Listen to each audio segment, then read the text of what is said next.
doing so, he drove right by the suspect, who was hunkered down behind a vehicle where he began shooting at the school.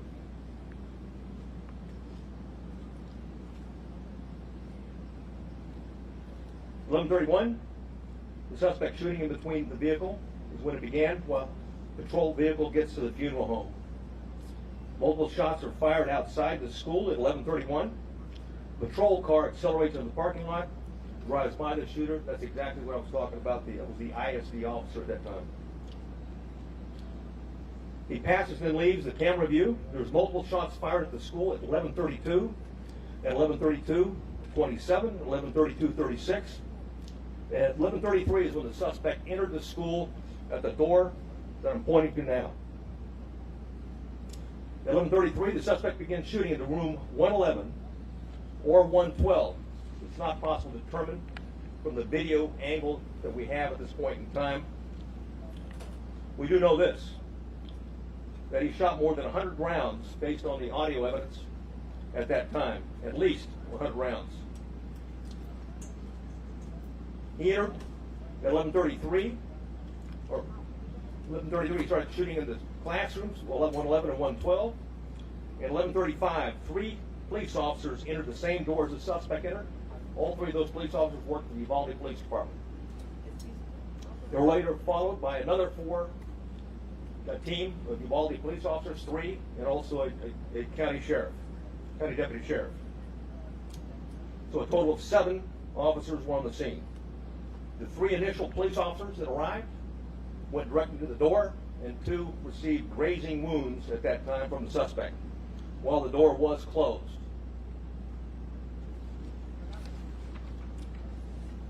At 11:37, there was more gunfire. Another 16 rounds was fired at 11:37. 1 at 11:37, and 16 seconds, 11:38, 11:40, 11:44. At 11:51, a police sergeant and USB agents started to arrive. At 12:03, officers continued to arrive in the hallway, and there were as many as 19 officers at that time in that hallway.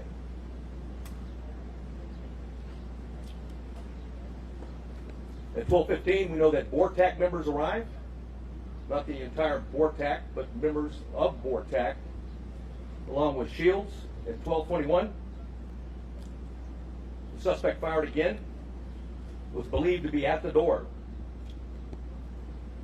At 11:21, law enforcement moved down the hallway. At 11:50, they breached the door using keys that they're able to get from the janitor, because both doors were locked. Both of the classrooms that he shot into were locked when officers arrived. They killed the suspect at that time. And now I'd like to go over the 911 timeline. First Lady Dr. Jill Biden visited Uvalde, Texas just yesterday to console the families and honor victims of Tuesday's school shooting, in which 19 children and 2 teachers were killed. Today, we can confirm that the Department of Justice is going to review the police response to this Uvalde school shooting. We are going to play out for you in full the latest update from officials on the ground in Uvalde that has sparked this Department of Justice investigation. The Justice Department announcing Sunday it's going to conduct a full review of the law enforcement response to the mass shooting at Robb Elementary School that ultimately left 21 people dead.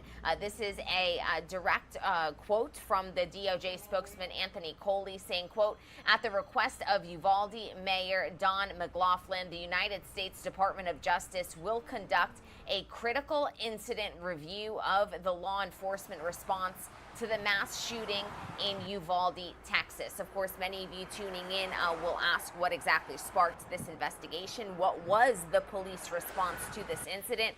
And we here on Live Now from Fox, we bring you stories in their entirety. So we are going to play for you that full update from officials, the latest update that we have from officials in just a couple of minutes. But before we get to all of that, we do want to bring you up to speed with the latest that happened over the weekend. And that, of course, does include President Joe Biden's trip to Uvalde, Texas. We do want to take you out to a look at the memorial that President Joe Biden did ultimately visit. And here is more video coming into our newsroom of that visit.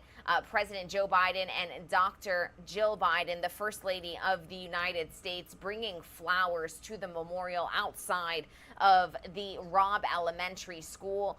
President Joe Biden then meeting with the 21 families of the 19 children and 2 teachers who lost their lives. President Joe Biden visited a memorial of 21 white crosses, one for each of those individuals killed. And First Lady Dr. Jill Biden, she added that bouquet there that you see on your screens now in front of the school sign. The couple then viewed individual altars that has the photograph of each and every student. The First Lady touching the children's photos as they moved along the row. And there you are seeing that full memorial outside of the school with photographs not only of the children, but also of the 2 teachers, Eva Mireles and Irma Garcia, 2 teachers who were mothers, who were wives, who were sisters, and who also were heroes. They tried to protect their students and unfortunately lost their lives along the way. President Joe Biden then departed to a church. He met privately with family members. A crowd of about 100 people actually began chanting, "Do something." President Joe Biden answered, quote, "We will." We do have our reporters on the ground who have been covering this story for us since the very beginning. Our Fox News correspondent Jeff Paul has more on how the couple paid their respects over the weekend.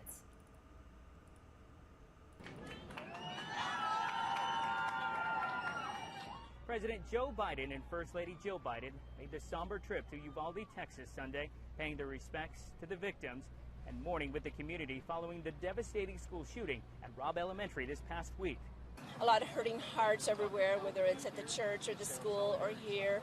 I think it's good that he came to express his sympathy for the community, and I believe the community appreciates that as well. This is a time to come together and set differences aside.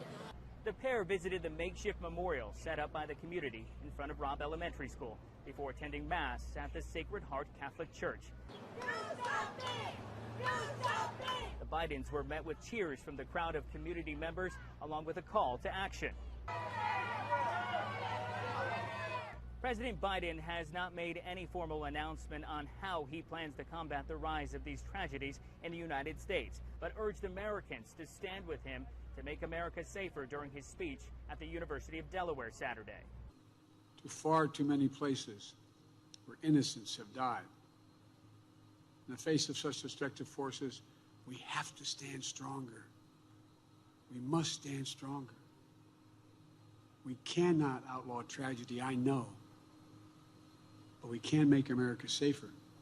After growing frustration and anger from the community here in Uvalde, the mayor is now calling on the Department of Justice to review its investigation. The Department of Justice has agreed to do so and will make those findings public.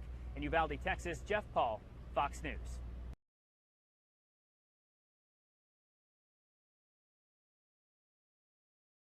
And thank you to Jeff for that update. We will, of course, keep you all updated on the Justice Department's investigation.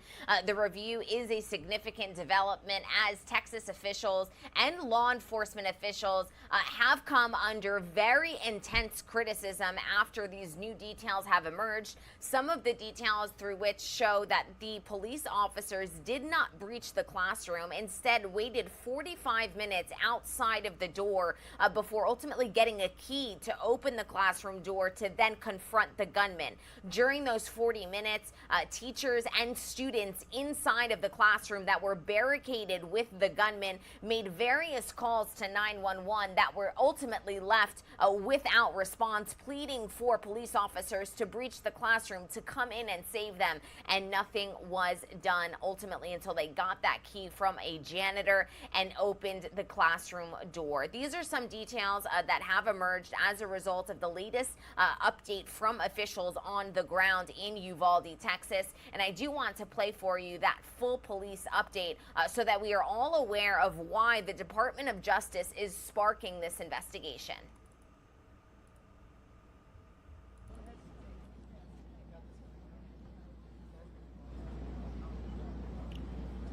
Good morning. Thank you for being here today. My name is Stephen McCraw, Director of Texas Department of Public Safety. On Tuesday, the District Attorney for the 38th Judicial District, Christina Mitchell, requested that the Texas Rangers under the Department of Public Safety assume lead responsibility of this horrific murder of 19 innocent child and 2 adults.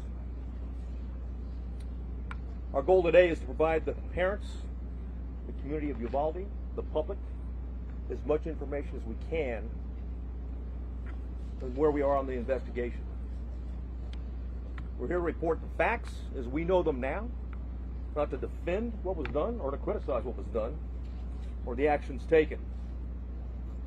I'll begin first and foremost with the timeline as we know it. The second timeline I'll discuss is the 911 timeline. Then we'll talk about the relevant social or digital media footprint of the subject. And we'll also have plenty of time for questions at that point.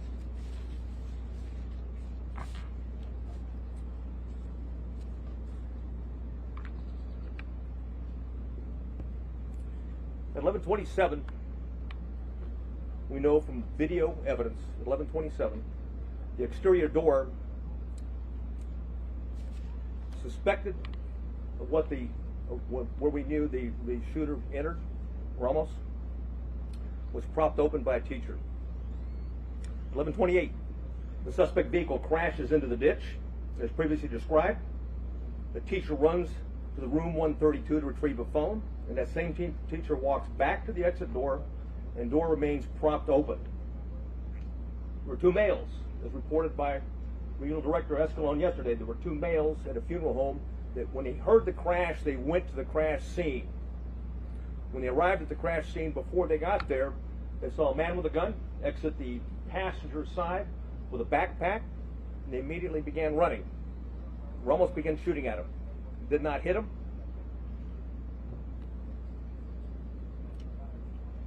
One of the males fell when he was running.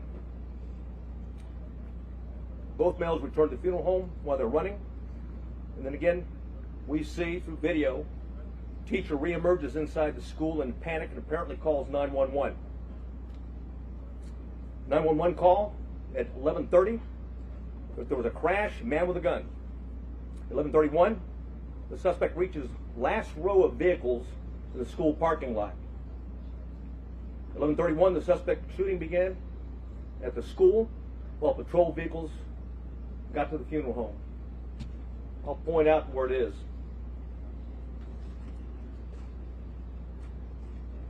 The crashed vehicle's over here. The suspect was hiding behind a vehicle, started walking down, shooting into the classroom. There was a discussion early on that an ISD, consolidated ISD for Uvalde, was a resource officer, had confronted the subject. That did not happen, as R.D. Escalon talked about yesterday. It was certainly stated in preliminary interviews, but often these preliminary interviews and a cursory walkthrough doesn't reveal the type of information, and certainly, police officers, like anyone else, under stress, sometimes witnesses get it wrong. But the bottom line is that officer was not on scene, not on campus, but had heard the 911 call with a man with a gun, drove immediately to the area, sped to what he thought was the man with a gun, to the back of the school, what turned out to be a teacher, and not the suspect. In doing so, he drove right by the suspect, who was hunkered down behind a vehicle, where he began shooting at the school.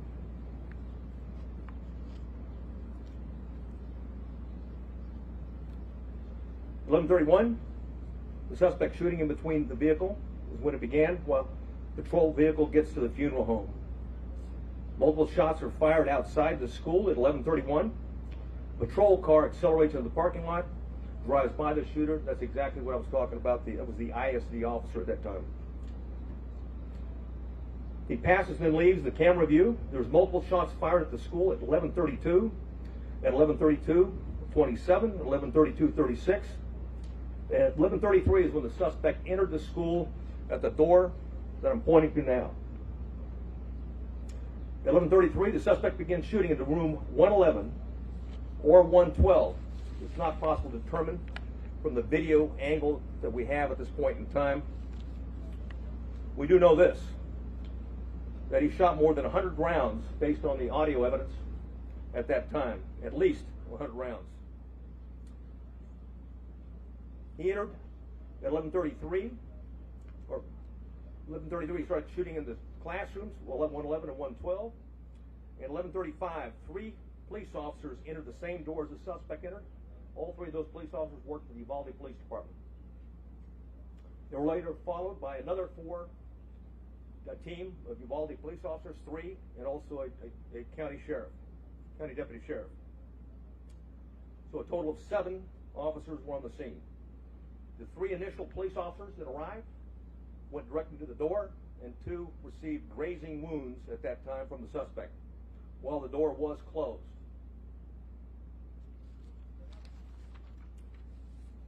At 11:37, there was more gunfire. Another 16 rounds was fired at 11:37. 1 at 11:37, and 16 seconds, 11:38, 11:40, 11:44. At 11:51, a police sergeant and USB agents started to arrive. At 12:03, officers continued to arrive in the hallway, and there were as many as 19 officers at that time in that hallway.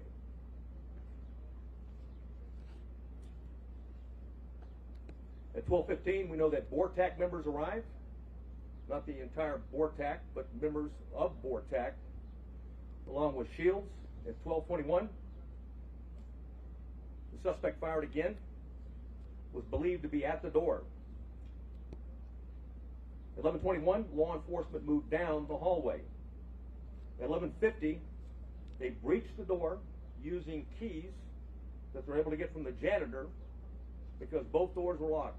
Though both of the classrooms that he shot into were locked when officers arrived.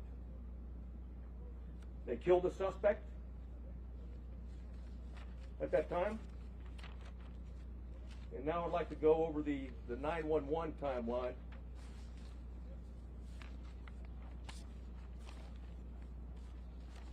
So I warn you, it's not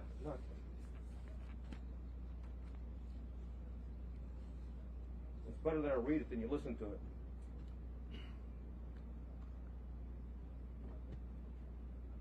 The caller identified, I'll not say her name,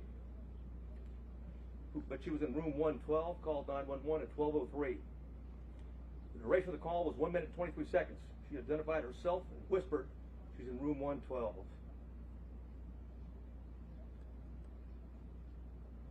At 12:10, she called back, and room 12 advised there were multiple dead.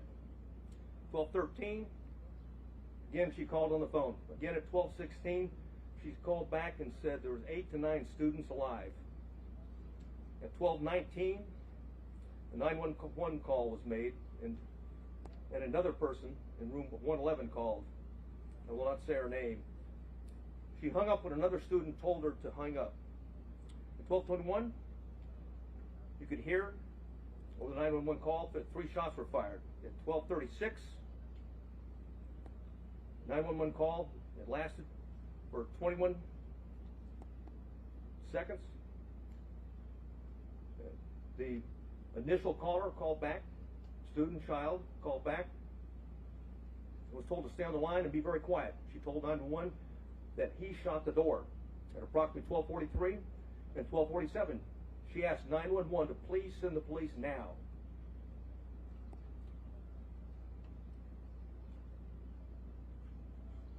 At 12:46, she said that she could hear the police next door. At 12:50, shots are fired. They could be heard over the 911 call. And at 12:51 is very loud and sounds like the officers are moving children out of the room. At that time, the first child that called was outside before the call cuts off.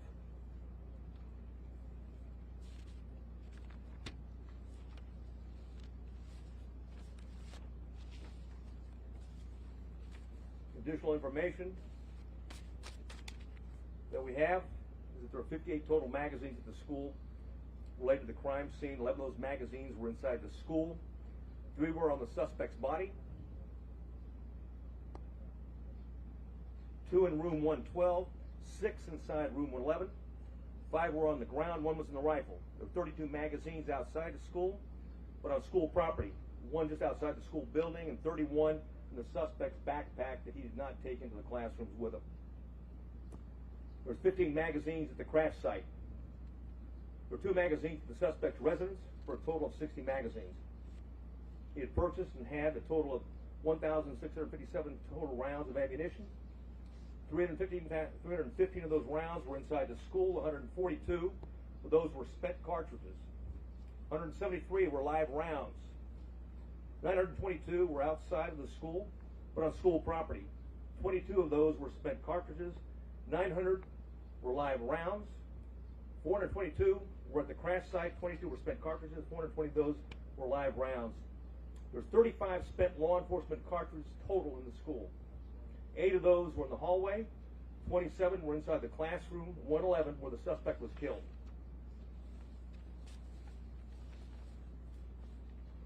I've mentioned that we're going to go over quickly a digital timeline. One of the things we talked about early, and I want to correct something that was said early on in the investigation, is that he posted, on Facebook publicly that he was going to kill that he was going to shoot his grandmother, and secondly after that he he had shot her, and then third that he was going to go shoot up a school. That did not happen. It was actually on a message. It was a Facebook application, messenger application to somebody else that he had a conversation with.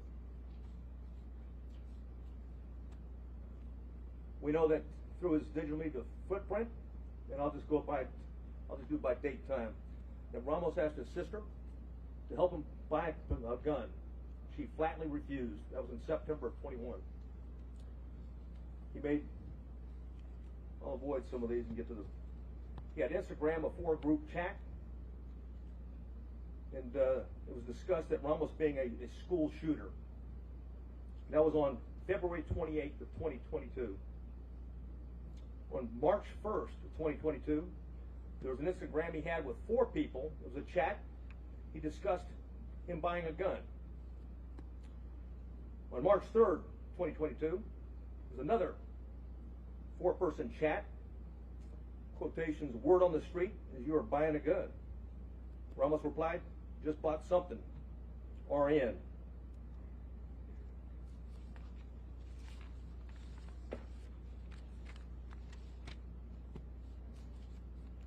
On March 14th, and there was an Instagram posting by the subject, in quotations, 10 more days. The user replied, are you going to shoot up school or something? The subject replied, no, and stop asking dumb questions and you'll see.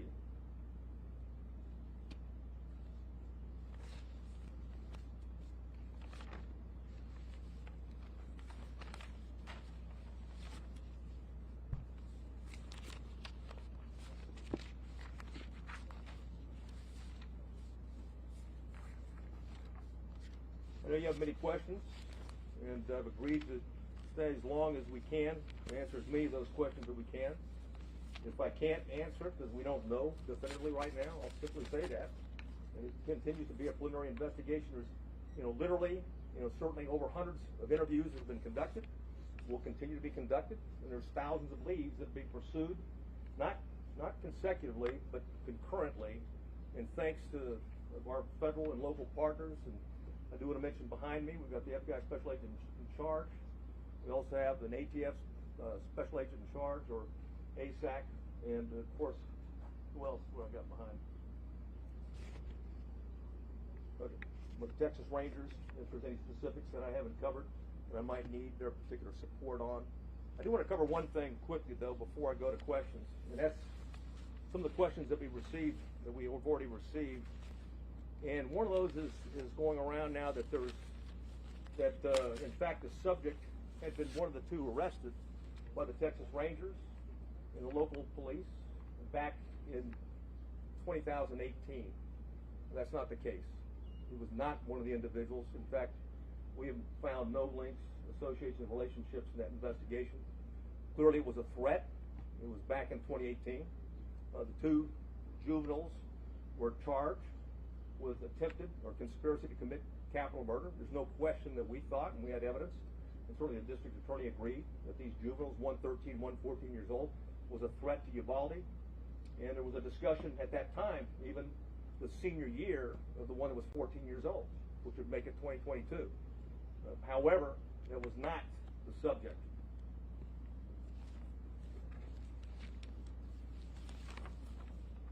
Questions? Huh? Okay. Oh, yeah. Oh, one thing I want to say, one thing I failed to say is that when we're done, we have Tony Pena with us. He's going to translate into Spanish, okay, what the answers and the questions are afterwards. Yeah.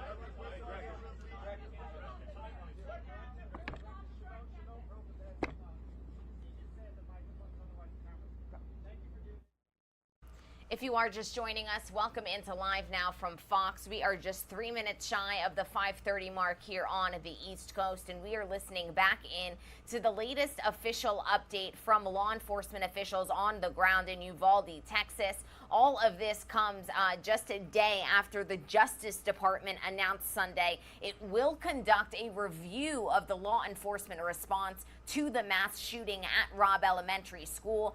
Many question marks currently surround the police response to this incident. Law enforcement officials here outlining that they waited 40 minutes to enter that classroom, despite repeated calls from the children inside of the classroom pleading for them to enter, pleading for them to help. And law enforcement officials ultimately waited for a janitor to provide a key to then breach the classroom door and confront the gunman. The law enforcement official here is taking a series of questions from reporters, so we'll get some more insight into what exactly occurred on Tuesday that left 19 children dead and 2 teachers innocently losing their lives. Let's listen back in. In fact, still an active shooter situation and not a barricaded subject.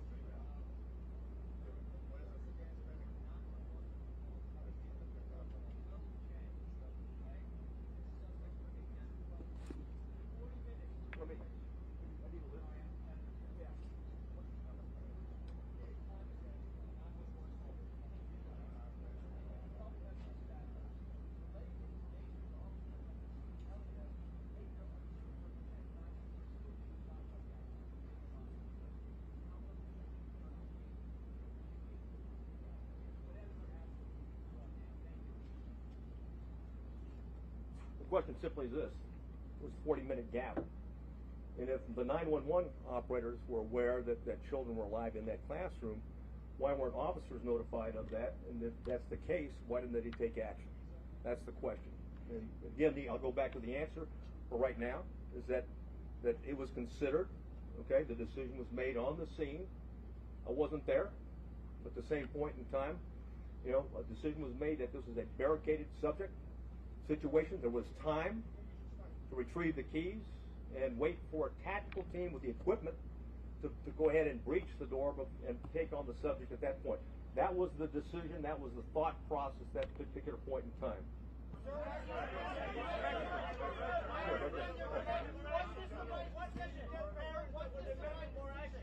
What?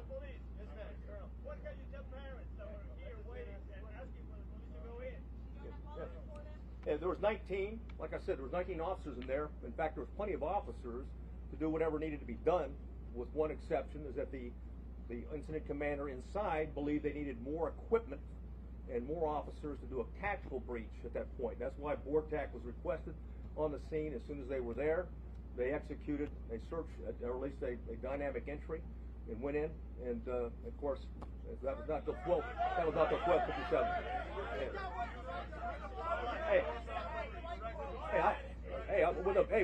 With the benefit of hindsight, stand by, right? I got it. Okay. Hey, from the benefit of hindsight, where I'm sitting now, of course it was not the right decision. It was the wrong decision. Period. There's no excuse for that. But again, I wasn't there, but I'm just telling you, from what we know, we believe there should have been an entry at that as soon as you can. Hey, when there's an active shooter, the rules change. It's no longer, okay, it's no longer a barricaded subject. You don't have time. You don't worry about outer perimeters. And by the way, Texas embraces active shooter training, active shooter certification, and that doctrine requires officers, we don't care what agency you're from, you don't have to have a leader on the scene. Every officer lines up, stacks up, goes and finds where those rounds are being fired at and keeps shooting until the subject is dead, period.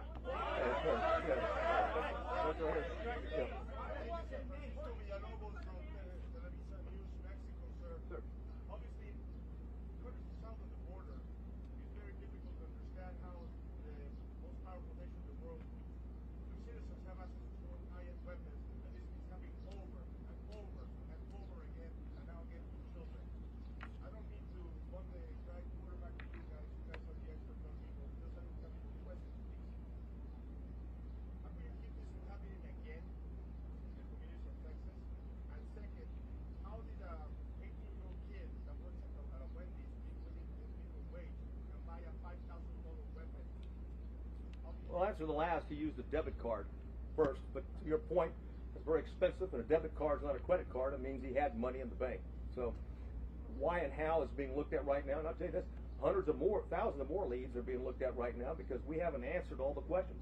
We haven't gotten into the why. Okay, we know the individual was also into cyber gaming in that regard, and group gaming in that regard. So we've got a lot of questions are out there, and we're seeking answers, but we've got an obligation. We'll continue to update you when we find something out. Hey, the woman in the yes.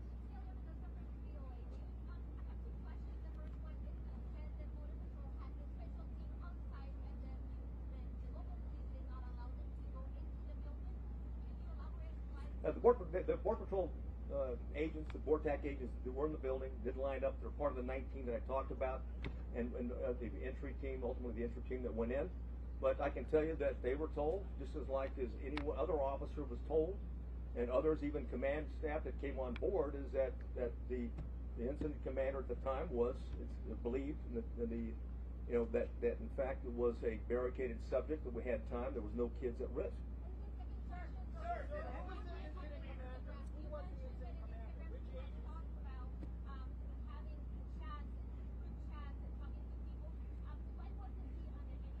I wish he was.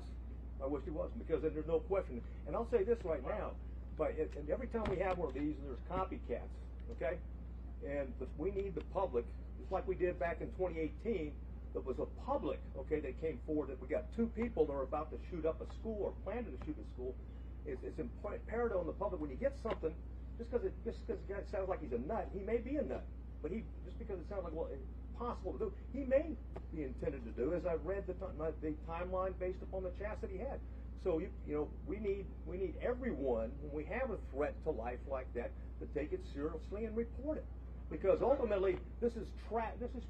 What do you tell the parents of 19 kids, or the families of two teachers? Yeah. Hey, yes, sir. Yes, sir.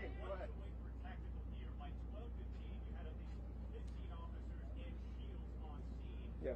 Yet you did not reach the door until 12:50. Hey, like I've said it before, is that, well, first of all, when it comes to an active shooter, is you don't have to wait on tactical gear.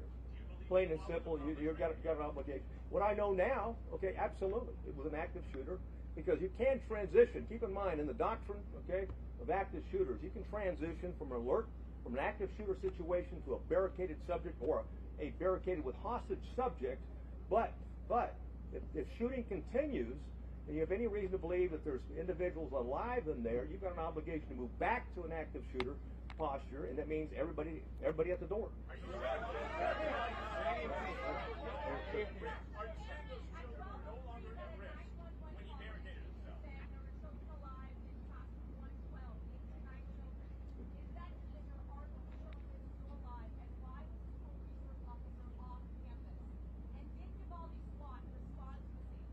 Well, Uvalde has a part-time SWAT team, number one. The ISD's got, they've limited officers. I think, what do you got, 6? 6. They got 6, yeah. Well, the Consolidated Independent School District has 6 officers, and they didn't have one posted at that location. And someone said, hey, what do you tell the parents? I mean, bottom line is that, or someone talked about and said, when there's kids in the room, why wasn't there an entry? Because it was believed, like I said at the time, that the subject was stationary, barricaded, there was no risk to other children. Again, on retrospect, from where I'm sitting right now, clearly there was kids in the room. Clearly, okay, they're at risk. And oh, by the way, even when you go back to shooting, there may be kids that are injured, okay, they may have been shot but injured, and it's important for life-saving purposes to immediately get there and render aid. Man in the blue. Where was the resource officer? Why was he not on campus? He was not on campus. Why? Well, again, we'll have all those answers down the road, okay? Dylan. Yeah. Lady in the blue.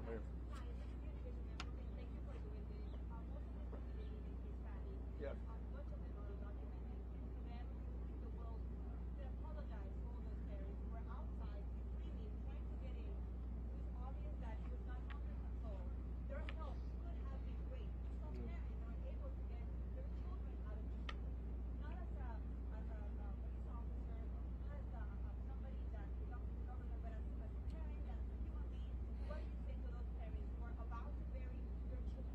Well, first I want to say that the Consolidated Independent School District officers were there early. There was 4 of them, and they immediately began evacuating the school and did that throughout the process. So keep in mind, so that was going on. And what do I say to the parents? I don't have anything to say to the parents other than what had happened. We're not here to defend what happened. We're here to report the facts so they have the facts. Dylan. Yeah. Hey, bottom line, the consultant.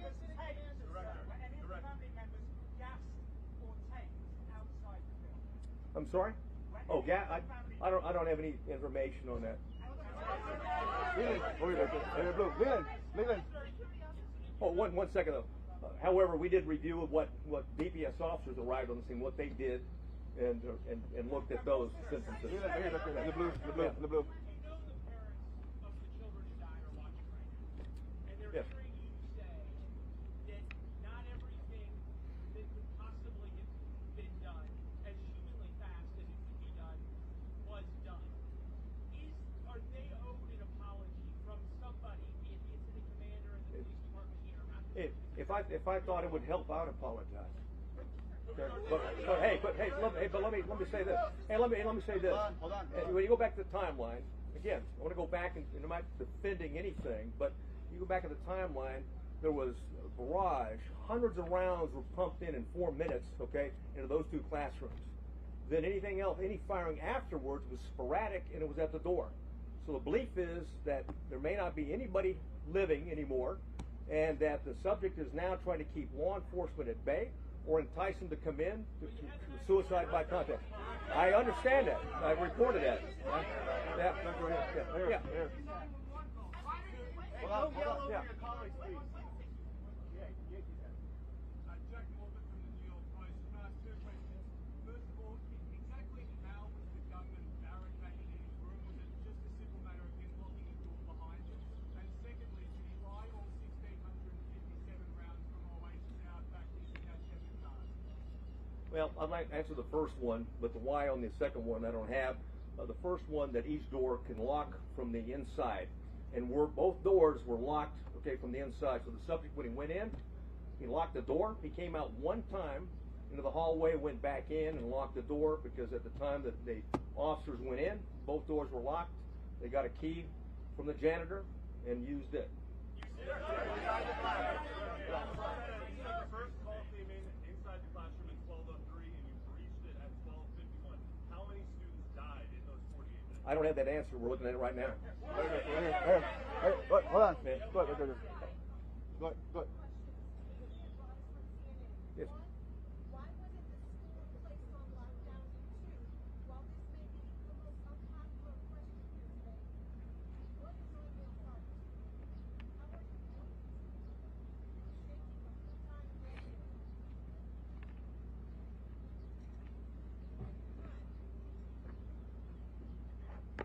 Thanks a lot.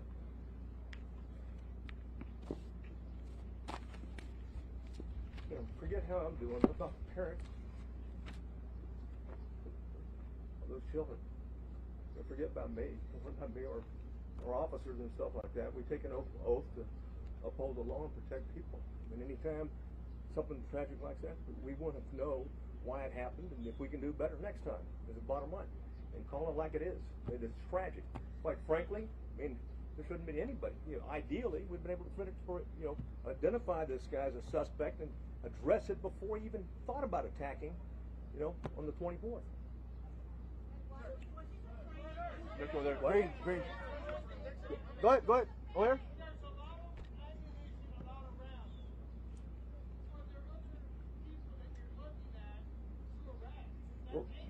And we're looking at other people. Absolutely. Anybody who's been in contact, we're looking at anything. Links to the association, people that may have known something, and will continue, and may have been involved in some chat room gaming along with them. So there's nobody that we're not going to talk to and look at. And certainly, I can assure you that the district attorney is very proactive and very concerned about this, and that if any evidence that we bring to her that someone was an accomplice or an enabler or didn't do what they should have done, if it's in violation of law and it meets the probable cause standards, I have no doubt that she'll take care of business like she did back in 2018 when we had 2 juveniles plot a capital murder at the school. They're going in front of you. Right there. Well, 911 calls at 12:10, 12:13, yes. 12:16. The shooter wasn't killed until 12:50. Did any of those 911 callers survive? Yes. I can't tell you that with certainty, but more than one survived. How many children got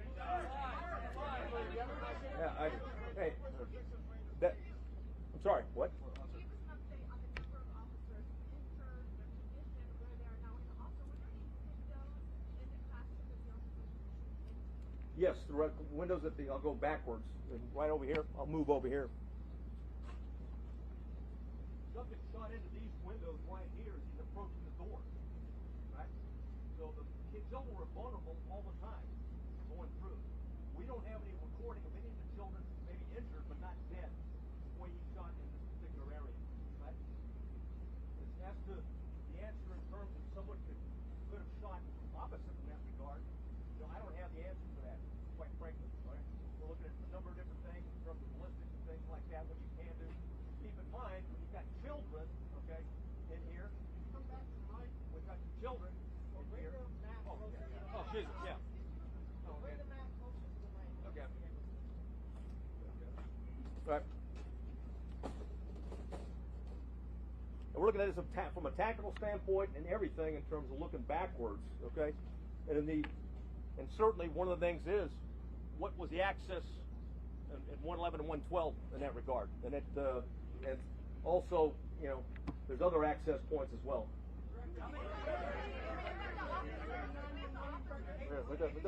Hold on. Let me say one thing. One thing I didn't point out, okay, is that when we've got him going into these rooms, right here's a Jack and Jill restroom between. So not unlike Santa Fe, the classrooms are separated, but they're really connected. So you can move back and forth between those 2 classrooms. In the green. Sir. Was the incident commander receiving the information coming via the 911 calls? And if so, why not? And if so, speak to the level of investigation that you're putting into that very question. Yeah, that question will be answered, but I don't have I'm not going to share the information we have right now.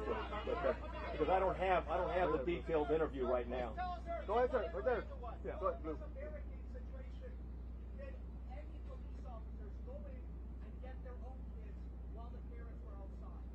Not that I'm aware of, no. Sir. Go ahead, yes, please.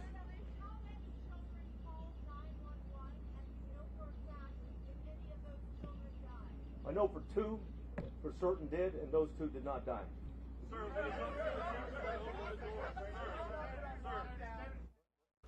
If you are just joining us, welcome into Live Now from Fox. We were looking back at the latest police update from officials in Uvalde, Texas, in response to the school shooting that occurred at Robb Elementary that left 19 children dead and 2 teachers also lost their lives.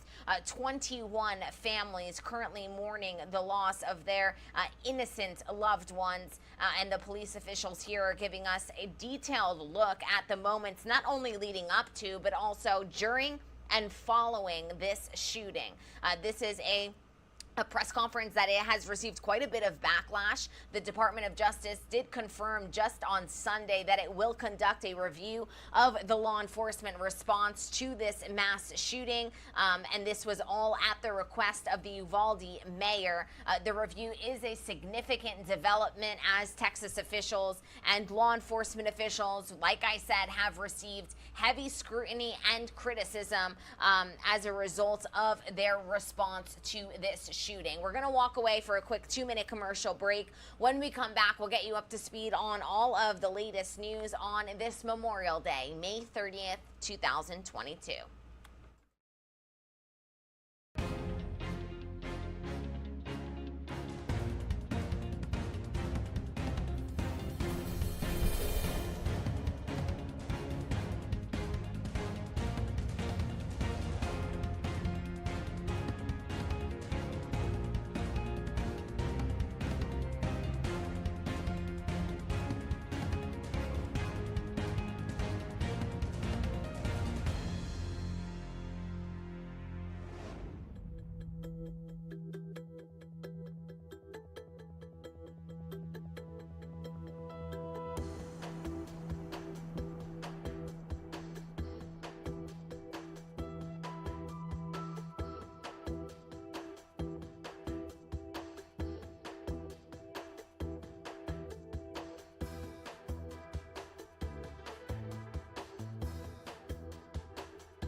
Welcome back into Live Now from Fox. If you are just joining us, we do want to wish you a happy Memorial Day on this May 30th, 2022. Here's a triple box view of all of the top stories that we are monitoring today. At the top of the 6 o'clock hour, we'll get you fully up to speed on all of the top stories, including the latest on gas prices, the latest on Memorial Day travel, and also recap President Joe Biden's visit to Uvalde, Texas.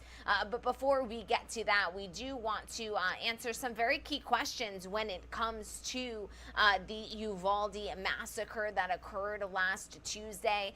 Many parents now concerned about how they speak to their children about this shooting. Many children obviously will have questions. They will be watching the news. They'll hear about this through friends and family, and they will have concerns of their own heading to school. So our KTTV team takes a closer look at how to speak to our children about this situation.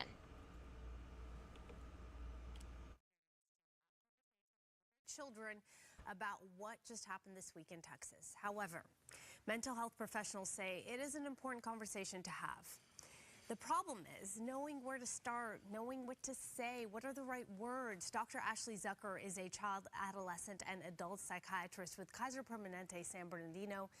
And I want to welcome you, Dr. Zucker, to the show. And before we break down what kind of conversation you have to have dependent on the age group of your child. I want to begin by saying I think it is really important for parents out there to first take time to process their own feelings and really check in with themselves before they're able to guide their child. Absolutely, you're 100% right. You know, our kids pick up on everything, sometimes more than we wish that they did. And so if we're really overly emotional, just trying to process our own feelings about what happened, they'll really feel that. And we want to be a calm and stable source for them. So really being able to manage our own feelings and emotions while also being open and honest with our kids. It's okay to tell them that we're upset about this, we're confused, we're frustrated. All of those things are okay to do, but you do want to have your emotions in check when you're having that conversation. Yeah, and that's what I think so many parents are struggling to do right now. It's just trying to get their emotions in check. All right, so let's begin with the youngest ones. Let's say you've got a 4, 5, 6-year-old, kindergarten, first grader, second grader. How do you begin this? Do you have your child lead this conversation? And if they don't ask about it, you assume, hey, maybe I don't have to go there? What do you do? Yeah, you know, a lot depends on the family situation, right? So really little kids, less than 6 years old, if they are not really exposed to much else, then they may not have much awareness of this. And so having that conversation may be very brief. Maybe it's just telling them some very general but specific facts about what happened. But if they have older siblings or have more exposure to school or social media or the news, you know, and they're hearing these things, being able to talk to them about it is important. But again, you want to be kind of short and to the point and really let them guide the conversation. Likely they may not have that many questions because their ability to process it is going to be kind of minimal at that age. So in a way, it almost is beneficial if they're not asking. You can, I guess, kind of ignore the topic. I don't know if that's the right word to use, but I'm certainly taking advantage of the fact that my 6-year-old hasn't been exposed to the news. I'm going out of my way to make sure she's not, and it seems like this is not something she's even aware of. Yeah, at that age, it's really hard, right? Because you don't want to expose them unnecessarily. So if you don't think that they have any exposure to it, they haven't heard about it, you're not noticing any changes in their behavior or anything that seems like they're kind of picking up on what people are feeling around them, then it's probably okay to wait for them to approach you. But if you do have some indication that maybe they're wondering, why are all the adults around me upset about something? What's happening? That might be an indication that having that conversation is probably the right thing to do. Okay, so let's move on to, say, preteen level. Now we're getting into children who are a little bit more aware of their surroundings. Now kids are exposed to social media, so they know more than they maybe need to know. But your role now, I feel, becomes to correct the misinformation they may have out there. What do you do with this group? Yeah, you know, some of the approach is similar. So you want to kind of approach it with some of that open, honest, you know, information about what happened. And so for a preteen, it may be just telling them, you know, somebody went into a school and they shot other people. What have you heard about it? What questions do you have about it? And really opening up that dialogue and again, letting them lead that. The other thing that can be very helpful in that age group and really any age group is quickly shifting towards the positive. So you want to make sure you are open and answering any of their questions, but really talk about the people that helped, the people that stepped in to save other people, to protect other people, to take care of the situation, and really focus on some of the really positive things that have come out of a very horrible tragedy. Yeah, your role is Some great tips there from our Fox 11 Los Angeles team. We actually are going to shift gears because we here on Live Now from Fox, we prioritize any events happening live, raw, and unfiltered around the world. And we are hearing now from the mayor of Melitopol, who is holding a news conference on the current situation in his city. So let's listen in here. Meeting to support democratic values of Ukraine. So this definitely calls for the words of appreciation. This is qualified as heroism, which merits respect. The heroism of the residents of the temporarily occupied city of Melitopol, who support all of the Ukrainian democratic values, waiting for the Ukrainian troops to liberate the territory. In Melitopol, like in many settlements in the south of Ukraine, it became clear that Russia entered those regions with the sole goal of occupation. So can you tell us what do they do after they occupy? What do they do? Hand out passports? What else?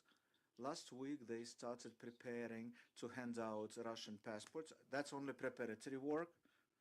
They passed some order signed by the killer Putin about handing out Russian passports in Kherson and Zaporizhia regions, and they started the preparation work. They started calling our censor office employees, asking them to come to work. They failed, so they cannot launch the process of handing out those passports. Nobody wants to cooperate, nobody wants to be a collaborator, but they promised that they will hand out the Russian passport, but nothing will, they will fail because this passport is just a piece of paper that nobody needs. On the other hand, this is a clear violation of the Ukrainian legislation about the dual citizenship. That's why our residents will not be willingly accepting those papers, even if they would be forced to take them by the Russian occupiers. They also started handing out, or actually, to be more precise, selling mobile cell phone SIM cards from Russian operators. They want the Russian operators to start covering in our temporarily occupied cities and towns. The Melitopol residents are buying those SIM cards quite actively, which is quite clear because we went through a number of cases when there was no cell coverage, and it's tough. And so to stay in touch, to be able to communicate with the outside world, the residents are actively buying those SIM cards. Yeah, that's a fact. Thank you. Now, any questions from the audience?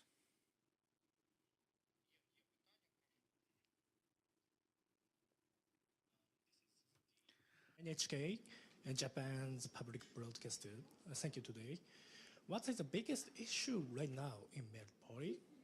And second, we hear that Ukrainian military plans to go on the counteroffensive after mid-June. Is there any possibility of retaking Mariupol? Thank you.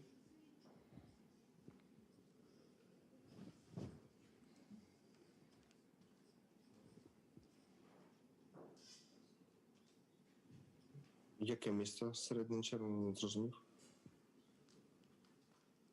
Не повністю почув питання, тому що, мабуть, зв'язок перервався. I couldn't fully hear the question. Can you repeat it, please? What is the biggest issue right now? Я не чую питання, в мене нічого не відбувається. I cannot hear the question. We hear that Ukrainian military plans to go on the Не чую. counteroffensive. Можете на англійському задавати питання, я зрозумію, щоб не перекладати. Is there any possibility of retaking?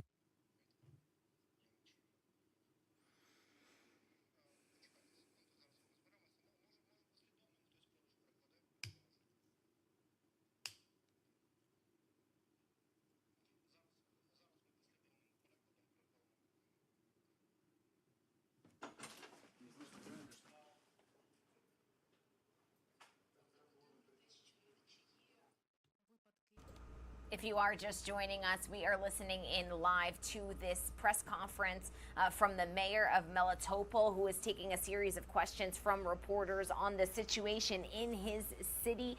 We did just hear him there outline that Russian forces who have now taken over that city are planning to hand out Russian passports, but Ukrainian cities are citizens, I should say, are not complying.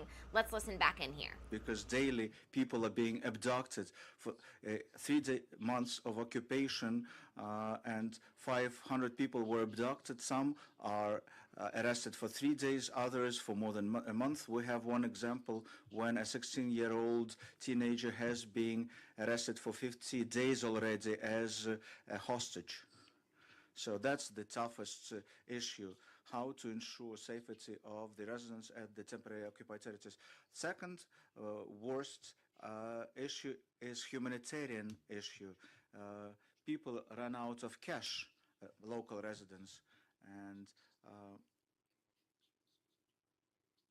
they cannot take cash from the ATMs.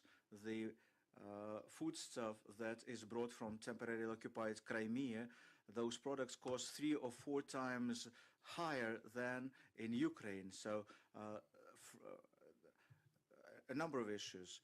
No cash, and secondly, they need to pay for foods a couple of times higher than they used to. Now, as to your question, evacuation of people, is it happening? Well, yeah. Over the course of the last 3 months, there were a couple of phases. First of all, they blocked the official evacuation that was agreed between the representatives of Ukraine and the Ministry of Defense of Russian Federation. So for 3 months, this is fully blocked option. Relatively safe during those months. People could take their private cars moving from Mariupol to Zaporizhzhia. It will take at max 2 days, and it was relatively safe. A couple of cars were shot at and shelled, but mostly people managed to flee. In the last 2 weeks, evacuation has not been carried out because Russians are blocking it at the delineation line in Vasilivka village. There are 400 cars stalled there with 3-month-old newlyborns there. The line of cars stayed still because the occupiers use our peaceful residents as a shield to stay safe so that they will not be hit by the artillery from Ukrainian troops. That's why the city is completely blocked. You cannot leave it. And all in all, during the time of 3 months of occupation, 50% of residents left it. Almost 70,000 residents left temporarily occupied Melitopol. Another question, please. Thank you. Question from Ukrinform. The situation in 2 universities. Kirche has talked about national university, while in pedagogical university there is no rector in place. So do you know how many professors are cooperating with the occupiers or are ready to collaborate with them?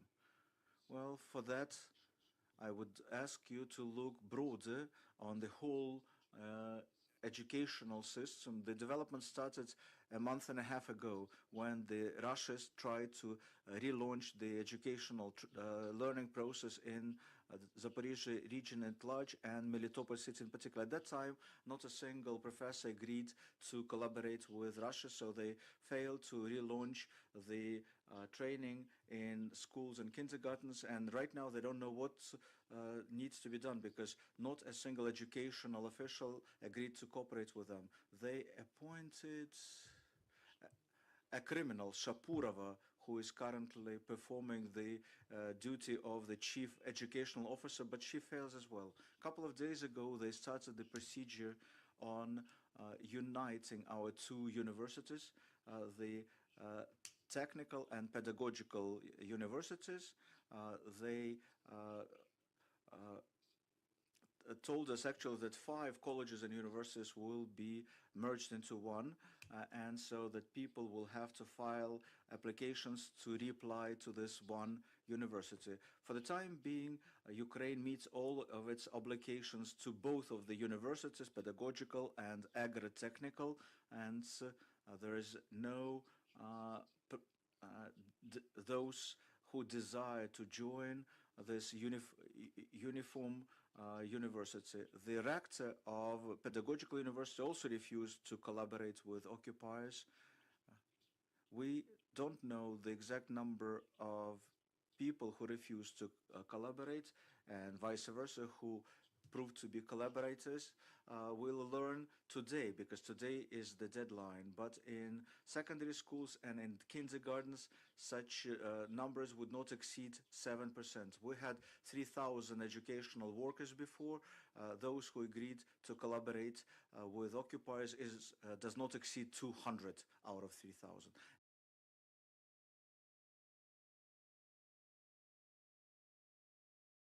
Further, our next briefing will start at 13:30.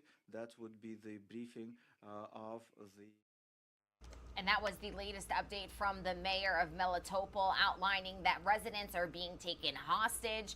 Some 500 were arrested. A 16-year-old was taken for days on end, and also that people have no cash. They are getting food from the Crimea region, but unfortunately that food is obviously coming in and is very, very expensive. There's no money in the ATMs, and local residents are now running out of cash. That is the situation on the ground on day 96 of the war in Ukraine. And here's a live look that we are getting into our newsroom of Dayton National Cemetery in Dayton, Ohio. We are going to cover all of the events across the country on this Memorial Day and also get you up to speed on all of the top stories after this quick 2-minute commercial break.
Good morning and welcome into Live Now from Fox. I'm your host, Gabrielle Amato, live now from our Orlando studios. And if you are just joining us, we do want to wish you a happy Memorial Day. Today, of course, is May 30th, 2022. And we do want to get you out the door this morning, or probably not quite out the door. Many of you are tuning in from your long weekends, from perhaps lakes or beaches across the country.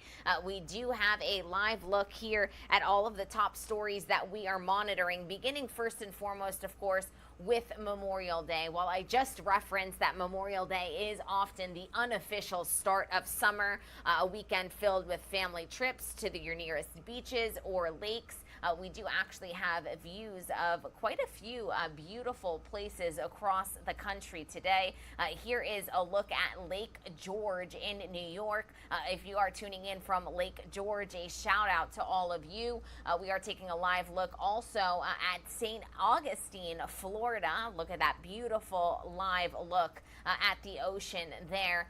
And while oftentimes Memorial Day weekend is that unofficial start to summer, we all know the true meaning of Memorial Day, and that, of course, is to honor the brave servicemen and servicewomen who died defending our nation. The true meaning of Memorial Day is a much more solemn occasion than just barbecues. It's a day of remembrance to honor the sacrifice made by the men and women who have died during their service in the United States military. And we do want to begin covering all of the events that happens not only over the weekend, but also events that we are expecting today. Rolling to Remember making its return to the National Mall this Memorial Day weekend. The event brings thousands of bikers together in remembrance of fallen troops, and to raise awareness about the troubles still faced by those who transition to civilian life after serving our country. Our very own Aisha Hasni is in Washington with a full look at this Rolling to Remember event. Let's take a listen.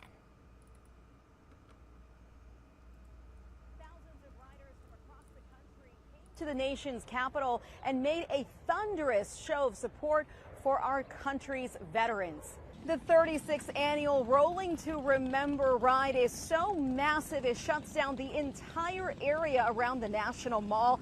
These riders are calling attention to our prisoners of war and the 82,000 missing service members. This year, they're also raising awareness for veteran suicides, the COVID lockdowns only making matters worse.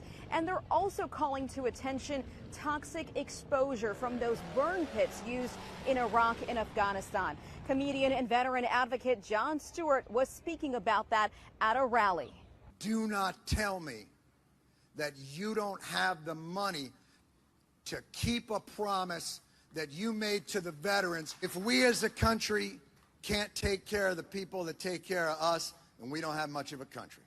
Overall, people here want to remind Americans as they spend time with their families this weekend to not forget that this is a somber holiday. War has a cost, and to really reflect on the sacrifices made by our servicemen and women. What Rolling to Remember is, this is not a celebration. It is exactly what it says. It's a memory of those that we have lost that gave the ultimate sacrifice to this country. And I spoke to a woman named Faith who came here all the way from North Dakota. Her family is full of veterans, and she told me her kids actually bought her a plane ticket for Christmas. It just shows how important this is to so many people to see it here in person. In Washington, I'm Aisha Hasni, Fox News. Thank you to Aisha for that report. We are taking a live look now at New York City. And as we head not only into Memorial Day weekend, but beyond, we take a look at the first stop for America's fallen when they return home to the United States. Our Fox News national security correspondent, Jennifer Griffin, she has more on this from Washington. The dignified transfer of America's fallen. The first stop for U.S. service members killed overseas when they return home is Dover Air Force Base in Delaware. It's where their families wait, VIPs gather, the Honor Guard is called, and members of the Air Force Mortuary Affairs team have the solemn task of preparing the remains of America's war dead for burial. Every day is Memorial Day here. There's not another mission really exactly like it in the military.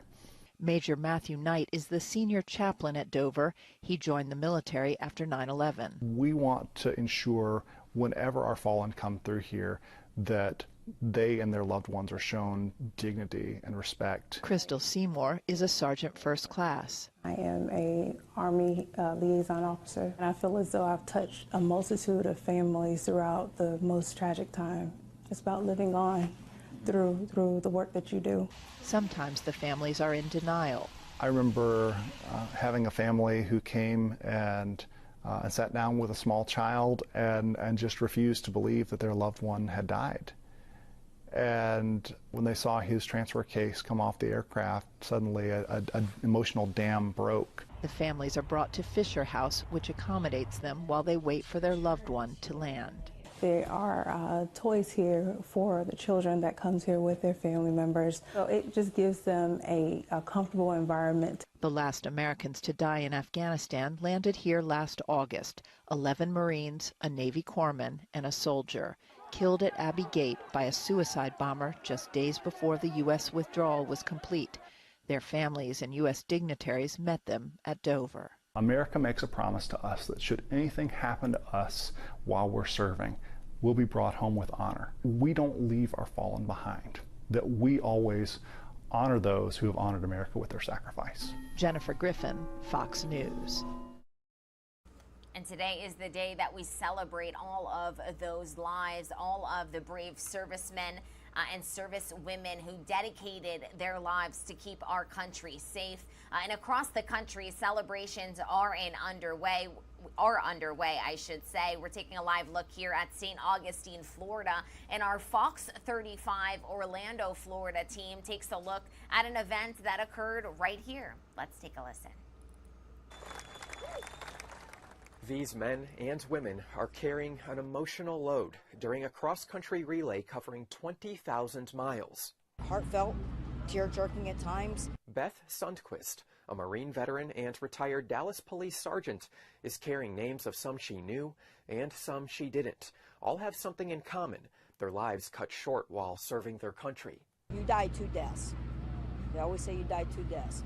The day you die and the day somebody forgets your name and they don't remember their name. So I am carrying people to remember their name and so they won't die that second death.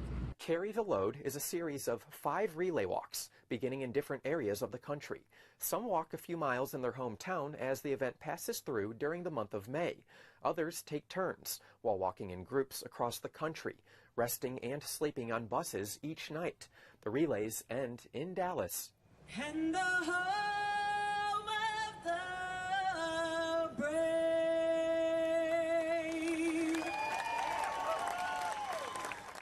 Memorial Day weekend. We just want everybody to remember why this day exists. Many carry on their backs names and faces of loved ones killed while serving in the military. It's during a weekend in which many spend quality time with their loved ones. The challenge, though, is that there are a lot of people that never have the opportunity to do that again, and those are the people that never got to take off the uniform. And they did it for people like you, and they did it for people like me, and they didn't even know us. Reverchon Park is where thousands merge together as the relays finish. The support for our military and our first responders has never been more important. Individuals that go into the darkness so that others don't have to be afraid. Fundraising goes toward a number of areas, including scholarships for children of the fallen and the strengthening of veteran services, such as counseling. I didn't know what to do for help. A comfort for veterans like Karina Mitchell, who, after coping with a traumatic 16 years in the military, nearly reached a breaking point. It was the first time I realized that I didn't have to end my life in order to get the help that I needed. And so our job is to educate the public in that regard. Organizers say the event is most important for families of the fallen, so that they understand the death of your loved one mattered. They see names living on.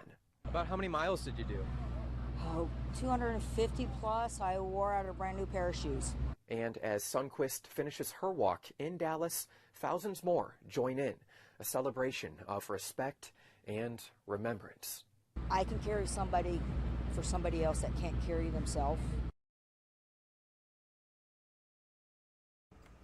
A beautiful message there on this Monday, May 30th, 2022, Memorial Day. A reminder for all of you tuning in that, like we've said, while this day does usually mark the unofficial start of summer, the real message is so much bigger and so much more important than trips to the beach or trips to the lake.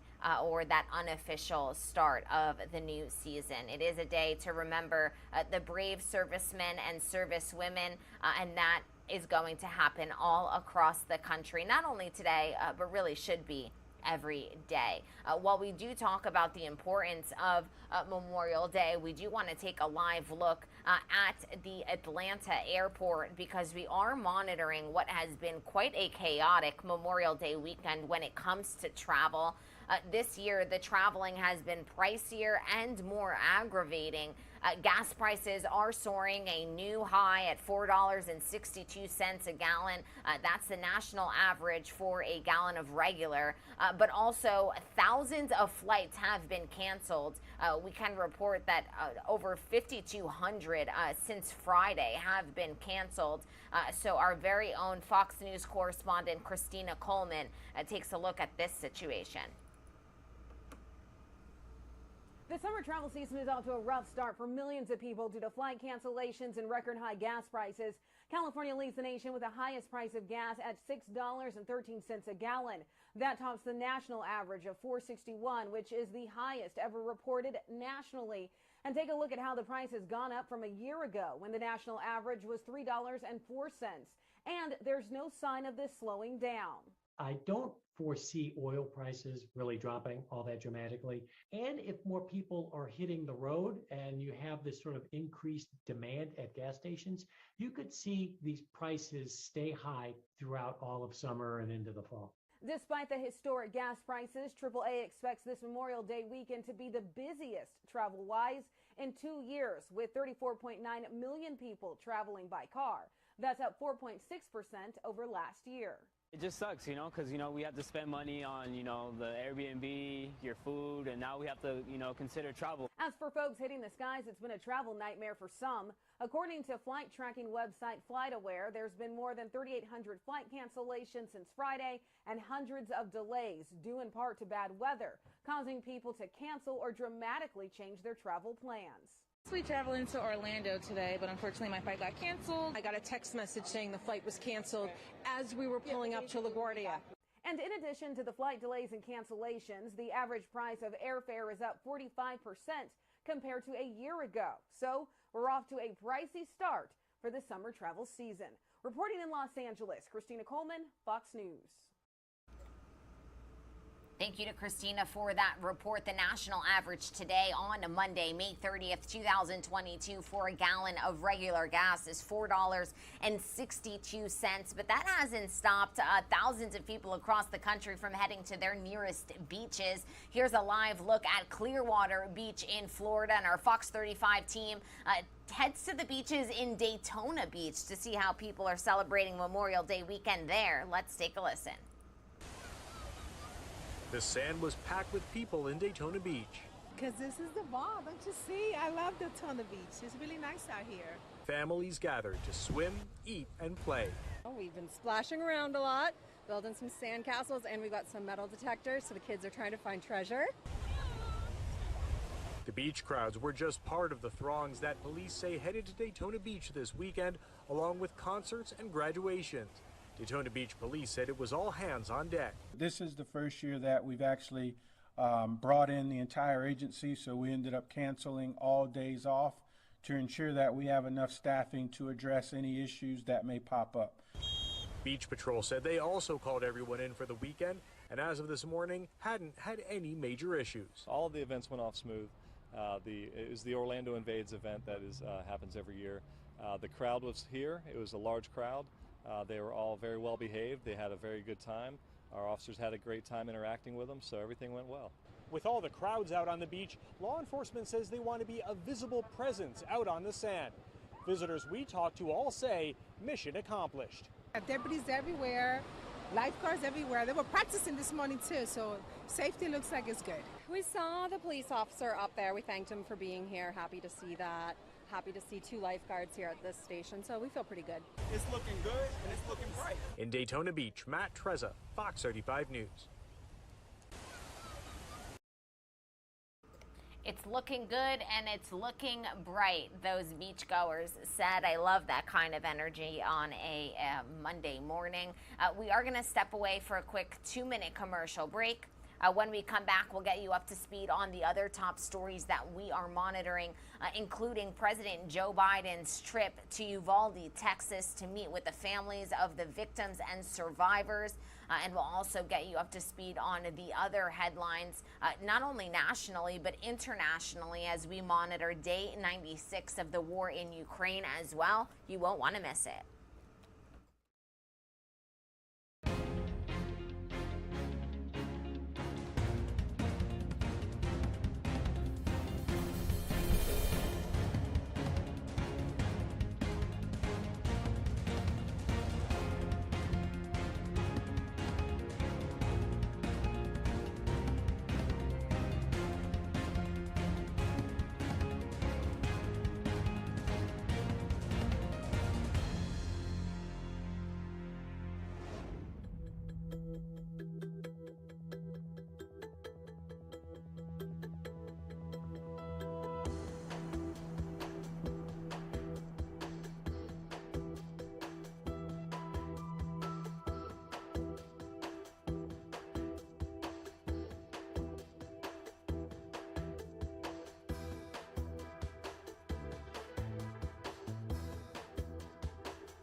Good morning and welcome into Live Now from Fox. I'm your host, Gabrielle Amato, on this Monday, May 30th, 2022.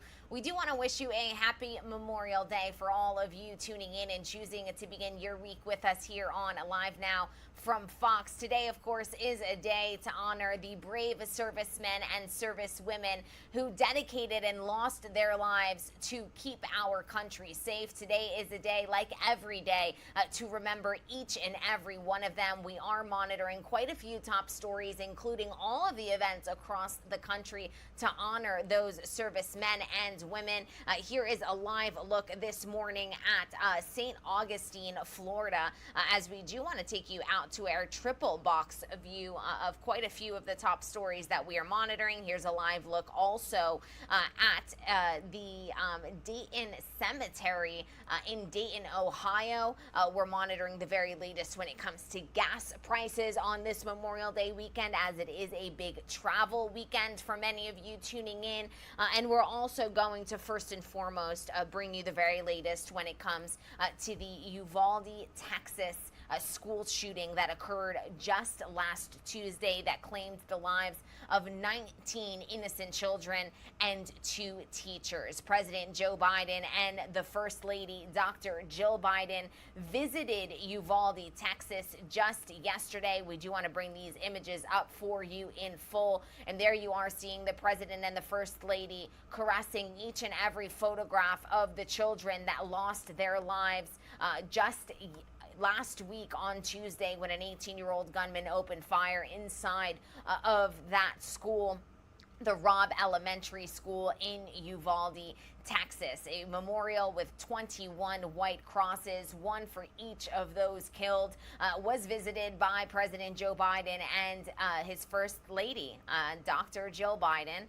This before attending a mass at the Sacred Heart Catholic Church, where several victims' families and also the survivors' families as well, because we do know that others were injured in this massacre as well, all were in attendance and did meet privately with the President of the United States. We can report to you all today that the latest coming into our newsroom on this investigation is that the Justice Department did announce Sunday it will conduct a review of the law enforcement response to this mass shooting at Robb Elementary that has come under heavy scrutiny after the latest update from officials on the ground last Friday confirmed that law enforcement officials chose not to breach the classroom that the gunman was inside of, instead waiting upwards of 40 minutes for a janitor to provide a key for them to open the door, despite repeated calls from children inside of that classroom with the gunman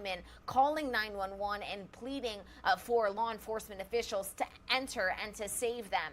We can confirm that the Justice Department is going to look and conduct a critical incident review of this law enforcement response. We have had our reporters on the ground covering this story since the very beginning. Our Fox News correspondent Jeff Paul has more on how the President of the United States and the First Lady paid their respects.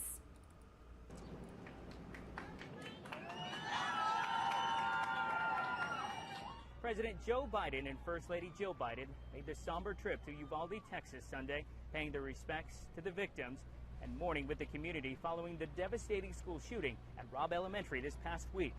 A lot of hurting hearts everywhere, whether it's at the church or the school or here. I think it's good that he came to express his sympathy for the community, and I believe the community appreciates that as well. This is a time to come together and set differences aside. The pair visited the makeshift memorial set up by the community in front of Robb Elementary School before attending Mass at the Sacred Heart Catholic Church.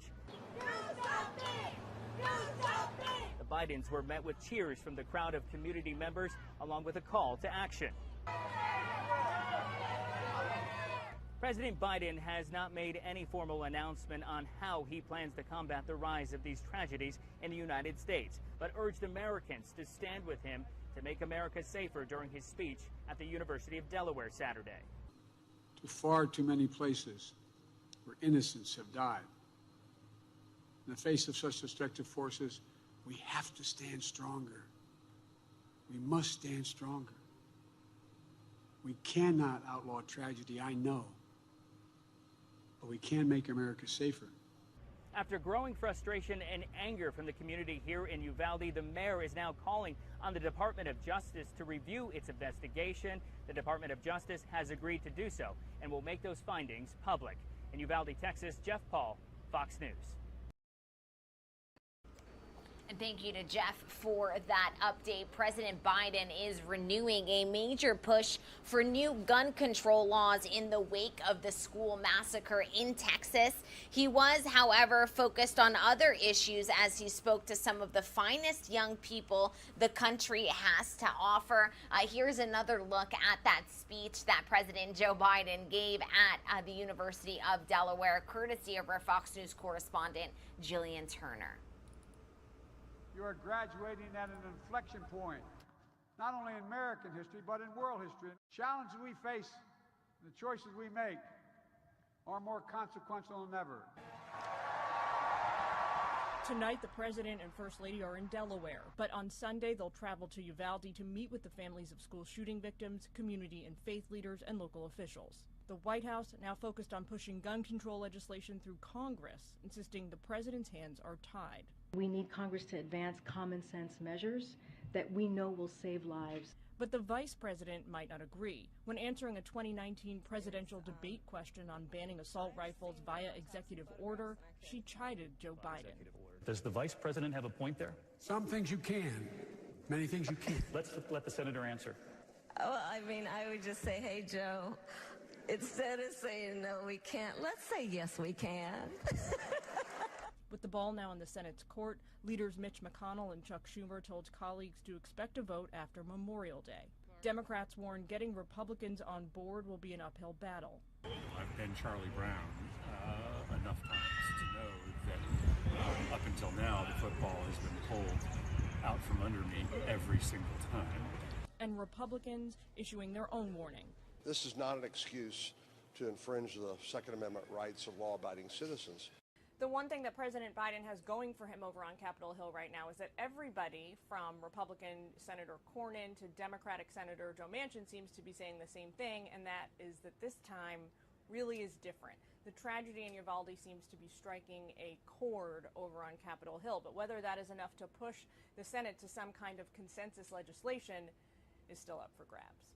In Washington, Jillian Turner, Fox News. And thank you to Jillian for that update. We do want to shift gears here a bit, and here's a live look at the White House on this Monday, May 30th, 2022.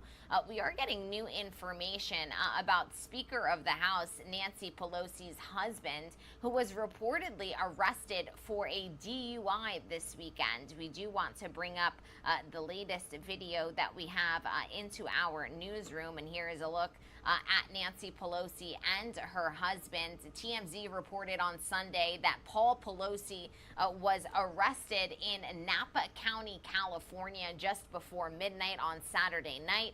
He was booked on 2 counts of misdemeanors, driving under the influence, and driving with a blood alcohol level of 0.08 or higher. A spokesman for the Speaker of the House says, quote, "The Speaker will not be commenting on this private matter, which occurred while she was on the East Coast." And we are going to head out back live to the White House. The Memorial Day weekend may be winding to a close, but it may serve as the starting line for the next big battle in politics.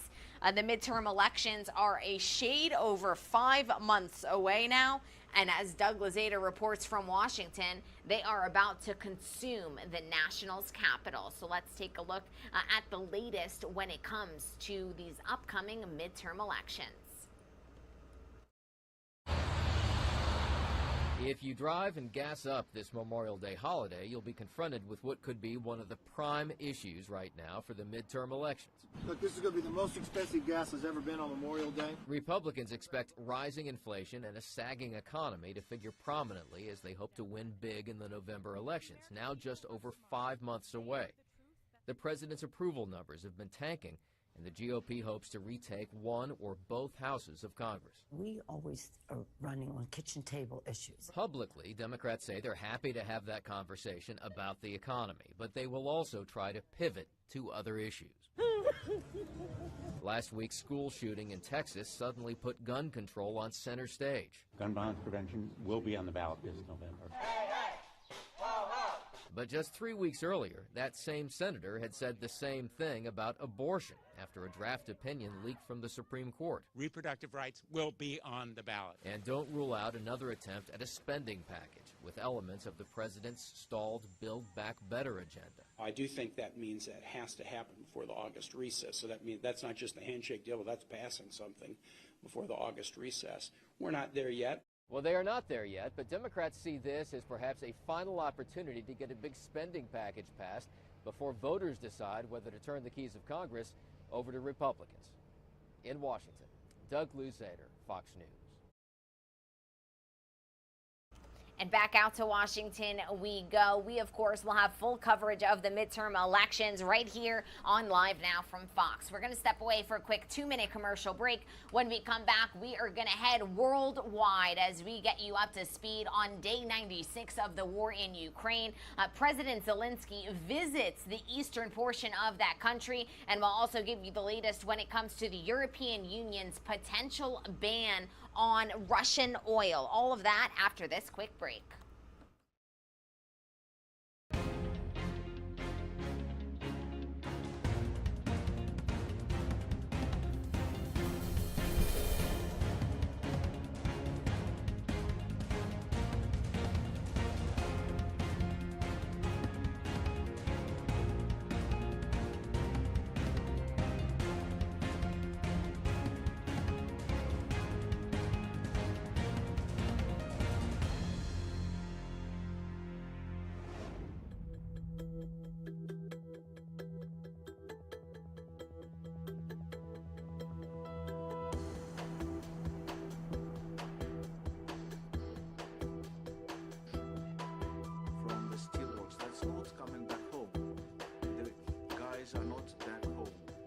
They are.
Good morning and welcome into Live Now from Fox. I'm your host, Gabrielle Amato, live now from our Orlando studios. And we do want to get you up to speed on the very latest when it comes to international news. We actually are getting in a live feed from Kyiv, Ukraine. Families of fighters in Mariupol are holding a press conference. All of this happening on day 96 of the war in Ukraine. We do want to listen in here live, raw, and unfiltered on Live Now from Fox. City of Mariupol, in the military unit 9973 in the south of Ukraine, recognizing quite well how difficult and complicated the situation there is. I'm very proud of my husband.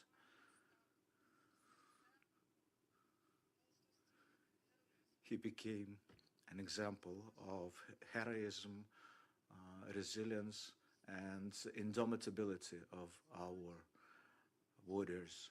I would like to share one story from their life in Azovstal. At night, when the boys had a chance, at least for a couple of hours, to have rest, the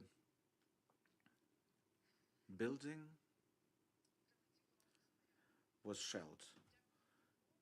Thanks God, it's never exploded, the shell. But despite such critical situations, which for them became a norm already. They didn't lose their nerve. They persevered. They recognized that they will do everything for their homeland. My husband being wounded twice with fragments of the shell and without proper medical attention and medical treatment, almost without food, and constant airstrikes, strikes from the sea, heavy artillery shelling during 3 months, didn't give up and didn't lose his nerve, continuing together with the border guards and other military from other military units to defend the city. We recognize that the solution of the issue how to return my husband and other defenders who are currently being kept prisoners by the enemy, probably with the help of the international community, of our military high command and the whole of the Ukrainian people, despite anything. Any military is a human being first and foremost. That's why we demand and we urge to stick to the Geneva Convention norms in respect to all of the military, and we urge the international community to help bring the corpses of our killed servicemen, and also to find out what happens with those who are currently lost in action, and for their relatives it's important to know what happened with them. We recognize that in these hard times, only by uniting all our efforts, we'll be able to bring our boys home to their families, We believe that by joining our efforts, we'll reach the goal of bringing our heroes back home. Thank you for your attention. Pass the floor to the next speaker. Esteemed viewers and journalists, at the screen you can see all the contact information of the Council of Mothers and Wives of Mariupol Defenders. It's called Women from Steel. Natalka Zaritska is next, wife of a soldier of Azov Regiment. My name is Natalia Zaritska. I'm wife of a soldier of Azov Regiment. The top telephone number on top of the screen is my personal number. The last time on May the 17th, my husband called that number. Right now, it's unclear what's with him, where he is, whether he's alive, whether he hasn't been tortured, whether he is being tortured as we speak. On that day, May the 17th, I was in the embassy of Ukraine in Ankara. We visited Istanbul. Husband wrote an atrocious text message to me that out of 32 brothers in arms of his unit, 24 had been killed. 17 out of 24 died in one blow, when after one airstrike they dropped phosphorus air bomb and 70 our defenders died. They became ash. Only bones were left. 8 persons who survived, 7 of them were wounded, different levels of severity. Only 1 was unscathed. Under such conditions, they stayed 82 days heroically defending this place, Azovstal Steelworks. I want you to know about this. Our guys were heroically delivering on their orders, and the last order was to put down arms and preserve their lives. For a while, we were standing still, and while waiting, we also became, with bating breath, tried that they will be brought to us. But the miracle is that they still survived. We're still in the state of shock, but we cannot be inactive, because taking our heroes from Azovstal, that's not the end. That's just the beginning of the new phase of fight. Ukrainian women are not born from steel. We steel ourselves while waiting for the defenders of our homeland. When we fight shoulder to shoulder with them, when we fight for their life and their freedom, the war unites us. The war changes our points of view, our pain, and even our tears into steel. We are united around the joint goal, because the problem of Azovstal is like litmus paper, identify the whole layer of problems. We have to make sure that we bring our heroes back home as soon as possible. We need to have guarantees that the Geneva Convention provisions will be complied with. And today we talk about those who are alive now, who are captured, who are wounded, those who were lost in action, those who killed in action, deported. And today we announce that we established the Council of Wives and Mothers of the Defenders of Ukraine, which we called Women of Steel. This council would be mediating the relations between the relatives and the authorities. It will be a powerful NGO and a ray of life in preserving human values. We launch Telegram channel because we see a huge gap in communications. Right now, each one of you doesn't know what to do, where to go to. We need to have algorithms of clear actions, communications, and predefined steps. And some of the steps have been already made. Being in pain and stress, we have huge task ahead of us. Our strength is in unity. We are standing at this scene united, in the audience united.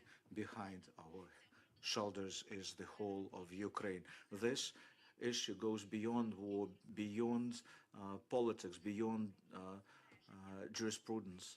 It's about preserving the highest human value, that is to say, human life. I want you to know that among the defenders of Mariupol, the defenders of Ukraine, there are representatives of those units whom we represent. Here we have Victoria Chukhraeva, sister of the territorial trooper, and Maria Netrepa, the wife of the National Guard's officer, and lots of other relatives, and you'll be able to talk to them. They're present here. I want those girls to take floor as well. Thank you. Виктория, прошу. Некуда. Да, так. Здравствуйте. Hello, my name is Victoria Chukhraeva. I'm sister of the territorial defense trooper. The heroism that they performed could not be compared. The heroes from Azovstal have their names, their stories, their relatives, the near and dear who wants to see them close by and to be confident in their safety and that they are being kept in humane conditions. We should not forget about them, not for a second, and about the heroism that they conducted.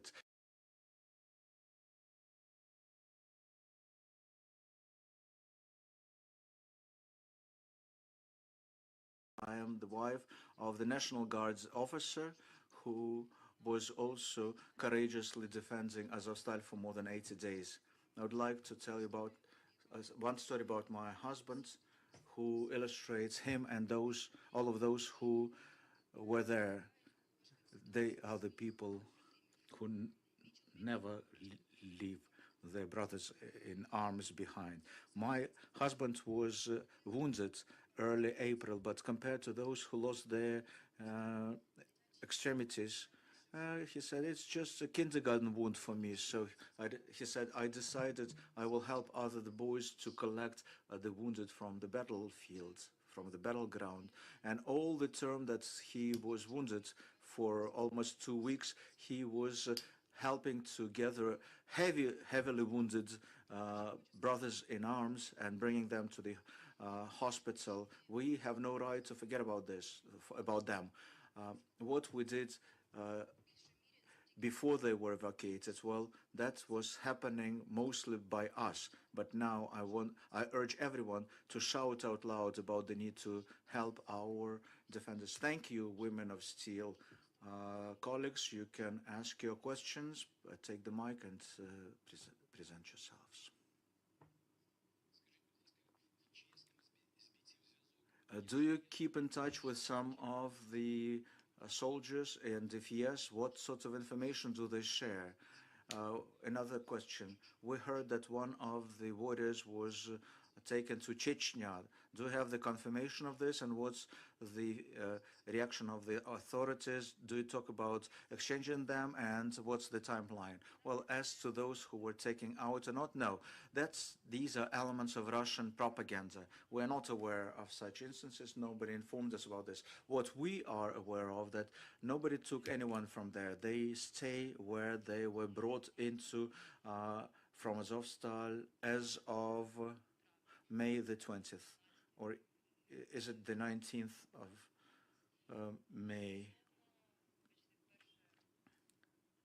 And that was the second question. Can you repeat your first one? Whether we stay in touch. As far as I know, there was my brother was not staying in touch with me. He never called me, never wrote to me. Well, actually, the last time I stayed in touch with him was the last day when they were taken out of Azovstal. At 5 a.m., he wrote to me that after lunch, there might be no connection with him. So no contact after that with him, and as far as I know, with nobody else either. Well, are you aware about any other instances of somebody staying in touch? In the last time my husband called me on May the 17th, for 2 weeks I haven't received anything from him. No text message, no phone call. And studying by night the Geneva Convention, it clearly says that the relatives should communicate with those who are kept as prisoners of war, are captured by the enemy during 2 weeks. There was no compliance with the Geneva Convention, or my husband was not getting in touch with me. People from the Red Cross contacted me about 4 or 5 days ago, and they told me that they confirmed that he walked out from Azovstal Steelworks. But every time I asked them, so whether he's alive, where he was sent, they shared no information with me. My husband said that it will be the territory under the control of the Russian Federation. Right now, I know nothing about my husband from May the 17th. Thank you. More questions? I would like to add to this question. My son was defending Mariupol. The last time he called me on April the 9th, but then I was informed that on April the 12th he was captured. Only a couple of days I saw his name on the list of the captured warriors, and according to that information, he's in Bryansk. Bryansk is the city in the territory of Russia. I saw his picture a couple of days ago. His hands were behind his back, could have been tied or in shackles. He had his head down, and I could see only his nose and his eyes. What state of health is my son in? What state of health they were when they were captured? Well,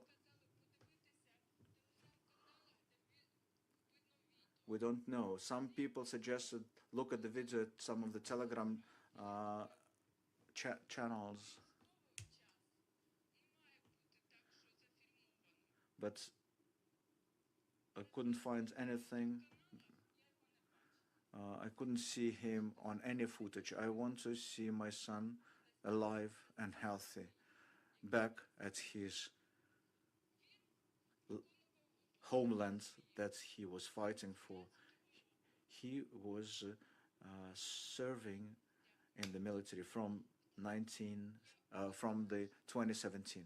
I wish all of them to come back alive and being well protected and taken care of. And I would like to thank the whole international community who are taking care of those defendants. In Finnish public TV, just to clarify, as I understand, none of you have ever heard anything about the whereabouts of your husbands and brothers. In general, the Russian side, how big percentage of all those disappeared? Have the Russian side given any information through the Red Cross about? Доброго дня, мене звати Ленард, я з фінського телебачення і... Дайте можливість відповісти на питання. Перепрошую, я перекладаю. На жаль... Unfortunately, we're not aware where our boys, husbands, brothers, sons are right now. That's why we urge to help us to get in touch with them. Again, there is a Geneva Convention which clearly states that we have the right twice a week to hear their voices. That unfortunately never happened.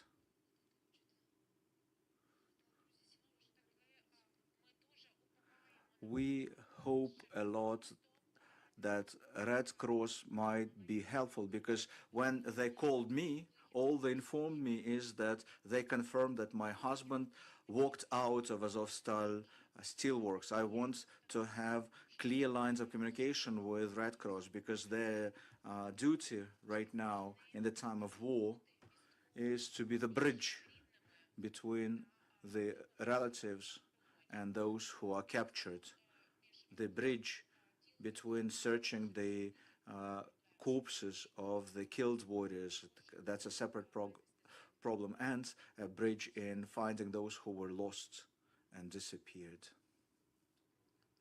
Hello, my name is Dmitro Nadolu, news agency from Turkey. Have you been yourself in Mariupol? Could you share some eyewitness accounts with us? And a clarifying question. What I understood, you are not staying in touch with your relatives, but still, any one of you talk to them? And my third question is this. You mentioned that you are talking to Red Cross in terms of bringing them back home. But do you stay in touch with the Ukrainian authorities? What do they tell you, and what's being done by the Ukrainian authorities to make sure that the soldiers will be brought back home? Thank you for this question. Well, firstly, I've been to Mariupol on Valentine's Day, February the 14th. At that time, the war could have started any day, and then I had to return back to Kyiv. And as far as I know, girls, you haven't been in Mariupol after the invasion started, right? Second question. My husband and myself, we have a habit of sending text messages to one another, regardless of whether you have cell coverage or not. Because when the self-coverage happens, I can download 50 to 100 text messages, so I constantly read his text messages.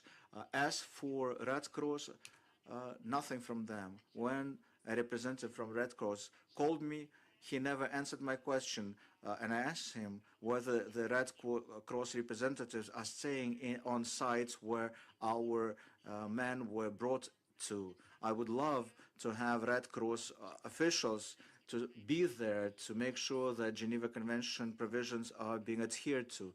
As to your question about our connection with the Ukrainian authorities, you know that we were urging them from the Maidan, the Independence Square, but they couldn't fully hear us at that time. But now they are fully staying in touch with us, and they told us that even during this week there will be results of the steps that were made before.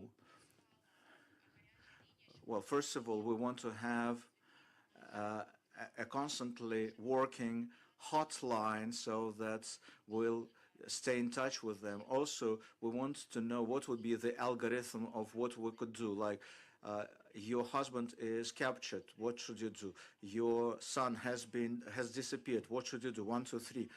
So we want our guys to start calling us. We have the right for 2 calls a week, and in this regard, I'm grateful not only to the Ukrainian authorities but to the governments of third parties. Some hidden threads have worked, and more and more chances of seeing our boys alive are opening up. Thanks a lot. Valerie Hopkins. I just have a question. Sorry to listen to my own voice. Can you tell a little bit more about the organization? How many mothers, wives, sisters have you gathered now? And what else? What do you have more concrete actions planned for the future? Thank you. Дякую за запитання. Дякую за запитання. Thank you for this question. Today I have received 48 calls and text messages asking to join our council, and that's before lunch. There's 1,000 plus households, families, who are willing to join our council. We will be allowing to join our community not only close relatives, but also those who care and who are ready to join their efforts with us. I was very positively surprised that there is a critical mass of people in each region of Ukraine, all over the world. There are people who are ready to join their efforts. You know what? At the first stage, when I started urging everyone to help them out, on the second week of the occupation, when Kalina said, don't stay silent. At that time, with my little son, I was in the basement because there was shelling in Kyiv. So together with the son, we drew the placard, Save Mariupol, with large red hearts, and we placed it on social media. And I'm grateful that this picture of my son with this placard were used by people in their avatars, which proved that these are caring people, and that was the beginning of this path of great unity. And today I am grateful that we are joining our efforts, and hopefully these would be thousands of people. Natalka, your goal is not only to unite the efforts of the relatives of the Mariupol defenders, but all of the people. Yes, the problem of Mariupol and Azovstal helped to identify the huge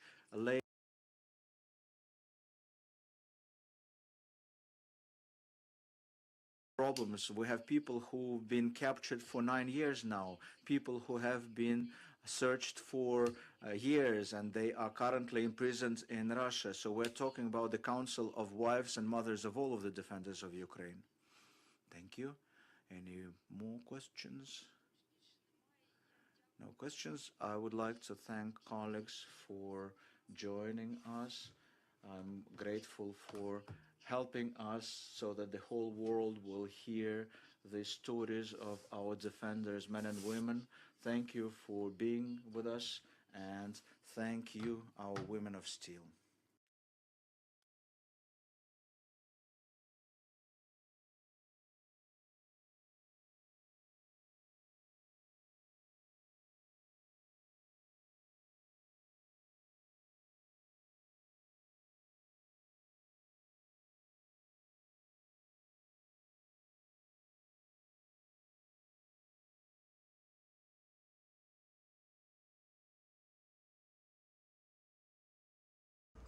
And we were just tuning in to the very latest when it comes to the war in Ukraine.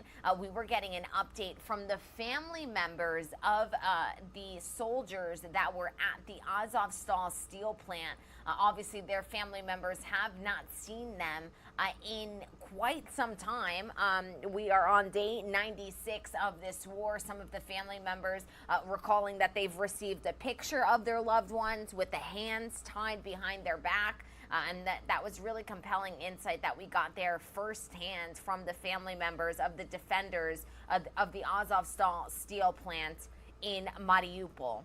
We are now taking a live look here outside of the tomb of the unknown soldier as we continue to monitor all of the live events coming into our newsroom on this Memorial Day, May 30th, 2022.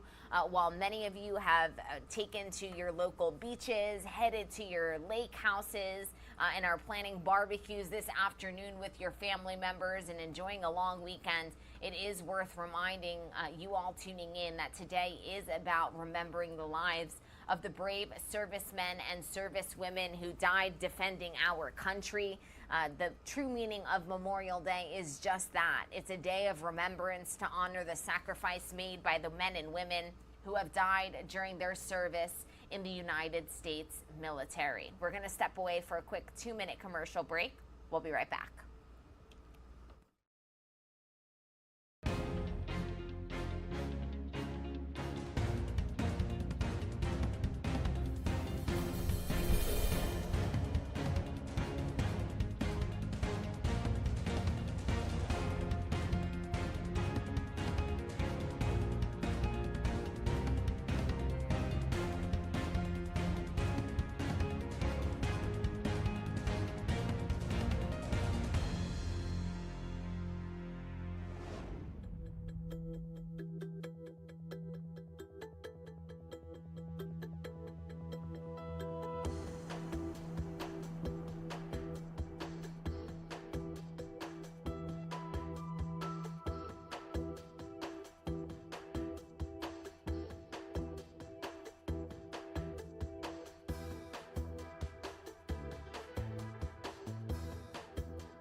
Welcome into Live Now from Fox. I'm your host, Gabrielle Amato, and we are live right now in Arlington, Virginia. We were just witnessing the changing of the guard at the tomb of the unknown soldier.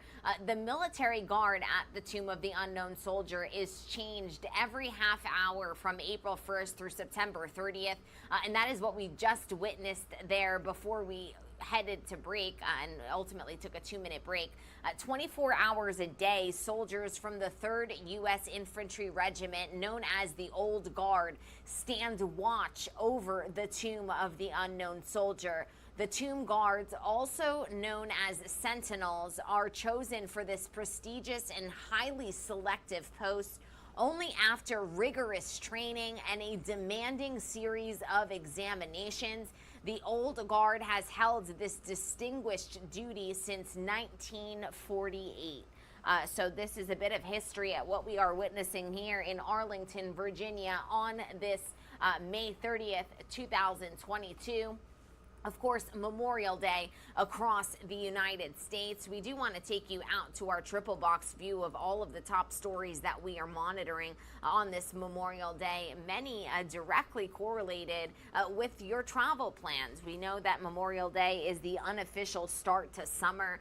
Gas prices have hit a new record. $4.62 a gallon is the national average.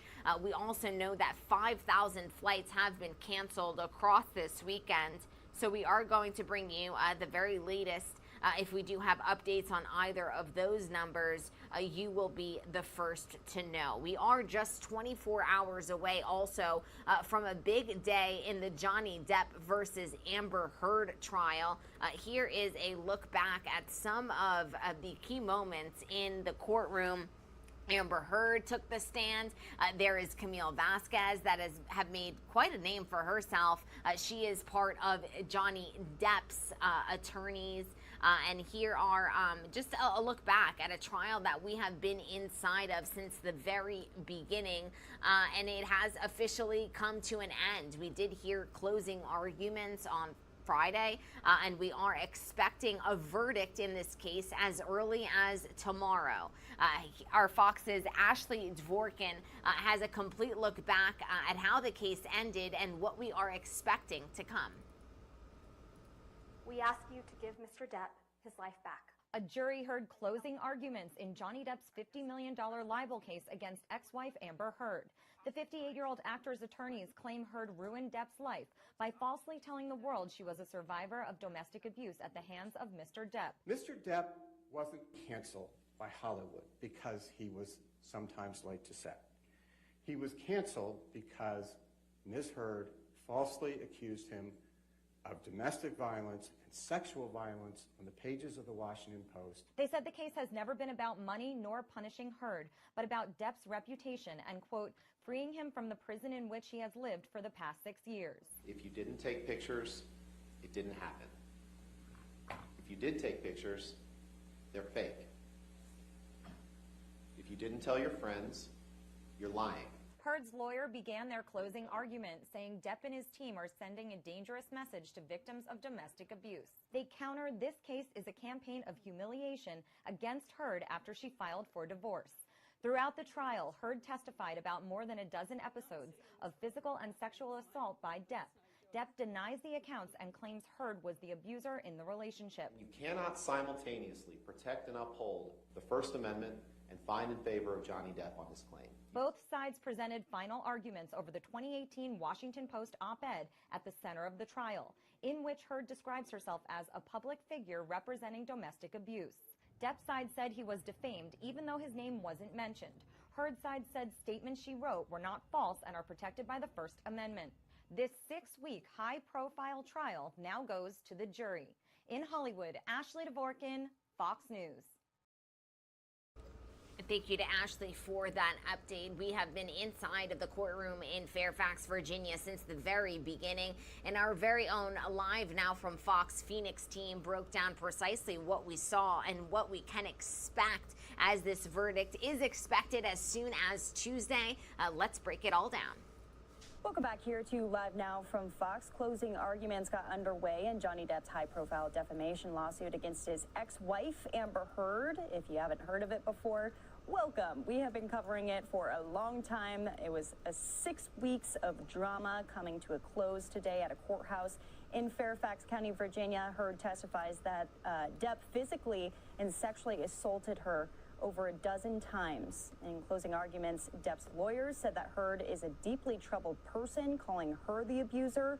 Depp is, of course, suing Heard for $50 million over a 2018 op-ed that she wrote in the Washington Post describing herself as a public figure representing domestic abuse. Depp's lawyers say that he was defamed by the article even though it never mentioned his name.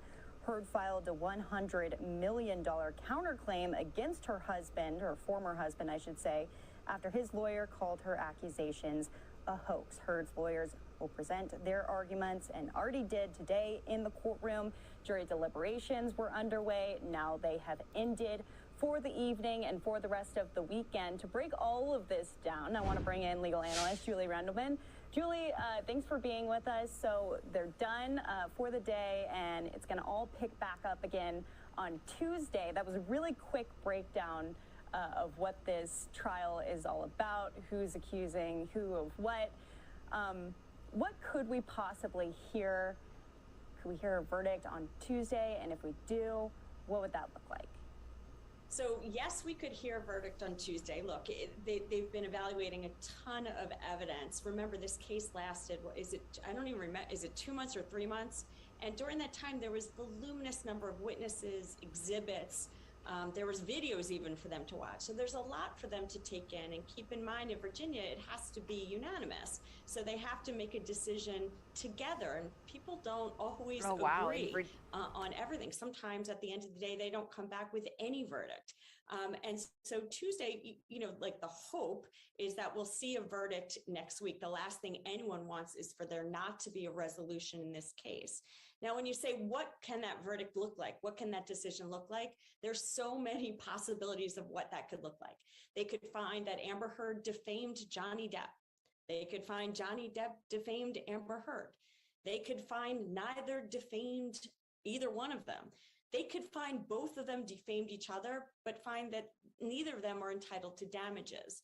Or they could find that both defamed each other and they both are entitled to damages. I give you so many scenarios because it really is kind of this mathematical equation that I couldn't even come up with the potential resolution, because it really is, there's so many options that could happen in this case. And the hope obviously is they come back with a decision so we don't deal with this again.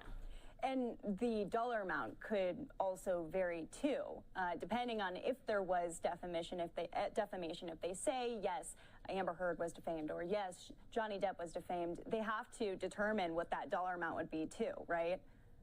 Sure, and there's a presumption if someone's defamed of some dollar amount. And remember, there's punitive, and then there's you know, just the regular damages. And so, look, they can come back and go, well, it was worth $1. They could come back and say it's worth even more than either side is requesting. You know, I said this multiple times, and I'll say it again. I think when it comes to Johnny Depp, he could care less about whether he gets a nickel. He only cares about clearing his name. And I think that's one of the things that his attorneys focused on, is that this is his chance to clear his name. And I think they made it clear that he didn't care that much about the actual dollar amount. Well, according to Amber Heard, she also says that it's not about the, you know, the money too. That is up for interpretation. Speaking of what's been said inside of the courtroom, we had closing arguments today from both sides. What were your biggest takeaways? So, you know, I think both sides did a fantastic job. I'll say throughout the trial, I was more impressed with Johnny Depp's team. I thought the big thing they were able to do that was better than the other side was cross-examination. Each of them were incredibly skilled. The other side did a good job, but were not as strong throughout the case. Summations for me were a little bit different. I thought that both sides did a good job, but I thought that Amber Heard's team nailed it. And I think the reason that I think that is they really, one of the big distinctions is that Amber's team really went into the facts and how the facts fit into the law.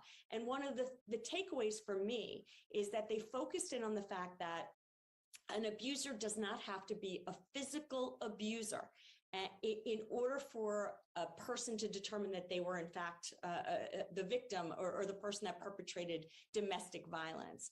And they used that in terms of this case to say, we don't have to show physical injury. There's a broad view and definition of that. And that allows the jury some room for interpretation as to what she meant in that op-ed piece. So I thought they did both sides did a fantastic job, but I got to give this one to Amber Heard's team.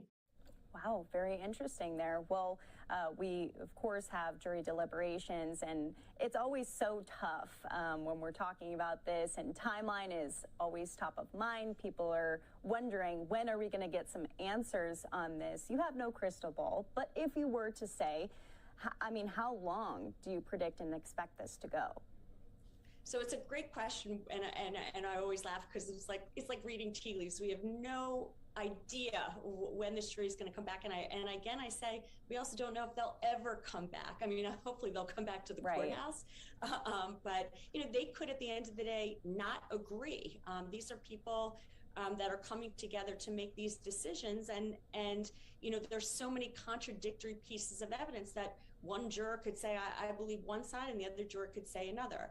I hope that they're able to come together with some sort of decision, in the early part of the week, or at least indicate that they're not able to come to a decision at that point. So what happens for these jury members over the weekend? It's a long weekend. Do they just have to sit in their rooms? What does that typically look like? Well, look, the judge always gives instructions not to look at what's on TV, media. This one's been very tough for people to avoid. The one good thing is this is a holiday weekend, so I would think that this might be the first time that people are walking away from their computers and kind of living their life, celebrating with their families. So it might be the perfect time for people to not, especially the jurors, to ignore this and kind of remove everything and then come back together and really think about what the right outcome is, whether it be for Amber Heard, Johnny Depp, or whatever they believe is the appropriate outcome. Well, speaking of outcomes, what do you think is going to happen, Julie? So I'm always worried that, look, there's been a lot of backlash about having opinions on one side or the other. I'll be honest. I think that what the defense's argument was incredibly, when I say the defense, Amber Heard's team was very effective in terms of, narrowing down kind of, or explaining the definition of abuse. I think for the jury, they have to decide something. I believe that they'll find that Amber Heard was abusive towards Johnny Depp. Physically. And the question becomes, can someone claim to be the victim of abuse when they themselves are also an abuser? I think that's something the jury's really going to have to think about when they're deciding kind of what the ultimate outcome is. I think Johnny Depp does have a much more powerful case with regards to the statements from his attorney. I don't think that Amber Heard has a leg to stand on with regards to that. I'm often wrong in my predictions, but I think that that's quite an uphill battle for her team. Julie Rendelman, we will, I'm sure, be discussing this on Tuesday as we'll be waiting. It could come at any time. They could come together and immediately make a decision in the morning on Tuesday, or it could take us into the rest of next week as well. We'll be on it from beginning to end here. Any last thoughts? I'm excited about the weekend to not think about it. Yeah. Look, this has been an emotional ride for both parties. And that's something I think, anyone watching should recognize, whether you believe one side, whether you believe the other. I always think about, no matter what you think, this is such an intimate event between these two individuals. And at the end of the day, I hope that both of them can move on with their lives, regardless of the outcome. Yep. And it'll be interesting to see if any movie deals are made after this, even about the trial itself. It certainly will be interesting to see the ultimate verdict in a trial that we have been following for weeks now. You did just hear our Live Now from Fox Phoenix team break down the fact that the jury obviously heard these closing arguments on Friday. They will reconvene on Tuesday, so they, like many of you, are enjoying their Memorial Day weekend at places like you see on your screens. We're taking a live look at Wildwood, New Jersey. And so we will be sure to be back inside of that courtroom in Fairfax, Virginia, when this story does pick up in just 24 hours time. So mark your calendars, open your apps, set an alarm. You won't want to miss a verdict that could potentially come as soon as tomorrow. We're going to step away for a quick 2-minute commercial break. When we come back, we'll get you up to speed on the latest when it comes to baby formula shortage that has now reached 70% out of stock rates. We'll get you up to speed on what some families are desperately doing to try and get their hands on food for their children. And we'll also get you up to speed on our reporters on the ground in Ukraine, as we are just about 5 minutes away from an update, another update from Ukraine. We're going to hear from the spokesperson of the Ministry of Defense at around 7:30, live from the Ukrainian capital with the very latest as the war in Ukraine does hit day 96 on this Memorial Day, Monday, May 30th, 2022. We'll be right back.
Welcome back into Live Now from Fox. We want to get you up to speed on the latest when it comes to the baby formula shortage.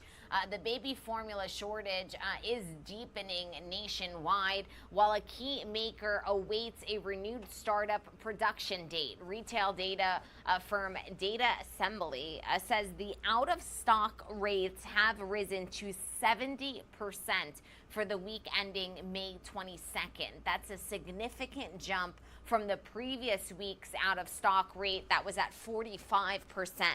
Abbott Nutrition, which faced a major recall earlier this year, says its Michigan formula plant should restart on June 4th. But store shelves may not see them until mid-July. The FDA has not reached a conclusion on whether bacteria at the plant caused infant infections from the formula. We will continue to keep you up to speed on the very latest when it comes to the baby formula shortage, and we are continuing our coverage of this, learning that some Americans are now going south of the border to get baby formula. Some Americans who can make it to the southern border are now crossing into Mexico to buy baby food out of complete and utter desperation. Americans have been seen in Tijuana, Mexico, buying it at pharmacies and even big box stores like Costco. One Mexican mother says she doesn't have problems buying it, and her American friends on Facebook are, quote, trying like crazy to get it. Out of stock rates for baby formula are now at 70%, as we just reported. The Biden administration has invoked the Defense Production Act to help ensure supplies. But our Fox's Annie Eliopoulos has the very latest when it comes to this story. More relief is on the way for parents searching tirelessly for baby formula. 2 shipments of formula from the European Union arrived to 2 distribution points in Northern Virginia and Central Pennsylvania earlier this week. The shipments will be distributed to hospitals and retailers in an effort to ease some of the burdens of the ongoing shortage. I can't imagine worrying about how you're going to feed your baby and how you're going to provide for them. In Dearborn, Michigan, several nonprofits teamed up to hold an emergency baby formula distribution event.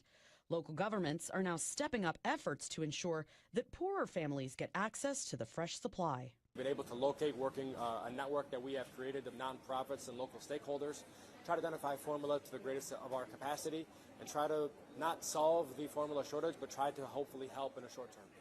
Meanwhile, the Biden administration is facing backlash for their sluggish response to the shortage.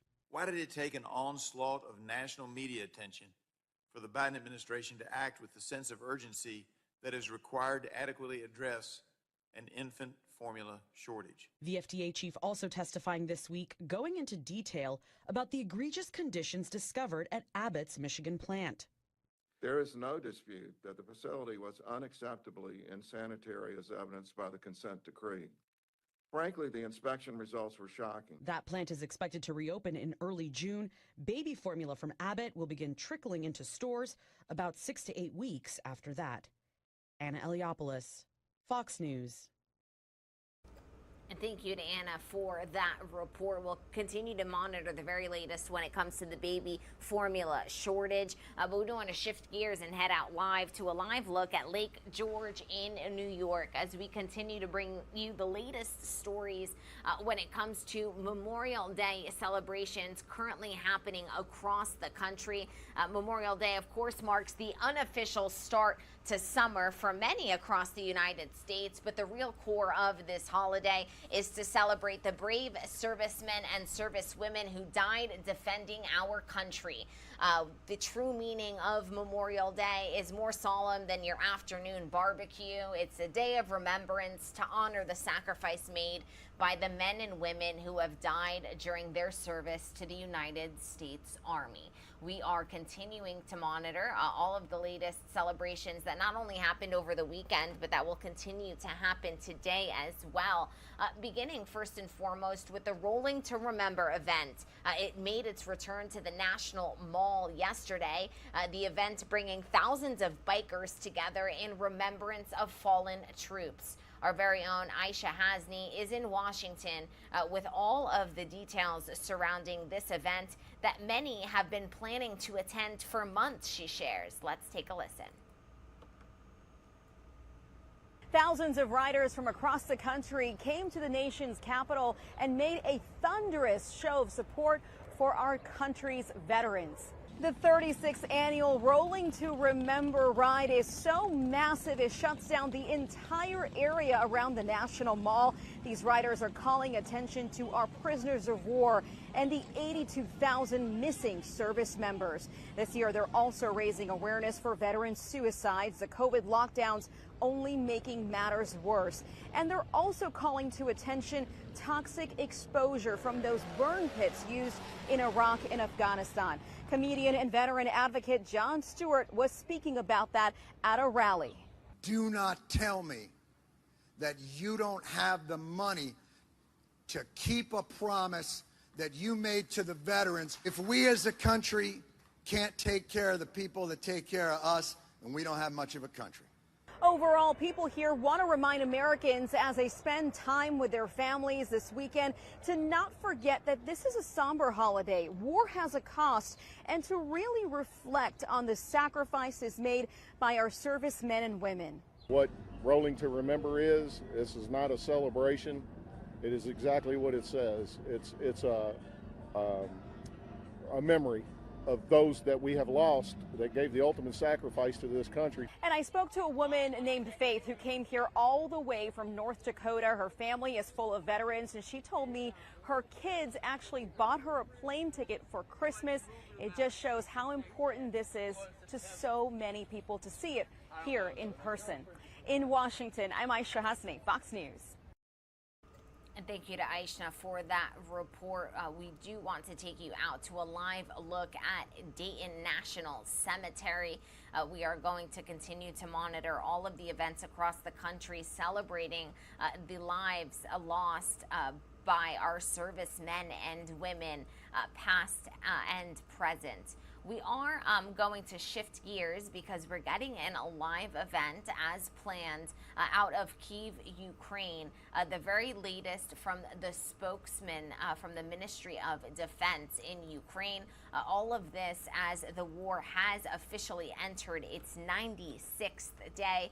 So we do want to take you out live, raw, and unfiltered. Let's listen in and get the latest. Occupation forces don't stop offensive in the eastern operational zone in order to have full control over the territories of Donetsk and Lugansk Oblast, ensuring the resilience of the land corridor between Rostov Oblast in Russia and temporarily occupied territory of the Autonomous Republic of Crimea, and blocking sea communications of Ukraine in northern western part of Black Sea. At least these are tactical plans of the Russian aggressor. For this, the Russian command has used all the forces and tries to encircle our troops in Donetsk and Lugansk regions. The battles reached maximum intensity. The Russian occupational forces engage along the whole front lines and try to shell our deep rear with artillery. Simultaneous assault on multiple axes have been conducted.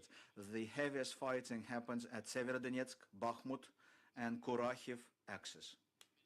In order to strengthen the groupings of troops and recreation of troops, the enemy demothball outdated weapons and military equipment.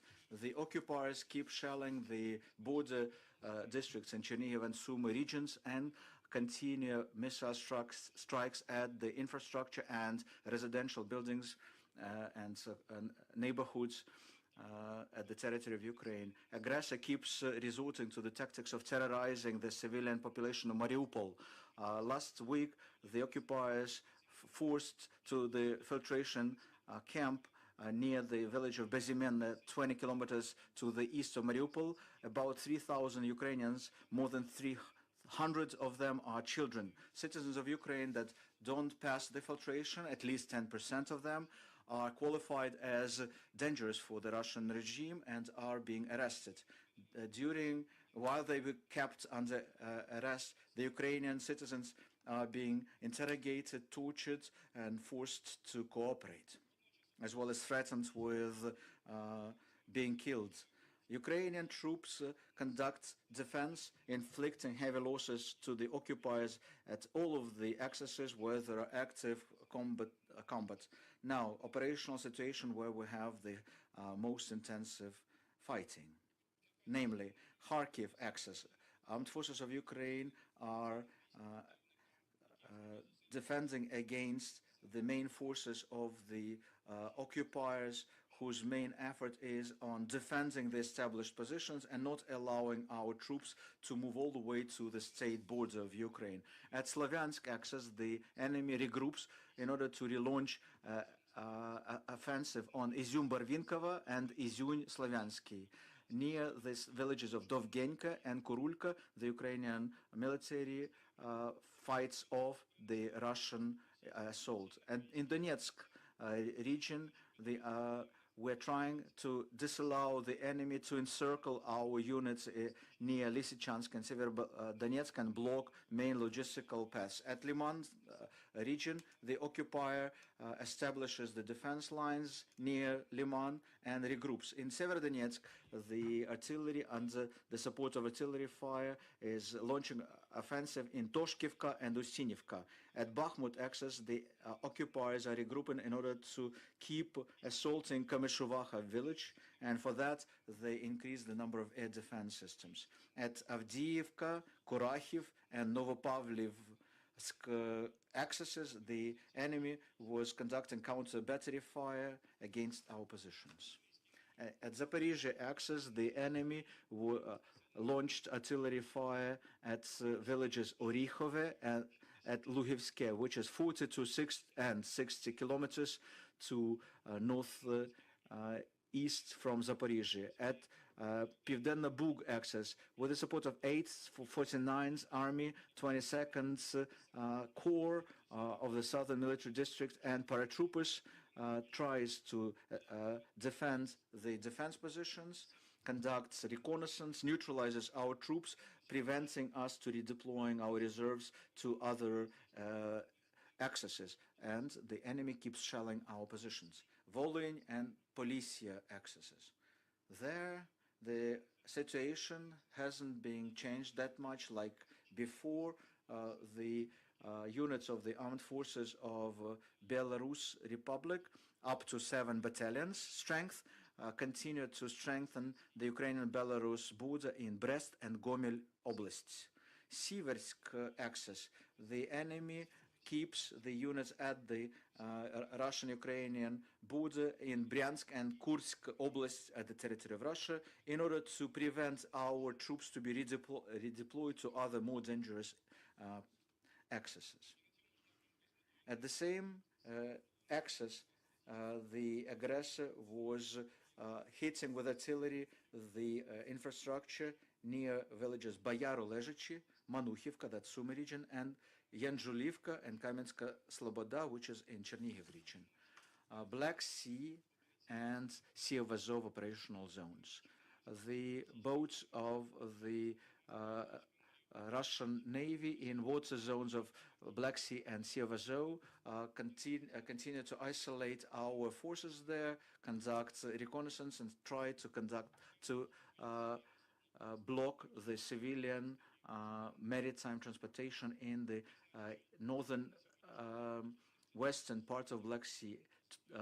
The readiness of use the missiles in Black Sea is only one boat that could fire as much as 8 missiles from caliber MLRS.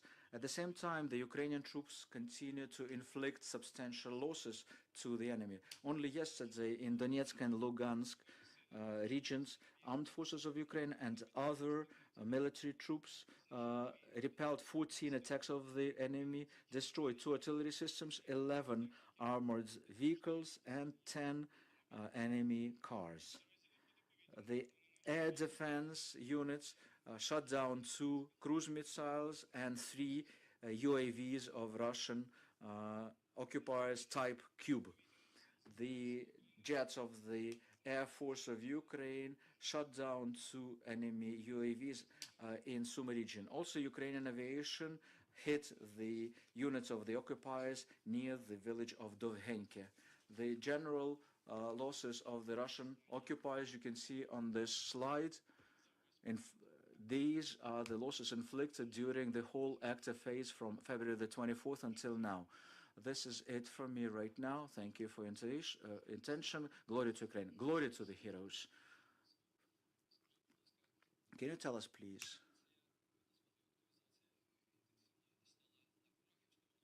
You mentioned more intense fighting in Kurachiv axis, but a couple of days ago it was quiet there. What would it mean? Pivdenna Bug axis. There was information that from Davida Broda and Kosterma, our troops were moving forward, and there was information that it was difficult for the Russians to establish their defense positions. So is it possible there for us to move all the way to Dnieper and cut them off somehow? And lastly, in Black Sea, there is only one ship of the Russian Navy that could launch cruise missiles from, previously there were 4 of them. Well, no, there were 2 of them. Well, back to your first question. It's not surprising that there is,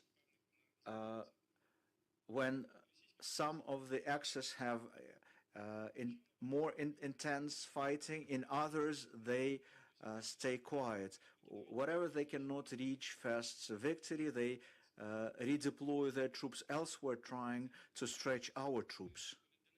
This is quite a dynamic situation, so nothing surprising here. As to the Black Sea operational zone, yeah, it's difficult for the enemy to establish defensive lines because our troops are preventing them from doing so. Also, we had some successes there. You heard that from the governor's office there. As to the Black Sea operational zone, there is only one boat there capable of launching missiles. Other boats and ships of Russian Navy rotate, come and go. What does it mean in particular? Well, I cannot tell you. Most likely they focus right now to apply against Ukraine not naval-based cruise missiles, but they use long-range bombers, old Russian jets using outdated Soviet missiles type X, which they can hit on our territory without flying into the airspace of Ukraine. So that's the situation right now. Other questions, please? In the eastern part of Donbass, especially in Severodonetsk, are you ready to retreat the troops that are defending the area in order to prevent them to be surrounded by Russian army?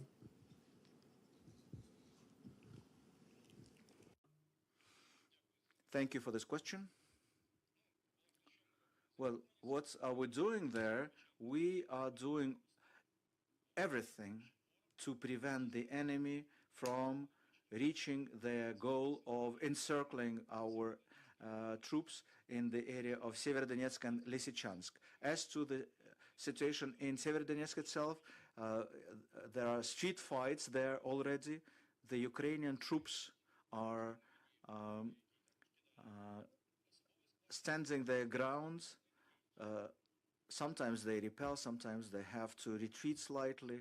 But our main goal of the armed forces of Ukraine is not only to prevent the encircling, but to prevent any successes of the Russian occupiers at all of the axes, because according to the General Defense Plan for Ukraine, we have to keep fighting until we liberate all our territories. That's why the situation there is quite heavy, but the armed forces of Ukraine keep it under control, which is the most important thing. Our intelligence works well. We know about all of the plans of the enemy. Our air intelligence and reconnaissance is on, so I'm quite optimistic about the situation, but still it's extremely difficult as we speak.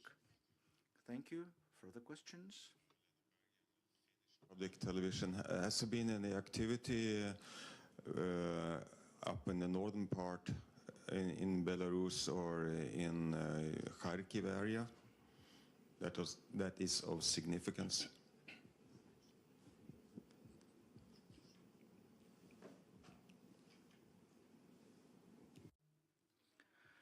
As to the situation at the border with Belarus, no substantial changes in operational situation in the last 24 hours. Like I told you, the Belarusian military troops are involved in exercises. At least that's what they claim, allegedly.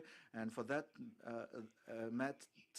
they are transporting the military equipment and have their troops on march. But what stays the same is, unfortunately, there is still the threat that there might be military strikes from the territory of Belarus into Ukrainian territory. Unfortunately, this threat is on because Russians had their Iskander MLRS systems deployed there. As to Kharkiv region, again, no substantial changes happened there. The enemy tries to establish the defensive positions. Our troops are preventing them doing so. That's that. Thank you, Alexander, for joining us. That was Alexander Matrzanek, the spokesperson of the Ministry of Defense. Thank you, friends. Glory to Ukraine. Glory to the heroes. And our team prepares the agenda for tomorrow. Follow us on Twitter, Facebook, YouTube, and Telegram channels.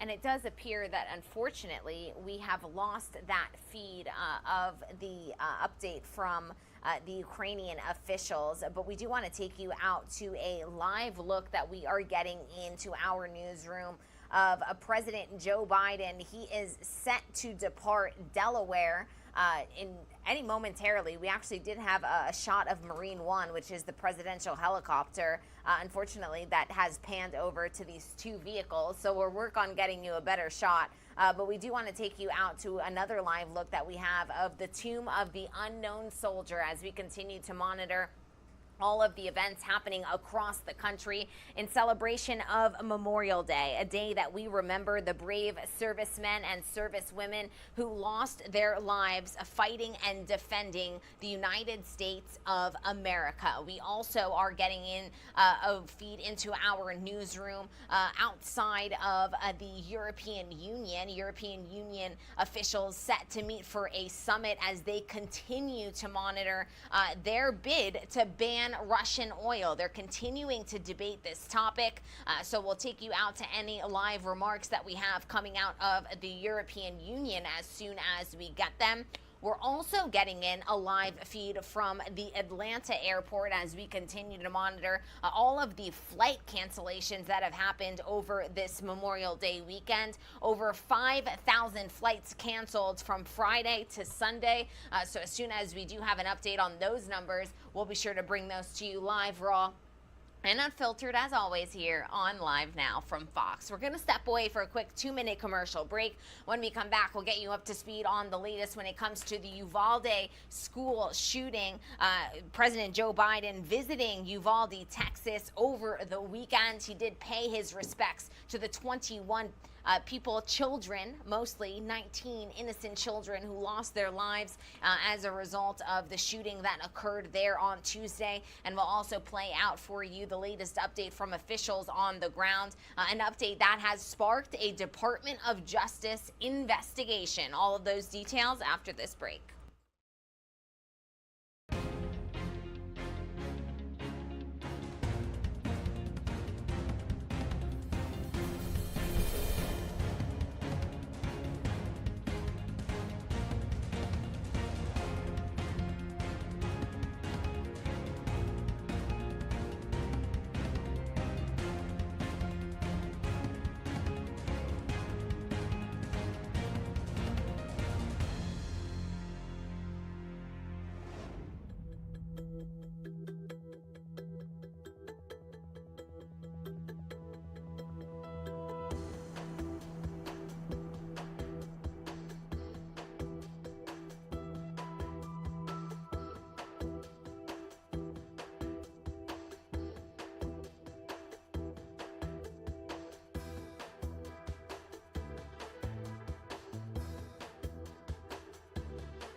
Welcome back into Live Now from Fox. President Joe Biden and First Lady Dr. Jill Biden visited Uvalde, Texas on Sunday. The pair arrived at the makeshift memorial site out in front of the Robb Elementary School, which is the site of Tuesday's mass shooting that left 21 people dead, 19 children, and 2 heroic teachers. While in Texas, President Joe Biden and Dr. Jill Biden also spoke with families of the victims, as well as attended a mass service and also spoke to the first responders. We are going to play for you an official update, the latest update from officials on the ground there. But before we do that, we want to get you all of the latest details from our Fox News correspondent, Jeff Paul, who has all of the insight into how the President of the United States and the First Lady of the United States paid their respects to the lives lost last Tuesday.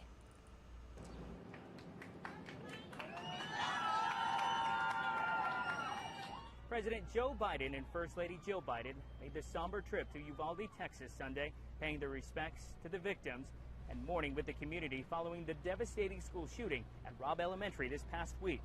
A lot of hurting hearts everywhere, whether it's at the church or the school or here. I think it's good that he came to express his sympathy for the community, and I believe the community appreciates that as well. This is a time to come together and set differences aside.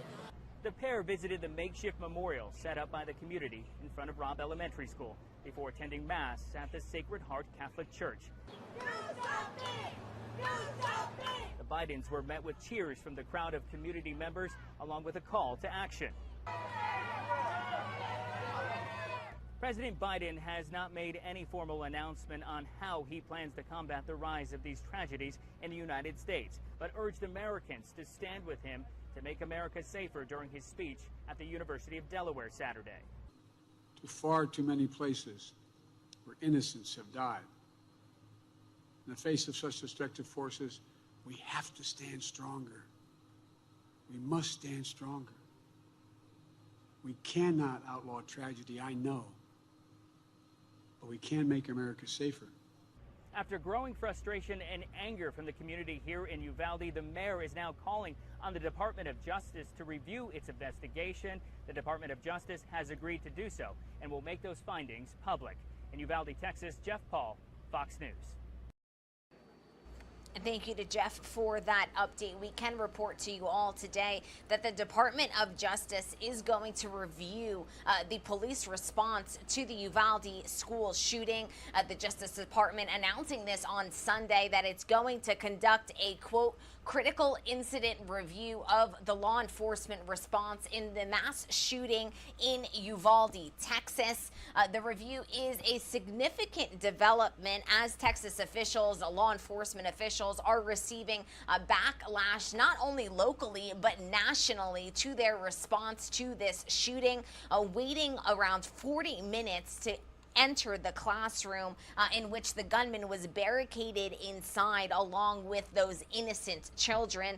We do want to, of course, make sure that you are up to speed on all of the latest, including the full statement from officials that is being investigated by the Department of Justice.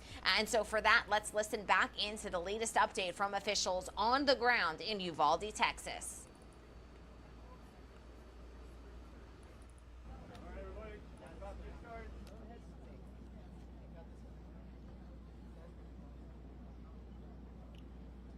Good morning. Thank you for being here today.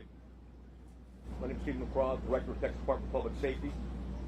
On Tuesday, the District Attorney for the 38th Judicial District, Christina Mitchell, requested that the Texas Rangers under the Department of Public Safety assume lead responsibility of this horrific murder of 19 innocent child and 2 adults. Our goal today is to provide the parents, the community of Uvalde, the public, as much information as we can on where we are on the investigation. We're here to report the facts as we know them now, not to defend what was done or to criticize what was done or the actions taken. I'll begin first and foremost with the timeline as we know it. The second timeline I'll discuss is the 911 timeline. Then we'll talk about the relevant social or digital media footprint of the subject. And we'll also have plenty of time for questions at that point.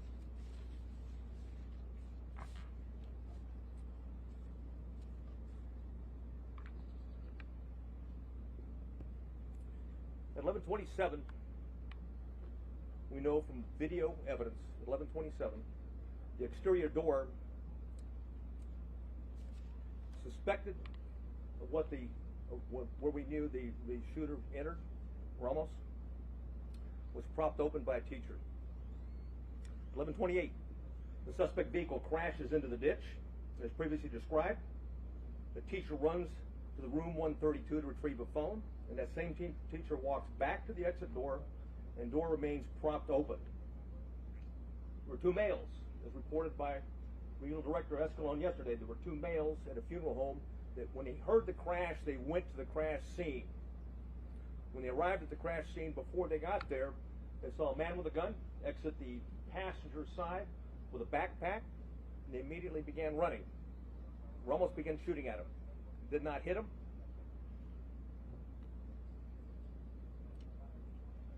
One of the males fell when he was running. Both males returned to the funeral home while they're running.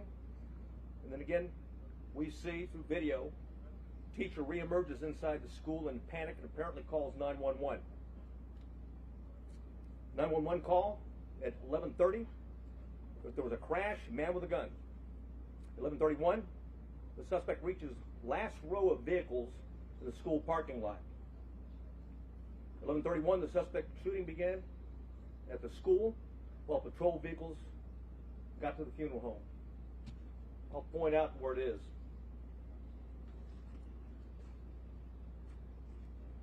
The crashed vehicle's over here. The suspect was hiding behind a vehicle, started walking down, shooting into the classroom. There was a discussion early on that an ISD, consolidated ISD for Uvalde, had officer, was a resource officer, had confronted the subject. That did not happen, as R.D. Escalone talked about yesterday. It was certainly stated in preliminary interviews, but often these preliminary interviews and a cursory walkthrough doesn't reveal the type of information, and certainly, police officers, like anyone else, under stress, sometimes witnesses get it wrong. But the bottom line is that officer was not on scene, not on campus, but had heard the 911 call with a man with a gun, drove immediately to the area, sped to what he thought was the man with a gun, to the back of the school, what turned out to be a teacher, and not the suspect.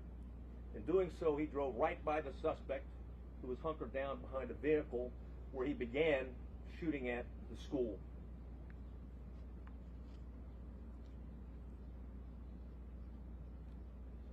(11:31), the suspect shooting in between the vehicle is when it began, while the patrol vehicle gets to the funeral home. Multiple shots are fired outside the school at 11:31. Patrol car accelerates into the parking lot, drives by the shooter. That's exactly what I was talking about. That was the ISD officer at that time. He passes and then leaves the camera view. There's multiple shots fired at the school at 11:32, at 11:32:27, 11:32:36. At 11:33 is when the suspect entered the school at the door that I'm pointing to now. At 11:33, the suspect begins shooting into room 111 or 112. It's not possible to determine from the video angle that we have at this point in time. We do know this, that he shot more than 100 rounds based on the audio evidence at that time, at least 100 rounds. He entered at 11:33, or 11:33 he started shooting in the classrooms, 111 and 112. At 11:35, 3 police officers entered the same door as the suspect entered. All 3 of those police officers worked for the Uvalde Police Department. They were later followed by another 4, a team of Uvalde police officers, 3, and also a county sheriff, county deputy sheriff. So a total of 7 officers were on the scene. The 3 initial police officers that arrived went directly to the door, and 2 received grazing wounds at that time from the suspect, while the door was closed.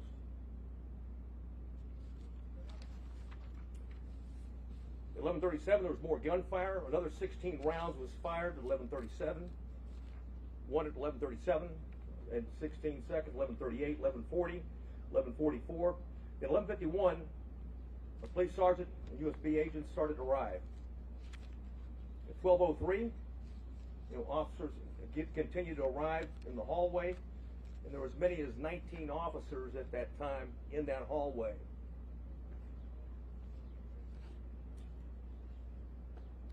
At 12:15, we know that BORTAC members arrived. Not the entire BORTAC, but members of BORTAC, along with Shields. At 12:21, the suspect fired again, was believed to be at the door. At 11:21, law enforcement moved down the hallway. At 11:50, they breached the door using keys that they were able to get from the janitor because both doors were locked. Though both of the classrooms that he shot into were locked when officers arrived. They killed the suspect at that time. And now I'd like to go over the 911 timeline.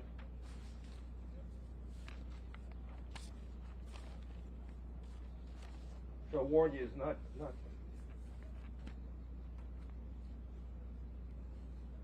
it's better that I read it than you listen to it.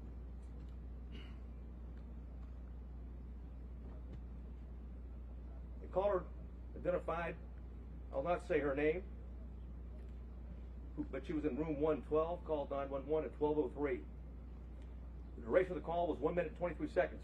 She identified herself and whispered she's in room 112.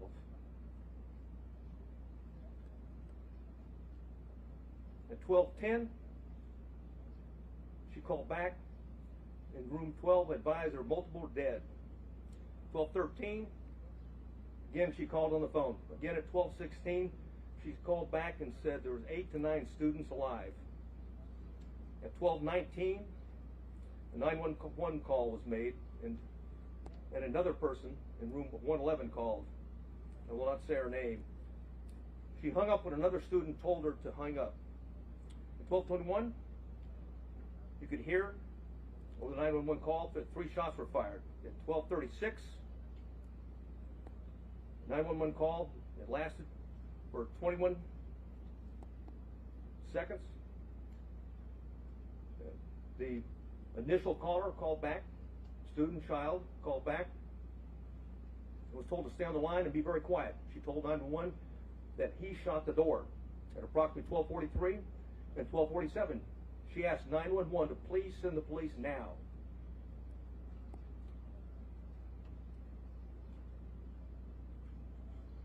At 12:46, she said that she could hear the police next door. At 12:50, shots are fired. They could be heard over the 911 call. And at 12:51 is very loud and sounds like the officers are moving children out of the room. At that time, the first child that called was outside before the call cuts off.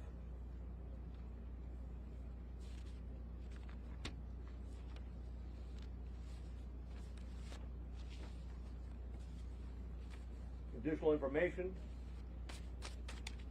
that we have is that there are 58 total magazines at the school related to the crime scene. 11 of those magazines were inside the school. 3 were on the suspect's body. 2 in room 112, 6 inside room 111. 5 were on the ground, 1 was in the rifle. There were 32 magazines outside the school, but on school property. 1 just outside the school building and 31 in the suspect's backpack that he did not take into the classrooms with him. There's 15 magazines at the crash site. There were 2 magazines at the suspect's residence for a total of 60 magazines. He had purchased and had a total of 1,657 total rounds of ammunition. 315 of those rounds were inside the school. 142 of those were spent cartridges. 173 were live rounds. 922 were outside of the school, but on school property. 22 of those were spent cartridges. 900 were live rounds. 422 were at the crash site. 22 were spent cartridges. 420 of those were live rounds. There's 35 spent law enforcement cartridges total in the school. 8 of those were in the hallway. 27 were inside the classroom. 111 where the suspect was killed.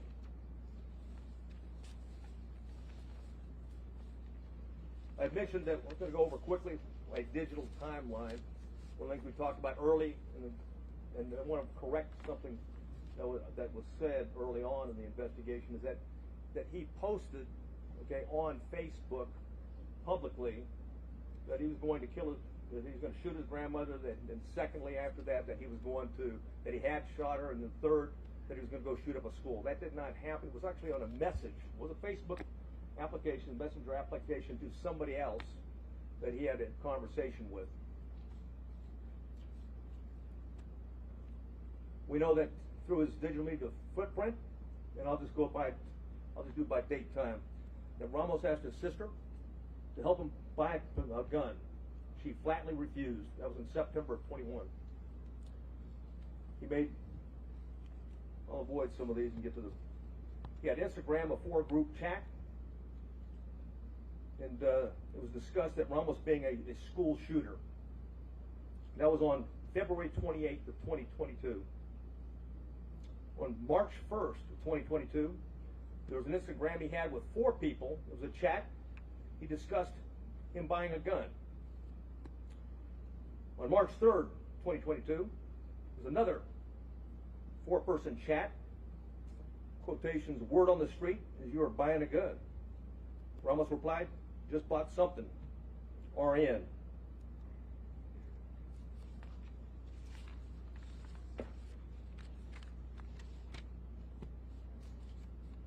On March 14th, and there was an Instagram posting by the subject, in quotations, 10 more days. The user replied, are you going to shoot up school or something? The subject replied, no, and stop asking dumb questions and you'll see.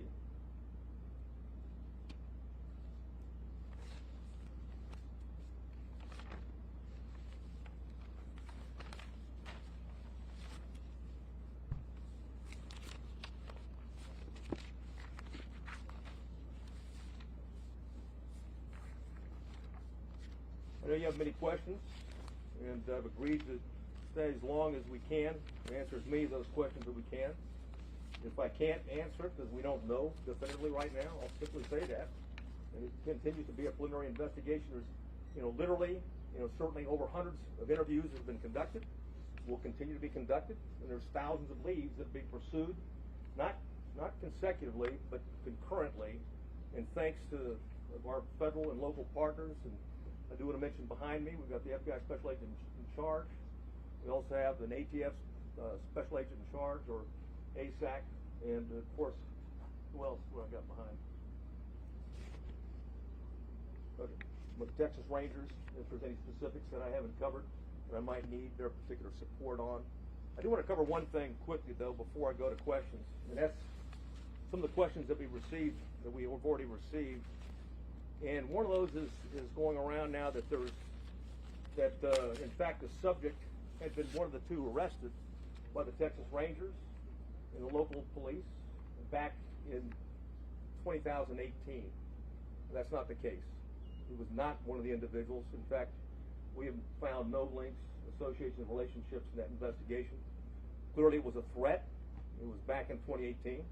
The 2 juveniles were charged with attempted or conspiracy to commit capital murder. There's no question that we thought, and we had evidence, and certainly the district attorney agreed, that these juveniles, one 13, one 14 years old, was a threat to Uvalde. And there was a discussion at that time, even the senior year of the one that was 14 years old, which would make it 2022. However, that was not the subject.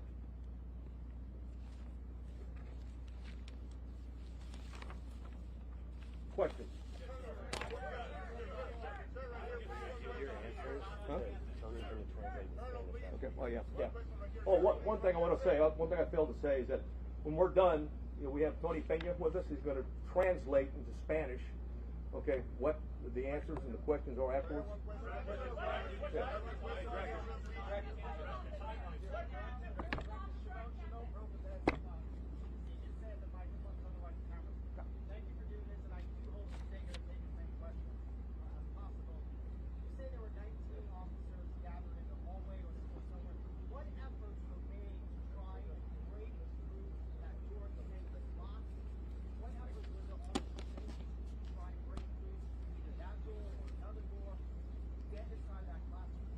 None at that time. The on-scene commander at the time believed that it had transitioned from an active shooter to a barricaded subject.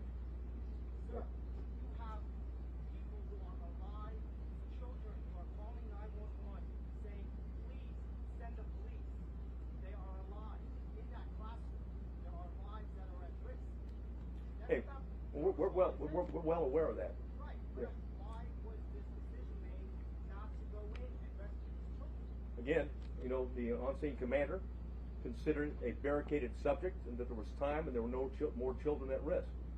Obviously, based upon the information we have, there were children in that classroom that were at risk, and it was, in fact, still an active shooter situation and not a barricaded subject.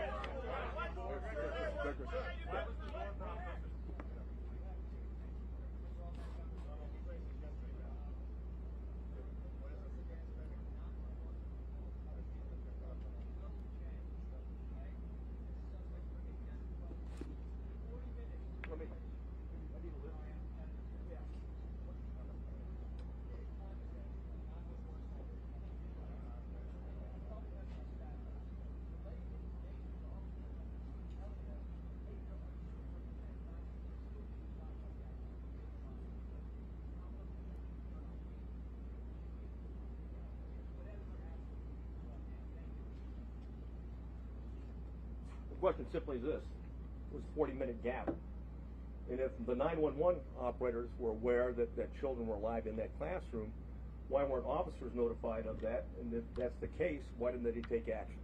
That's the question. And again, I'll go back to the answer for right now, is that it was considered, okay, the decision was made on the scene. I wasn't there, but at the same point in time, a decision was made that this was a barricaded subject situation. There was time to retrieve the keys and wait for a tactical team with the equipment to go ahead and breach the door and take on the subject at that point.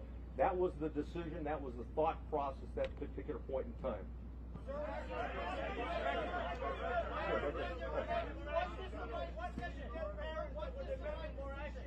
What? What can you tell parents that were here waiting and asking for the police to go in? Yeah, there was 19, like I said, there was 19 officers in there. In fact, there was plenty of officers to do whatever needed to be done, with one exception, is that the incident commander inside believed they needed more equipment and more officers to do a tactical breach at that point. That's why BORTAC was requested on the scene. As soon as they were there, they executed a search, or at least a dynamic entry, and went in.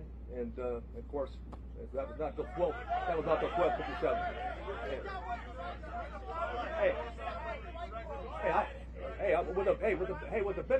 With the benefit of hindsight, stand by, right? I got it. Okay. Hey, from the benefit of hindsight, where I'm sitting now, of course it was not the right decision. It was the wrong decision. Period. There's no excuse for that. But again, I wasn't there, but I'm just telling you, from what we know, that we believe there should have been an entry at that as soon as you can. Hey, when there's an active shooter, the rules change. It's no longer, okay, it's no longer a barricaded subject. You don't have time. You don't worry about outer perimeters.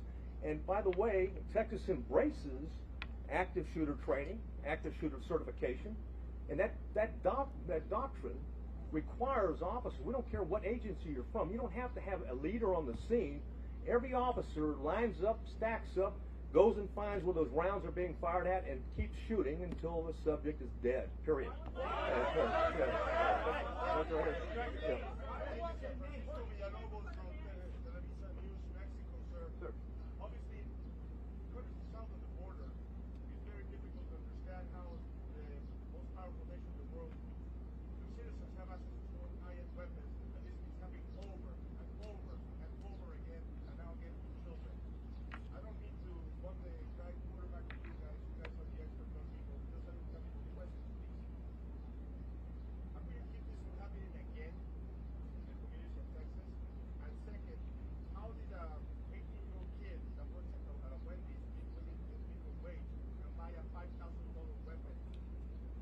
Well, answer the last, he used a debit card first, but to your point, it's very expensive, and a debit card is not a credit card. It means he had money in the bank. So why and how is being looked at right now, and I'll tell you this, thousands of more leads are being looked at right now because we haven't answered all the questions. We haven't gotten into the why. Okay, we know the individual was also into cyber gaming in that regard, and group gaming in that regard. So we've got a lot of questions are out there. We're seeking answers, but we've got an obligation. We'll continue to update you when we find something out. Hey, the woman in the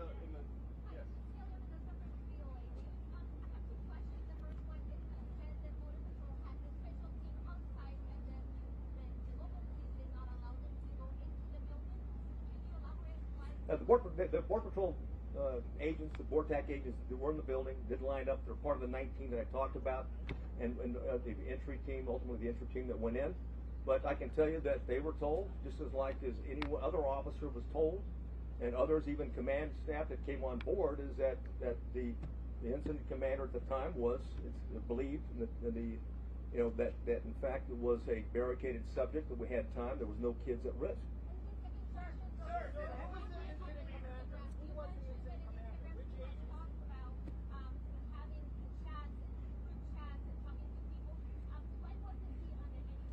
I wish he was. I wish he was, because there's no question. And I'll say this right now, and every time we have one of these, and there's copycats, okay? And we need the public, just like we did back in 2018, there was a public, okay, that came forward that we got 2 people that are about to shoot up a school or planning to shoot a school. It's imperative on the public, when you get something, just because the guy sounds like he's a nut, he may be a nut. But just because it sounds like, well, it's possible to do, he may be intended to do, as I read the timeline based upon the chats that he had. So we need everyone, when we have a threat to life like that, to take it seriously and report it, because ultimately this is tragic. What do you tell the parents of 19 kids, or the families of two teachers? Yeah. Hey, yes, sir. Yes, sir.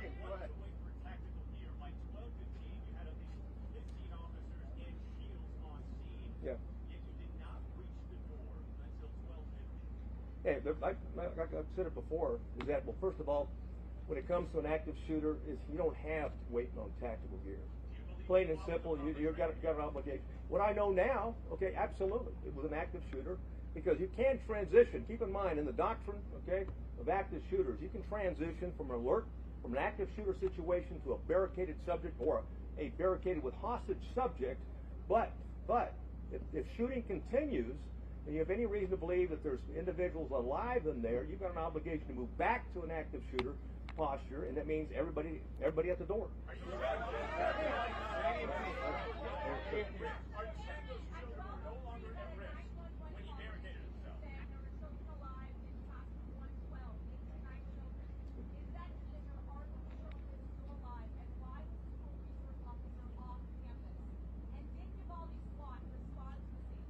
Well, Uvalde has a part-time SWAT team, number one.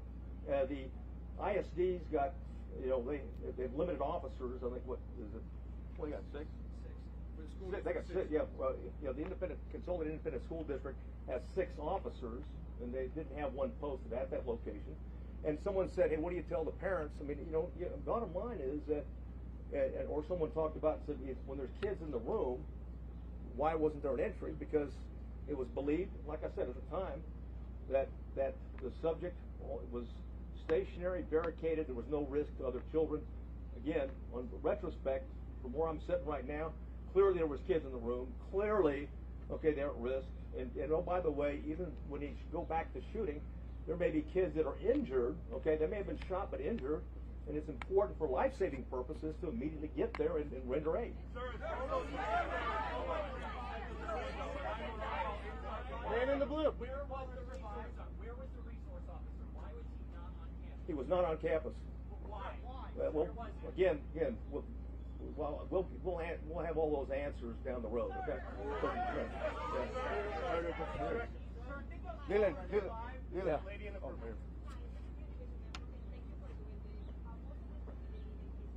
Yeah.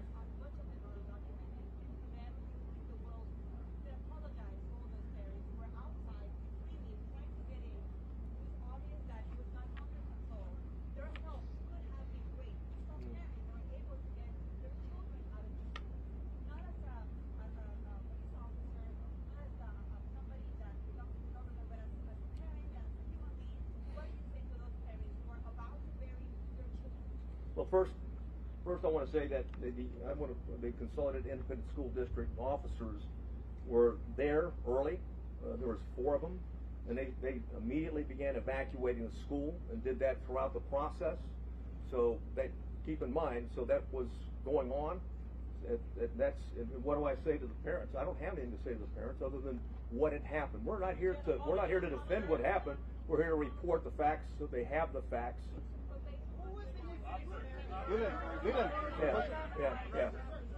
Hey, hey, bottom line, the consultant.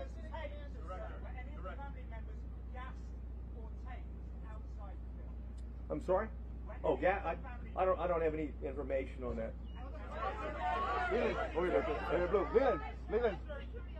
Oh, one second though. However, we did review what DPS officers arrived on the scene, what they did, and looked at those instances. The blue. Yes.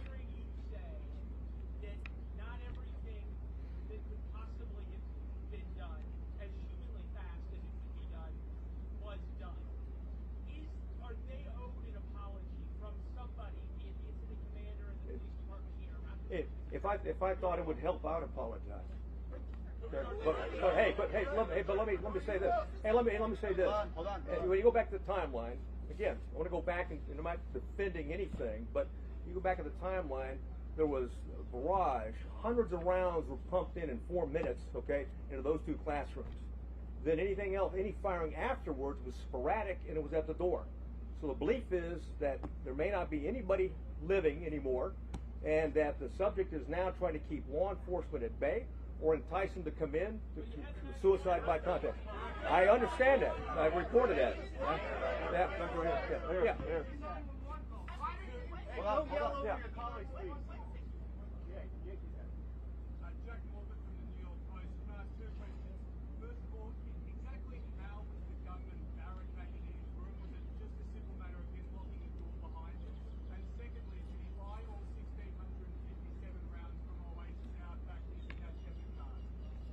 Well, I might answer the first one, but the why on the second one I don't have. The first one, that each door can lock from the inside, and both doors were locked, okay, from the inside. So the subject, when he went in, he locked the door. He came out one time into the hallway, went back in and locked the door, because at the time that the officers went in, both doors were locked. They got a key from the janitor and used it. The first call came in inside the classroom at 12:03, and you breached it at 12:51. How many students died in those 48 minutes? I don't have that answer. We're looking at it right now. Hey, hold on. Go ahead. Yes.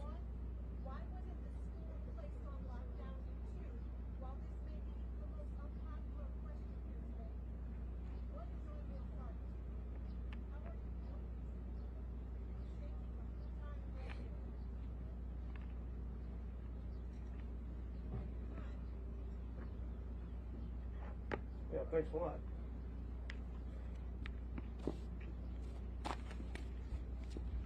Forget how I'm doing. What about the parents of those children? Don't forget about me. What about me or officers and stuff like that? We take an oath to uphold the law and protect people. And anytime something tragic like that, we want to know why it happened and if we can do better next time, is the bottom line. And call it like it is.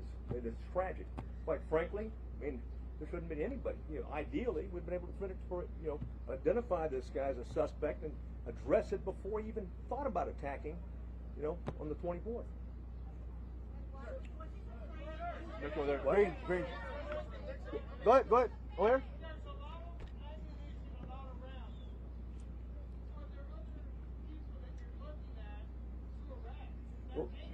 And we're looking at other people.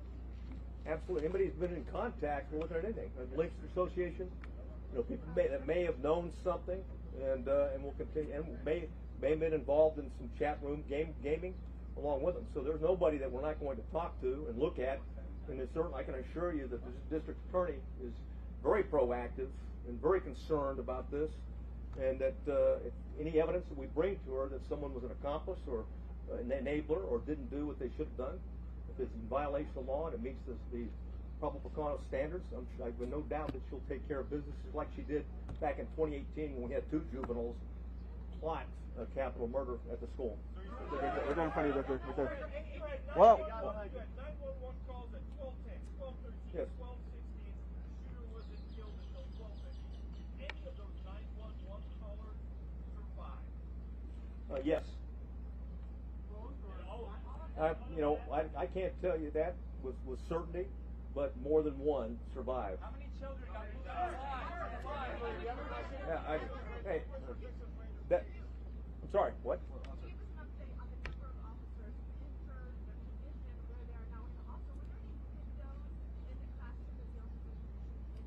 Yes, the windows at the, I'll go backwards, and right over here, I'll move over here. Subject shot into these windows right here as he's approaching the door, right? So the children were vulnerable all the time going through. We don't have any recording of any of the children maybe injured but not dead when he shot in this particular area, right? As to the answer in terms of someone could have shot opposite in that regard, you know, I don't have the answer for that, quite frankly. Right? We're looking at a number of different things in terms of ballistics and things like that, what you can do. Keep in mind, when you've got children, okay, in here, come back to right. We've got children in here. Oh, Jesus, yeah. Okay. Okay. All right. And we're looking at this from a tactical standpoint and everything in terms of looking backwards, okay? And certainly one of the things is, what was the access in 111 and 112 in that regard? And and also, you know, there's other access points as well.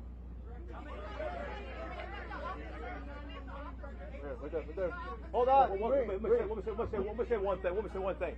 Well, one thing I didn't point out, okay, is that when we've got him going into these rooms, right here's a Jack and Jill restroom between. So not unlike Santa Fe, the classrooms are separated, but they're really connected. So you can move back and forth between those two classrooms. In the green. Yes, sir. Was the incident commander receiving the information coming via the 911 call? And if so, why not? And if so, speak to the level of investigation that you're putting into that very question. Yeah, well, that question will be answered, but I don't have I'm not going to share the information we have right now, because I don't have the detailed interview right now. Go ahead, sir. Right there. Yeah. Go ahead, Blue.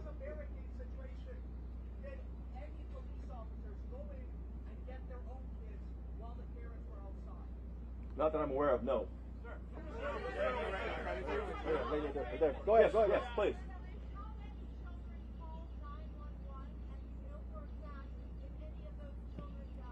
I know for two, for certain did, and those two did not die. Sir,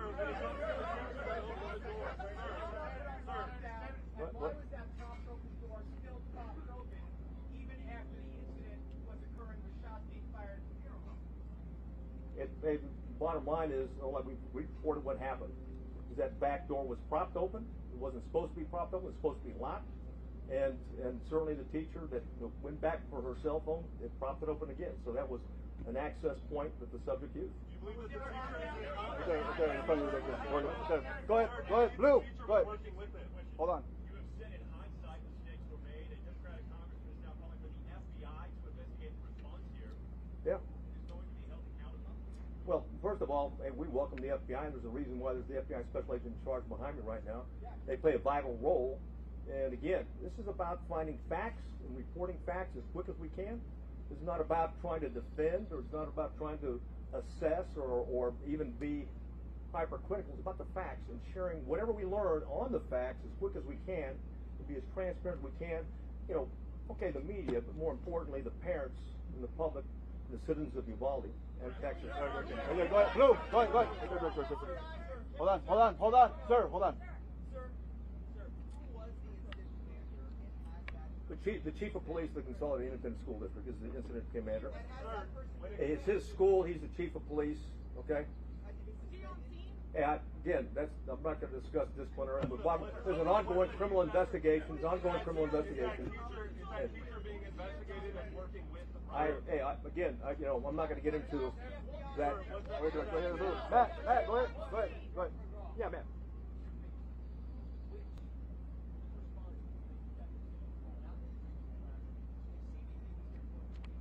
The chief of police of the Consolidated Independent School District, he was convinced, and again, I want to go back and say, he was convinced at the time that there was no more threat to the children, and that the subject was barricaded, and that they had time organized with the proper equipment to go in. The subject had already hit 3 officers and hit 2 officers, and I didn't answer the final question.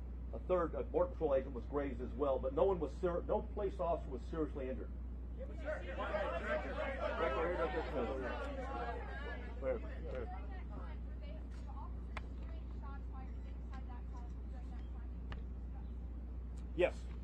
Yes, they did. He shot, and I went through the timeline before where he continued to shoot periodically, sporadically. The last, I think I already gave you the timeline. I'm sure I went through it, but the last time that he shot right before the entry, okay, was he shot at 12:21. So. No, not at the children. Well, okay, well, we don't know yet. We believe it was at the door, is what he fired at. Go ahead, right there. Yes. Hold on.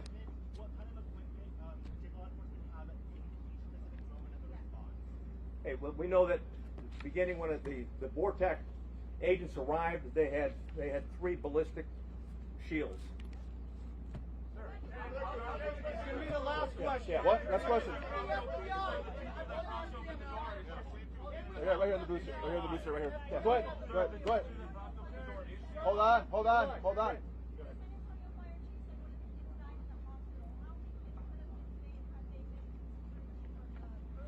I don't know.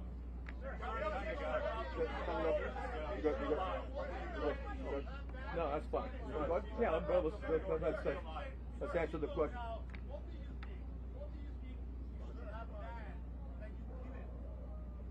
Well, I've already said that. Don't shout. I've already said it. First of all, hey, Texas embraces and teaches, okay, the active shooter doctrine. The active shooter doctrine, as long as there's kids and as long as there's someone's firing, you go to the gun, you find them, you neutralize them, period. And there's only, there are some nuances with transition to a barricaded subject, also transitioning to a hostage situation. And of course, the decision at the scene was that this is still a barricaded subject that did not go back to an active shooter situation. Right here, go ahead. Yeah. The police chief, and why isn't he here to take our questions? Well, because I'm here to address the latest timeline and facts that we know. You're certainly welcome to reach out to them. Yeah. I defer to. Do you want to get the question? Okay, hold on. How many children were pulled out? Hold on, sir. Hold on. Sir, you've now been on the scene for several days. Two things. What exactly is your role in this investigation? And hearing all this, and given that the FBI goes through lengthy efforts to study active shooter situations like this, do you think this is something that requires an independent investigation by whether a federal agency, or by you guys, or someone else? Thank you for the question. So my name is Oliver Rich. I'm the special agent in charge of the San Antonio division. First, I want to say I understand there are a lot of questions and there's a lot of frustration in the public, and our heart goes out to the families and the victims in this tragedy. I will say our role here remains the same. We are here to assist in this investigation, to provide the support to the community to the best of our ability. We've had 200 people here for over 4 days. We have people working all across the country to support this community and to support this investigation. We are continuing in that vein. We have victim specialists here working with people in the community, and we will continue to do that. If the facts bear out that there is a federal nexus, then the FBI will conduct an appropriate investigation at that time. But for now, we continue in this to support the Texas Rangers.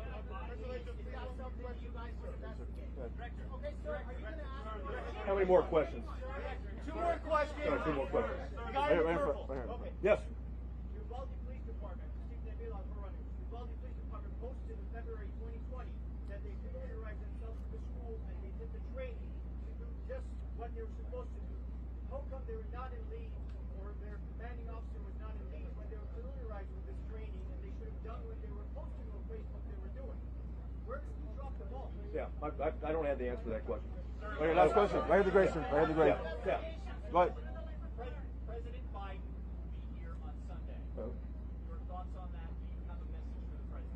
Yeah, welcome here. Welcome to Texas. And this community has been hit hard. And I think it's noble that the president's going to be here to recognize the pain and suffering that this community is going through. And I think that's what leadership is. That's why Governor Abbott's here. That's why we think leaders go to where the problem is. And right now, the problem's in Uvalde, Texas. Okay.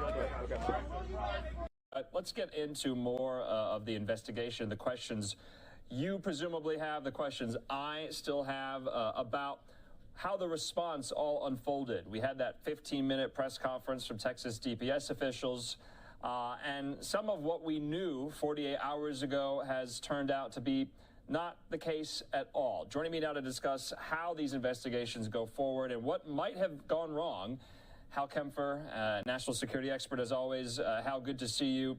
I think a lot of people are angry right now about why some of the information that we were sold or told 48 hours ago has turned out not to be the case. And I want to start with the fact of the school resource officer that now we know was not on campus and did not engage with the shooter. We also know, Hal, that the shooter was in that classroom for possibly well over an hour before he was taken out by responding law enforcement. Why do you think, and this is the question so many probably have, why did it take so long? Why was he there in the classroom for so long? Andrew, first off, there's a full investigation going forward. The FBI is there on scene. They're going to investigate very closely to see what happens. You have federal, local, and I'm guessing DPS, Department of Public Safety with the state, may have been there as well. So you got multiple different jurisdictions all rolling into one site. So they're going to work through a lot of this stuff, and they're going to be working through the jurisdictional chain of command. They're going to be finding out, I think one of the questions will be, did they set up incident command on site? And if they didn't, why didn't they, with so many different jurisdictions rolling in? And that may have been part of what hindered coming up with an operations plan where they could have potentially got into the classroom or done something in regards to the shooter that could have lessened the loss of life, maybe lessened the damage, the number of injuries. Who knows? I'm not physically there. I'm looking at this. I've seen video, and one of the things I was looking for in the video was, were officers outside the classroom before the breach who had assault rifles, long rifles, with everything else, were they wearing ballistic vests? And what I saw was, yes, they were. And I could just, I don't do this. I mean, right now, my door kicker days are kind of behind me, all right? But I used to do this, and I can tell you that you can throw together a plan pretty quick to do something. And in an active shooter situation, certainly come out of Columbine, where they stopped and set up a perimeter and they waited for SWAT to come in. And while they were doing that, Harris and Klebold were walking around the school killing students. The lesson of that, which is over 20 years old, was in an active shooter scenario, and it's in the International Association of Chiefs of Police has this written in their doctrine, it's all over, is that if there's the threat of injury or death, that they're not supposed to wait outside, they're supposed to go in. Tactical considerations have to be thought about, but they're not supposed to wait. They're supposed to find some way to get in. And there's more ways to get into a classroom than just through a door. Most classrooms have access to windows. There could be other ways they could do it. Again, I don't know. I wasn't physically there. Maybe this classroom didn't have windows, but I did see windows at classrooms at that school. And yes, it's not a simple plan. It's not something where you can just say, well, you just do this or just do that. When you do a raid, and I've done a lot of raids where we go into buildings and stuff like that, you come up with a dynamic plan that has, sometimes a little bit of a deception plan in there as well, and some other things. So you can go in there and do the most you can in the amount of time you have with the weapons that you have. I would have even considered a vehicle breach of the wall if that's what it took to get into the classroom. That's a tough decision. So, but with that said, with the training, a lot of the lockdown training, and one of the things we've done is, because we turn a lot of these classrooms into defensive positions, if you will. We hardened the doors, we've hardened the locks. One of the challenges that law enforcement has is when they come up to these classrooms, if the shooter's inside, the same thing that would keep the shooter out is now the same thing keeping law enforcement out. I see. So it's a bit of a challenge. But Hal, you're saying, though, that the protocol and the plans have been in place since post-Columbine now. The law enforcement agencies nationwide, after the horror of Columbine, adopted those plans to neutralize the threat as quickly as possible. Why, though, and I know I just asked this, but why do you think that didn't happen here? We were told there's this 12-minute kind of gap in the timeline where the shooter apparently kind of was loitering, was lingering around the school until they went in the school. And so that's a long, long time. We also know that he, as far as Texas DPS officials say, walked in the school unobstructed. There was no engagement with law enforcement initially. And so do you think there needs to be more transparency coming out from law enforcement? Do you think as the days go on, we're going to learn more information? I mean, granted, yes, they said that things happen so quickly. It's only been 48 hours. They have to piece together this time frame. But the narrative has completely flipped on its head. The fact pattern is completely new. Well, the fact pattern has shifted dramatically, and I got to tell you, part of that is I really think they need to look at how they were collecting, collating, and piecing together this information before they went public. I think what they did was they ran with bits and pieces of information that hadn't been fully vetted, that they hadn't quite figured out. For example, the school resource officer engaging with the shooter when in fact there was no school resource officer there. There was no engagement with the shooter. And frankly, that's something that I would have thought they could have kind of cleaned up or basically disposed of as a story initially. I don't know where that came from. These things do happen. I will tell you, in the heat of tactical operations, in the heat of combat, if you will, there is a certain fog of war. And in this case, there was some fog, and that obviously made its way to the podium when they were describing it, when Governor Abbott was describing it. There obviously was some fog and some things that probably need to be worked through. With that said, this is a huge, it's a huge tactical operation with a lot of different jurisdictions. And there could have just been some, bad information that was being earnestly passed up in all belief that it was completely true. And then as they went in and started doing that forensic examination, they started asking questions, they started interviewing everybody who was there. You got 80 different officers there. As they started going through, they start sifting through it. They said, we said this, but that may not have been completely correct. And who knows, there could be something about a school resource officer out there that will slightly switch what they're saying now. We may find out later. But with that said, these things do happen. I will say this, every school is a little bit different. They have different fencing, they have different access points, they have different things. One of the things, and I know it's been said, that we've been teaching, or we've been telling the teachers and the the staff at all these schools is lock the doors. That was something they didn't used to do. Fire code stuff, they used to say, hey, keep the doors open.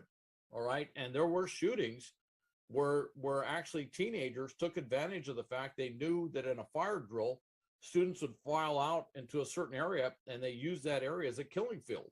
That was back in Arkansas years ago. So now they're saying, look, think about this threat, keep the doors locked. Obviously, he got into the building and he got into the classroom very quickly. So some procedural things that are ingrained, and I'm not going to say so much they're plans, but they're more like procedures is really what it is. Certain things like keeping the doors locked. And by the way, that goes to how the school's being run. Is a principal or vice principal going around checking all the doors at random intervals on a regular basis to make sure the teachers are locking the doors? And if they don't lock their doors during school hours, then they need to do that. With that said, shooters are thinking dynamic. These are dynamic individuals who think about this stuff. So you had the, Marjorie Stoneman shooting, where he actually waited until the break between classes when all the doors would logically be open because students are moving around, and use that as an opportunity to do the attack. So there's no perfect plan for every tactical scenario, but in this one, they probably, there was a procedural problem right off the top. Of course, we do access control at these schools. I have, I've had kids go through elementary school, middle school, high school. The access controls over these years have been tightened up and tightened up and tightened up. Problem is, he went over a fence. And if you're building access control saying they're going to go through this gate and the guy jumps over a fence, all your access control based on that gate, based on that fence, based on that doorway kind of goes out the window. And that's part of the challenge that the officers have to deal with. Excuse me. Yeah, and Hal, it is curious, I guess, and law enforcement, they go into harm's way and they put their lives on the line. What we saw here, though, and we learned, according to reports, that this particular school district, they had beefed up spending in the event of something like this. They had gone through scenarios, drills, active shooter drills, the ones like you probably teach and train. And so this was on the top of mind for this school district, for this community, and yet when you put it in practice, when the theory goes out the window and you have to act on that, it doesn't seem like they acted on the plan that they presumably had in place. Well, when you do active shooter training, the byword or the phrase we use is run, hide, fight. Okay, a shooter's coming in, we say you got three options. You can run, you can hide, which usually means also barricade, or you can fight. All right.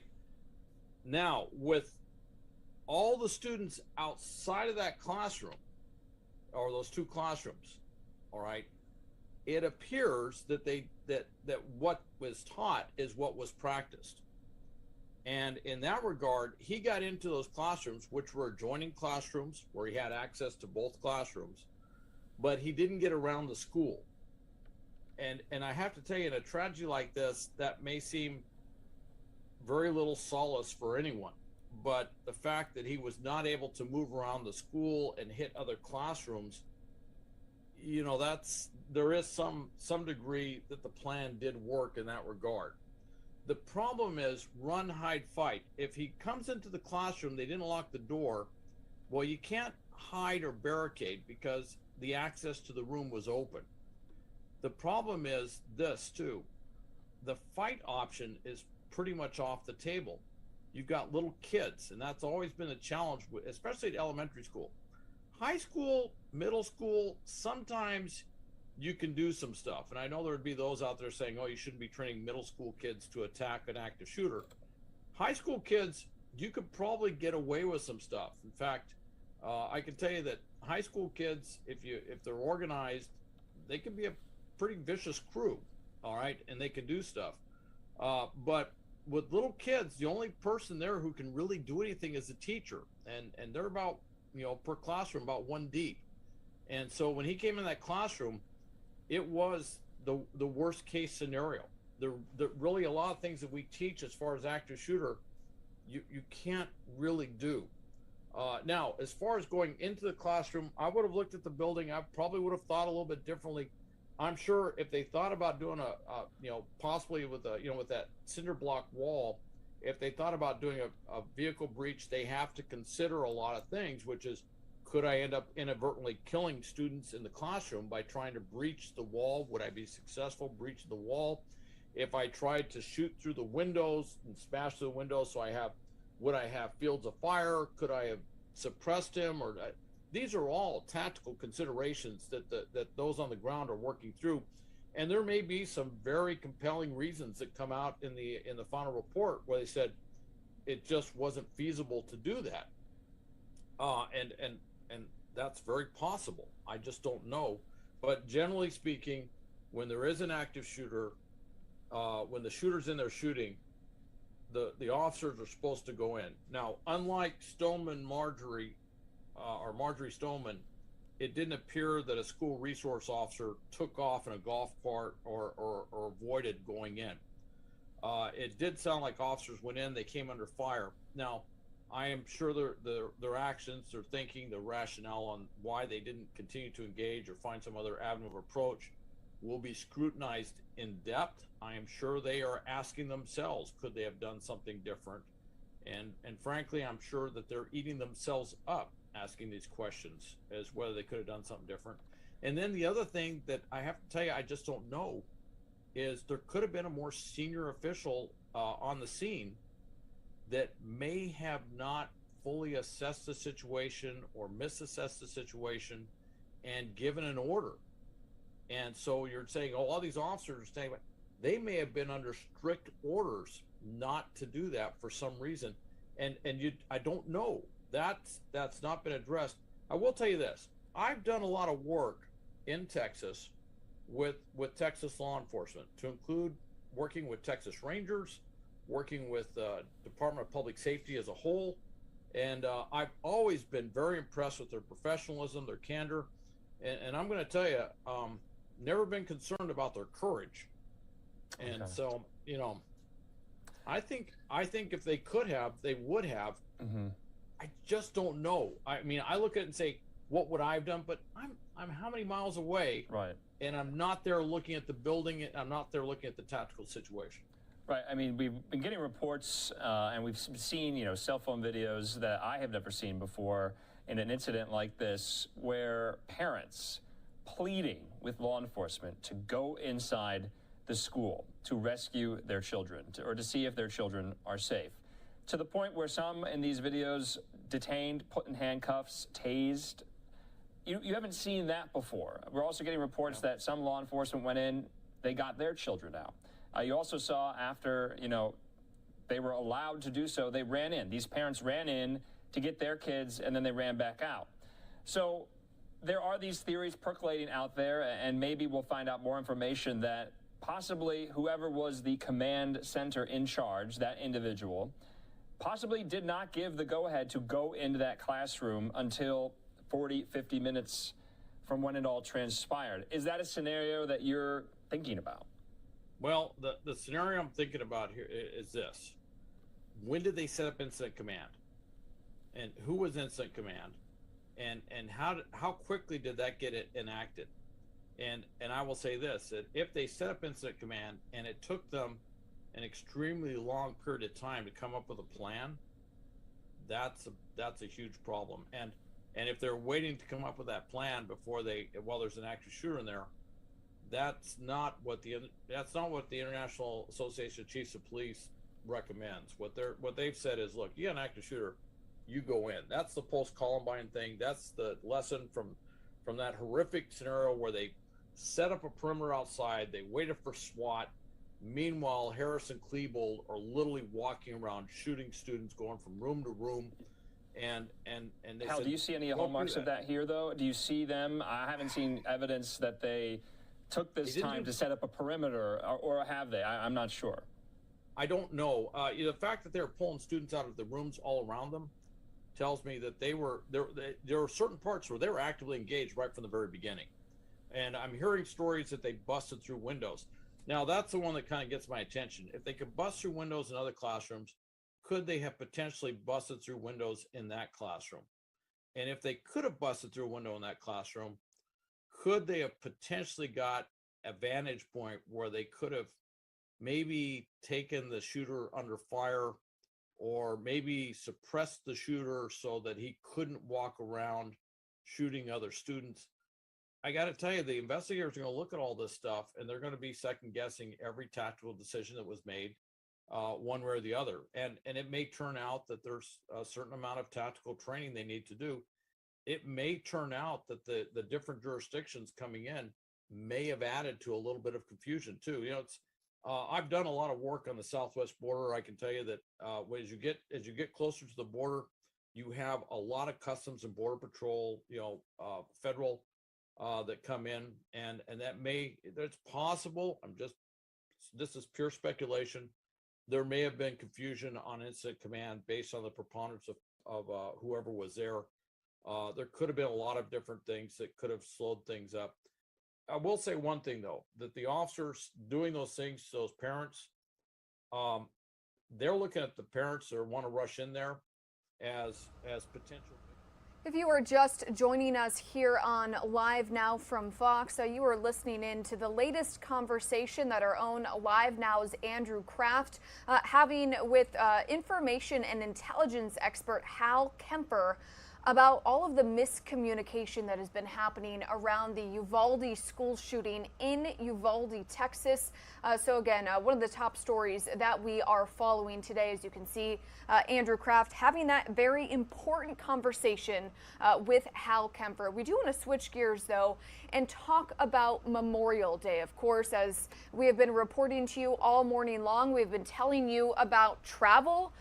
Millions of people traveling this Memorial Day, of course, for the unofficial start of the summer. You can see we've got some beautiful photos of the beach there, Wildwood, New Jersey, Clearwater, Florida, and San Francisco, California. A lot of people traveling by road, but of course, the airports are always busy. A travel headache. Thousands of flights across the country have been canceled or delayed over the holiday weekend, really pretty much at every single airport that you could possibly imagine. So again, we do know over 5,000 flights have been canceled this Memorial Day weekend, including some at LAX. So as always, let's head out to our Fox 11 LA's Mario Rodriguez, who is live there at the airport this morning. Mario, thank you so much for joining us.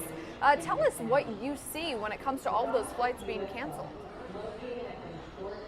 Hi, Mackenzie. We are definitely seeing some of that frustration. LAX is one of the busiest airports in the world, the 5th busiest, and it's expected to be even busier this weekend. So take a look. This is the United Terminal, and they are predicting as many as 200,000 people to pass through this airport each day over the holiday weekend. And again, United seeing some delays reported this morning. However, most of the cancellations have been reported from Delta, which says about 9% of its flights have been canceled on Saturday, and that continues today. 21 cancellations here at this airport, delays at 50 right now. Passengers bracing for travel chaos as they head home after the Memorial Day weekend. And the flight tracking website, flightaware.com, reporting more than 3,000 flights around the world have been held or canceled so far today. Over 2,400 delays and 841 cancellations. So within the U.S., we're talking about 241 that have been canceled. Delta Airlines pointed to bad weather and traffic control issues for the cancellations and delays. Other airlines like Allegiant and American have been reporting staffing shortages due to COVID.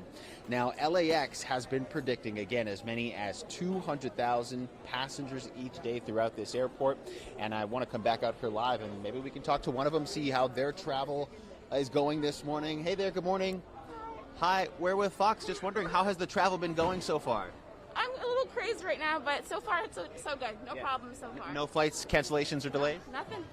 Great. All right. Thank you so much. So she is one of the lucky few, but you can kind of see, Mackenzie, how chaotic it is here at this airport on this Memorial Day. Back to you. Yeah, Mario, you know, I do see some people wearing masks behind you. It's a story we've been talking about in the past. But I did want to ask, you know, when it comes to these travel delays, if people have their flights either delayed or canceled, what's advice? What's the best advice from travel experts?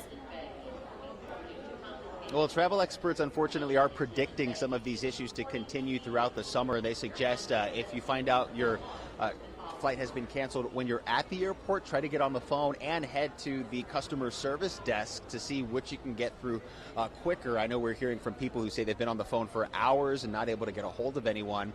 And they're also suggesting you check your flight status before you leave, because a lot of the times it's much easier to make travel arrangements in the comfort of your own home or maybe a hotel room, Mackenzie.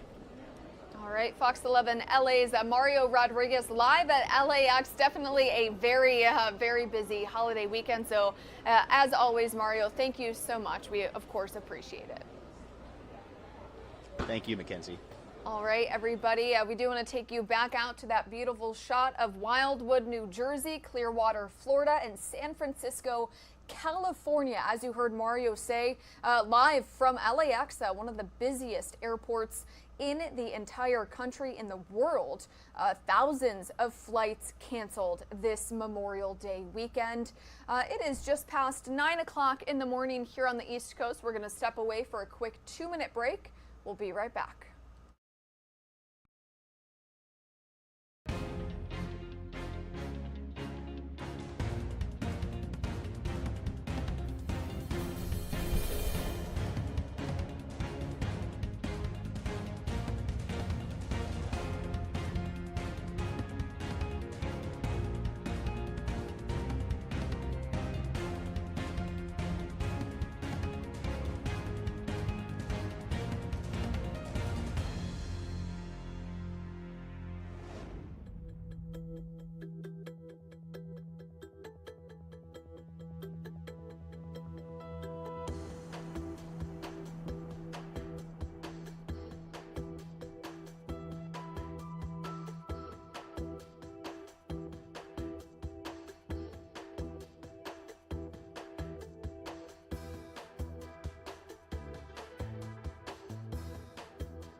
Welcome back into Live Now from Fox, everybody. Thank you so much for spending your Monday with us. My name is Mackenzie Stasko, with you from our studios in Orlando, Florida on this Memorial Day. We are taking you live right out now to Washington, D.C., the tomb of the unknown soldier, again, in Washington, D.C. Memorial Day, of course, honoring the men and women who died serving the U.S. military and our country. We do know President Biden and First Lady Jill Biden will be participating in a wreath-laying ceremony at Arlington National Cemetery a little bit later on today. And of course, Memorial Day, a lot of people traveling. We do know that more than 5,000 flights have been canceled over Memorial Day weekend nationwide. And this all comes as gas prices have hit another record high, another national average high for a gallon of regular gasoline, now at $4.62 a gallon. A year ago, it was $3.04. So again, just a year later, we are now paying more than $1.60 for a gallon of gasoline.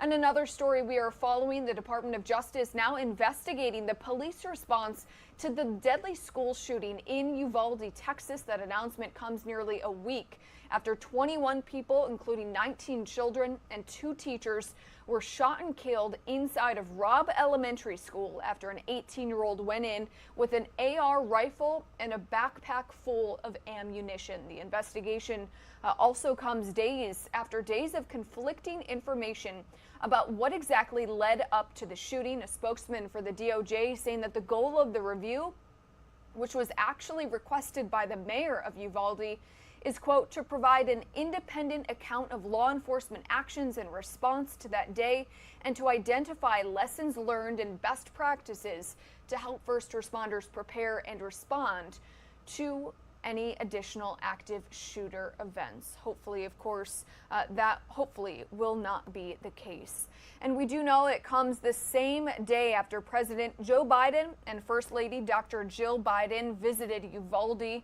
They went there yesterday. You can see them carrying flowers, visiting the sort of makeshift memorial in Uvalde right outside of Robb Elementary. The pair arrived at that memorial in front of the school, which is the site of Tuesday's mass shooting that left 21 people dead. While in Texas, the president and Dr. Jill Biden also met with the families of the victims as well as first responders. And as we mentioned, his visit comes as local police are facing questions and backlash about why they waited so long to confront the shooter. Our Fox News correspondent Jeff Paul has this story.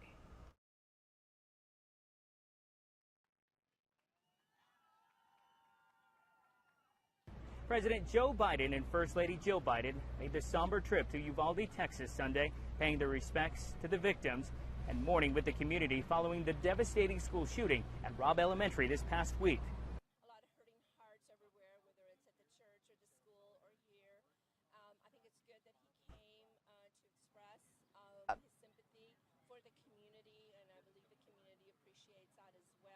This is a time to come together and set differences aside. The pair visited the makeshift memorial set up by the community in front of Robb Elementary School before attending Mass at the Sacred Heart Catholic Church. Do something! Do something! The Bidens were met with cheers from the crowd of community members, along with a call to action. President Biden has not made any formal announcement on how he plans to combat the rise of these tragedies in the United States, but urged Americans to stand with him to make America safer during his speech at the University of Delaware Saturday. To far too many places where innocents have died.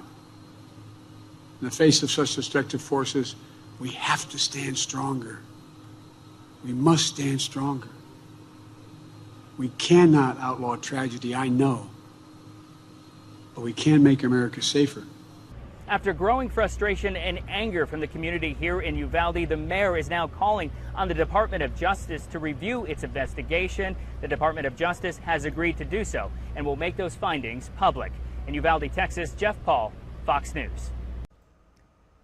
Jeff, thank you for that report. President Biden is renewing a major push for new gun control laws in the wake of the school massacre in Uvalde, Texas. He was, however, focused on other issues as he spoke to some of the finest young people the country has to offer. Fox News correspondent Jillian Turner has the details.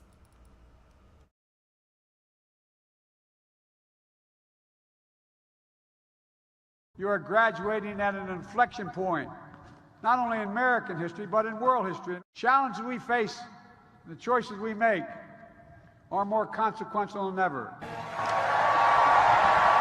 Tonight, the president and first lady are in Delaware, but on Sunday, they'll travel to Uvalde to meet with the families of school shooting victims, community and faith leaders, and local officials. The White House now focused on pushing gun control legislation through Congress, insisting the president's hands are tied. We need Congress to advance common sense measures that we know will save lives. But the vice president might not agree. When answering a 2019 presidential debate question on banning assault rifles via executive order, she chided Joe Biden. Does the vice president have a point there? Some things you can, many things you can't. Let's let the senator answer. Well, I mean, I would just say, hey, Joe, instead of saying no, we can't, let's say yes, we can. With the ball now in the Senate's court, leaders Mitch McConnell and Chuck Schumer told colleagues to expect a vote after Memorial Day. Democrats warn getting Republicans on board will be an uphill battle. I've been Charlie Brown enough times to know that up until now the football has been pulled out from under me every single time. And Republicans issuing their own warning. This is not an excuse to infringe the Second Amendment rights of law-abiding citizens. The one thing that President Biden has going for him over on Capitol Hill right now is that everybody from Republican Senator Cornyn to Democratic Senator Joe Manchin seems to be saying the same thing, and that is that this time really is different. The tragedy in Uvalde seems to be striking a chord over on Capitol Hill, but whether that is enough to push the Senate to some kind of consensus legislation is still up for grabs. In Washington, Jillian Turner, Fox News. Jillian, thank you for that report. You're looking at some of the protests that took place in Houston over the weekend. More demonstrations, again, day after day in Houston, Texas, for the National Rifle Association's annual convention. It's an event that took place less than 300 miles away from Uvalde. Thousands of protesters gathered outside of the convention hall in downtown Houston, many wearing T-shirts holding signs honoring the 19 children and 2 teachers who were shot and killed in last week's school shooting in Uvalde, Texas. Our Fox 26 team in Houston has more. Swarms of protesters dwindled to a dozen for the third and final day of the NRA annual meetings and exhibits at the George R. Brown Convention Center.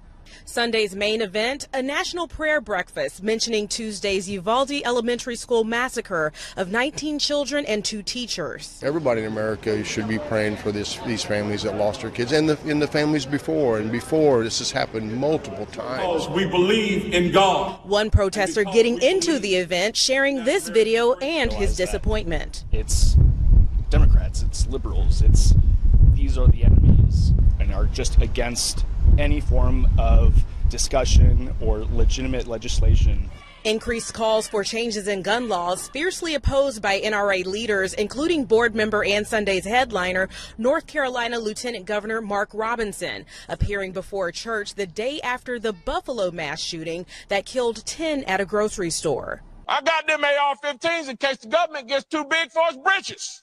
Despite criticism, Robinson did not pull out of the convention, instead doubling down on Second Amendment rights. We need more security in our schools, and that is the answer to start stopping these things. If we would partner with law enforcement, they could bring solutions to protect our schools.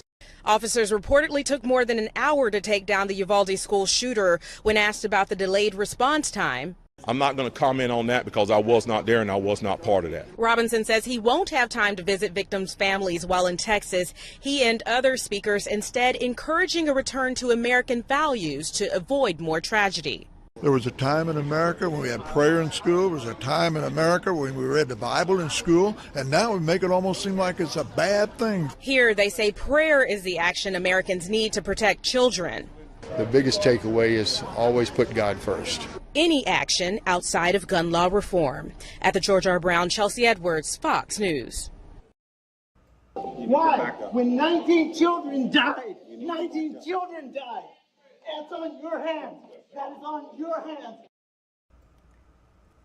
And this is the now viral video that you have probably seen on social media showing a heated interaction between Texas Senator Ted Cruz and an activist with the group Indivisible Houston. The organization's goal is to hold politicians accountable.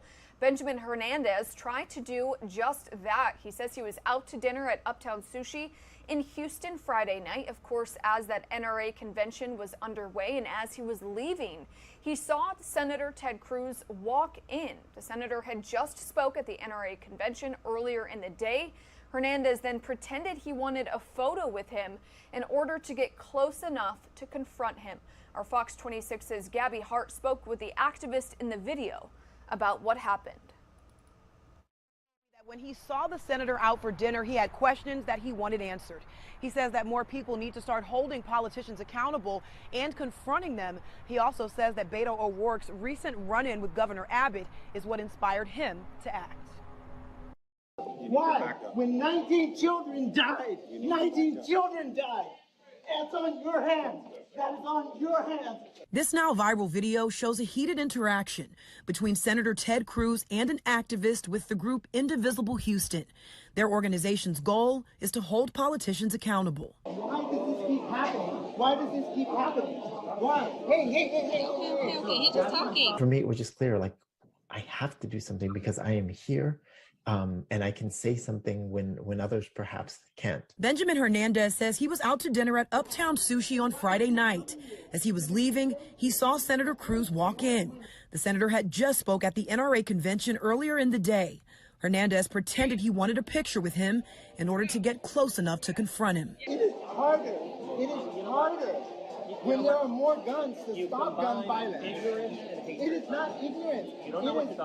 I'm so sorry that I interrupted your dinner. I'm sorry, but we need to have a conversation. Hernandez says seeing this footage of Beto O'Rourke addressing Governor Abbott at a recent press conference gave him the courage he needed to speak up. Stop the next shooting is right now, and you are doing nothing. Hernandez's main question for the senator: why not make universal background checks mandatory? We can make it harder for people to get guns in this country, sir. You know that. No, you know that. The senator responded, saying background checks or tougher gun laws wouldn't have prevented the Uvalde mass shooting. Hell, we don't know, right? And I think our responsibility as a society is to try. Do you feel that the exchange was productive? Do you feel like you accomplished anything in doing that? Yeah, absolutely. Here's what I think that the exchange gets to. I want our elected officials to know, in this case, Senator Cruz, that you can't hide in a fancy, sushi restaurant, right? You can't insulate yourself when people are not going to, confront you and ask you the hard questions. Now, we have reached out to Senator Ted Cruz's office requesting a statement regarding that incident. It is the holiday weekend, so we haven't heard back yet. But of course, as soon as we hear anything, we'll keep you posted right here and on our website, fox26houston.com. For now, I'm Gabby Hart, Fox 26 News. We also remember the families that were left behind. Gabby, thank you for that report. We do want to take you live out to the nation's capital and also to Arlington, Virginia, where we do have the tomb of the unknown soldier. If you didn't know, that has served as the heart of the Arlington National Cemetery. It's a sacred memorial site for 3 unknown American service members. Of course, we do have a soldier keeping watch out there. The Bidens, President Joe Biden and First Lady Dr. Jill Biden, are flying in from Delaware, where they are expected to attend a wreath-laying ceremony. But happening right now, we do have the World War II Memorial in Washington, D.C., a ceremony there on this Memorial Day. Let's go ahead and listen in. We are also honored to have with us American Gold Star Mother's first Vice President, Sarah Taylor, representing all of our Gold Star mothers.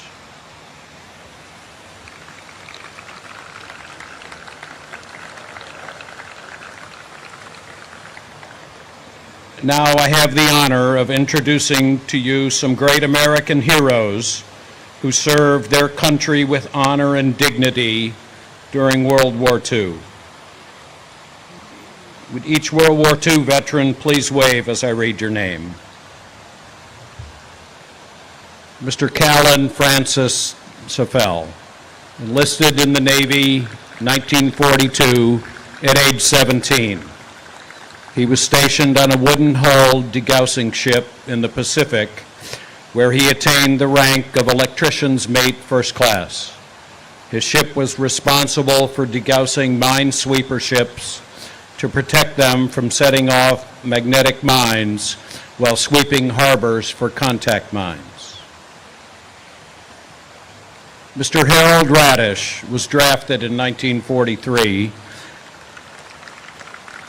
and sent to France with the 90th Infantry Division.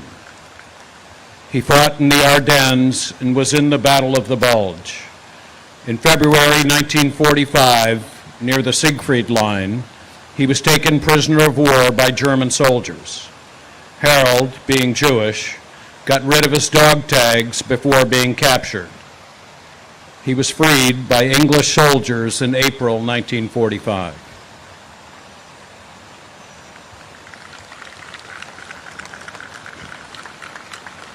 Mr. Harry Miller is a veteran of World War II, Korea, and Vietnam. He served in the U.S. Army during World War II, taking part in the Battle of the Bulge at just 16 years of age. He also served with the Army in Korea and with the Air Force during Vietnam.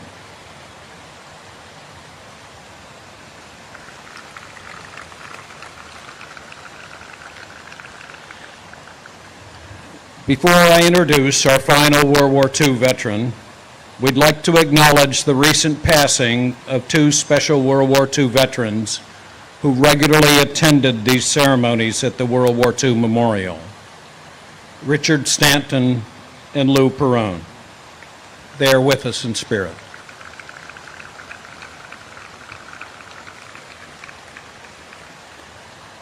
And now, I'm privileged to introduce to you Dave Yoho, our keynote speaker for today's event.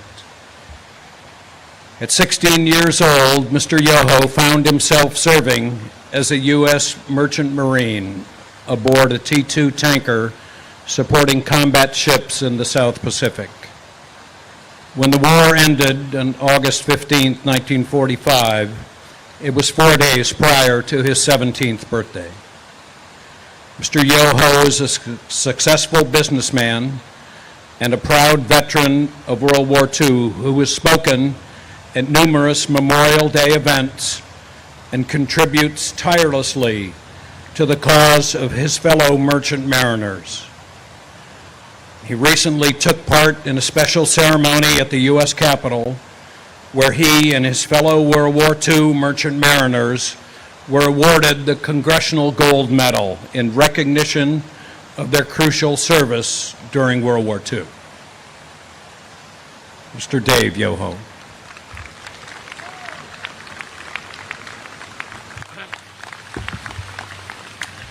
Parenthetically, an observation. First of all, Pastor, nothing in your training prepared you for 3 helicopters coming over at the same time. You never missed a beat. The headman would be proud. All right? That's for you. I want to thank you all for coming here today. To us, this is a holy place. This is a place which is significant of our history, what we were and what we became. And in the few minutes I have today, I want to familiarize you with a couple of points here and explain why these are so important to your history. I urge the young people here today, I urge you to seek more of this history. I want you to notice that when that flag passed and when our national anthem was played, we observed the dignity and the sacrifice of all the people that preceded us, because this is our country. We respect it and don't expect us at any time in our life to have coincidence or understanding of the athlete who will kneel at a public program or those who profane our flag or the dignity of what this country was and what it shall become. So let me take you back to where, thank you very much. Let me take you back to where we came from. The average gentleman you see here, including myself, was born usually just slightly previous to 1928. 1928. 1929, the stock market failed, Black Friday. 1933, 4 years later, the banks failed. Those of our parents, our grandparents lost their homes, their savings. And we went into one of the greatest depressions that the world has ever experienced. And when the Japanese attacked Pearl Harbor, December 7th, 1941, we had just emerged from a depression, and then I asked you to assess where we were and how old we were. We recruited 16 million, as you've said, put them in uniform. 16 million, 12.5% of our population. As you walk down these aisles, observe these panels that you see here. They're called bas-reliefs. They're done in bronze. They celebrate the greatest generation, which included the women. We went to war, and the majority of those who went to war were men, but there were women there too, I understand. But the women at home stood in for all the things we had to do. And so, President of the time, President Roosevelt, you'll only remember him, I'm sure, looking at you, by reputation in history. He ran for 4 terms. He never fulfilled the 4th term. But in 1938, we were not yet in the war, but the war in Europe was raging. And he decided to create something called the Merchant Marine Act. Now, as an explanation of where we served, there were 250,000 of us that were recruited to eventually serve in the Merchant Marine. Let me tell you how it works. In this 1938, the Merchant Marine Act created 3 training stations, one in California, one in Florida, and one in Sheepshead Bay, New York. And we conscripted young people. We conscripted people like myself. I was 16. And there were, don't leave now, ma'am, I'm going to get better. We were 16, and I want you to look at today. Look at yourself and look at your family. What did 16-year-old people know? What did they understand? And how did it come about that we put 16-year-old people into service? It came about because we suddenly found out we didn't have enough ships and not enough men. So the Merchant Marine Act, the Merchant Marine has been a facility that has existed since the Revolutionary War. The wartime Merchant Marine was created, and the United States Maritime Service, represented here today, was put into activity, and they created these 3 training stations, and then they created Kings Point. And you saw our flags pass before you here. You saw the triumphant feeling of those people who are from Kings Point. There's a young cadet from there today that came up and introduced himself earlier. We fly a battle standard from our flag at Kings Point, the only one of the Academy's privileged to do so. And the unwritten story that you may not know anything about. When you graduate from the U.S. Maritime Service Academy, you first of all complete 3.5 years before you get your commission, and then you're sent to sea for 6 months, and then come back and receive your commission. But you see, in wartime, these young men, they were called cadets, mostly under 20 years of age, went to sea. 142 of them never came back. Now, my service, called the United States Maritime Service, U.S. Merchant Marine, is called the little-known service. There were 250,000 of us recruited. There are less than 1,500 of us alive today. And I say this to all veterans. Get an opportunity to know us and touch our flesh. We will not come this way too often again. 400 of us die every day. And this place is a hallowed sanctuary for what we feel and what we think. And we say nothing in this world can take that away from us. But now what's the other part of the story? The war ends in 1945. You heard I was 16 years of age, 4 days after that war ended. Still a child. We came home broken in heart and spirit. We came home to a country that didn't understand where we had been. Despite the fact that you raise our flag and you thank us for your service, we understand that. Then we say, find out our history. I want to lead you to a piece of history of the U.S. Merchant Marine.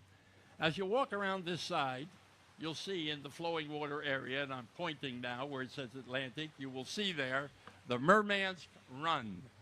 The Merman's Run is one of the greatest disasters in naval history. In 1942, 7 months after the war began, we put together the largest convoy that ever existed in American naval history, 35 ships laden with $1 billion in cargo. That would be the equivalent of $5 billion today. And they set sail from Reykjavik, Iceland, and they were headed to the North Atlantic. And these 35 ships were surrounded by 24 combat ships, submarines, and aircraft, because we were sailing into hostile water. And they went to some place called the Barents Sea. Pains me to tell you this. Look at that monument and then hear these words. The Barents Sea, at that time of the year, has a water temperature of 45 degrees below zero. You hit that water, you got hear this, 4 minutes. Thereafter, you have hypothermia and you don't make it.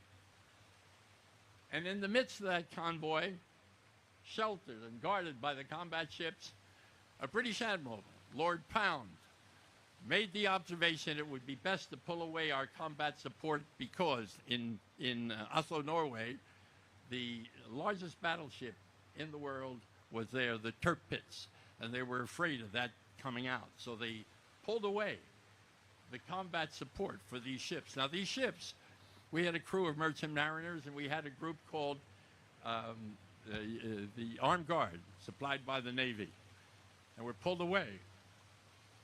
And now I want you to think of those young sailors on those merchant ships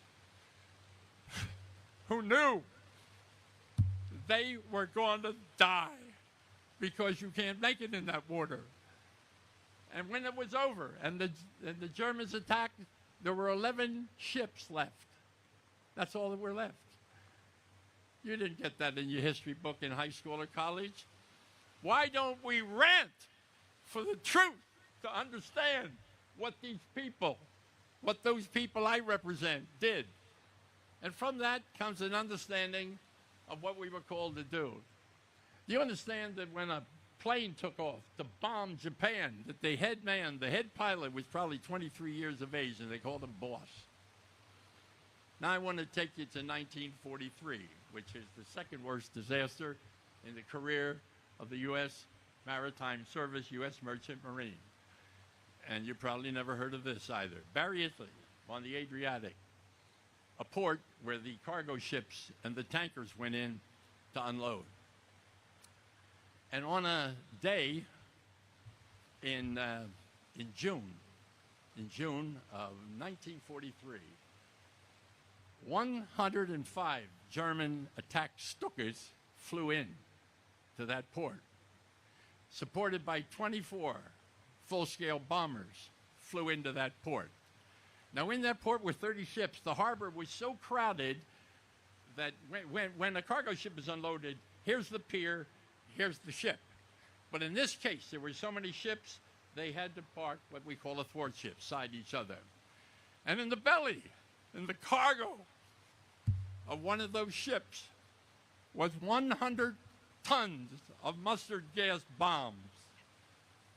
You have to search far and wide to hear this, but it's a matter of common knowledge today, and no one on that ship knew that cargo.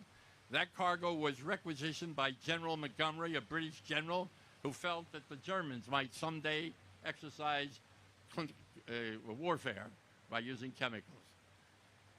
But the planes took that ship out. And when that ship was hit, it was tied up to two other ships.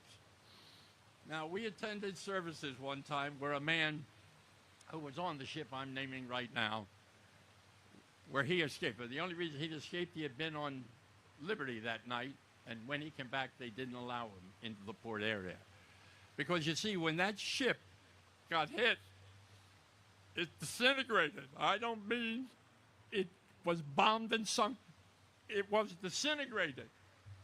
Now, I'm telling you a story of that you may never hear, and I ask you to look it up. Barry, Italy, often called the Second Pearl Harbor or Little Pearl Harbor. 1,000 military, merchant seamen, and civilians died that one day, but that wasn't the end of it, because mustard gas is also implosive.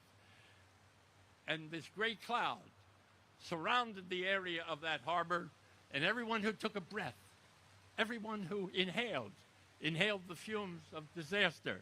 So we lost thousands. We lost thousands. We lost thousands. So I ask you today, and all you do to search our history, take the time to meet us, know us, and we thank you all for being here. And we ask you to remember just a couple things about us. There are just a few of us left. It ain't easy getting ready to come here. These people travel great distances to come here. You see a man that was in a prison camp. There's no way for you to know or understand what he was doing or what he was subjected to. And here is a gentleman over here was in 3 wars. He didn't give up after the first one. He went to the second and the third. And from these 3 wars, he takes a history.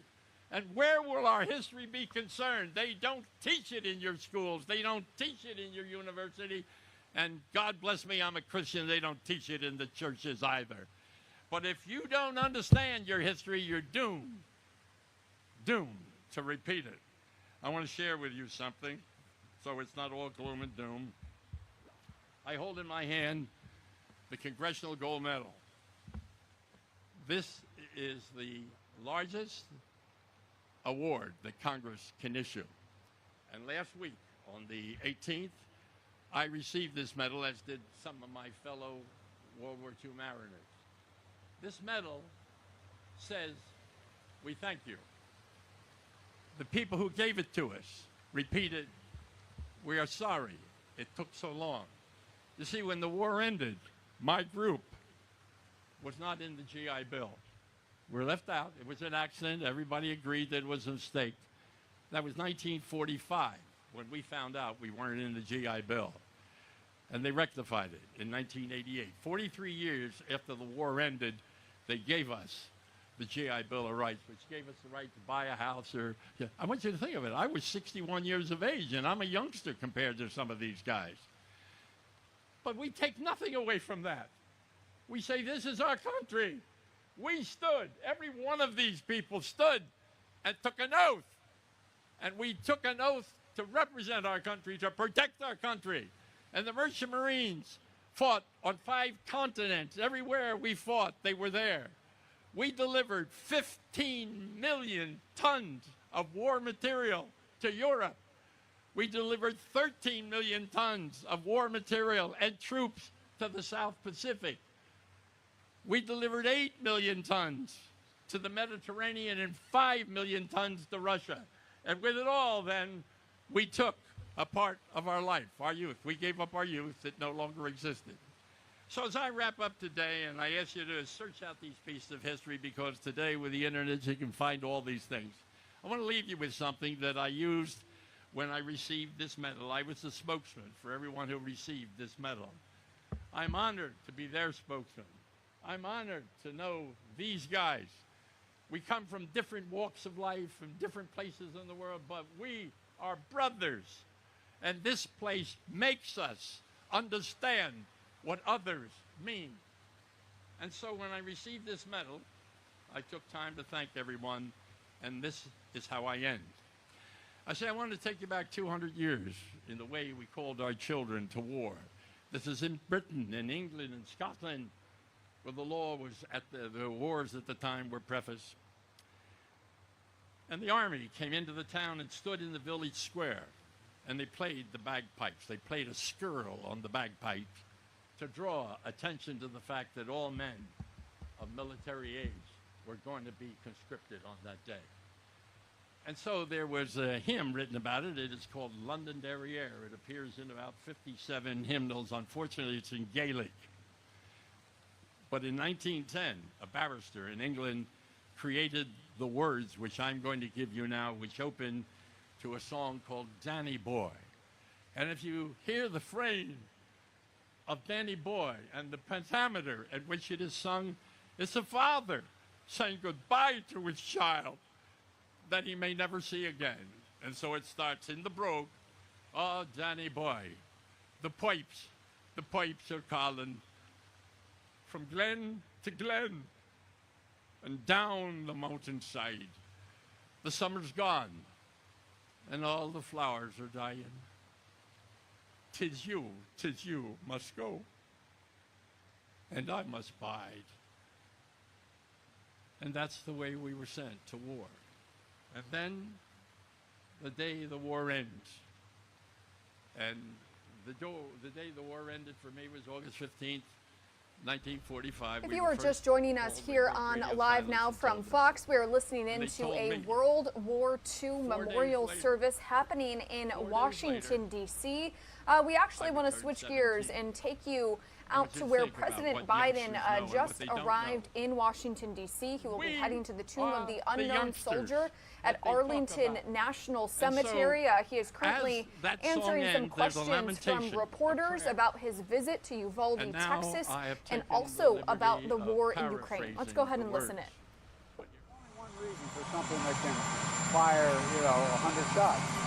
I mean, and I'll just conclude with this. Look, when I first started doing hearings on the issue of what rational gun laws should be, it was during a period when I was a senator and the death rate was going up. Not that many more people were being shot, but the death rate was up. And I went, I think it was, I'm not sure, I think it was Hahnemann Hospital in New York, whatever the largest trauma hospital is. And I sat with a trauma doc, and I asked him, I said, what's the difference? Why are so many people, not that many more people were being shot? This is now 20 years ago, or 25 years. I said, why are they dying? And they showed me a x-ray. He said, a .22 caliber bullet will lodge in a lung, and we can probably get it out, may be able to get it and save the life. A 9mm bullet blows the lung out of the body. So the idea of these high caliber weapons there's simply no rational basis for it in terms of about self-protection, hunting. I mean, and remember, the Constitution, the Second Amendment, was never absolute. You couldn't buy a cannon when the Second Amendment was passed. You couldn't go out and purchase a lot of weaponry. And those who, not many are saying it anymore, but there was a while there where people were saying that, the tree of liberty is water with the blood of patriots, and what we have to do is you have to be able to take on the government when they're wrong. Well, to do that, you need an F-15, you need a Abrams tank. I mean, so it's just, I think things have gotten so bad that everybody's getting more rational about it. At least that's my hope and prayer. I have a Gold Star moms in there, so I got to. Sir, I know you want Congress to act, but do you believe as president you have a particular responsibility now? Oh, I know I have to, but there's a Constitution. I can't dictate this stuff. I can do the things I've done, and any executive action I can take, I'll continue to take. But I can't outlaw a weapon. I can't, change the background check. I can't do that. And my whole career I've been doing it. Persuasion, yeah. But there's been a few things happening. I know you noticed it. You've had to travel. McConnell has directed Senator Cornyn to search for a compromise. Do you really think there's something there, or are they just making noise? I don't know, but I think there's a realization on the part of rational Republicans, and I consider McConnell a rational Republican, and Cornyn is as well. I think there's a recognition on their part that we can't continue like this. We can't do this. I've got to win. I got the Gold Star pen. Thank you.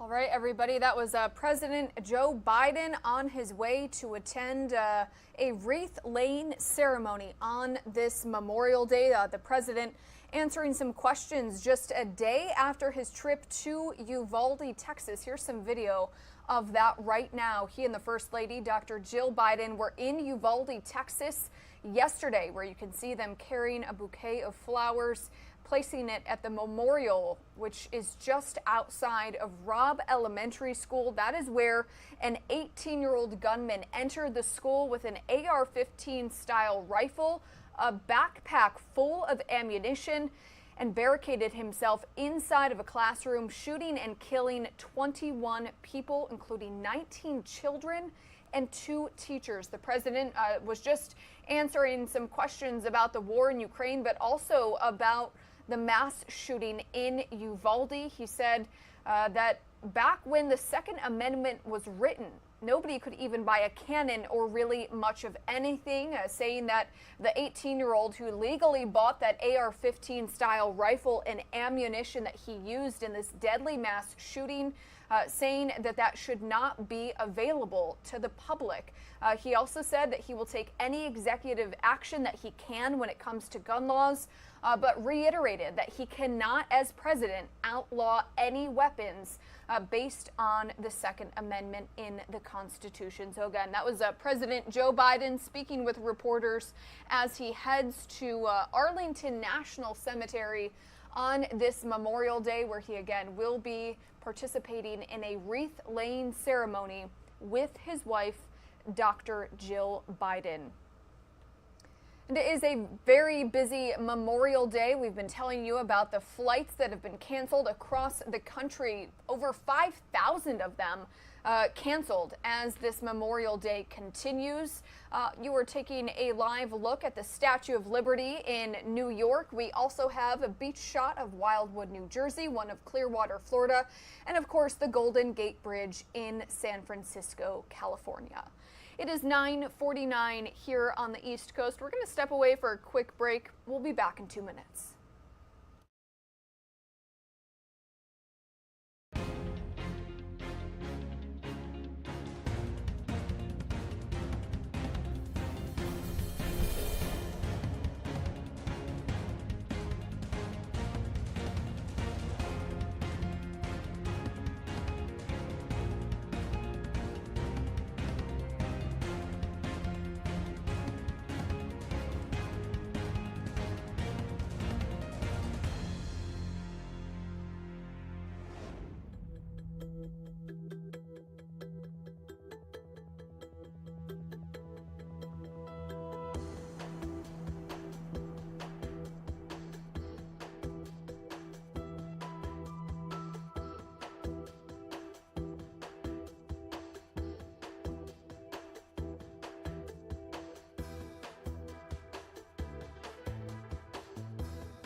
Welcome into Live Now from Fox, everybody. Thank you so much for spending your Memorial Day with us.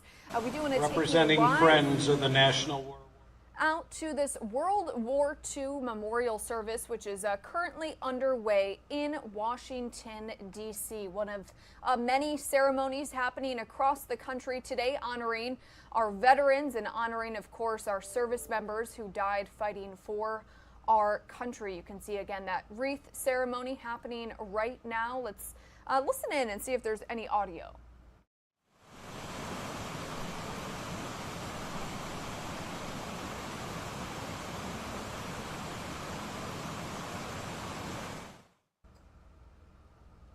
All right, it does appear as though there is no audio for this solemn, if you will, solemn event happening in Washington, D.C., again, to commemorate this Memorial Day, which, as you know, isn't just the unofficial start of summer, but it is also a day to, of course, pay tribute and to remember our service members, military veterans who have served our country. So again, one of many events happening across the country today for Memorial Day, which just some background if you didn't know, it became a federal holiday officially in 1971, but has really been commemorated and celebrated, if you will, in the years following the Civil War. So as you can see, a wreath-laying ceremony happening right now. We are expected to see President Joe Biden and First Lady Dr. Jill Biden speaking at a wreath-laying ceremony as well. It does appear as though the president is answering some questions and speaking to reporters at this very moment ahead of that ceremony. So let's go ahead and listen in to President Joe Biden. We're not going to send Ukraine rocket systems that can strike into Russia. Do you think there's anything different in how Republicans approach the gun reform question now, given the circumstances? Since I haven't spoken to them, I don't know, but my guess is that they haven't. Is there one element? Is it age? Is it red flag? Is it some component that you think could be most successful now? Well, that's hard to say because I have not been negotiating with any of the Republicans yet. I deliberately did not engage in a debate about that with any Republicans. But we went very down. So, I don't know how far it goes. I know that it's no sense. No.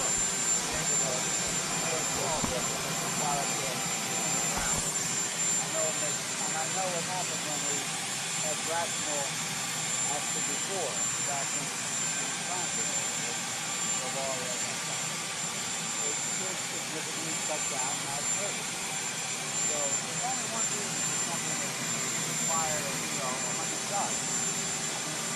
And I guess consider this. Look, when I first started doing hearings on what rational gun laws to do, during the period when I was at the university, definitely not getting more people being shot, definitely. And when I think of the, I'm not sure, the Autonomous Hospital in New York, whatever the largest trauma hospital is. And I sat with the trauma doctor, and I asked him, I said, what's the difference? Why are not that many more people being shot? This is now 20 years ago, 25 years. I said, why are they dying? And they showed me a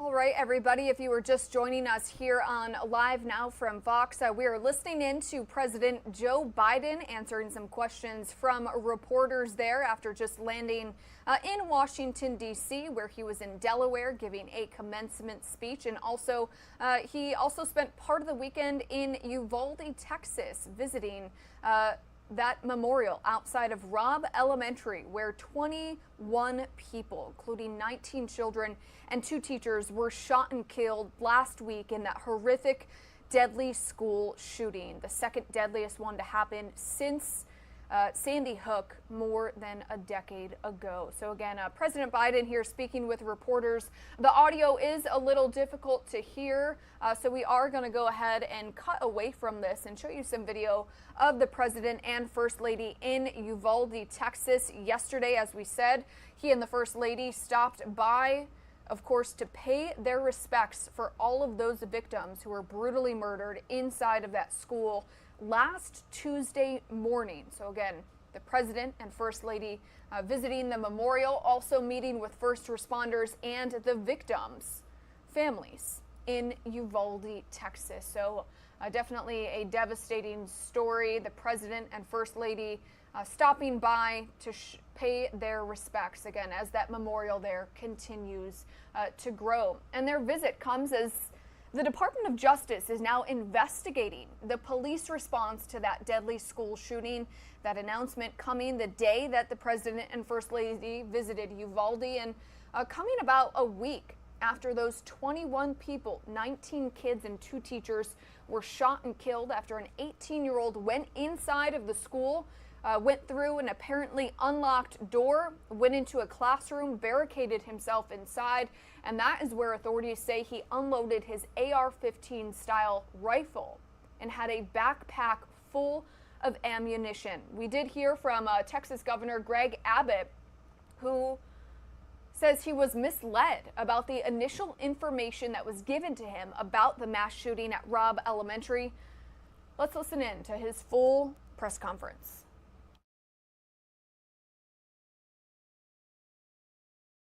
Next.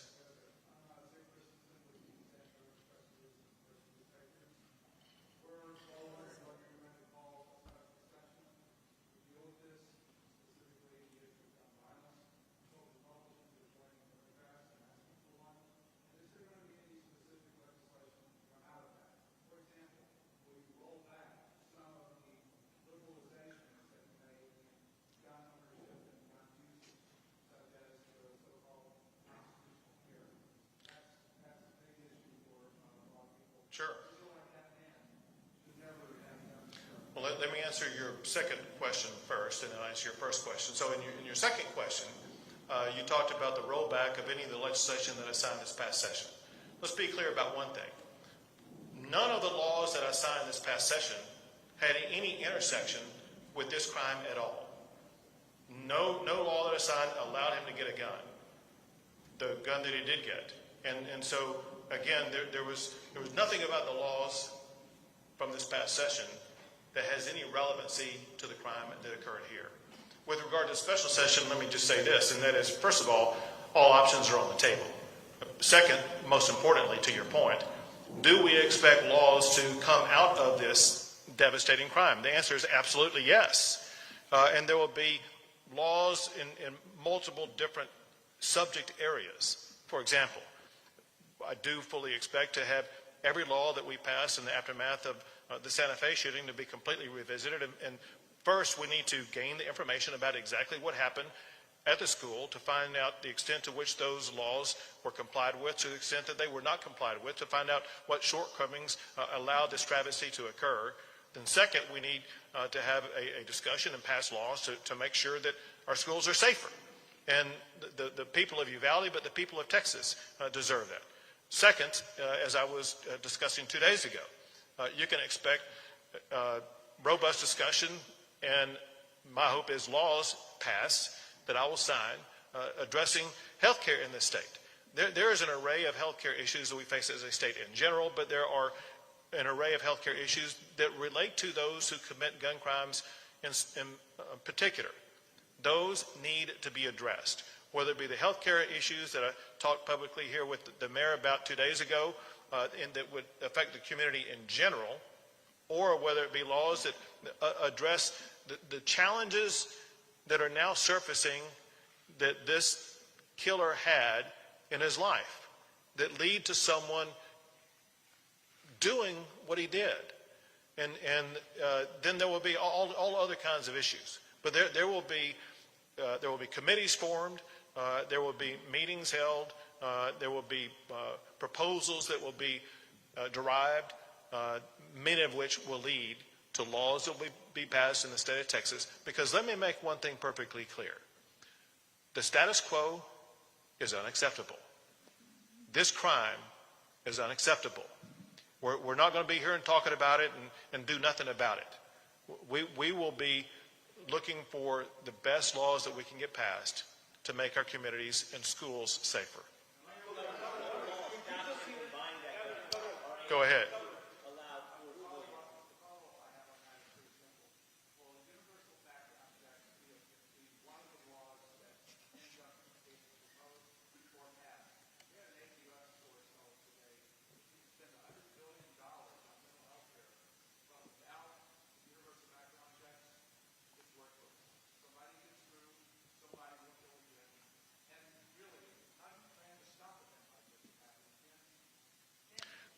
Let's be clear about a couple of things that show that these background checks, if everyone wants to seize upon a particular strategy and just assume, well, that's the golden strategy right there.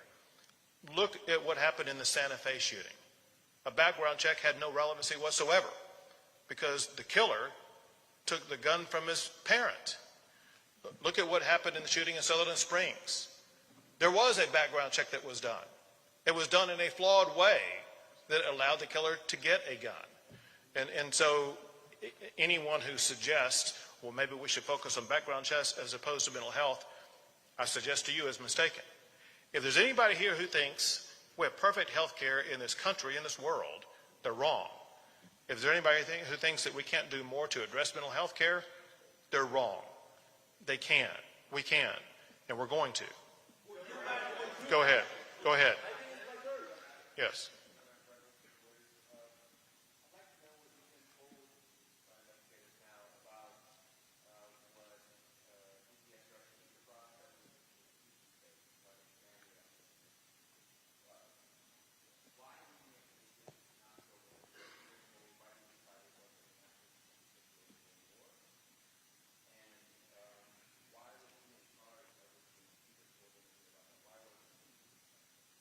What I've been told about that is several things. One is that this is an ongoing investigation and that there have been obviously new facts and information surfaced, revealed as a result of that investigation that are different today than they were 2 days ago. Second, there will be ongoing investigations that detail exactly who knew what when, who was in charge of what strategy, why was that particular strategy employed? Why were other strategies not employed? Bottom line would be, why did they not choose the strategy that would have been best to get in there and to eliminate the killer and to rescue the children? I can't hear you. I can't hear you. Go ahead.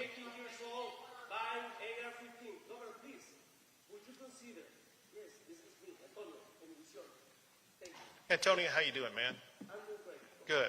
Just in a very respectful way, Governor, would you consider, this is a kid, 18 years old, would you consider at least a ban an 18 years old being able to buy an AR-15? That's what I'm asking. So, it's my understanding that ever since Texas has been a state, an 18-year-old has had the ability to buy a long gun, a rifle. Right. And since that time, it seems like it's only been in the past decade or two that we've had school shootings. So for a century and a half, 18-year-olds could buy rifles. And we didn't have school shootings, but we do now. Maybe we're focusing our attention on the wrong thing, and we're focusing it on My colleagues are asking for a special session. You're getting a letter tomorrow. In the Senate Democratic Caucus. We've asked for gun control pages. I'm asking you now to bring this back in 3 weeks. I apologize for interrupting the press conference about the need of this community.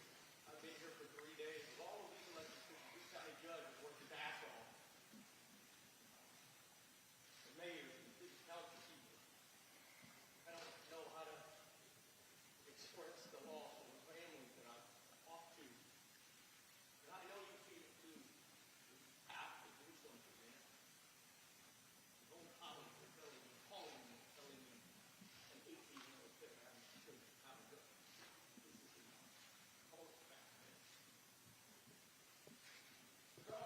Next question.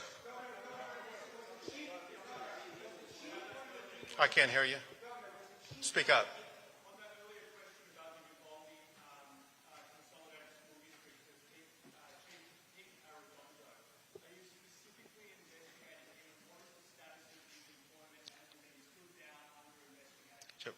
Can I was unable to hear the first part of your question. Would you restate it?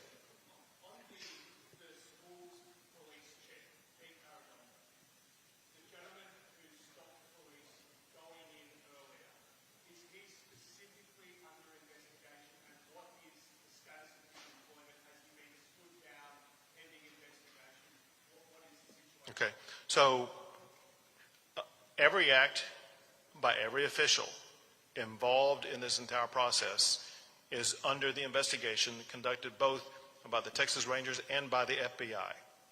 Every act of all of those officials will be known and identified and explained to the public. But I cannot overemphasize enough, we need to get that information to the families of all these victims who deserve to know the most. As far as his employment status is concerned, that's something that is beyond my control and I have no knowledge about.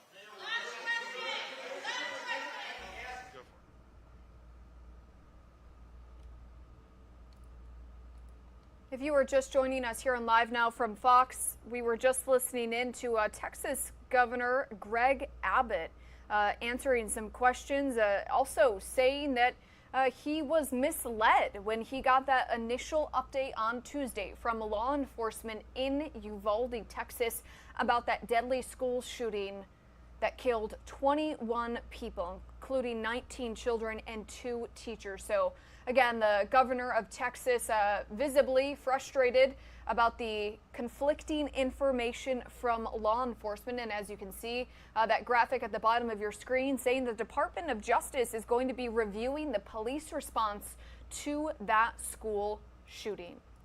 And we do want to switch gears and bring you out to Washington, D.C. I guess I did.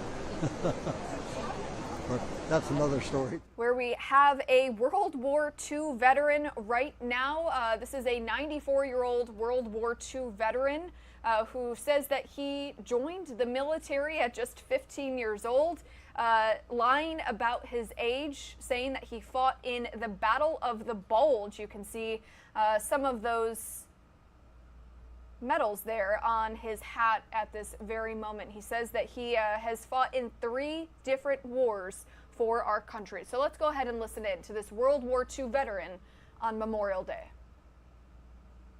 And they're a bunch of great people, best people in the world as far as I'm concerned. And my first words when I got there, they said, looked at me and they said, "Where are you from, boy?" I told them I was from Ohio, and they said, "Where the hell is Ohio?" And of course we went through that kind of thing with the Texans. But it was a lot of fun, really. I enjoyed that part of it. The war itself was not fun, but it was something that we had to do. And I always wanted to be a soldier, so I got the opportunity to be one. I was happy about it.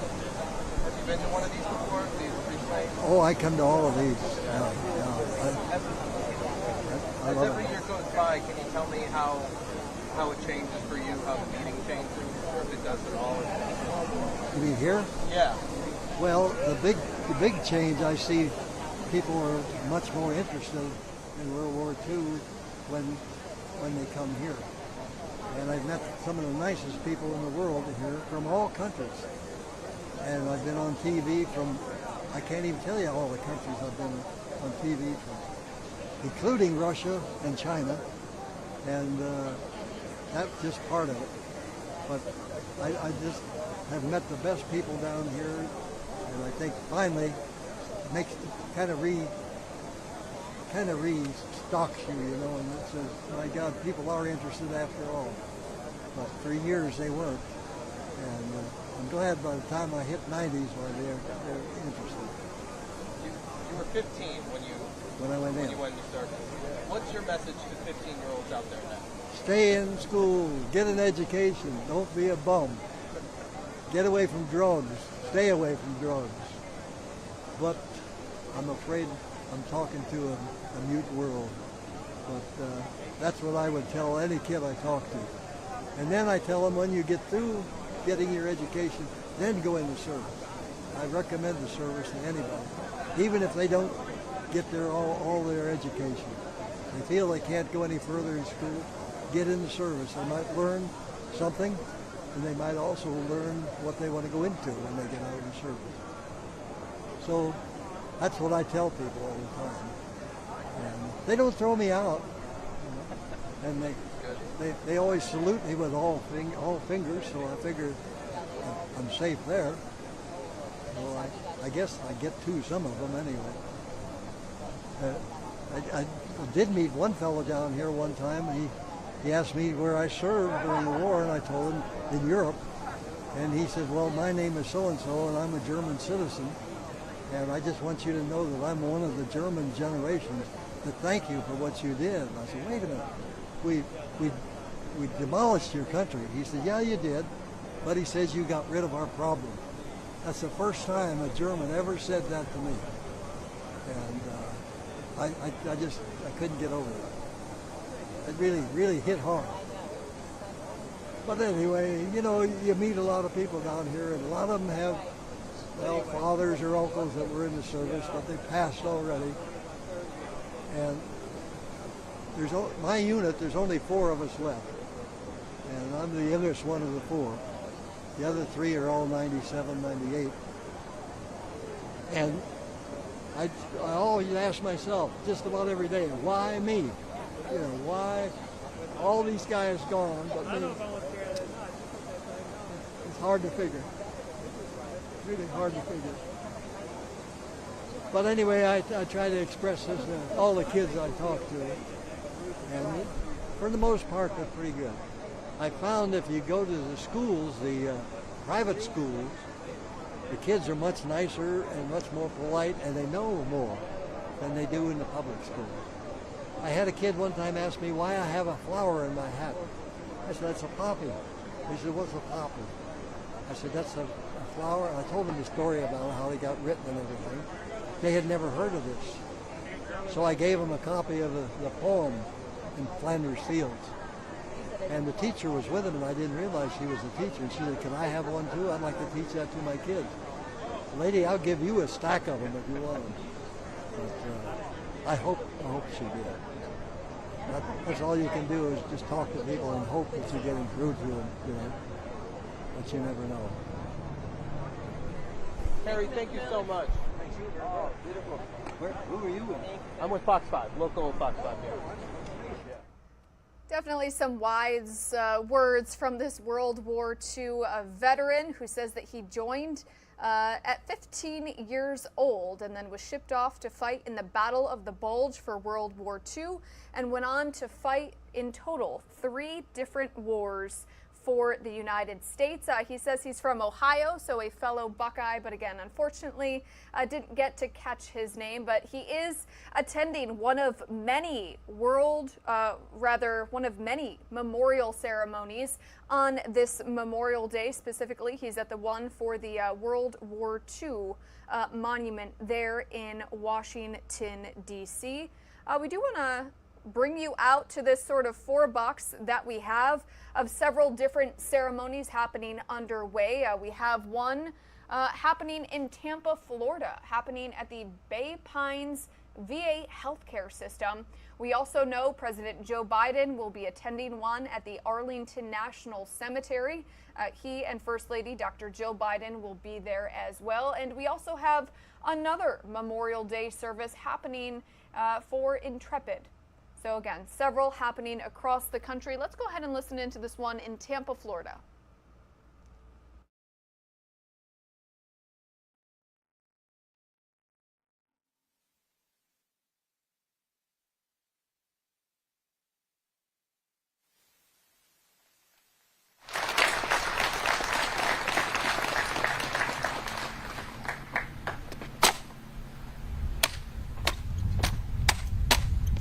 Ladies and gentlemen, this concludes my routine. I thank you all for watching.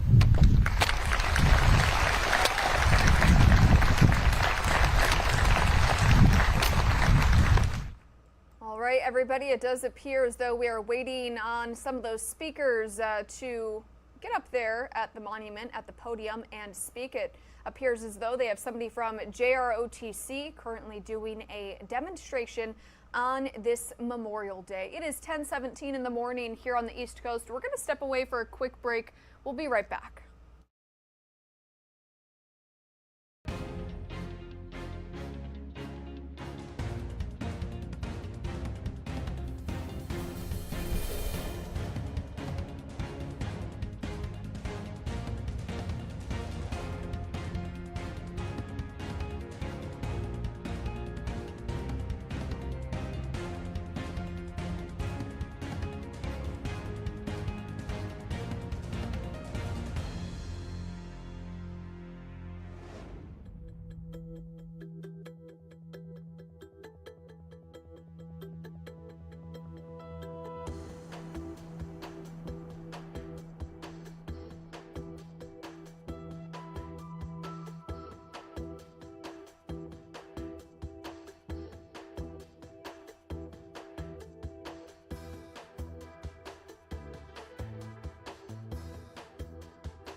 Welcome back into Live Now from Fox, everybody. Thank you so much for joining us here on the show on this Memorial Day 2020. Cognitive disabilities, and we conduct accessible programming ceremonies for those who are deaf and hard of hearing, really blind and visually impaired, and for those who have dementia in their families. And in order to help break down barriers and make the museum accessible to all, we offer numerous opportunities to experience the museum free of charge.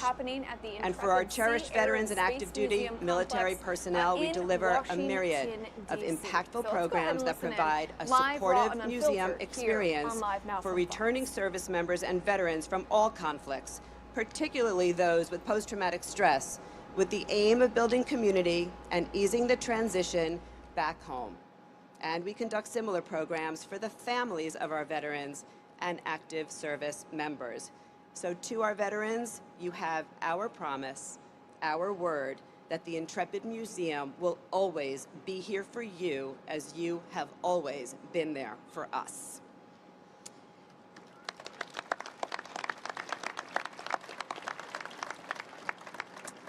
Allow me now to introduce a great military leader. He joined the Royal Navy in 1986 as a warfare officer. His seagoing career has been primarily spent in frigates and destroyers, serving as a bridge watchkeeping officer, navigator, and then principal warfare officer. He's been fortunate to command 3 warships, including commanding the Edinburgh during the combat phase of the Second Gulf War. From 2015 through 2016, he was the Deputy Commander of United Kingdom Maritime Forces, the Royal Navy's High Readiness Battle Staff. In his most recent command assignment, he was Deputy Commander at Naval Striking and Support Forces NATO, a deployable joint battle staff whose primary role is the integration of high-end U.S. maritime capabilities into NATO operations. He became Chief of Staff at Headquarters Supreme Allied Command Transformation. Please welcome Vice Admiral Guy Robinson.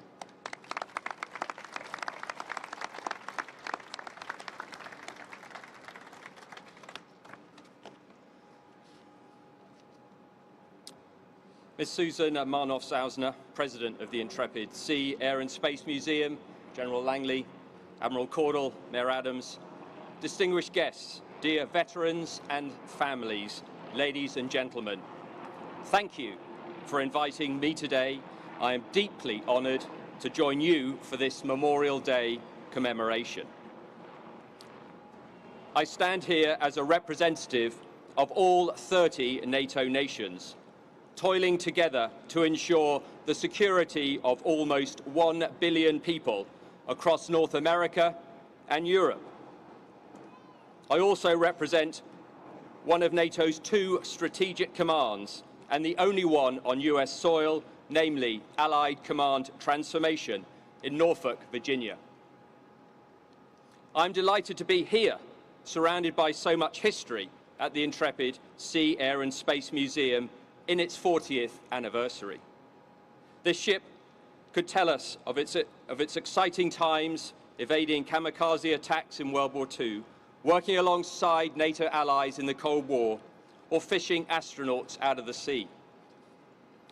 Or to name but one of its many aircraft, the whispered tales of the A-12 and its reconnaissance mission. And finally, as I glance wistfully over at Concorde, I will share with you as a frequent traveller to Europe my hope that the days of supersonic travel across the Atlantic will hopefully not long remain a historical memory. But seriously, this institution, by honouring the men and women who served in the armed forces, their sacrifices and those of their families, also plays a vital role in educating children and the public about history and innovation. This innovative and educational mission is something that connects our 2 organisations. NATO has entrusted our command with what we call defence transformation, our mission to ensure that collectively, as an alliance of 30 member nations, we stand ready to meet the challenges of today and of tomorrow, despite the ever-changing character of war. 100 years ago on this day, the Lincoln Memorial was officially dedicated, celebrating a man whose life, death, and words are so closely intertwined with Memorial Day. We acknowledge today the extraordinary sacrifices of those who have died to preserve our freedoms and our values, to guard against the amnesia of future generations, or to quote President Franklin Roosevelt, those who have long enjoyed such privileges as we enjoy, forget in time that men have died to win them. To those who attempted to dismiss the importance of remembering the lessons of history, I say look to the East, where one nation is trying to deny another its independence and even its own history. This is why I also pay tribute to the incredible efforts of the Ukrainian armed forces and the unwavering patriotism and courage of the Ukrainian people and their leaders who have inspired so many across the world.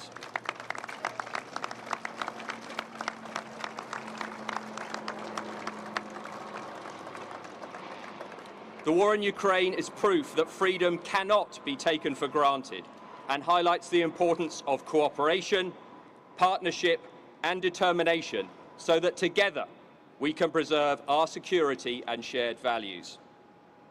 This is why the NATO men and women working on US soil stand with the American nation to reflect, remember, and honor the men and women of the Air Force, Army, Navy, Marine Corps, Coast Guard, and Merchant Marine who made the ultimate sacrifice defending this great country, its security interests, and the ideals on which it was built.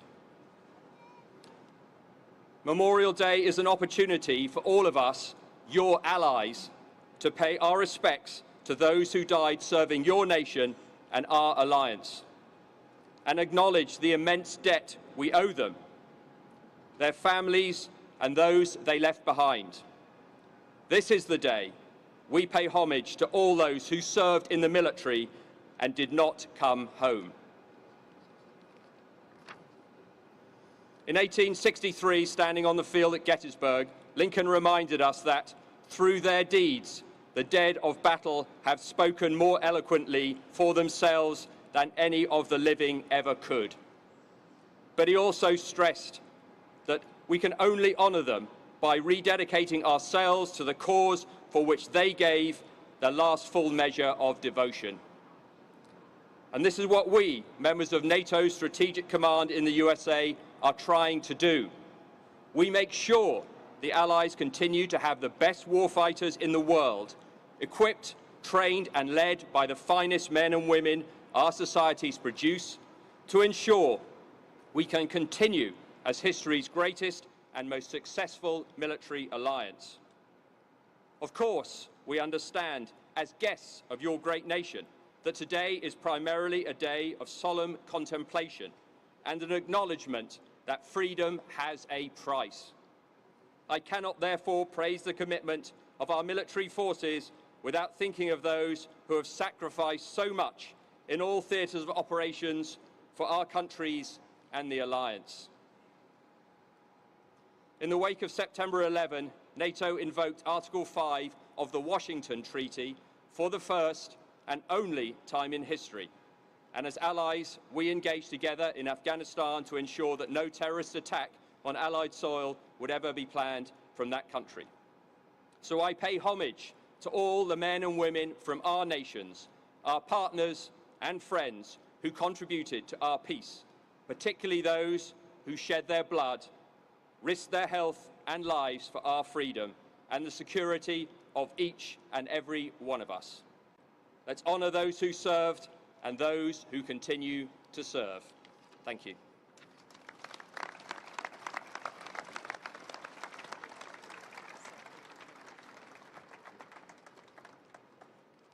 Admiral Robinson, thank you so much. Thank you for those critical words and for your nation's unbreakable and important alliance. I am proud to introduce a dedicated, intrepid leader, a longtime vice chairman of the museum. He was chairman of one of Wall Street's premier firms for almost 20 years. He served for many years on the Defense Business Board of the Department of Defense and on the senior advisory boards of both the United States Southern Command and European Command. He's recently been serving as an advisor to many four-star admirals with respect to their transitions from the military to the private sector upon retirement. He's a recipient of the Exceptional Public Service Medal, among the highest civilian awards of the Secretary of Defense. Ladies and gentlemen, please welcome Mr. Mel Immergut.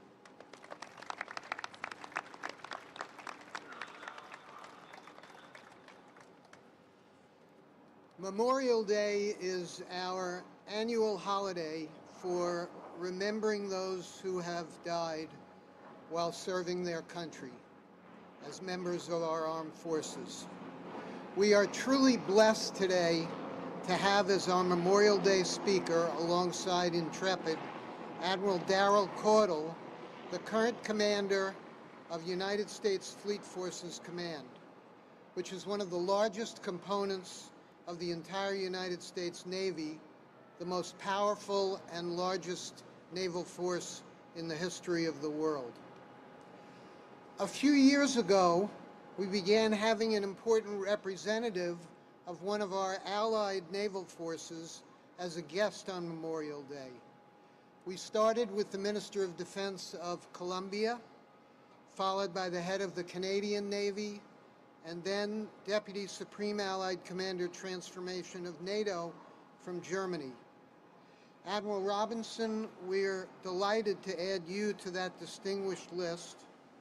How appropriate this time of the central importance of NATO to have you as our allied participant in our ceremony. Thank you very much for joining us today. National security concerns obviously preoccupy every citizen of the United States now. The situation in Ukraine, as Admiral Robinson mentioned, and with Russia, heightened anxiety to a level not seen since September 11th. Adding aggressive activity by China to that, and the usual issues with Iran and North Korea, make our military as important now as it has been at any time in our history. Intrepid is, besides Grant's Tomb, the only major military installation in the capital of the world, New York City. Memorial Day is our most solemn day commemorating as it does those who have made the ultimate sacrifice in defending our country. It's therefore inspiring to have as our speaker on this Memorial Day, alongside this great ship Intrepid, a leader like Admiral Caudle. He's truly extraordinary. A native of Winston-Salem, North Carolina, he has 2 master's degrees in physics, a PhD in organizational leadership, and is the current commander of United States Fleet Forces Command based in Norfolk, Virginia. In that role, he mans, trains, and equips over 125 ships, 1,000 aircraft, and more than 100,000 active duty servicemen and government employees. As commander of fleet forces, he's responsible for providing combat-ready forces to our numbered fleets and combatant commanders around the globe in support of United States national security interests. He is also responsible for the Navy's participation in Fleet Week and has been terrifically helpful in that capacity to Intrepid.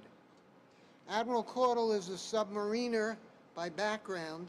In that capacity, he's held numerous command positions on submarines, as well as commanding the entire U.S. submarine force and NATO's Allied Submarine Command. He is regarded as one of the most imaginative and accomplished officers in the Navy. Admiral Caudle, we've had no Fleet Week for too long. COVID robbed us of that. We didn't have Kearsarge or Iwo or New York to inspire us. But Fleet Week is definitely back. How appropriate to have thousands of sailors and Marines and Bataan here to lead us in our Day of Remembrance in New York. Thank you for your extremely enthusiastic leadership role in making that happen. Bataan's job is to deliver Marines and sailors to the battle from sea to the battle on shore. We're also honored to have with us today as our senior U.S. Marine Corps representative, Lieutenant General Michael Langley, the current United States Marine Corps Forces Commander. And a little secret, we invited General Langley, if he can do it, next Memorial Day to be our keynote speaker, succeeding Admiral Caudle. Putting you on the spot, General.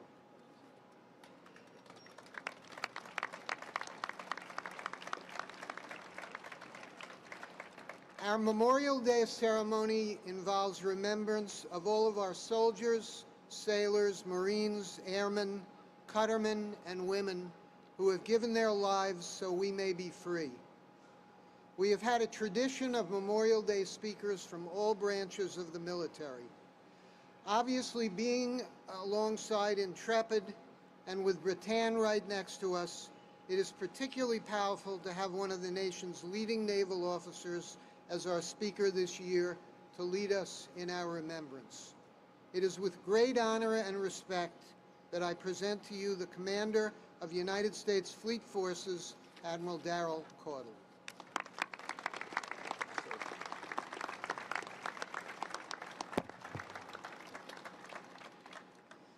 Well, good morning, everyone. Good morning. Thanks, Mel, for the introduction. If it wasn't so hot, you would have seen me blush. I mean, my goodness. And I can tell you for a fact that, you know, while I'm great friends with General Mike Langley over here, I don't know that I'm going to give this spot up so easily. I may have a say in that. But and if it is warm out today, and for the folks that, you know, maybe don't have the perspective from the cameras, it's because we're getting a lee here, but sitting in between about a combined 150,000 tons of U.S. Navy hardware. So let's give it up. Got the Intrepid, Bataan. So what an incredible backdrop. You know, about 157 years ago, in the aftermath of America's bloodiest war, the Civil War, a war not only for the future course, but for the very soul of the nation. Families and communities grieve the loss of more than 620,000 military deaths. As the years passed, Americans far and wide had begun holding springtime tributes to the fallen, decorating their graves with flowers and reciting prayers.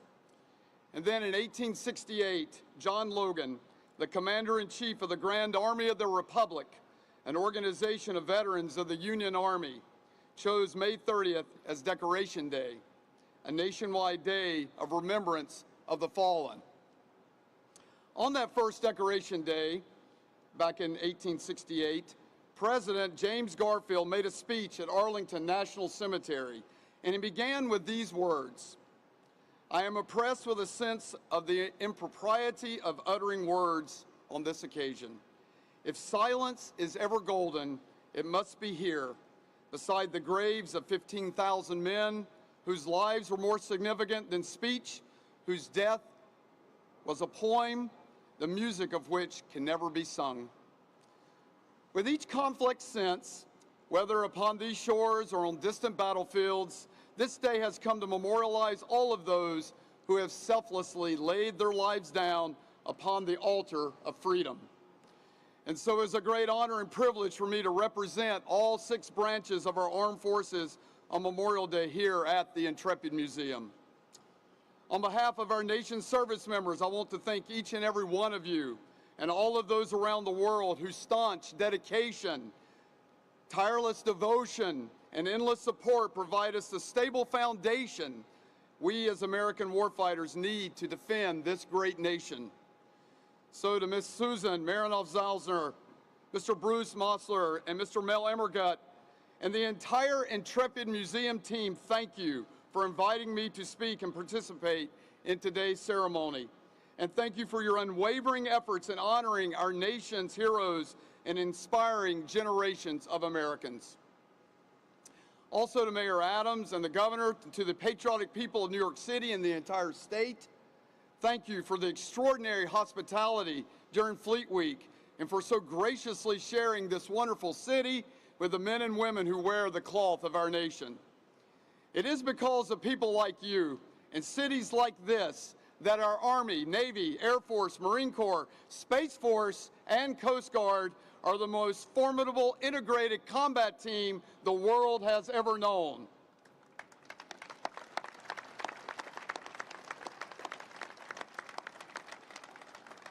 This week's Fleet Week was an overwhelming success. It was absolutely great to once again see our Navy and Coast Guard ships docked in the harbor again after a 2-year pandemic hiatus. And without question, I know the over 2,500 sailors, Marine, and Coast Guardmen loved every minute of it, and I know I did too. It's fantastic.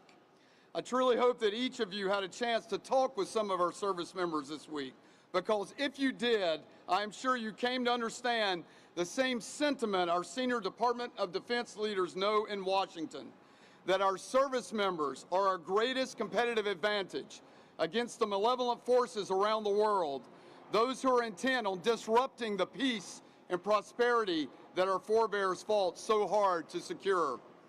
Since our nation's founding, our people have fought together as one in defense of America, to preserve the American dream, to safeguard the promise of a better future, and to uphold the proclamation of we the people.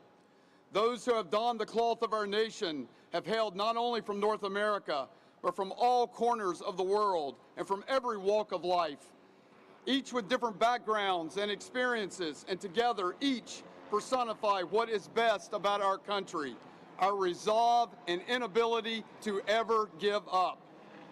It is important to understand that service members are not simply born, they are forged by their commitment of service through sacrifice, forged by the brotherhood and sisterhoods and the bonds that are created, forged by the values and legacy of their services. That legacy is defined by a long list of Americans whose courage, heroism, and sacrifice upheld the highest tradition of what our nation stands for, and forged by the unbreakable bonds of partnership, peace, and prosperity around the world in defense of the American people and our partners and allies. And it is for them that today Americans everywhere take time to reflect upon the honorable service and heroic self-sacrifice of the countless sons and daughters, brothers and sisters, parents, families, and friends who proudly wore our nation's cloth and paid the ultimate price. I see the best in our nation each and every day in our service members, in every service member's spouse, in every military dependent and family member. Their support is what underwrites the excellence of our armed forces. And as my wife Donna has told me so frequently throughout my career, those who wait serve too. This day allows us to reflect on the countless family members who have waited endless days for the return of their loved ones, only to learn in despair, as Abraham Lincoln described in Gettysburg, that they had given the last full measure of devotion. And so in closing, I would like to leave you with a few more words from President Lincoln, which I believe gets to the heart and soul of Memorial Day. Honor to the soldier and to the sailor everywhere who bravely bears his country's calls. Honor to the citizen who cares for his brother in this field and who serves as best as he can the same cause. Honor to him, only less to him, who braves for the common good the storms of heaven and the storms of battle. May God bless all of those who have laid down their lives in the service of this great nation, and to their families who shared so selflessly their loved ones with us all. May God bless our soldiers, sailors, airmen, Marines, guardsmen, guardians, and veterans everywhere. And may God bless this wonderful nation and all of those who we serve to protect. Thank you.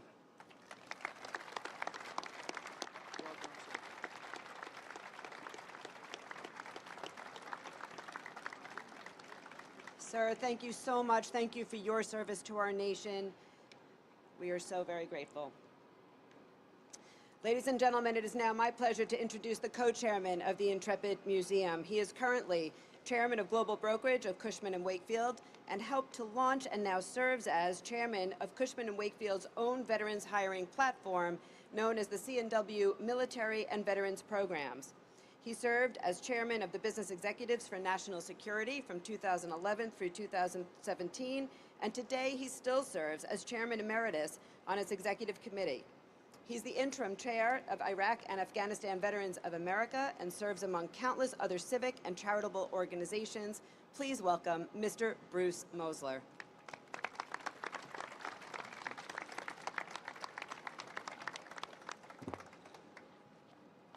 Thank you, Susan. Good morning. Is it not great to be back in person? Here we are.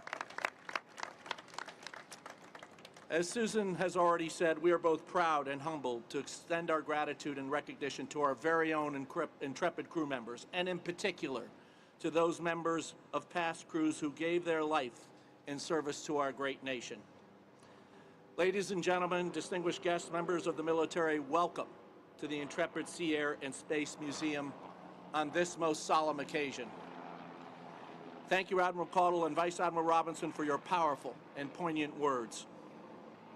I am reminded on this solemn day of what Admiral Chester Nimitz said of the American sailors and Marines who fought on Iwo Jima. As you know, one of the hardest fought battles in American history. He said, uncommon valor was a common virtue. I am confident, I speak for all of us here today in saying that on this sacred holiday, on these hallowed decks, which itself represents all the ships and service men and women who in times of danger to our nations and our people have displayed that uncommon valor, who have stepped forward and have said, in our hour of need, send me, I will go, who have protected our shores, our people, our freedoms, and our nation, in particular, to be here among so many who have served and so many who are still serving today. It is an honor. We pause to remember the legacy of service and sacrifice, because to be here is a stark reminder that freedom comes at a heavy cost. We owe you, the half of the 1% who have so generously stepped up over the years, a deep debt of gratitude. Last October, about 7 months ago, marked the 20th anniversary of the onset of military operations in Afghanistan in response to September 11th, a date that will live in infamy throughout this great city and indeed our nation. That conflict concluded last year as we exited the longest war, as I mentioned, in our nation's history. Thousands of brave American men and women, along with our Afghan allies and coalition troops, served in these 20 years of conflict. Many of them served for as long as the soldiers of the greatest generation who fought during World War II. These veterans indeed represent the next great generation, and they, like all our veterans, have paid a tremendous price in their fight for our country, and they are due our nation's eternal thanks. Great as their service has been, I'm here to tell you that a mere thank you for your service is not enough. We can and we must do more. We must provide the best of health care, and we must also recognize the tremendous benefit that our veterans can provide to the civilian workforce.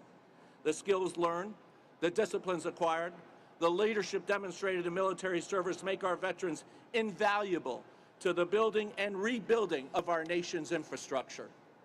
I have seen this firsthand over and over through Cushman & Wakefield's Military and Veterans Program. We are blessed to employ thousands of veterans, and not, I hasten to add, for charitable purposes, but rather because they make for a better organization. And by the way, they typically outperform their peers, and they lead by example. Bottom line, ladies and gentlemen, it is a formula for success for your business. So I'm here to say, employ our vets.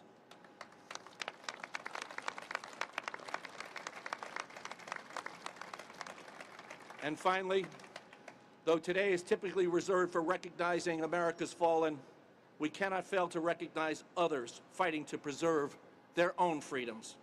The Ukraine people have shown us an inspirational level of defiance and resolve in the face of what we all thought at first were perhaps insurmountable odds. This reminds us of the fragility of democracy and the clear existence of new existential threats throughout the world. Indeed, we are at the precipice of a new Cold War. But we must stand beside those in that country who are fighting for their homes, their families, and against unbridled aggression for the sake of all of democracy. And now, ladies and gentlemen, I am privileged to introduce a great New Yorker and a great American. Eric Adams has shown a lifetime commitment to New York. He grew up and went to public schools here. He joined the NYPD intending not only to serve his community, but also to improve how the department interacts with all minorities. And eventually, through hard work and dedication, he rose to the rank of captain. He championed the city's interests as a state senator in Albany and as president of our largest borough in Brooklyn. He has demonstrated tremendous leadership time and again in the face of COVID. Today, as our mayor, he is committed to ensuring the safety of all New Yorkers so that our families, businesses, schools, and frankly, all communities can succeed and grow. And he understands that our city must have safe streets to flourish as the center and capital of technology, finance, healthcare, media, and the arts. He has pursued that goal in 20 years in the NYPD, and he supports it now as our leader. We thank him for his great commitment. He is the hardest working mayor in this nation, bar none. Ladies and gentlemen, it is my privilege to introduce the 110th mayor of the city of New York, and a man I'm honored to call my friend, Eric Adams.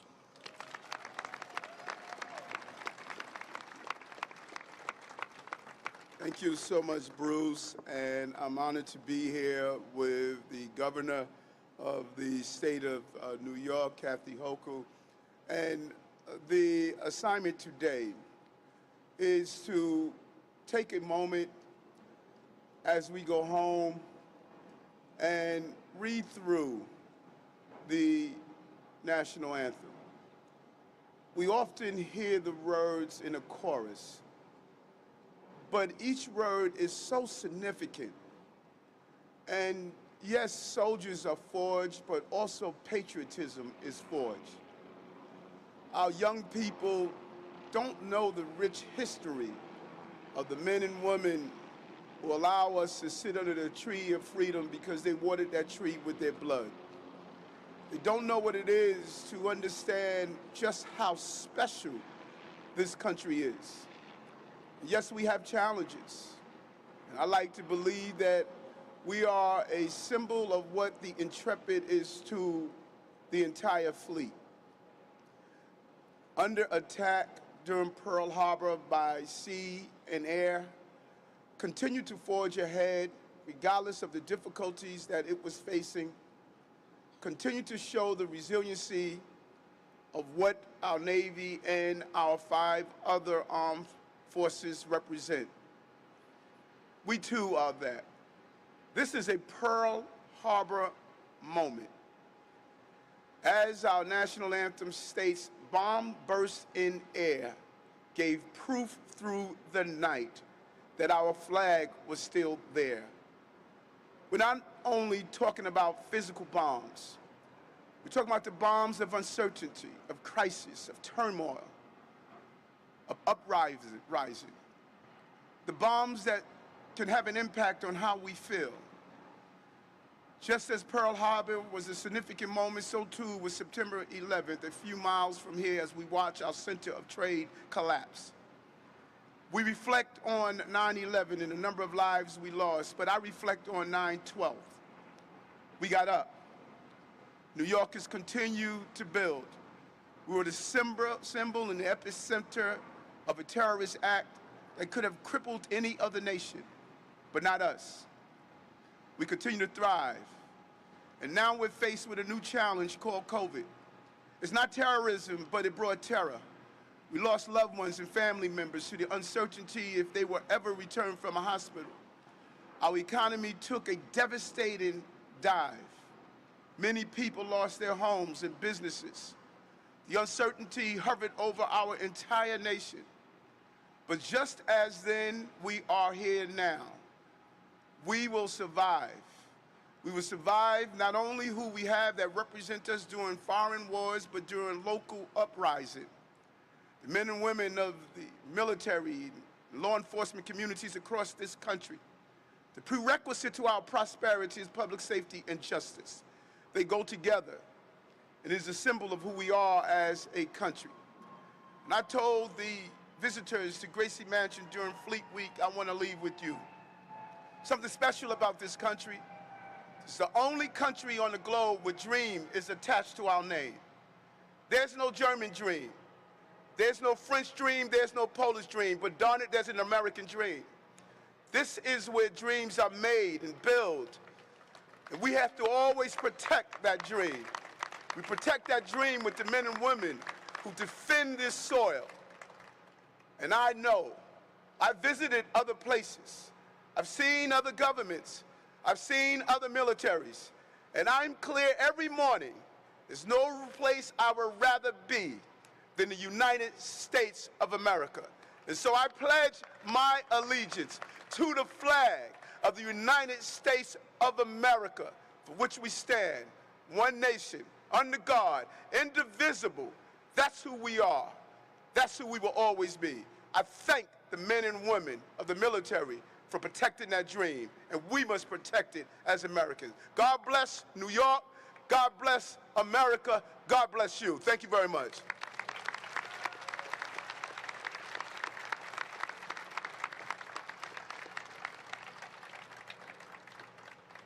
Mayor Adams, no words. That was just brilliant. Thank you for your everything. It is my pleasure to introduce our next speaker. She began her career in public service on her local town board before serving as Erie County Clerk, and then as a member of Congress for New York's 26th Congressional District. More recently, she served in statewide office as Lieutenant Governor.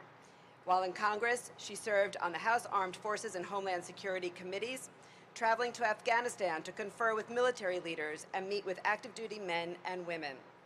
Her focus in Congress was job creation and bridging the skills gap by bringing together business and academia and creating opportunities for returning veterans. It is a privilege. Please welcome with me the 57th and first female governor of New York State, the Honorable Kathy Hochul.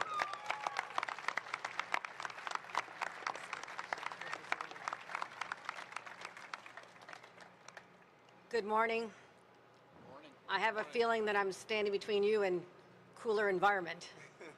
But as I stand here, not wanting to miss this moment to show my gratitude to true leaders, and I'm reflecting on the speakers we heard here, the high-ranking officials in our military, our great mayor, Eric Adams. Some people noticed they hadn't seen a governor and the mayor on the same stage for this event. So we're here to make history, continue to make history through collaboration. Because when you join the military, you put your ego aside. You put your political persuasion aside. You put your geographic influences aside. And you become one powerful unit where the #1 objective is to protect your beloved homeland. I believe that all of us as Americans, and certainly those in public office, have that same capacity in our hearts to learn from the examples of our military that goes way back to the early days of our founding fathers. I reflect on the conflict in Ukraine and think about the courage of the early patriots who stood up against domination from Great Britain. It was a fight that no one thought they could win, but they did. That is part of our DNA as Americans, that we share the love of that and the influence of that to our brothers and sisters who are fighting oppression in Ukraine today. And I stand here as someone joined by my husband. You didn't know that you also had New York's first gentleman. Okay, my husband, Bill Hochul. But I want to point him out because he is the son of a World War II veteran. And on our den wall is a replica of the map that after he landed at Omaha Beach, the path he followed to liberate people throughout Europe. That is something I see every single day when I'm back home in Buffalo. But when I'm also back home in Buffalo, I don't have the Intrepid, I don't have the scale of these incredible ships and their history of resilience and fighting back, but there are 2 ships as part of the Buffalo and Naval Park. One is the Little Rock, one is the Sullivan. The Sullivan is named after 5 brothers who lost their lives fighting for our country at the same time. Can you imagine the pain of that mother getting that message that she lost her 5 beloved sons? I'll never forget that as I go by there frequently. Nor can we ever forget the sacrifice of those, some who put on a uniform voluntarily, as our armed forces are today, and others at a time when people are questioning whether or not they should serve, and I'm referring to our Vietnam-era veterans. And if you served during Vietnam, I want to see your hands right now, because we had too many who did not come home to the welcome they deserved. And that is a mark on our history, a negative mark, because I had 4 uncles serving during Vietnam. And we watched the evening news wondering if they'd be shown being transported in a helicopter. They all made it home, but so many of their friends and others did not. But what the biggest stain on our history is that they were told when they came back home from Vietnam, do not wear your uniform as you come through the airport in San Francisco, because someone may attack you and threaten you and harass you for putting on that uniform. My friends, that will never happen in this nation again. We learn from that mistake. We honor those who are willing to serve, because they all step up with the expectation and their family's expectation they'll come back home. But today we reflect on those who didn't, and what that sacrifice meant to the building of a young nation into the powerhouse that it is today. We are the example for the rest of the world. And at the very foundation is our respect for rule of law, but also international law, where we will protect our rights at home and abroad and stand firm against terrorism abroad, and as we've seen most recently in my hometown, domestic terrorism. We stand ready to fight. It's in our DNA as New Yorkers. We always embrace a good fight if it's for a worthy cause. And the protection of freedom, the foundation of our very country, will always be that worthy fight.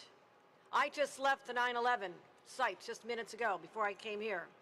It was the 20th anniversary of the last remains being removed from 260 days where people came together, exposing themselves to toxins and contaminants. And so the last 20 years, we've been burying people, not who died on 9/11, but those who succumbed days and years afterward. That is the courage that we all know as New Yorkers. And I'm asking everyone in this city and this state to call on that courage, to call on that resiliency, to call on that DNA as we show the rest of the world what we are made of. We stand up for our rights, we stand up for our freedoms, we stand up against tyranny. And lastly, I had the privilege of serving on not only Homeland Security, but the Armed Services Committee. I wanted those committee assignments. They took me to Bahrain. I had a chance to meet the leaders of the Fifth Fleet. I saw the dedication as people were scouring day after day for threats that could come through the Mediterranean Sea. I went to 5 battlefields in Afghanistan.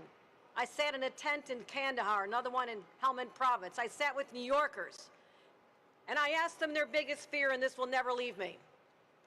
I assumed it was the fear of the Taliban, just off in the distant hills, that they could lose their lives. Their biggest fear was coming back to New York and not having a job and ending up homeless like too many did during that conflict. My friends, we will always embrace those who served and those who have special needs when they come back, especially those who have PTSD, something we need to talk about more and understand that you do 1, 2, 3, 4 tours of duty, you will not be the same person. We are here to help you heal. We're here to help you get those jobs. We're here to help with education, supportive housing, because you may not have lost your life, but you may have lost a little piece of something. And it's our responsibility as Americans and New Yorkers to help put that back together. That is our commitment on this Memorial Day 2022, and I welcome you all back to this beautiful reminder of why we love this country so much. Thank you.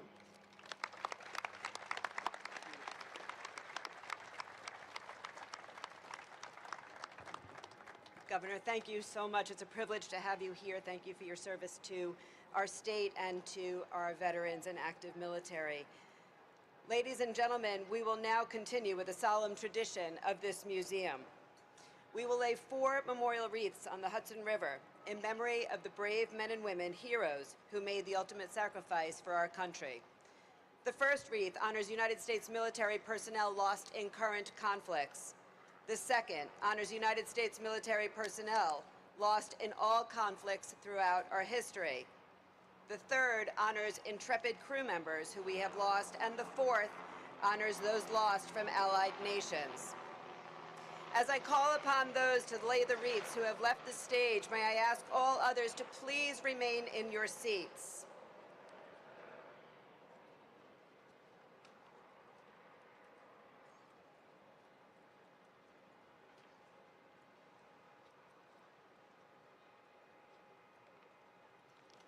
For United States military personnel lost in current conflicts, I ask the Honorable Kathy Hochul, Governor of New York State, the Honorable Eric Adams, Mayor, City of New York, Bruce Mosler, Co-Chairman, Intrepid Museum.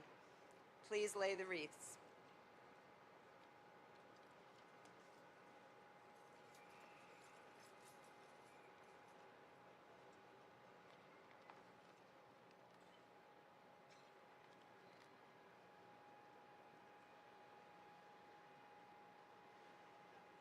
For United States military personnel lost in all other conflicts in our history, I ask Admiral Darrell Caudle, USN, Commander, United States Fleet Forces Command, and Commissioner James Hendon, New York City Department of Veteran Services, to please lay the wreaths.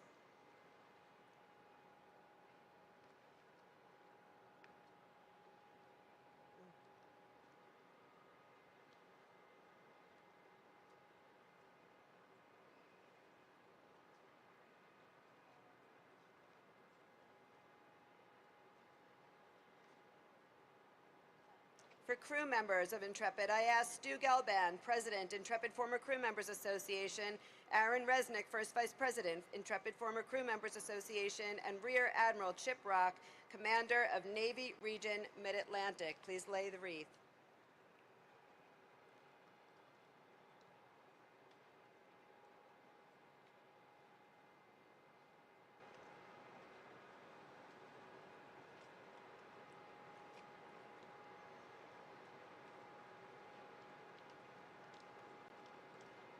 For military personnel of allied nations, I ask Vice Admiral Guy Robinson, Chief of Staff to the Supreme Allied Commander, Lieutenant General Michael Langley, USMC Commanding General of Marine Forces Command, and Mel Irmagut, Intrepid Museum Trustee, to please lay the wreath.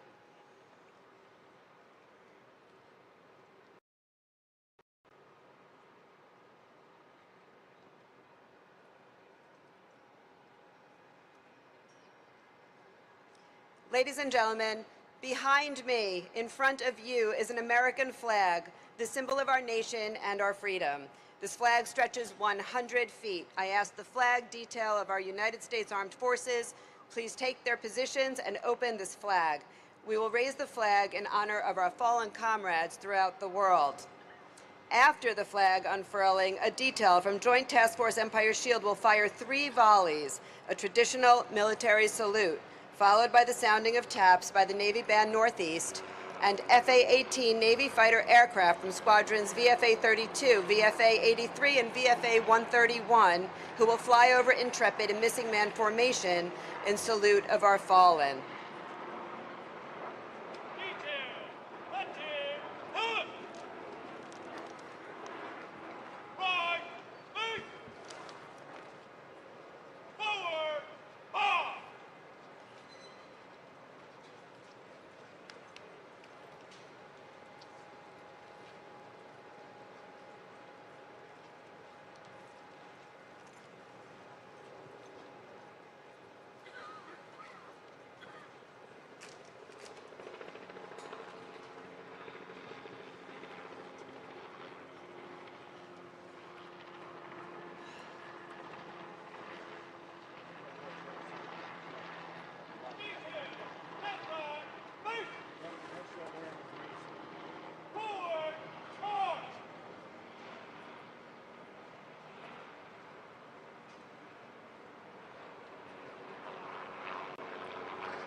invite our veterans and active duty military personnel, please join us around the flag.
You're watching Live Now from Fox, everybody. Memorial Day 2022, as we honor all those that paid the ultimate sacrifice to our country. We are going to take a quick 2-minute break. We'll have full coverage from around the country on this Memorial Day.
Welcome back, everyone, here to Live Now from Fox as we continue to bring you top stories and headlines from all over the country. And, of course, on this Memorial Day, we do honor those that paid the ultimate sacrifice, true heroes in this country. And soon we will have President Biden at Arlington National Cemetery making remarks. Of course, we will bring that to you in full when that happens. I want to take you out to Glendale, California for a Memorial Day service there.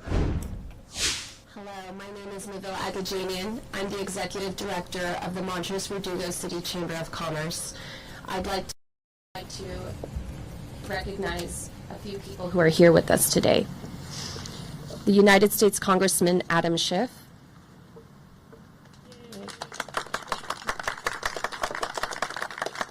the California State Senator Anthony J. Portantino, the California State Assembly Member Laura Friedman, the City of Glendale Mayor Artie Kasakian, Glendale Council Member Ara Najarian, Glendale Council Member Rej Agajanian, Glendale Council Member Paula Devine, Glendale Unified School District Board Member Jennifer Fremont, the Montrose Shopping Park Association President Andre Ordubegian, the Montrose Verdugo City Chamber of Commerce President Adam Franco, the Glendale Police Chief Carl Pavlidis, the California Highway Patrol Captain Derek Moulton, the Crescenta Valley Sheriff Captain Robert Hanline, and if there are any other board members from the Montrose Shopping Park Association, please raise your hand to be recognized now. And any board members from the Montrose Verdugo City Chamber of Commerce, please raise your hand to be recognized.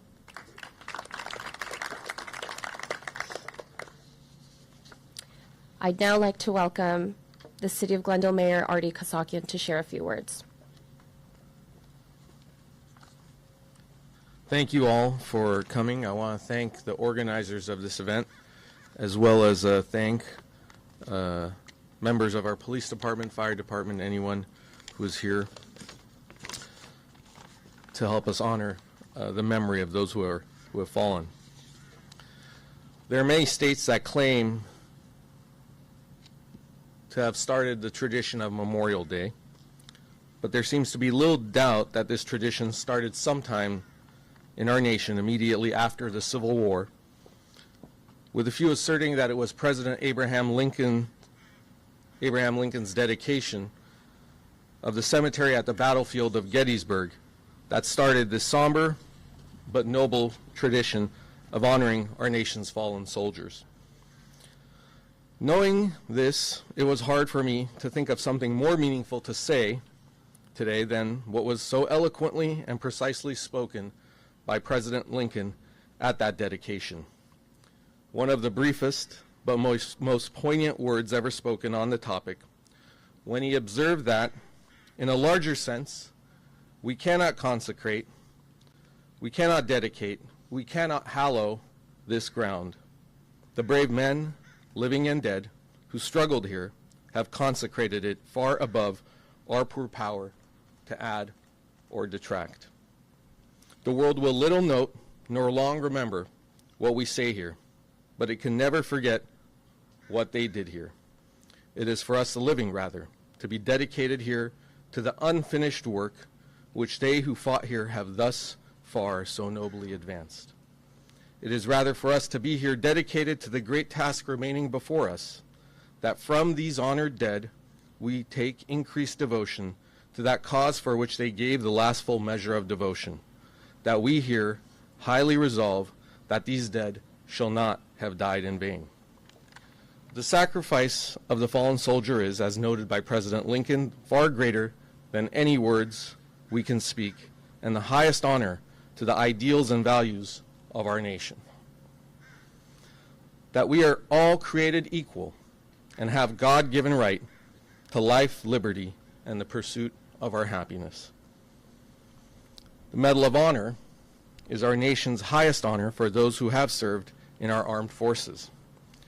During and immediately after the Civil War, during the 19th century as a whole, some 26 African Americans were awarded this honor for their valor during the Civil War, fighting for our nation and the grand army of our republic. Another 24 after, during the Indian Wars and Spanish Civil War, and then the honors stopped. None were given for African servicemen for service during World War I and World War II until 1991. Now in the 50s, 2 were honored for action during the Korean War and then in Vietnam. But for 2 of the greatest wars in which we fought, it was well documented how colored regiments served, fought, and died. No honors were bestowed upon them until 1991. A research study in the 1990s found a clear policy of discrimination in how the medal was awarded, and more importantly, not awarded. I say this not to shame us or to politicize our somber remembrance, but to remind us that we can all fall into behavior that does not honor the sacrifice of our fallen heroes, that our nation isn't perfect, but must be made perfect by our individual actions every day. Now, in the Jewish faith, I have learned that it is a sin to say a prayer and not follow it with action. For instance, if you pray over a meal and not eat that bread, it is the same as having committed a sin. Well, when we pray for the memory of our lost loved ones, our brave men and women who have fought for our freedoms and to protect our nation, and then we engage in actions that divide us and only selectively engage with our neighbors because they don't share our views or vote for the person I voted for, that is a sinful behavior. Memorial Day was born out of the sacrifice of our American soldiers who died to preserve the unity of our great nation. During the Civil War, when there were those who felt that their political beliefs justified for them to break off from this country and pursue a belief that was abhorrent, that some Americans were less than they were. The sacrifice of those fallen reminds us that we are one nation, under God, and indivisible, no matter who or what forces try to tear us apart. Memorial Day is and should be that reminder that no matter how different we think we are, the sacrifice for this nation knows no color, no religion, or creed, and we must all do our part to honor the memory of the fallen. Thank you, and God bless us all.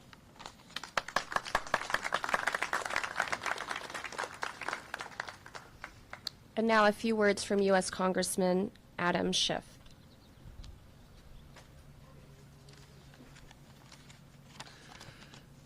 Good morning, veterans. Good morning, Mr. Mayor and council members, my wonderful colleagues in the legislature, Senator Portantino, Laura Friedman.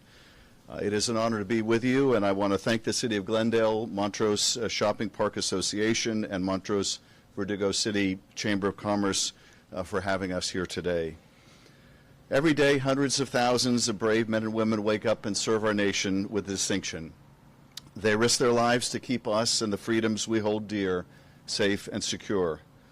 Today, we gather as a community to express our gratitude for their service, and we pause to remember the many heroes who have paid the ultimate sacrifice, laying down their lives so that we at home may live in peace and prosperity. We can never fully repay them or their families for their selflessness, but what we can do, what we must do today and every day, is honor their memory. That means sharing their stories so future generations never forget their courage. It means showing up and caring for loved ones that they leave behind. It means supporting their brothers and sisters in arms who do return home, and helping our veterans pursue rich, full lives in their memory. Today, I'm especially thinking about the 13 U.S. service members who were killed last August in Kabul, Afghanistan. I'm thinking of their families who are marking their first Memorial Day without their beloved children, their spouses, their friends, and their family. It is a beautiful thing to have people who are not afraid to risk it all. But there's no greater tragedy than when they are lost, and often they are lost so very young.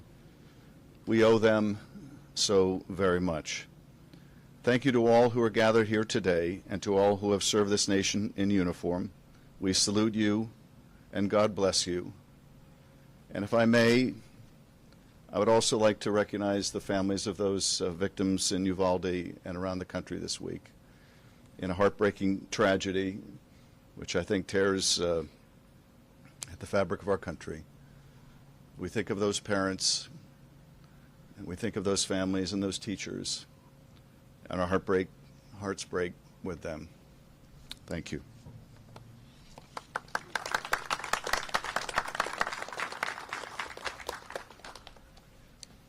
And now a few words from California Senator Anthony J. Portantino.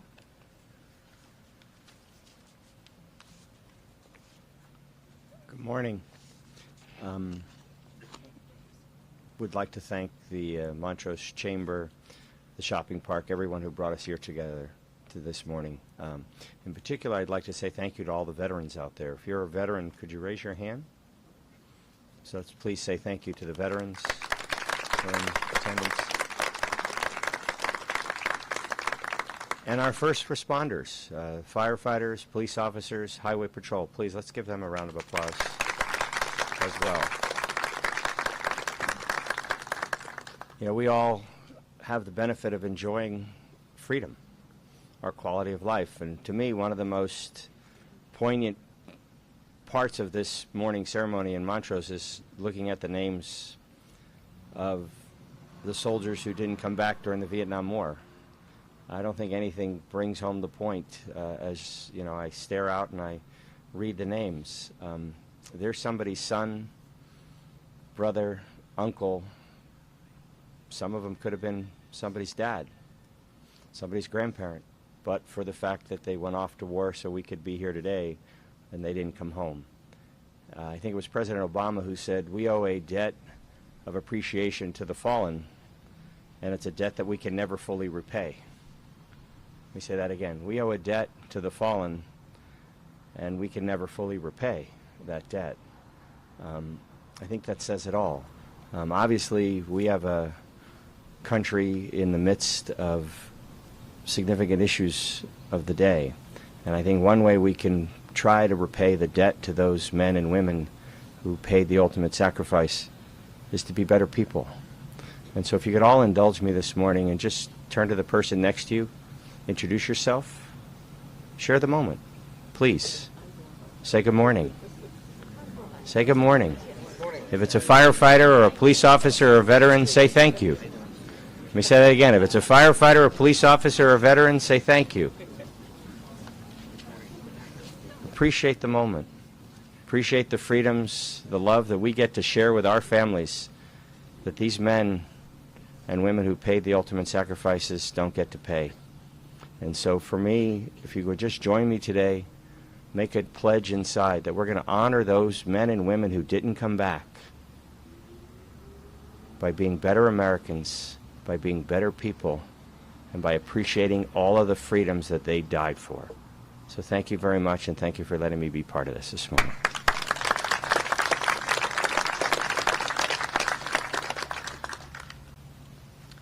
And now a few words from California Assembly Member Laura Friedman. Good morning. It's an honor to be with you here once again, and I always enjoy coming and seeing how many people do come out at 7 a.m. on Memorial Day for acknowledging this day for the solemnness that it actually has.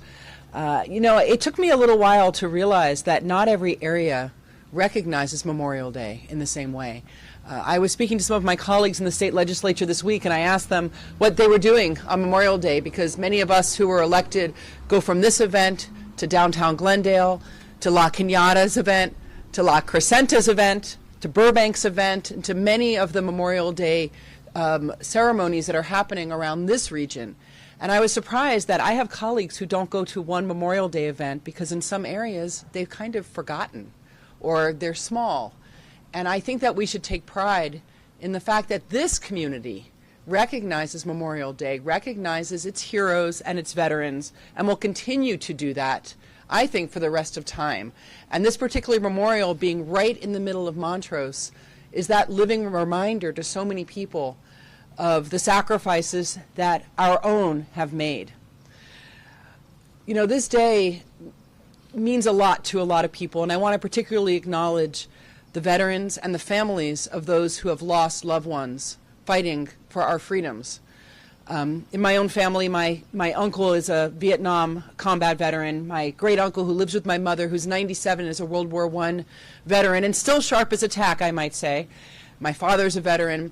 And every year, both on Veterans Day and Memorial Day, I make it a point to reach out to them, because for many people, they are still hurting from what they have seen and experienced, and for those that they have lost. So I think on this day, it's very important that we do acknowledge the people who are around us who still feel those wounds fresh in their bodies, in their souls, in their households, and make sure that we do focus on supporting them. And at a time, as my colleagues have said, when there are wars raging around the world, and sometimes it seems to us almost inconceivable that in the modern era we can see the kind of destruction that we're seeing now in the Ukraine, in Africa, and many parts of the world, that could be us if it wasn't for the sacrifices that our veterans have made. And we should never take that for granted, never take our own security and our own peace for granted, because as has been said many times, that freedom is not free. And many have paid a very terrible and ultimate price for that.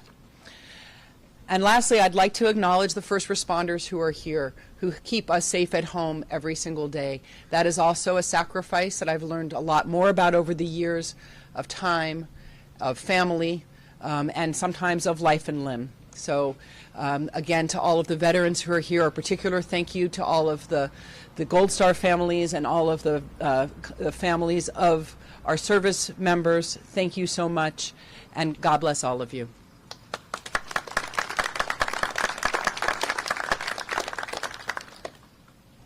Thank you so much. And before we move forward, I'd like to recognize the Glendale Unified School District Superintendent Vivian Etchkin for being here today with us.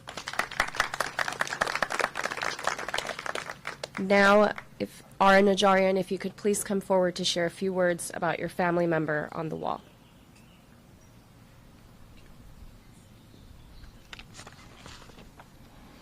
Good morning, everyone.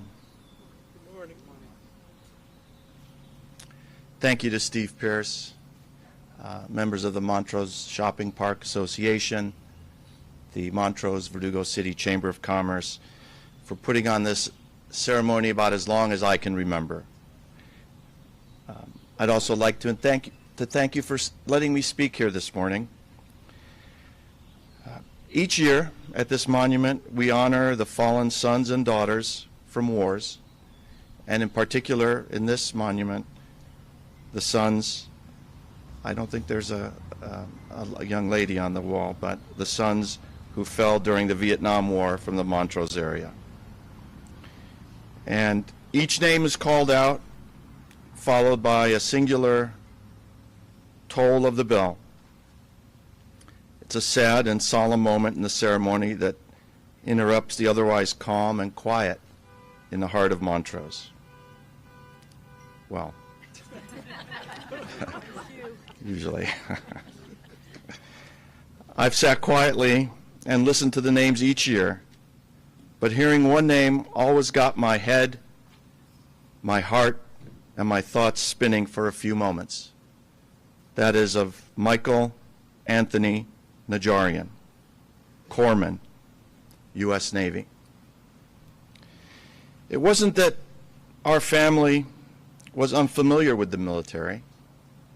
My uncle was a colonel in the Green Beret who fought in Vietnam, and he returned safely.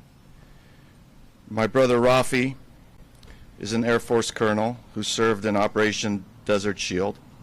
Rafi's right there. As an aside, no matter how many stripes or stars my younger brother has, he never outranks the senior brother of the family. My brother-in-law, Steve Yakubian, is a lieutenant commander in the U.S. Navy. So we're very familiar with the military. It's just that we didn't know much about the name on the wall, Michael Anthony Najarian. So we had to do a little research to find out how is it that this young man came to settle in Montrose, far away from where I grew up. I grew up in Ohio. So after a little research, what we discovered was that Michael's grandfather and my grandfather were cousins. They grew up in a small town in eastern Turkey, some say western Armenia, of Urfa. And most of us have heard of the 1915 Turkish massacres of the Armenians, but there was a massacre in 1895 in which 300,000 Armenians were killed, but also produced 50,000 orphan children. Michael Najarian's grandfather and my grandfather were two of those orphans. Thankfully, Protestant missionaries stepped in to save some of the orphans, to bring them to the East Coast and settle them in the Boston area.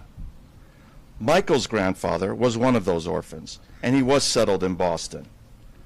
But my grandfather, perhaps unfortunately, remained in Turkey, and that's where the family tree split, if you will. Michael's dad, Leo, was born in Boston in 1911, and he made his way west. He was married in Nevada and eventually settled in Los Angeles, where he enlisted in World War II. After the war, he joined the LA County Fire Department, where he became a battalion chief and was actually quite famous for being one of the pioneers in hazardous waste disposal and hazardous waste handling. In fact, there is a scholarship that the County Fire Department puts out in his name. He eventually became a battalion chief. Now Michael, the one whose name is on the wall, was born in 1944 and raised here in the Crescenta Valley. He lived just up the hill on Altura Avenue. He worked at La Crescenta Pharmacy, and he enjoyed singing in several choral groups. And I can imagine the discussions that they had at the dining room table with Leo, the dad, discussing how important it was to give to the community, how important community service was, having the background that he had, appreciating and adoring the great United States that he was living in. In 1966, we didn't have the draft. So anyone that was in the war at that time were enlisted men. They volunteered to fight. And that's what Michael did. He volunteered to join the Navy and to become a corpsman. Now, a corpsman, if you're not in the military and you're not familiar, corpsman is similar to a combat EMT. He's placed with typically Marine divisions, and he follows those Marine divisions through combat situations. And should there be an incident, should there be an injury on the battlefield, the corpsman is the first one to rush out and try and save his comrade. And that's what Michael was doing in June of 1966. He was attached with the 3rd Division Marines. We believe that there was a battle that time called the Battle of Hill 488. It was in the northern area of South Vietnam, and the role of the Marines at that time were to stop the flow of the People's Army of North Vietnam infiltrating into South Vietnam and bringing in weapons that they were using on the rest of the South Vietnamese. There was a gunfight fight for several days. The situation usually is such that air support helps the Marines to push back the aggressors. But due to weather conditions, they just couldn't get that air support. So it was a very brutal war, a very brutal battle. Michael was shot several times. He was removed from the battlefield. He was airlifted to the hospital in Da Nang, but unfortunately he succumbed to his injuries and died 3 days later. He was only 21 years old. Now, families of fallen soldiers always wonder what could have been. Could Michael Najarian have returned to the Crescenta Valley after the war? Could he have joined the fire service and followed in his father's footsteps? He wanted to. Could he have someday been a fire chief, maybe of Glendale or some other city? Would he have raised a family and been standing amongst us today, honoring his other fallen comrades? The world will never know what awaited a young 21-year-old boy. What we do know is that he gave his life in service to our country. Michael's sacrifice and the sacrifices of hundreds of thousands of other servicemen and women throughout our wars are what we commemorate today. Their ultimate sacrifices have kept democracy and our country safe to this day. Michael and others answered our nation's call for the American core values of God, country, family, and patriotism, and our freedom to worship as we please. May they all rest in peace. Thank you.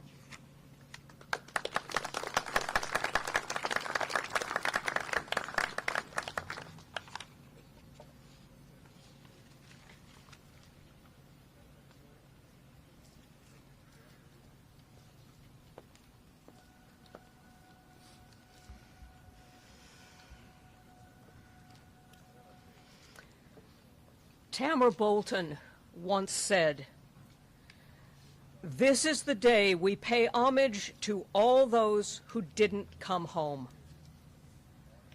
This is not Veterans Day. It's not a celebration. It is a day of solemn contemplation over the cost of freedom. Callan James Courtemanche, Corporal, United States Marine Corps. Fred B.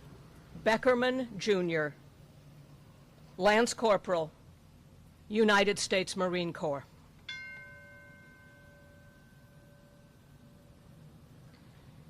Gary Nels Nelson, Corporal, United States Marine Corps.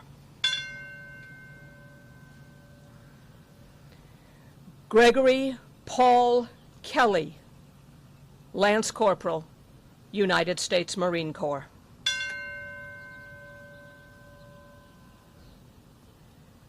Jack Dennis Downs, Private First Class, United States Army.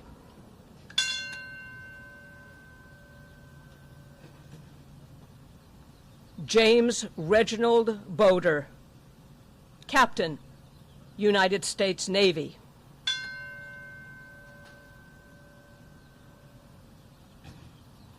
Jerry Ray Murphy, Specialist 5th Class, United States Army.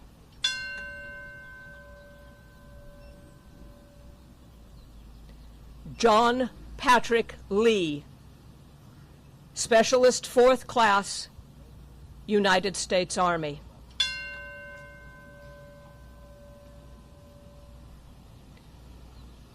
Lauren Eugene Ingstrom, Warrant Officer, United States Army.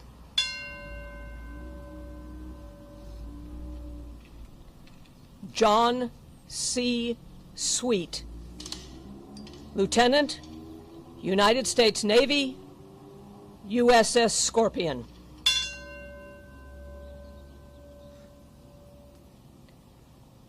William A. Peterson, Lieutenant Junior Grade, United States Navy.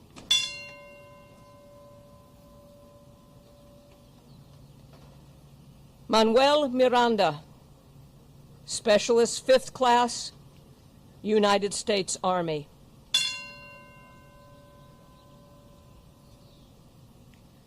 Michael Anthony Najarian, Naval Hospital Corpsman, United States Marine Corps.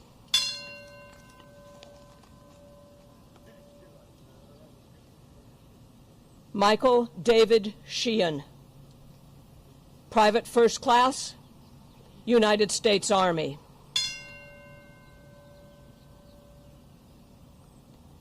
Norman Richard Kidd, Captain, United States Army. Patrick Owen Quinn, Lance Corporal, United States Marine Corps.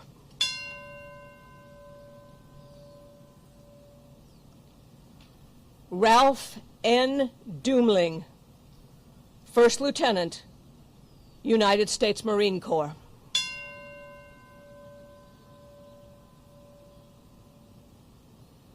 Richard C. Ramsey, Sergeant, United States Air Force.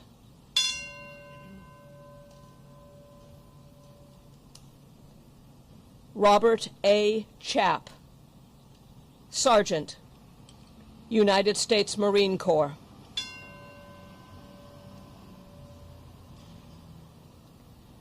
Roy Allen Fryman, Gunnery Sergeant, United States Marine Corps.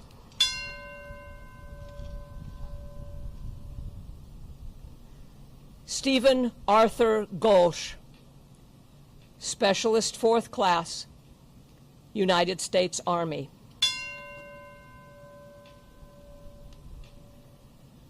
Stephen Frank Burlingame, Specialist 4th Class, United States Army.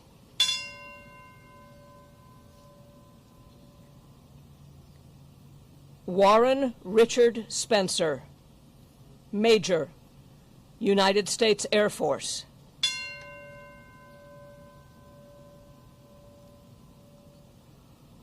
William Warren Hale, Lieutenant Colonel, United States Air Force.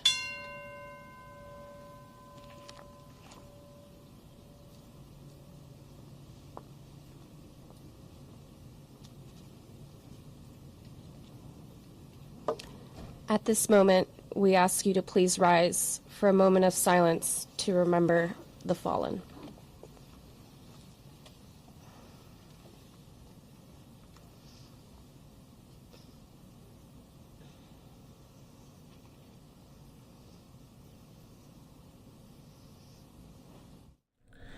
As we continue to always honor everyone that paid the ultimate sacrifice to our country, we are going to take another quick 2-minute break before we have President Biden at the tomb of the unknown soldier.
Welcome back, everyone, here to Live Now from Fox as we continue to bring you Memorial Day coverage from across the country. And you taking a look here at the Tomb of the Unknown Soldier. Soon we will have President Biden giving some remarks in Arlington National Cemetery in just moments. So we will, of course, bring that to you right here on Live Now from Fox, always in the mix here for you, bringing you the top stories and headlines. And today, no doubt, honoring those that paid the ultimate sacrifice here to our country. We are going to go out now to the World War II Memorial. Just wanted to play off a little bit more of that from the beginning earlier today. Across the globe, we must work together to ensure that the sacrifice of the greatest generations is not in vain. The Friends of the National World War II Memorial is grateful to you for being here today, to show your commitment to remembering the estimated 15 to 20 million people who died during the war in Europe, the 60 million people lost worldwide, including 400,000 Americans during the deadliest conflict in human history. And as Winston Churchill said, never in the field of human conflict was so much owed by so many to so few. They are not forgotten. None should ever be forgotten. And we must always remember them.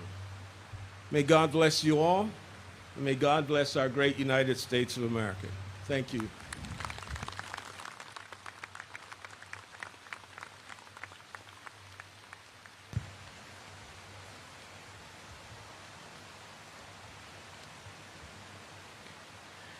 The U.S. Army Brass Quintet will perform a special tribute in honor of our World War II veterans.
As we gather together this morning to remember the more than 400,000 Americans who lost their lives in World War II, we also remember the families that were left behind. Those families are represented here today by American World War II Orphans Network members, Colonel Robert Meek, Jr., whose father, Second Lieutenant Robert Meek, was killed during a raid on the Magenta Bridge near Milan, Italy in October 1944, and Ken Underwood, whose father, Lieutenant Kenneth Underwood, was a P-38 Lightning pilot with the 8th Air Force 55 Fighter Group and was killed on May 18, 1944. Please stand to be recognized.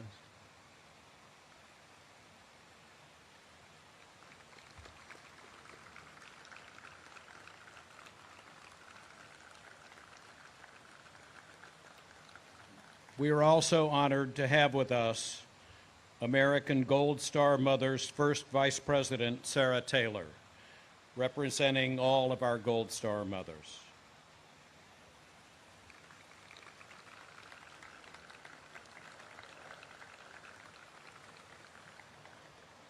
Now I have the honor of introducing to you some great American heroes who served their country with honor and dignity during World War II.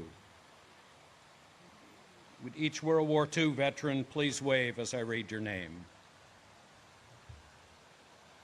Mr. Callan Francis Safel, enlisted in the Navy 1942 at age 17. He was stationed on a wooden-hulled degaussing ship in the Pacific, where he attained the rank of electrician's mate first class.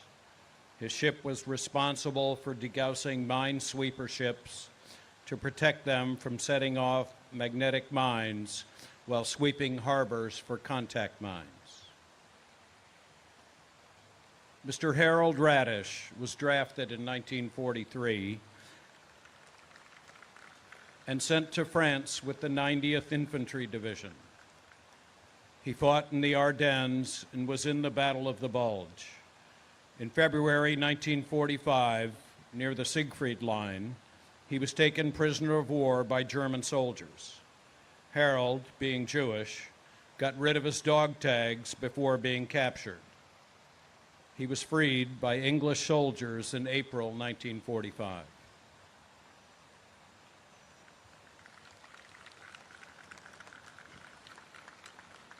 Mr. Harry Miller is a veteran of World War II, Korea, and Vietnam. He served in the U.S. Army during World War II, taking part in the Battle of the Bulge at just 16 years of age. He also served with the Army in Korea and with the Air Force during Vietnam.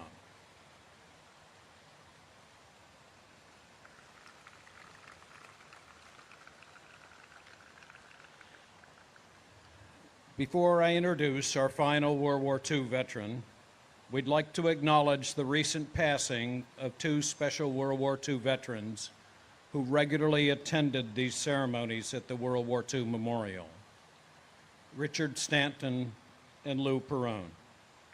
They are with us in spirit.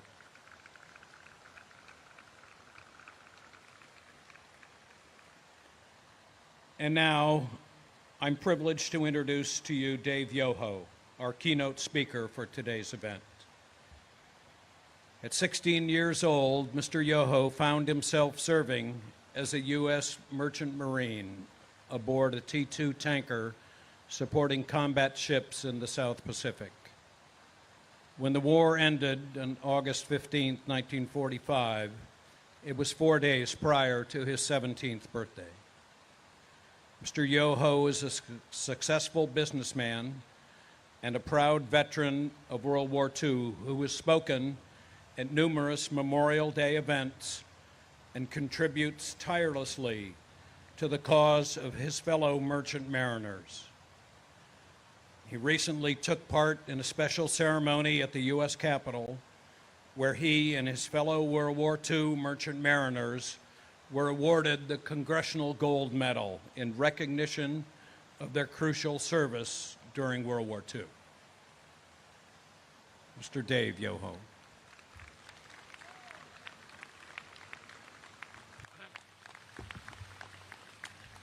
Parenthetically, an observation. First of all, Pastor, nothing in your training prepared you for 3 helicopters coming over at the same time. You never missed a beat. The headman would be proud, right? That's for you. I want to thank you all for coming here today.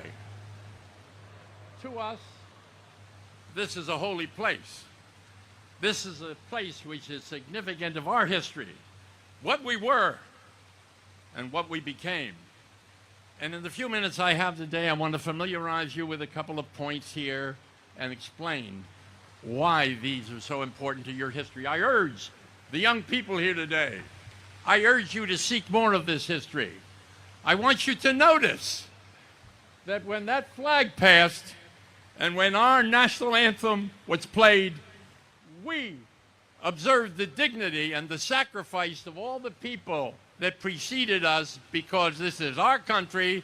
We respect it, and don't expect us at any time in our life to have coincidence or understanding of the athlete who will kneel at a public program, or those who profane our flag or the dignity of what this country was and what it shall become. So let me take you back to where, thank you very much. Let me take you back to where we came from. The average gentleman you see here, including myself, was born usually just slightly previous to 1928. 1928. 1929, the stock market failed, Black Friday. 1933, 4 years later, the banks failed. Those of our parents, our grandparents, lost their homes, their savings. And we went into one of the greatest depressions that the world has ever experienced. And when the Japanese attacked Pearl Harbor, December 7th, 1941, we had just emerged from a depression. And then I asked you to assess where we were and how old we were. We recruited 16 million, as you've said, put them in uniform.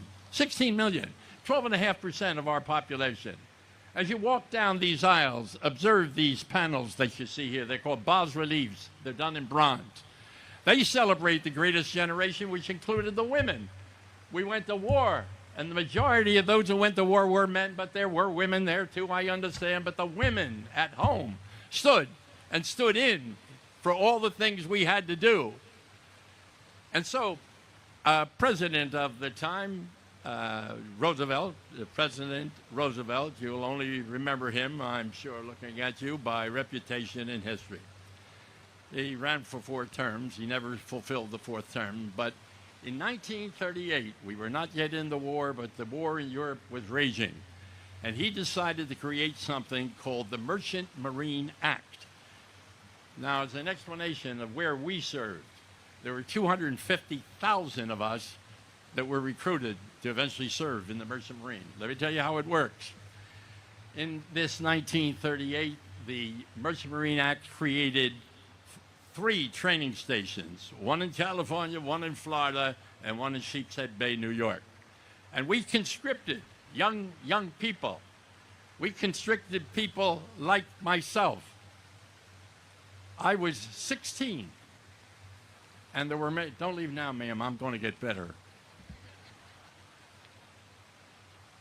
We were 16, and I want you to look at today. Look at yourself and look at your family. What did 16-year-old people know? What did they understand? And how did it come about that we put 16-year-old people into service? It came about because we suddenly found out we didn't have enough ships and not enough men. So the Merchant Marine Act, the Merchant Marine has been a facility that has existed since the Revolutionary War. The wartime Merchant Marine was created, and the United States Maritime Service, represented here today, was put into activity, and they created these 3 training stations, and then they created Kings Point. And you saw our flags pass before you here. You saw the triumphant feeling of those people who are from Kings Point. There's a young cadet from there today that came up and introduced himself earlier. We fly a battle standard from our flag at Kings Point, the only one of the Academy's privileged to do so. And the unwritten story that you may not know anything about.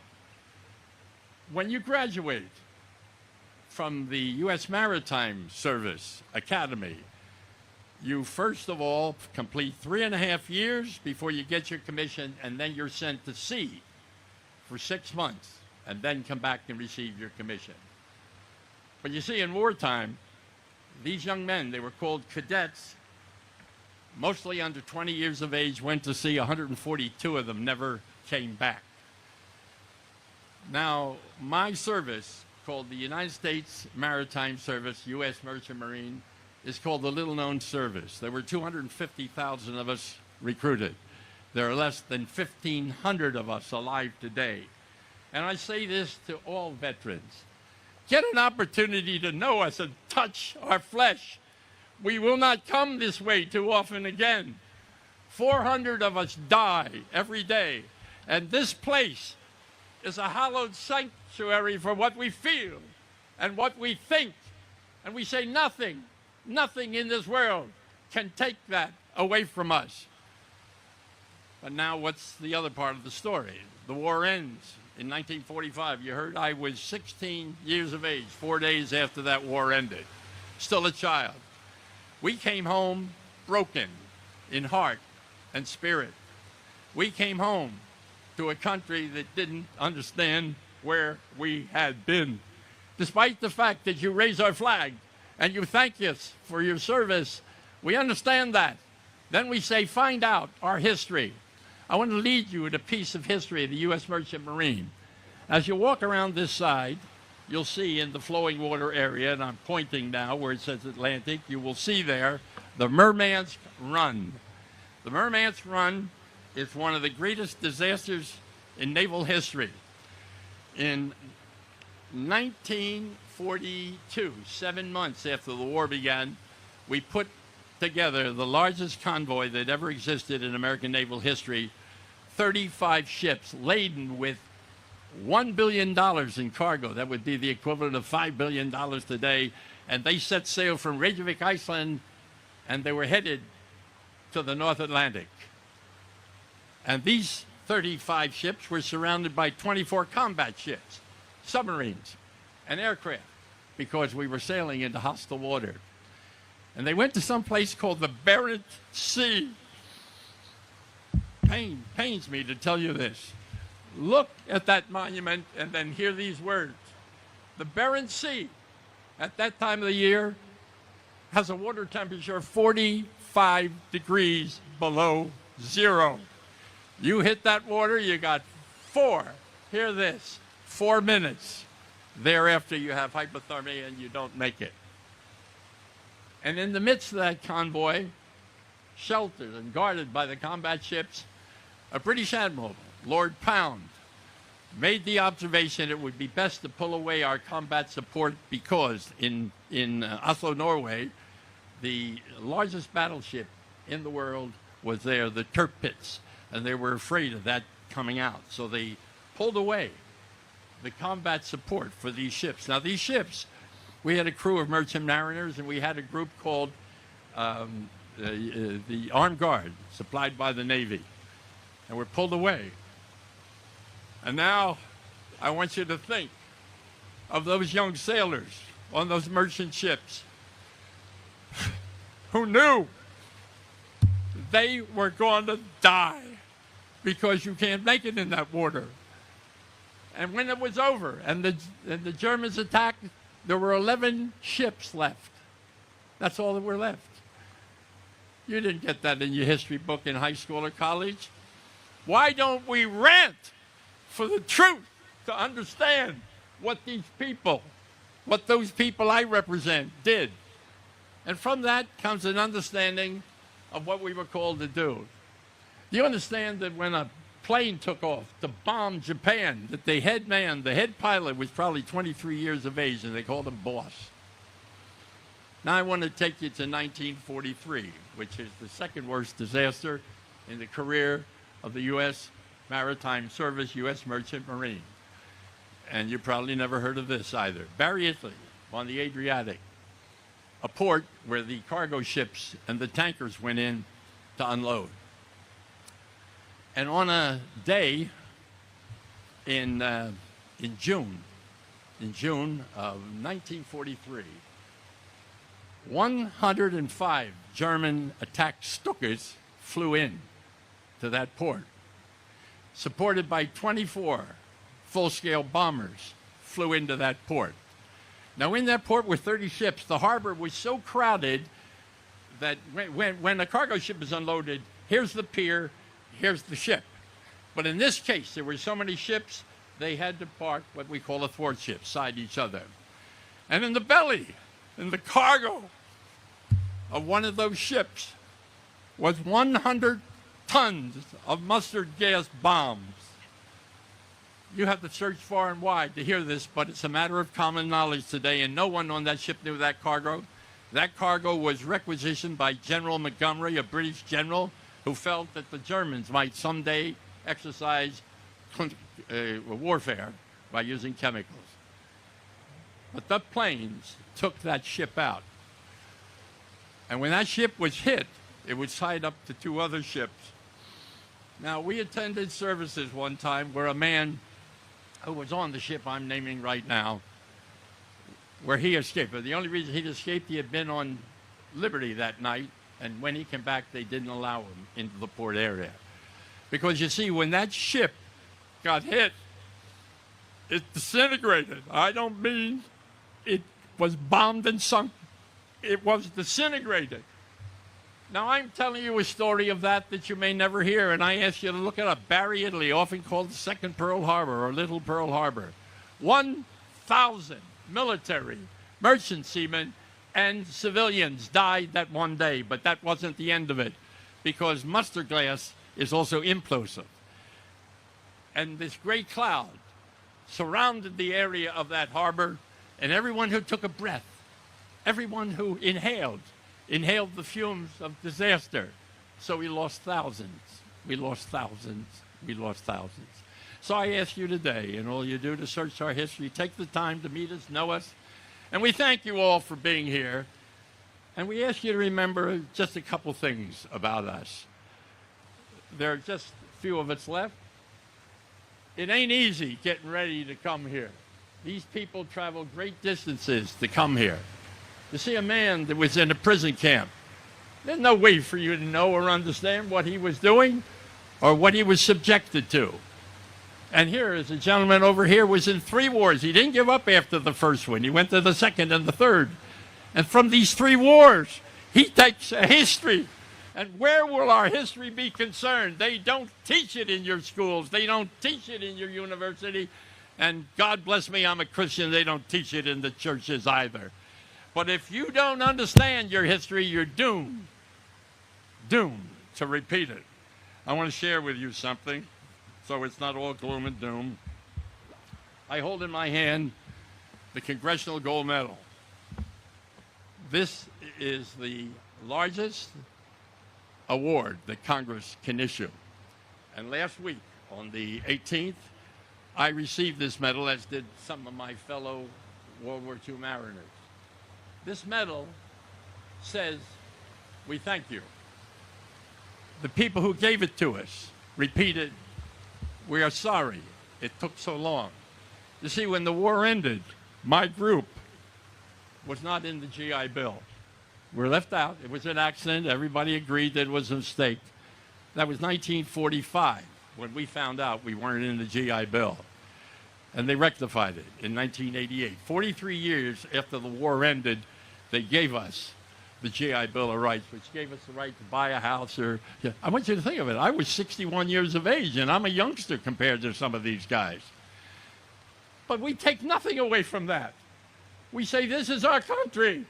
We stood. Every one of these people stood and took an oath. And we took an oath to represent our country, to protect our country.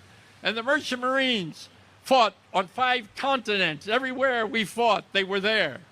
We delivered 15 million tons of war material to Europe. We delivered 13 million tons of war material and troops to the South Pacific. We delivered 8 million tons to the Mediterranean and 5 million tons to Russia. And with it all, then, we took a part of our life, our youth. We gave up our youth. It no longer existed. So as I wrap up today, and I ask you to search out these pieces of history, because today with the internet you can find all these things. I want to leave you with something that I used when I received this medal. I was the spokesman for everyone who received this medal. I'm honored to be their spokesman. I'm honored to know these guys. We come from different walks of life, from different places in the world, but we are brothers. And this place makes us understand what others mean. And so when I received this medal, I took time to thank everyone, and this is how I end. I say I want to take you back 200 years in the way we called our children to war. This is in Britain, in England, in Scotland, for the law was at the wars at the time were prefaced. And the army came into the town and stood in the village square, and they played the bagpipes. They played a skirl on the bagpipes to draw attention to the fact that all men of military age were going to be conscripted on that day. And so there was a hymn written about it. It is called London Derriere. It appears in about 57 hymnals. Unfortunately, it's in Gaelic. But in 1910, a barrister in England created the words which I'm going to give you now, which open to a song called Danny Boy.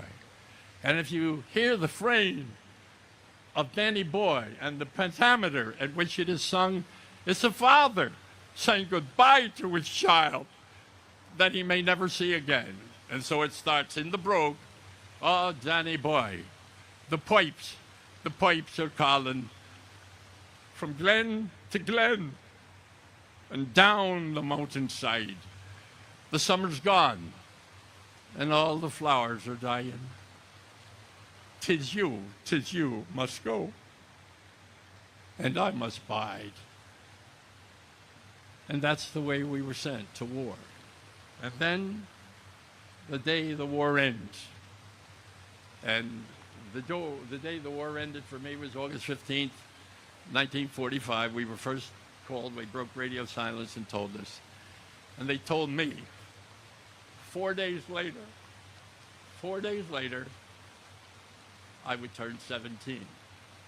I want you to think about what youngsters know and what they don't know. We are the youngsters that they talk about.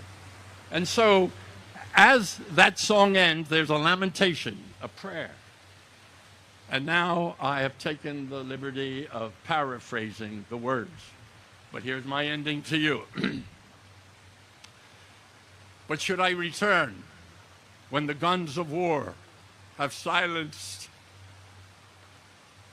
and I am dead, as dead I well may be, please come and find the place where we are lying and kneel and say an Ave, a prayer for us.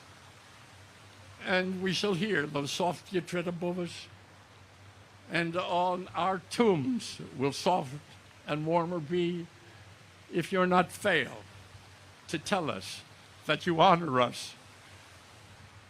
Then we will sleep in peace for all eternity. And so when you're with others and they say, where were you today? Tell them about the World War II Memorial. Tell them about those that sat with you today, those that braved the heat of that sun, and tell them about these people who directly or indirectly gave solace and sanctuary. And then say to them, say to the people you meet, we gave up our yesterdays for their tomorrows. God bless you.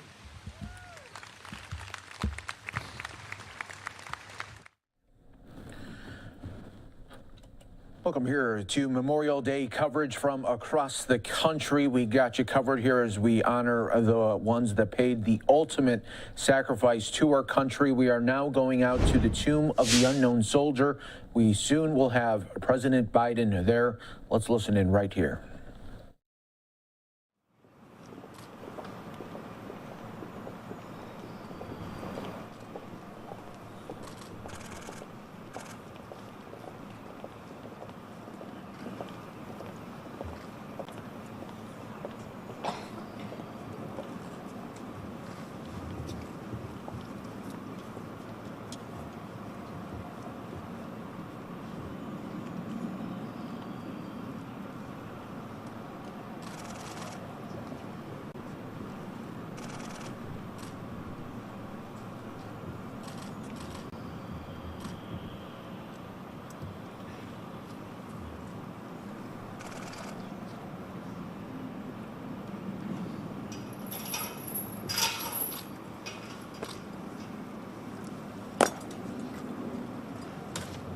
Honor, go! Attention! Right shoulder up! Carry flag! Colors ready, cut!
Present!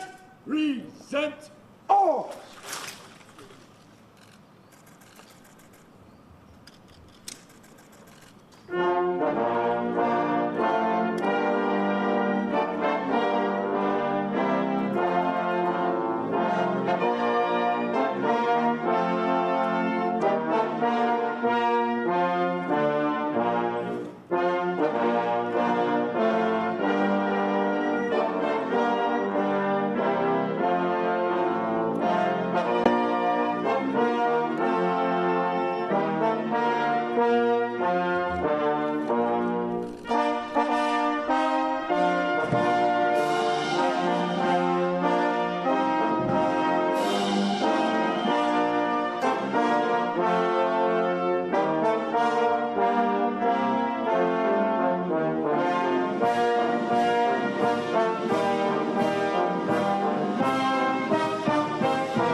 Order! Right shoulder.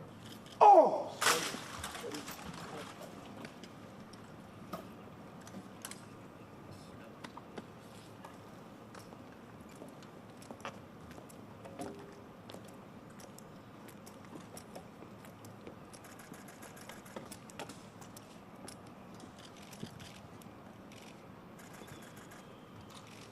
Present!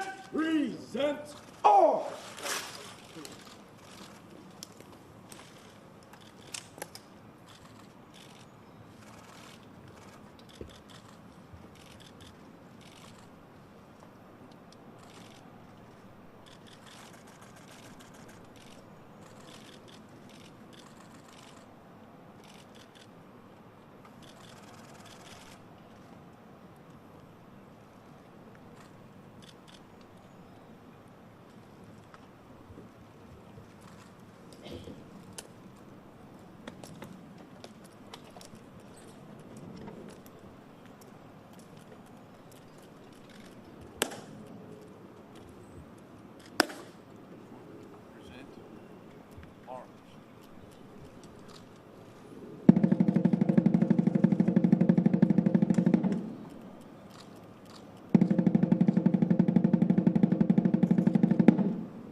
shoulder, right shoulder, off.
You're watching live now from Fox, everyone. We now will turn our attention here to Arlington National Cemetery, where President Biden will soon be making some remarks on this Memorial Day, honoring the ones that paid the ultimate sacrifice. Let's take a quick 2-minute break here on Live Now from Fox.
Welcome back, everyone, here to Live Now from Fox as we are waiting remarks from President Biden on this Memorial Day. He just laid the wreath at the tomb of the unknown soldier. Live look at that right now.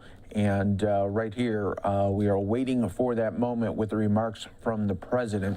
In the meantime, everybody, I do want to go out to Texas, where we do have a memorial service going there as well. Sponsors and the organizers, I want to welcome you. My name is Jay Dean. I'm State Representative, House District 7, and we're very happy that you're here today. A lot of time and effort's gone into making this one of the largest Memorial Day events in East Texas. Today is a day to remember and to honor our fallen veterans, our current veterans, current members that are serving today, and to the future members of our military. We also want to mention our emergency services, our law enforcement, and all of our first responders that are here today. So thank you all very much.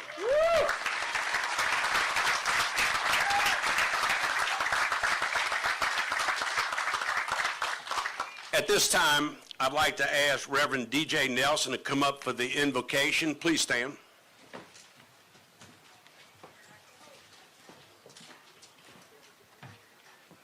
Good morning.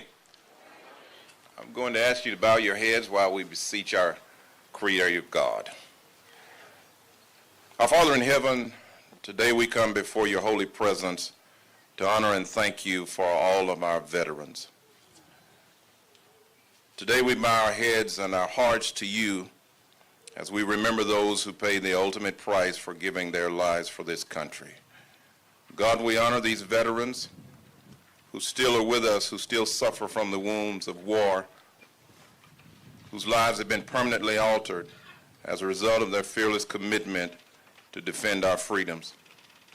We're so grateful for the sacrifice they made, and we're humbled by their willingness to put their own lives aside for the benefit of others. God, we ask you to bless everyone gathered here today and grant to us the strength to rise to the challenges of our time, to meet them with the full assurance that you, Heavenly Father, will always be with us. Thank you for reminding us of those lives sacrificed for the great love of this country. For the Bible says, greater love has no man than this, that a man lay down his life for his friends. And certainly that's what these brave men and women have done for us. That also examples of what you did for us through your Son, Jesus Christ. God, we pray and continue to ask and beseech you that you bless America and those who sacrifice so greatly for our freedoms. It is in the mighty, powerful name of Jesus Christ, your Son, we pray. Amen. Amen. Amen. I'm going to ask that you would remain standing for the posting of colors.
Ladies and gentlemen, Chaplain Colonel James Foster, Command Chaplain, Joint Task Force, National Capital Region, and the United States Army Military District of Washington. I invite you to a moment of prayer with me on this hot but amazing day. Almighty God, who rules the nations and gives freely to those who ask, I praise you this morning and thank you for a nation here who continues to call upon your name. I thank you for the blessings you have bestowed upon us and the freedoms we enjoy because of your righteous right arm. For generation after generation now, the men and women of this nation have stood up when called upon in order to do our very best at providing liberty, justice for all, and a peace that passes all understanding. The headstones surrounding this amphitheater and a multitude of others around the globe stand in representation of the brave souls that have gone on before us, and for which we give particular thanks today. Lord, they call out to us to choose wisely in our endeavors.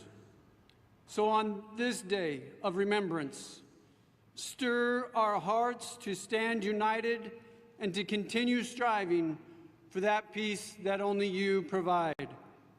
Now bless our efforts and our words in this place today. In your holy name I ask it. Amen. Please remain standing for our national anthem, presented by the United States Air Force Band and Singing Sergeants.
Please be seated.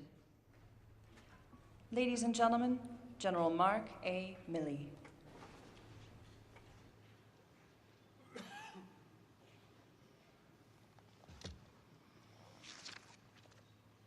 Mr. President, Madam Vice President, Secretary Austin, distinguished guests, fellow Americans, and most importantly, Gold Star families, welcome to all. And it's an honor to join you all in solemn remembrance and reflection on this 154th observance of Memorial Day for the over 1 million Americans who have given the last full measure of devotion in service to our country. Beginning with the founding of our nation, more than 42 million Americans have worn the cloth of our country. From Lexington and Concord to Yorktown, from Manassas to Appomattox, in Bellawood and Normandy and Iwo Jima, Pusan, Incheon, the Ia Drang, Ramadi, Mosul, and the Arghandab. These places are forever etched in our national vocabulary and in our collective memory. The story of the sacrifices made is the story of our nation. It's the story of our values. And behind every fallen soldier, sailor, airman, and Marine is a family whose sacrifice beats in the heart of every American.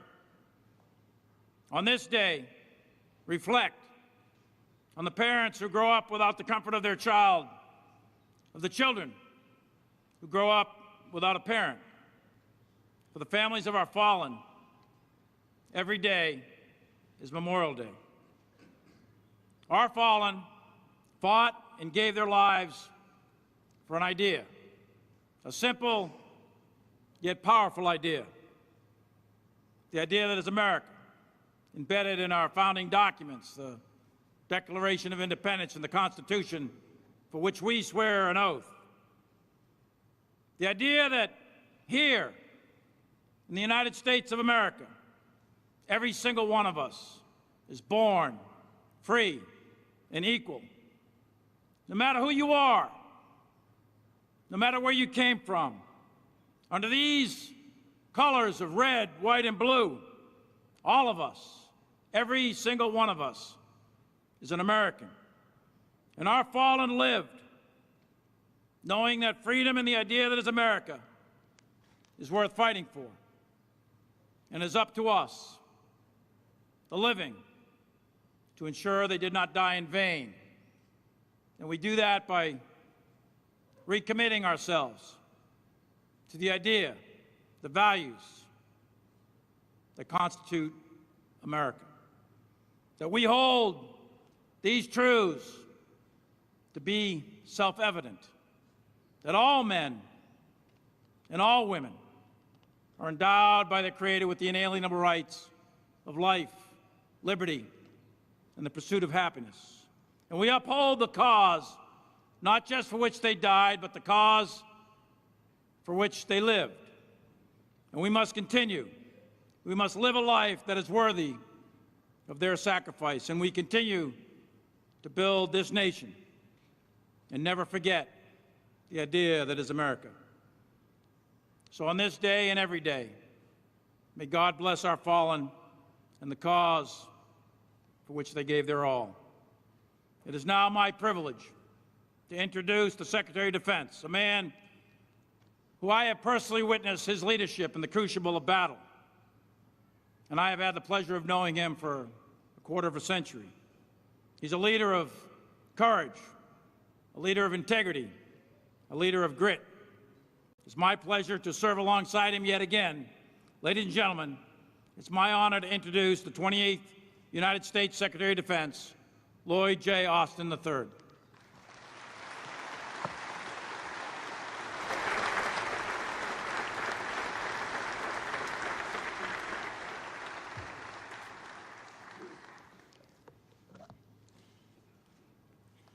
Mr. President, Dr. Biden, Vice President Harris, Mr. Imhoff, fellow members of the Cabinet, General Milley, and members of the Joint Chiefs of Staff, good afternoon.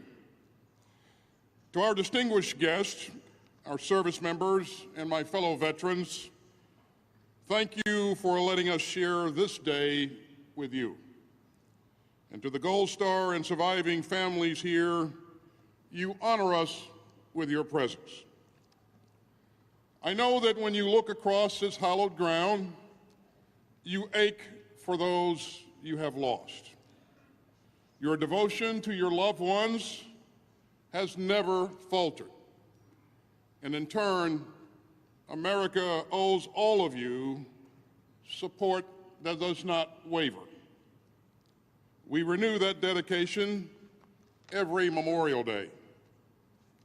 And as we do, we also renew our faith in our democracy and the values of self-government that bind us together as Americans. We understand the stakes. In the 21st century, the security of the world hinges again on the survival and success of the American experiment. And in turn, that great experiment relies on the American patriots who volunteer to keep their fellow citizens safe and their nation secure. And these patriots carry the moral force that can be wielded only by free people defending their inalienable rights and the rule of law.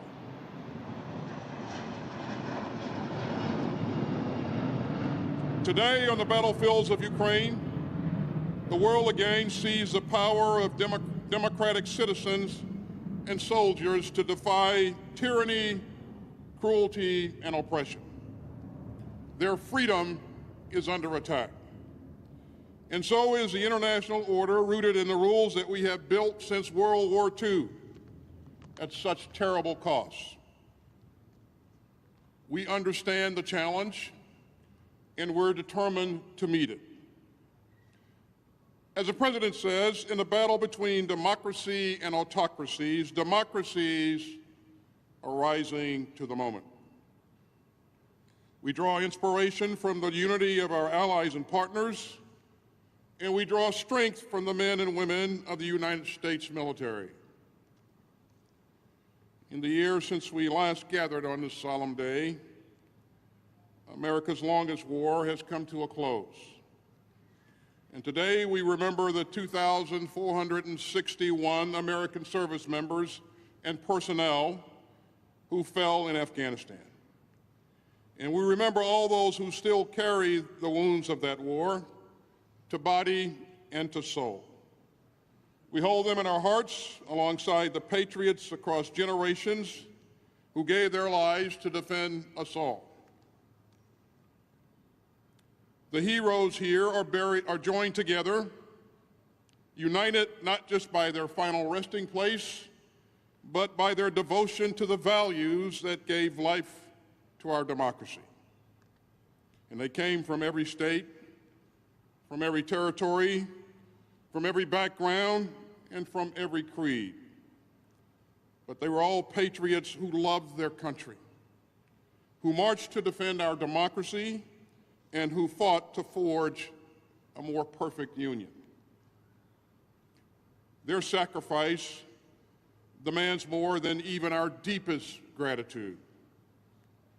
In the words of President Kennedy, who rests nearby, quote, "We must never forget that the highest appreciation is not to utter words, but to live by them." So as we honor our fallen today, let us live by their dedication to democracy, to liberty, and to the Constitution. When choosing between what is easy and what is right, let us live by the example of our fallen warriors. And when the values that we hold dear are put to the test, let us live by the ideals that they gave their lives to defend. Today we hold the fallen in our prayers, and every day we strive to make them proud. Thank you again for being here today. And ladies and gentlemen, our Commander-in-Chief has been a staunch and steadfast champion of our men and women in uniform. And I know personally how much he values their sacrifice, their commitment, and how devoted he is to our men and women in uniform and to the families who serve alongside them. He has spent a lifetime in public service to advance the democratic ideals for which so many have given so much. It is my honor to introduce the President of the United States.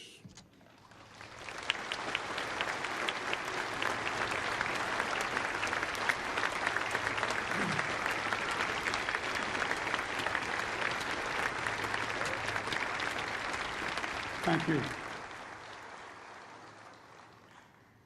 They lie here in glory and honor, in quiet rows in Arlington, in cemeteries in Europe that I've visited, many of you have, in graves across our country, in towns large and small, America's beloved daughters and sons who dared all, risked all, and gave all to preserve and defend an idea unlike any other in human history.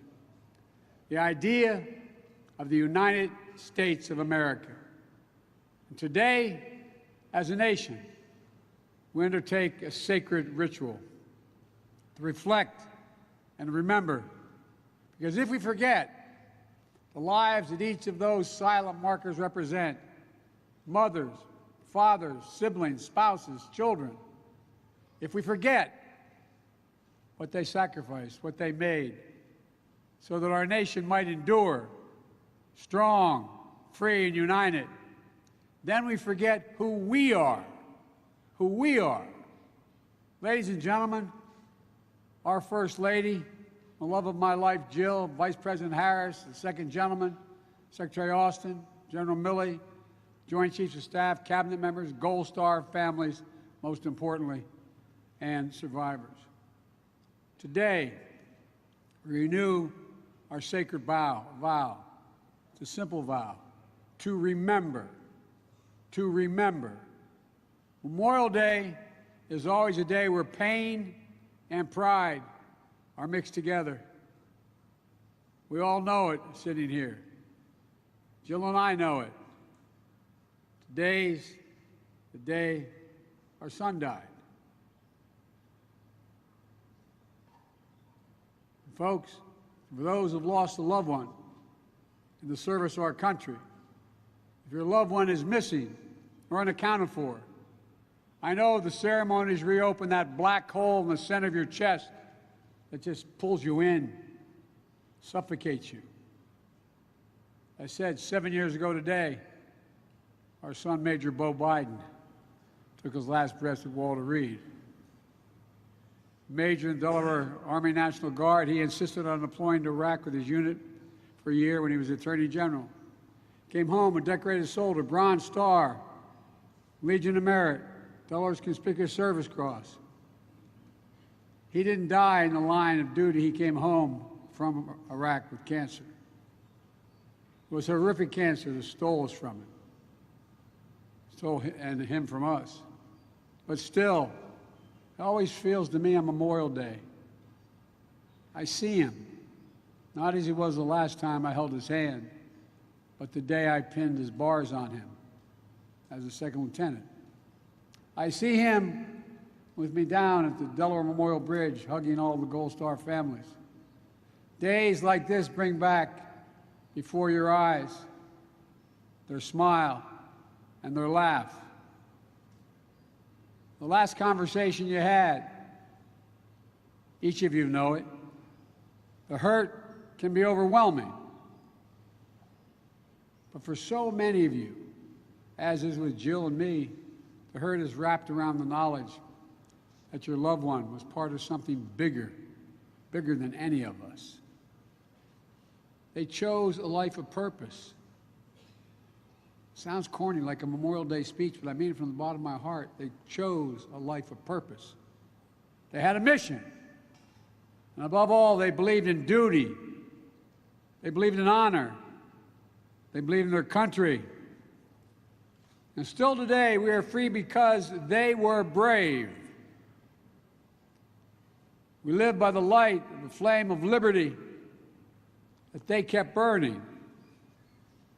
And so a part of them is still with us no matter how long ago we lost them. As hard as it is for many to believe, especially those whose loss is still raw, I promise you the day will come when the memory of your loved one, your patriot, will bring a smile to your lip before it brings a tear to your eye. That's when you know you're going to make it. Today, American service members stand watch around the world. And as many of you know, at often at great personal risk. And this Memorial Day, we know the memory is still painful of all the fallen who lost their lives during the last 2 decades in combat. Each of them leaving behind a family, a community, hearts broken by their absence, and lives that will never be the same. We see in the hundreds of graves here in Section 60 at Arlington, reminder that there's nothing low risk or low cost about war for the women and men who fight it. 7,054 American military members gave their lives over 20 years of our Iraq and Afghan conflicts. Untold others died of injuries and illness connected to their service in these wars. And the enduring grief borne by the survivors is the cost of war that will carry as a nation forever. And so, to every Gold Star family, to every survivor and family member and caregiver, this grateful nation owes you as well as the mercy you lost. And we can never repay the sacrifice. But we will never stop trying. We'll never fail in our duty to remember. With their lives, they bought our freedom. And so with our lives, we must always live up to their example, putting service before self, caring for our neighbors as ourselves, working fervently to bring our union just that much closer to fulfilling the founding creed. As the Secretary said, that all women and men are created equal.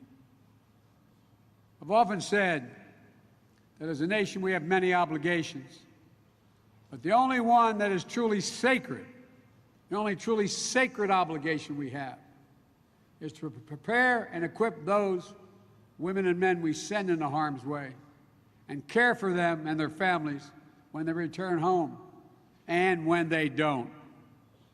This is an obligation that unites Americans. It brings us together to make sure the women and men who are willing to lay down their lives for us get the very best from us in return. I want to acknowledge that we're making progress in key areas like comprehensive bipartisan legislation that is advancing in Congress that will deliver health care services and benefits to veterans and the survivors impacted by toxic exposures. We don't know how many Americans and service members may have died because of what they were exposed to on the battlefield. Toxic smoke from burn pits near where they were based. Burn pits that incinerated with the wastes of war, medical and hazardous material, jet fuel, and so much more. But we have a duty to do right by them. And I'm determined to make sure that our brave service families and members that served alongside them do not wait decades for the care and benefits that they deserve. And that's why we're working so hard to find out what the facts are. Where we can still save lives, we have to act. All of us also have a duty to renew our commitment to the foundational values of our nation in their honor. For those are the values that have inspired generation after generation to service. On Friday, I spoke at the graduation and commissioning of ceremony of the U.S. Naval Academy. I had an opportunity to do it one night before as well. It was a remarkable experience again, an honor.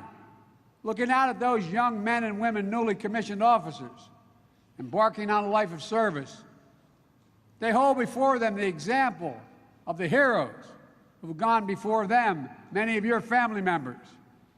Heroes who've answered duty's call at Lexington, Concord, Antietam, and Gettysburg. Belleau Woods, the Battle of the Bulge, the Korean and Vietnam and Afghanistan, Iraq, and so many other places around the world. So many of whom never returned home, including the legacy of all those held prisoners of war or who are still missing in action. To be here today, soon after that joyful celebration at the Academy, is a bracing reminder of all that we ask of our service members and their families. For it's on the strong shoulders and noble spirits of our service members that our freedom is built, our democracy is sustained. And in this moment, when a war of aggression is once more being waged by Russia to snuff out the freedom, the democracy, the very culture and identity of neighboring Ukraine, we see so clearly all that's at stake. Freedom has never been free. Democracy has always required champions. Today, in the perennial struggle for democracy and freedom, Ukraine and its people are on the front lines fighting to save their nation. But their fight is part of a larger fight that unites all people. There's a fight that so many of the patriots whose eternal rest is here in these hallowed grounds were part of. a battle between democracy and autocracy, between liberty and repression, between appetites and ambition of a few who forever seek to dominate the lives and liberties of many, a battle for essential democratic principles, the rule of law, free and fair elections, freedom to speak and write and to assemble, freedom to worship as one chooses, freedom of the press, principles that are essential for a free society. We've heard this a lot. We've heard this a lot over the years, but we're now realizing how real it is around the world in so many countries as I speak. These are the foundations of our great experiment, but they are never guaranteed, even here in America. Every generation has to defeat democracy's mortal foes. And into every generation, heroes are born, willing to shed their blood for that which they and we hold dear. Ladies and gentlemen, today we remember and we reaffirm freedom is worth the sacrifice. Democracy is not perfect. It's never been good, perfect. But it's worth fighting for. If necessary, worth dying for. It's more than just our form of government. It is part of the very soul of America, the soul of America. Our democracy is our greatest gift as a nation, made holy by those we've lost along the way. Our democracy is how we undertake the constant work of perfecting the union. And we have not perfected it, but we've never stopped trying, of opening the doors wider of opportunity and prosperity and justice for people everywhere. Our democracy is how we endure through every challenge, overcome every obstacle we faced through the last 246 years of self-government, and how we've come back stronger than before. We must never walk away from that. We must never betray the lives laid down to make our nation a beacon to the world, a citadel of liberty and justice for everybody. This is the mission of our time. Our memorial to them must not be just a day when we pause and pray. It must be a daily commitment to act, to come together, to be worthy of the price that was paid. May God bring comfort to all those who mourn. May God bless our Gold Star families and survivors. And please, God, protect our troops. God bless America and all of you. Thank you.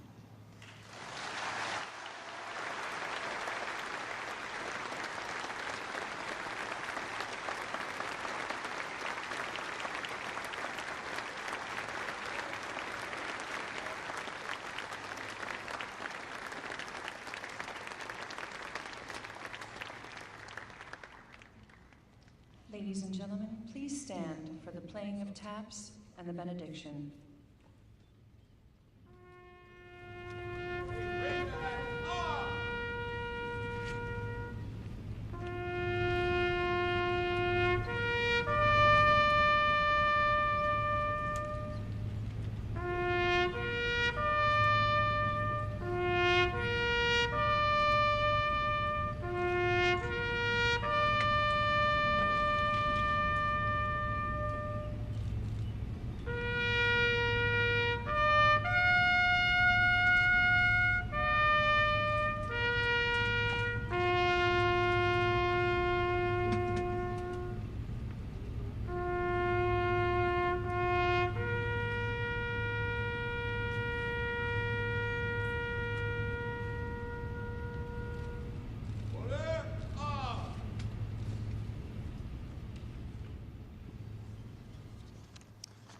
Please join me in this closing prayer.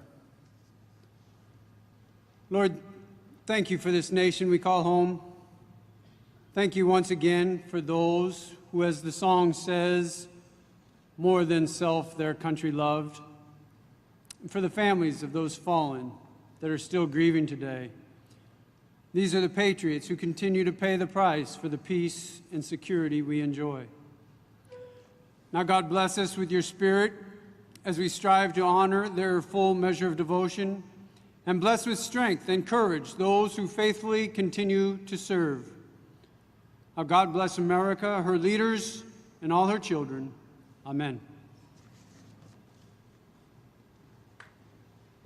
Please remain standing for the singing of America the Beautiful, performed by the United States Air Force Band and the Singing Sergeants.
A wonderful tribute right there at Arlington National Cemetery. You're watching Live Now from Fox, everybody. We are going to take a quick 2-minute break here as we take you from Memorial Day ceremonies across the country right here on Live Now from Fox.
And welcome back, everyone, here to Live Now from Fox. Still at Arlington National Cemetery, where soon President Biden, who just wrapped up giving some remarks, will be planting a tree in honor of all those who paid the ultimate sacrifice. All right, everybody, let's continue on with more coverage from across the country, taking you out to Texas right now, where we want to show you their Memorial Day service. Nation and our great state. For Governor Abbott, that oath directs how he lives and leads our state. Those we remember here today also took an oath to defend our nation. They gave their all to honor that commitment. After spending his youth here in Longview, Governor Abbott moved with his family to Duncanville, where he graduated and was named most likely to succeed. That's kind of surprising, isn't it? He earned his undergraduate degree from the University of Texas in 1981 and his law degree from Vanderbilt University Law School in 1984. After working in private law, he served as a judge in the 129th District Court and then the Texas Supreme Court before being elected Attorney General in 2002. In 2014, he was elected by the voters to lead the state of our state as the 48th governor of the state of Texas, yada, yada, yada, on and on. Okay, big deal, everybody can do it, okay? So what? Congratulations, way to go. Okay. But wait. This little thing I'm holding, this is success. This is an accomplishment. Coveted by thousands, possessed by only a few. 2 small words, 4 little letters. It says it all. City Champs, LBBA, Longview Boys Baseball Association. If you hold one of these, you have made it in life. This goes with you everywhere. It sits on your desk at school, goes to church, it's in your backpack. It goes to sleep with you at night. I'm honored to give this to Governor Abbott. This is mine. I know it seems like an incredible sacrifice, and it is. But I know he will proudly display this in the governor's mansion next to all his other prized possessions. And I'll come see it up there. And one day, this might reside in the Oval Office, and I will definitely come see it there.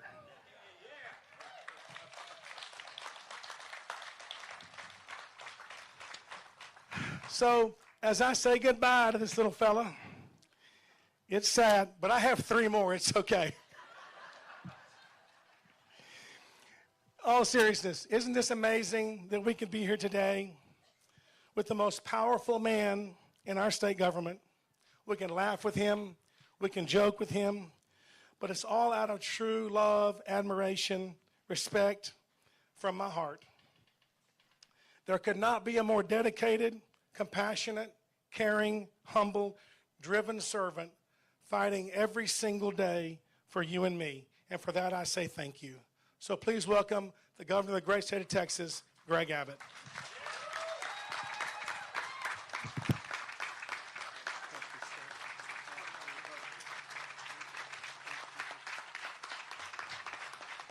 Don't forget, that's yours.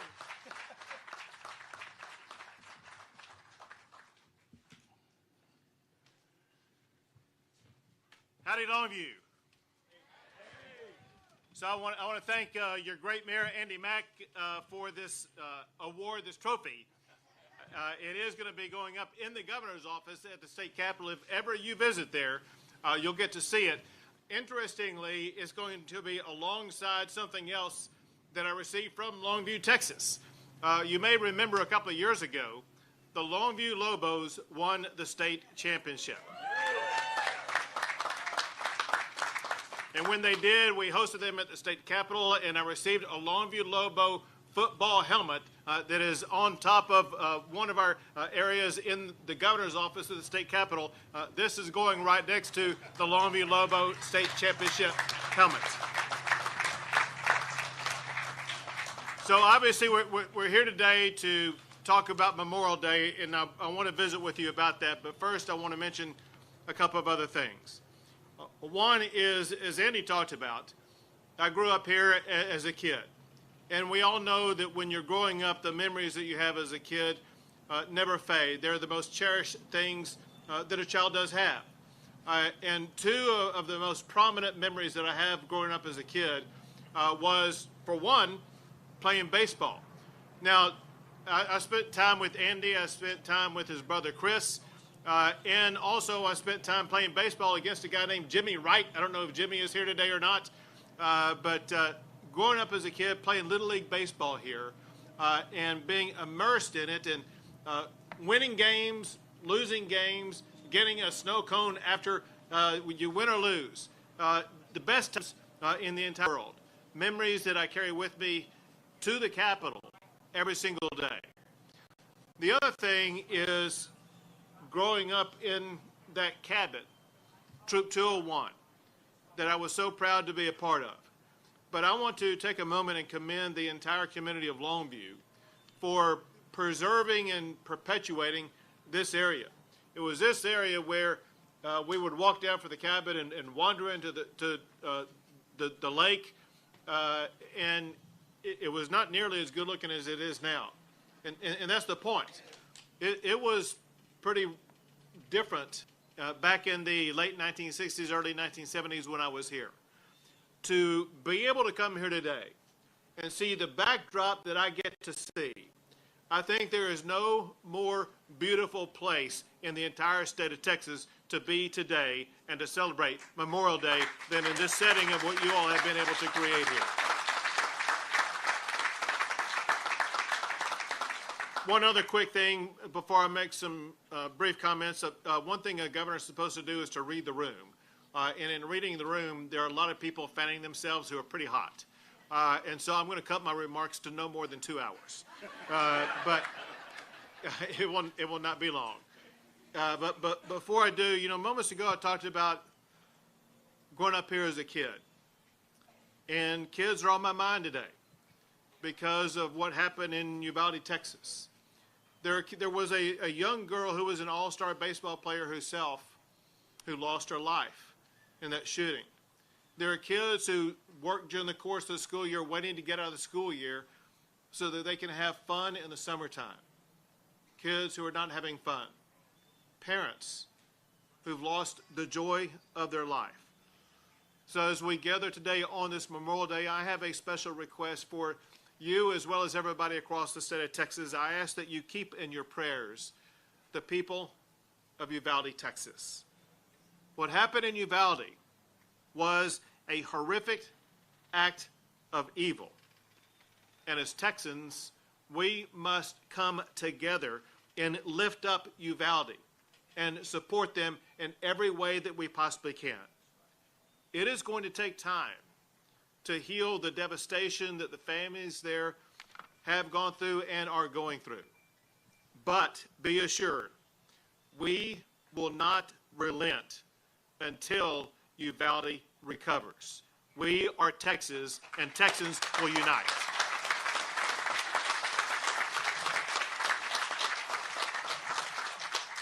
Well, I'm honored to join you on this Memorial Day at this wonderful setting to show our enduring respect for all who died in service to our great nation. We all understand that America is a symbol. It is a symbol across the entire globe of freedom, of opportunity, and hope. From our nation's very beginning, the United States military has safeguarded those sacred values.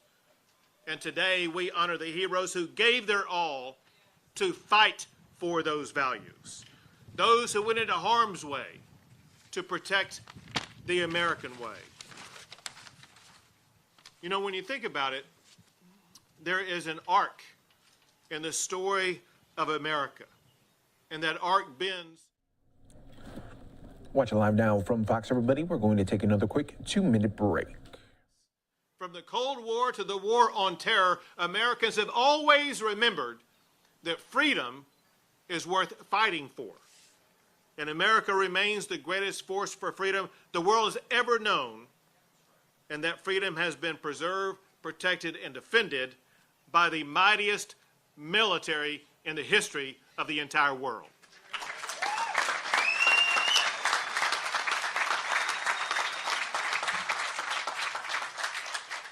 In times of war as well as in times of peace, there have been heroes who have stepped up. It's important to remember that those heroes are mothers and fathers, sons and daughters, brothers and sisters. They stand in the face of danger and they protect us from all that threatens, sacrificing so much and asking so little in return other than respect for the freedom for which they fought. And that respect, it runs deep for those who paid the ultimate sacrifice for the United States of America. They may not be with us today, but their legacy will remain with us every single day forever in the history of the United States of America.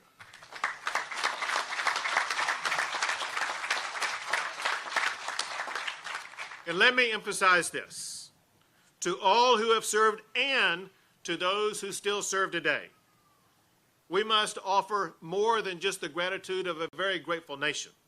We must honor our commitments to those who answer the call of duty. As much as we remember those who never return, our country must rededicate our commitment to care for those who do return from the battlefields.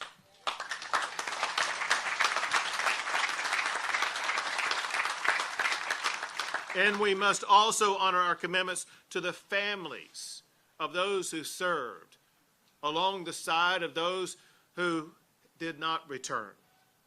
They were waiting, hoping, praying each day and every night for their loved one to return home. Too many never return home. And let me add this. While we memorialize the brave men and women who sacrificed their lives for our freedom, we also take a moment today to thank our first responders who risked their own lives, ensuring safety and security for us here in the homeland. They too put their lives on the line for our communities and our country and deserve our gratitude.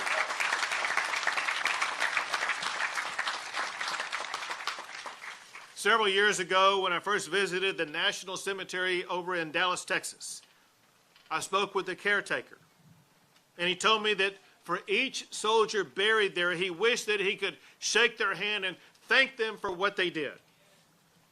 But he said you can't, because it's too late. But what we can do is live our lives that deserve their deeds. So as we gather today, we thank God for all who made the ultimate sacrifice for our country. For through the fire of their sacrifice, our freedom has been preserved. And we ask for God's blessings and comfort for the families of the fallen. And we rededicate ourselves to the cause for which they fought and they died. May we never forget the price they paid so that we can be free. May God bless all who have served, and may He forever bless the United States of America. God bless.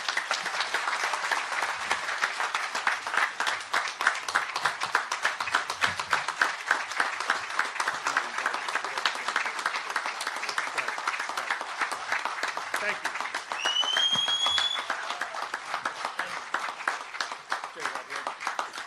Thank you, Governor.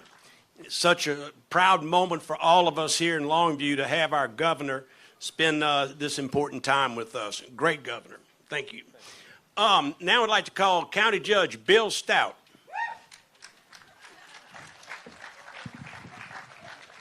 Thank you, Jay. First of all, let me thank Governor Abbott for being here. Thank you so very much. It's very special for the city of Longview and Gregg County for you to be here. We appreciate you very much. Senator Hughes, thank you very much for being here as well. Do a great job for us down in Austin. We appreciate you. Representative Dean, we see you all the time. And Mayor Mack, as well, of course, I work very closely with Mayor Mack on many different fronts, and it's my privilege today to be with these gentlemen. At this time, Governor Abbott and I will now be presenting plaques to those we are honoring in our community and thanking them today for their service to the community and the state and our nation. And please hold your applause until all the plaques have been given out.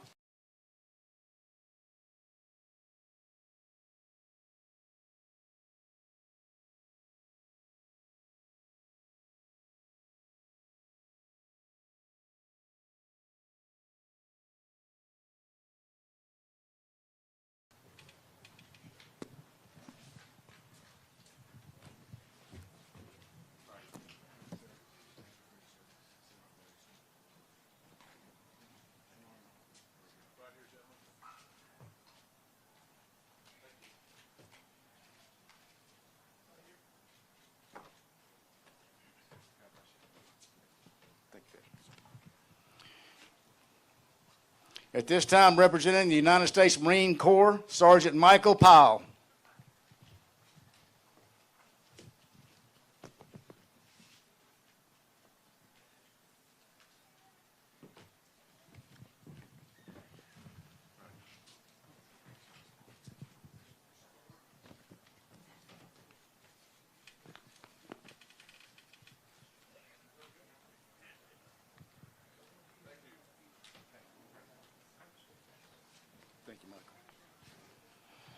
Representing all military veterans, these three people were the driving force behind the creation of the Veterans Plaza in Teague Park and all the monuments you see here today.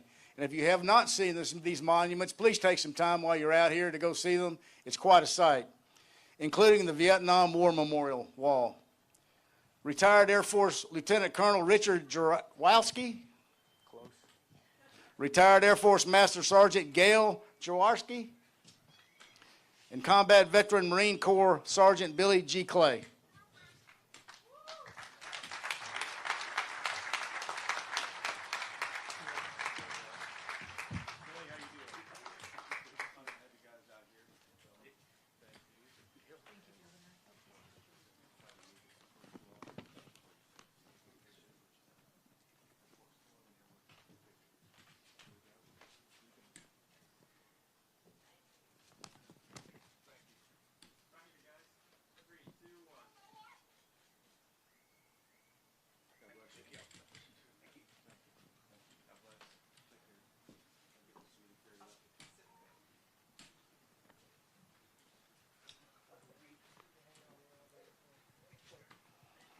At this time, our own Longview Chief of Police, Anthony Boone. Chief?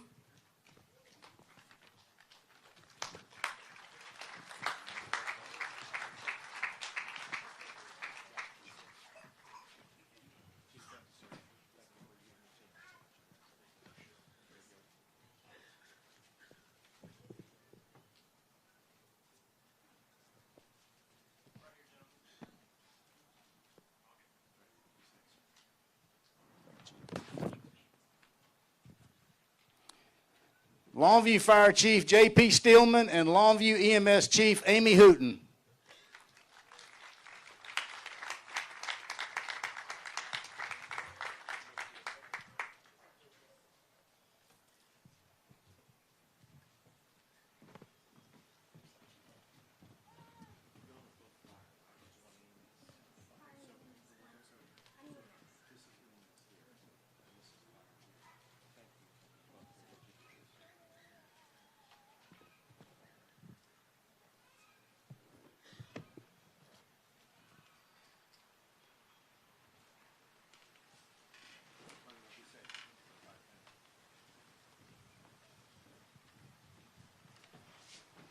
At this time, I want to welcome my very good friend, Gray County Sheriff Maxie Serliano. Sheriff.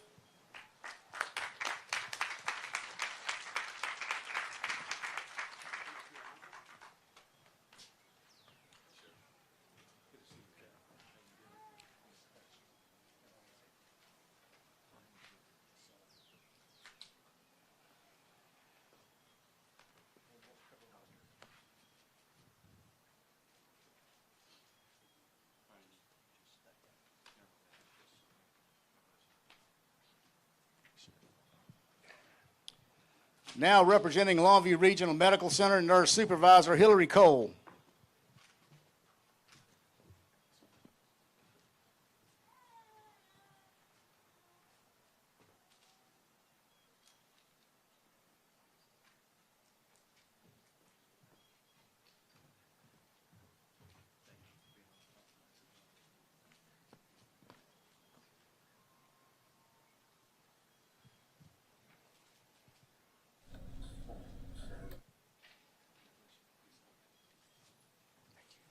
Across the country, there are memorials happening in different ways that people are paying tribute to all of those heroes who paid the ultimate sacrifice. We are here in Texas looking in on just one of the many events that they are holding. They do also have one happening down in Houston. We'll head out to that event coming up here on Live Now from Fox when we return here after this 2-minute break.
Memorial Day services across the country are taking place to honor those who paid the ultimate sacrifice. We do have Representative Sheila Jackson Lee stepping up to the podium in Houston, Texas, as they continue with their ceremony. Let's go ahead, listen in here on Live Now from Fox. The third, who I've worked with over the years, who is the Mayor's Director of Veteran and Military Affairs, would you give him his own appreciation and for his service in the United States military? Mr. Dembo, please come and acknowledge your service, please. You always are modest and you don't introduce yourself in that way. I am a Navy veteran who retired as a Chief Warrant Officer in the United States Navy. 20 outstanding years in the service. Thank you so very much. Thank you so very much. I think this year is, for so many things that we have gone through, a year of even greater thanks for, as a very special guest that I have reminded us at the Veterans Cemetery Memorial, that have fallen in battle so that we might be free. And the fact that we sit here today and we have the opportunity to say thank you to those who are living. I want our guests to understand that this is by no means an ignoring of why we are here.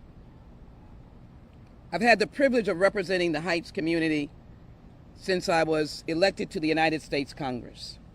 I'm honored by their continuing to send me back to Congress. The small town feeling of this great community, a city within a city. And I remember as a member of the Houston City Council, when World War II veterans came to us to help establish this World War II monument to the dead. To the people, the men of the Heights who went into battle and did not come home. The names are many, and so we stand on sacred ground. never will we forget the fallen in battle. And as we remember them, we also remember why they were willing to die for this country. Because they loved its values. They loved something that we have seemingly ceded as not as important, and that is democracy. Now more than ever, as we watch the war raging in Ukraine, we should understand the idea of democracy. The Mariachi band from the University of Houston downtown did something unique that we have not seen, and I wanted to make sure you heard that democracy comes in many different forms, many different types of music. Did they not do an outstanding job? They are young patriots learning about democracy and this country. Wheatley High School, the ROTC, they're out on a day that most young people might be somewhere else, but they posted the colors excellently. Let us applaud Wheatley High School.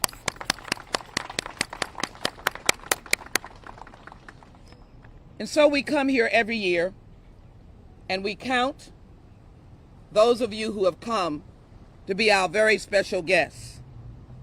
We're going to continue as we grow those who realize that Memorial Day is, yes, a day for family, but it is a day for the fallen. It is a day to recognize that in faraway fields, we wear a poppy. We call them poppy fields because poppies grow. There are those whose bodies never came home as they fell in Normandy. And for any of you who've had the privilege, as I have, to go to the commemoration and to walk amongst little white crosses for miles, it seems acres, on and on and on. Americans who fought in battle so that we might be free. Earlier today, I recited from this little book, of which I will choose to do so later. How many of us pick up the Constitution and even know that those early founding fathers, not perfect, for many of us here were not yet free, but they had the concept of creating a more perfect union that America continues to do. But it would not have the opportunity if there were not soldiers, if there were not Coast Guard, Air Force, Navy, Marines that were willing to put on the uniform and to die in battle. As I left the cemetery today, one of the last persons I spoke to was a young man getting ready in 2 weeks to go to San Diego. He had a stoic smile, a resolve, a sense of pride, for he was about to wear the uniform. I said, wear it for us. Be a Marine for us. Be in the Army for us. Be in the Coast Guard, the Air Force, the Navy, Merchant Marines for us. That's why we come to stand in front of a monument with dead persons, dead names, patriots. And if there are that many in this small town of Heights, can you imagine the numbers across America? In all the wars that we've now changed, Vietnam conflict, Vietnam War, Korean conflict, the Korean War, people died at the call of their commander-in-chief, and they died for the sense of purpose of a democracy that they loved. Having gone to the border of Ukraine and Poland and been around the patriots who are fighting for democracy, even as we speak, an intense fight between Ukraine and Russia as we sit here. Patriots who are refusing to give up in the most dire of conditions and starvation and children being killed, they are continuing their commitment to democracy. Standing at the guard is the 82nd Airborne, as there are American troops scattered throughout Europe, for God forbid, be called into battle. I'm grateful for your presence here today, and I'm grateful to yield just a moment before he has to come for his honorees. Chief Pena of the Houston Fire Department. Chief, come up and say just a brief word of opening, if you would come. And would you say your words as well in the name of Chief Fenner, who was here, and as we are called to duty on battlefields around America, we are called to duty in protecting and serving as well our community. So Chief, would you come before we provide these additional recognitions?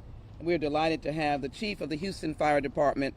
Symbolically, he lives, but he provided during this pandemic the kind of embrace and on the battlefield of the fight against the pandemic as we struggled as a community. Chief Pena and his department were standing ready. Chief Pena. Thank you, Congresswoman. Well, thank you very much, Congresswoman. I want to first thank you for being here and for everything you do in the service of our country, and certainly in support of our men and women in the military and the men and women in public safety and all our first responders.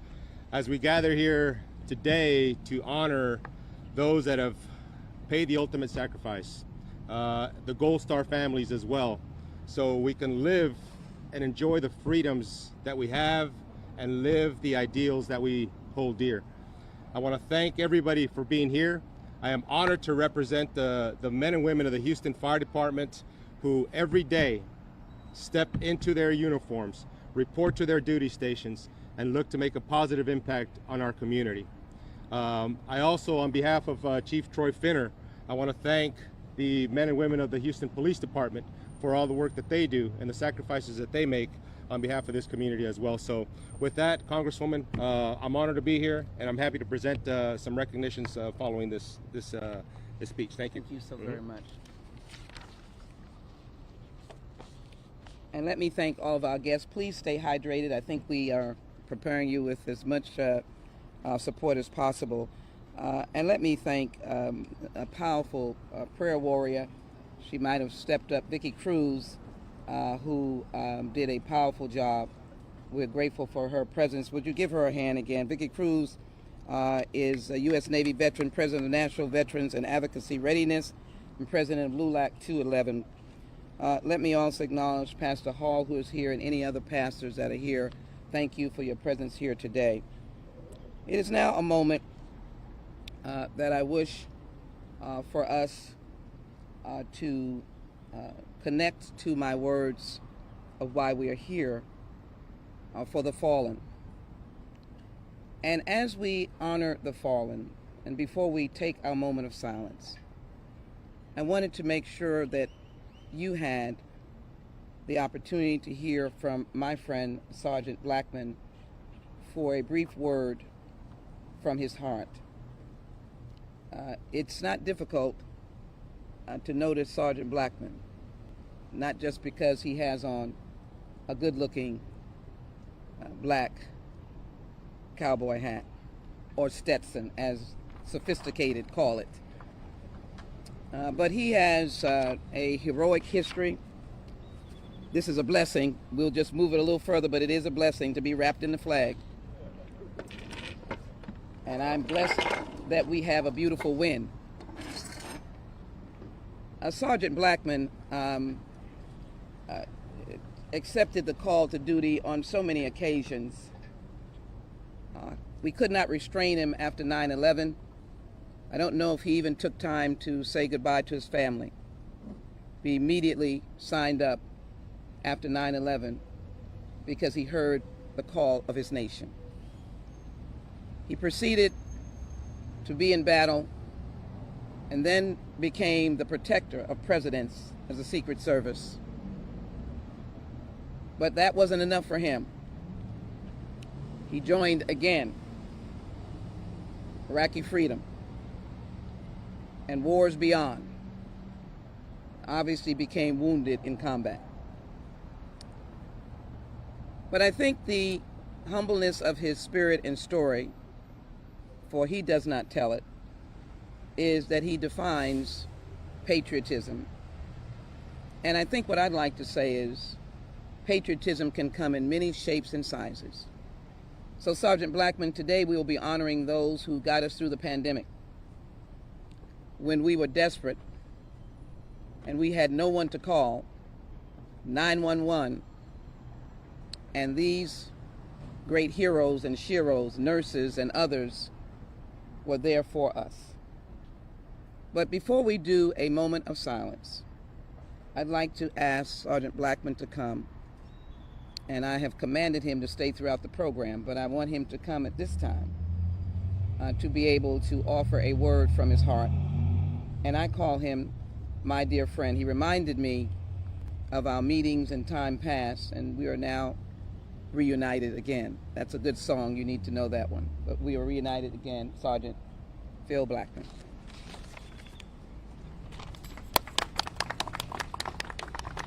So it's an honor to be here, and thank you, Congresswoman, for inviting me to this. Like I said at the National Memorial, at the National Cemetery, again, I see so many different faces of different races and different ages and different political beliefs and theological ideations, and service members, veterans, men and women who serve their country. They have those same differences, but yet they come together, they unified for a mission bigger than themselves. And that's why we honor them on Memorial Day. It's not to be confused with Veterans Day, where you thank them for their service. No, we get that in the fall. Memorial Day is a day where we honor those who have fought and died in service of their country. What is so special about these men and women is the fact that they come from all different socioeconomic backgrounds and cultural differences and circumstances. It wasn't their differences that brought them together, it was their similarities. And I think as we as a country, I think it's time to kind of put that petty stuff aside for a moment. I think it's time for us to take the spirit of these warriors, these names that are on this memorial, and in their name, we need to come together. We deserve better. These warriors fought and died for each other. They fought and died for us.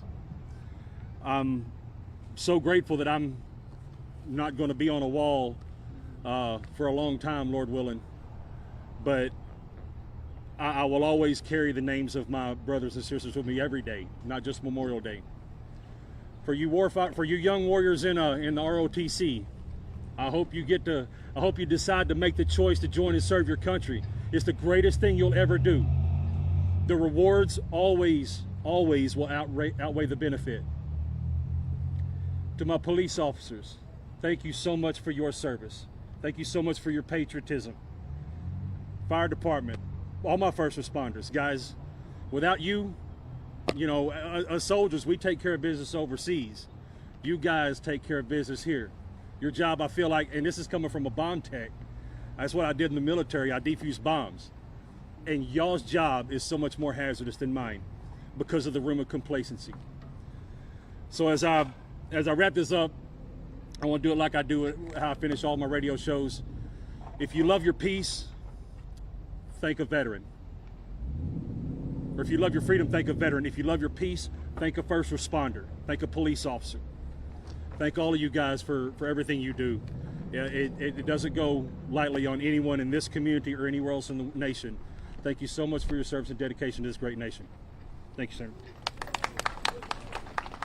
Thank you to all of those who have been supporting families and communities who have seen those who have fallen. We are going to continue listening in here in Houston after some of you go out to a 2-minute break. And let me finish the tribute that I give. As you stand, be reminded in particular of where we are and these age-old warriors that have fallen in battle in World War II. Let us not forget World War I.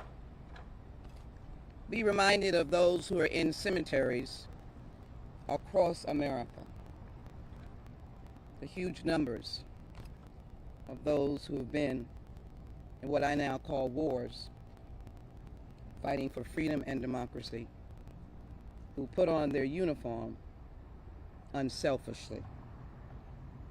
And then, as I have been privileged, stand for those who never came home, were in the fields in Europe and places around the world.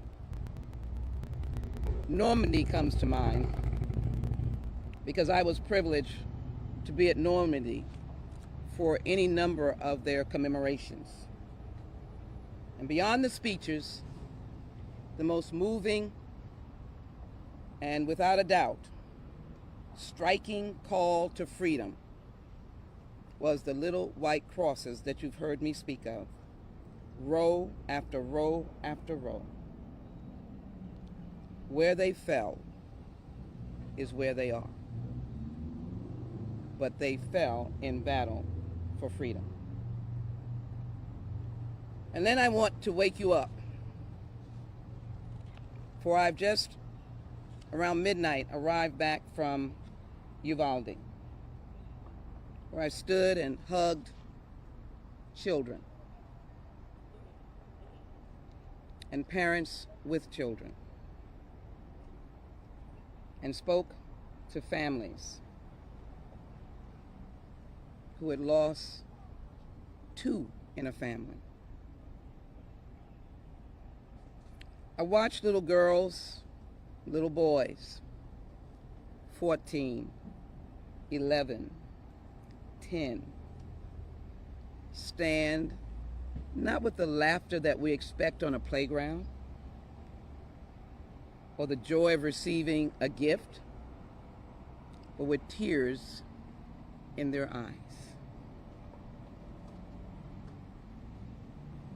At that moment, all I could give to them was my hugs and to tell them that they were loved, and gift them with a little white teddy bear that one little girl said to me.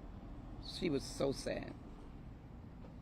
"You have made me happy because you've shown me love and kindness." So as we stand today, if your mind can expand, I want us to acknowledge all of those that have unfortunately suffered at the hands of a mass murderer and otherwise, and in particular, Buffalo and Uvalde. Would we stand together as a nation for 60 seconds?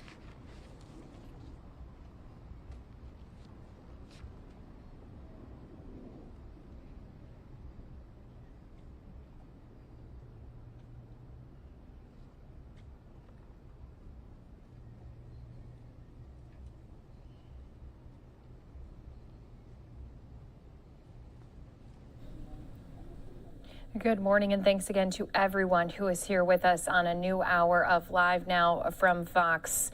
Today, across the country, we are remembering and honoring those who paid the ultimate sacrifice. And here today in Houston, they also are paying tribute to the young lives, as well as the two teachers who lost their lives just last week in Uvalde, Texas. We are going to be in and out of ceremonies happening from coast to coast. Right now, Representative Sheila Jackson Lee continuing to lead this memorial in Houston. We're going to be listening in as we also keep an eye on just some more of the sights and sounds coming to us from coast to coast. Nicholas, it's a pleasure. Please introduce yourself, because it looks like you're carrying your own honors. Yes, ma'am. We're delighted to have Nicholas with us. He is a U.S. Navy veteran, and He's another part of America's tall timber. God bless you. Nicholas Little. Please receive him at this time. Oh, all right. We'll wait for a moment. I can say this.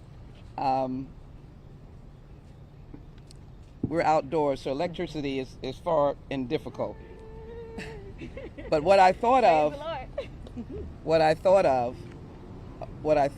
is not ever being on the battlefield. I imagine, Phil, that you all didn't have mics when the orders were called out, but they did their job. So we were going to do our job, and we are delighted we have a mic now for you. Thank you. Thank you. Thank you, everyone. Happy Memorial Day to everyone. It is a privilege and a pleasure to be here. I want to thank the Congresswoman and her staff for inviting me here. And today I'm going to sing a song. Many of you, I hope, will know. If you want to join along with me, that would be great too. But just to commemorate and just to remember all of our fallen soldiers and just remember the sacrifice that they made as we go through this, the lyrics of this song.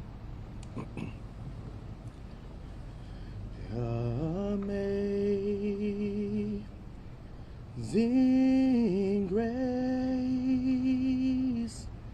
how sweet the sound that saved a wretch like me. I once was lost, but now I'm found. Was blind, but now I see. Was grace that taught my heart to fear, and grace my fears relieve.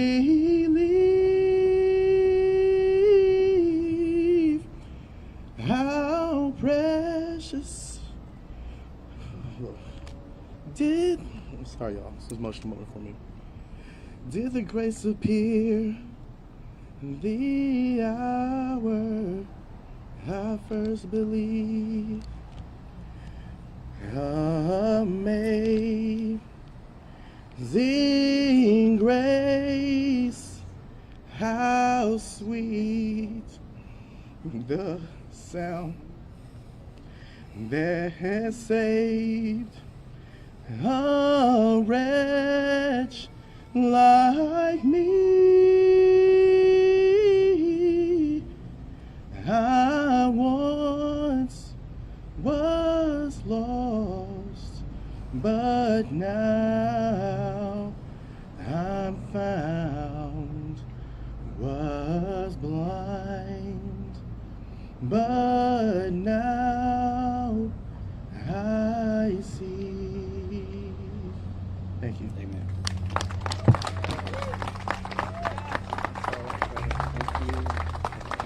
Stay close to us. Okay. Thank you. Thank you so much.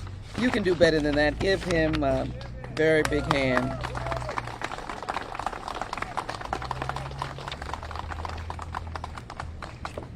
We want to now bring forward our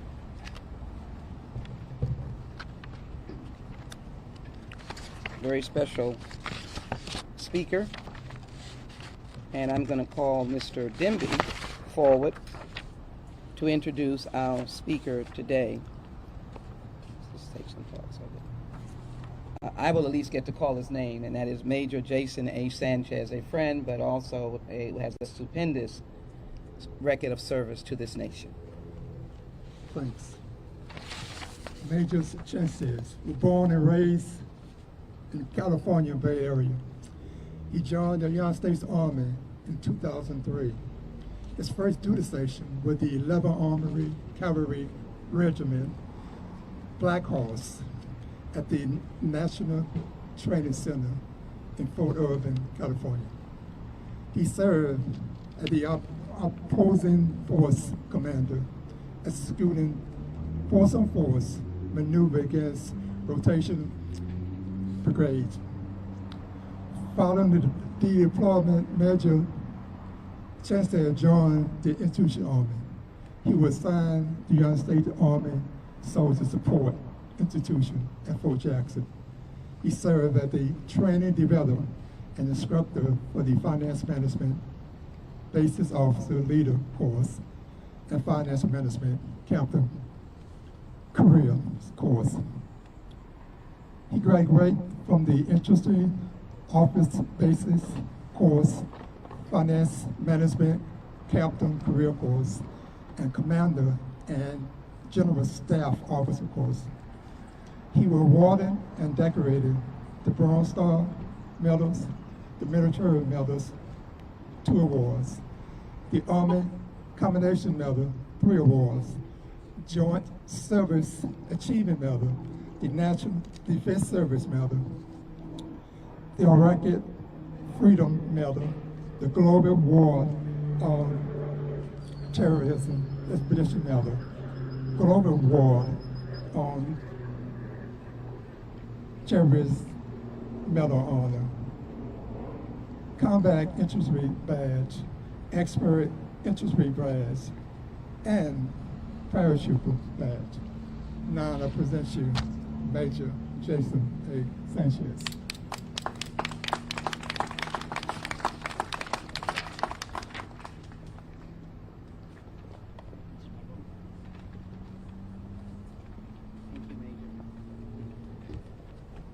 Good afternoon, ladies and gentlemen. Good afternoon. Thank you. Thank you, Mr. Dembo, for those introduction.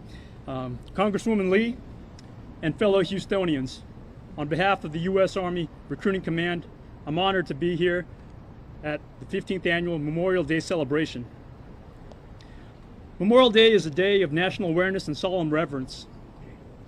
A day for us to honor the military men and women who gave their lives in defense of our nation, its values, and our freedom. Memorial Day gives us an opportunity to stop and think about the brave Americans who made the ultimate sacrifice in defense of our great nation.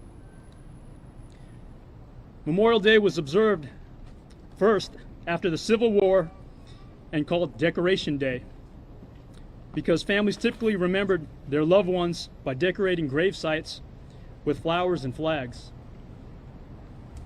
We still do this across the country today. In fact, the soldiers of the 3rd U.S. Infantry Regiment, the Old Guard, placed small American flags at every grave marker at Arlington National Cemetery and the Soldiers and Airmen's National Cemetery every Memorial Day. In proclaiming the first Decoration Day in 1868, General John Logan, the National Commander of the Grand Army of the Republic, wrote that we should not only remember those who died in defense of their country, but to also renew our pledges to aid and assist those whom they have left among us, the widows and orphans. Today, we continue to honor those left behind, those who paid a personal price for us and our nation, our Gold Star families. Could all Gold Star families in the audience please stand or wave? Thank you, we have one. Thank you, ma'am. Allow me to express my appreciation to all our Houston Gold Star families on behalf of those that are all present here today. We are humbled by your service, inspired by your resilience, and grateful for your continued service to our communities. Once again, a round of applause for our Gold Star families.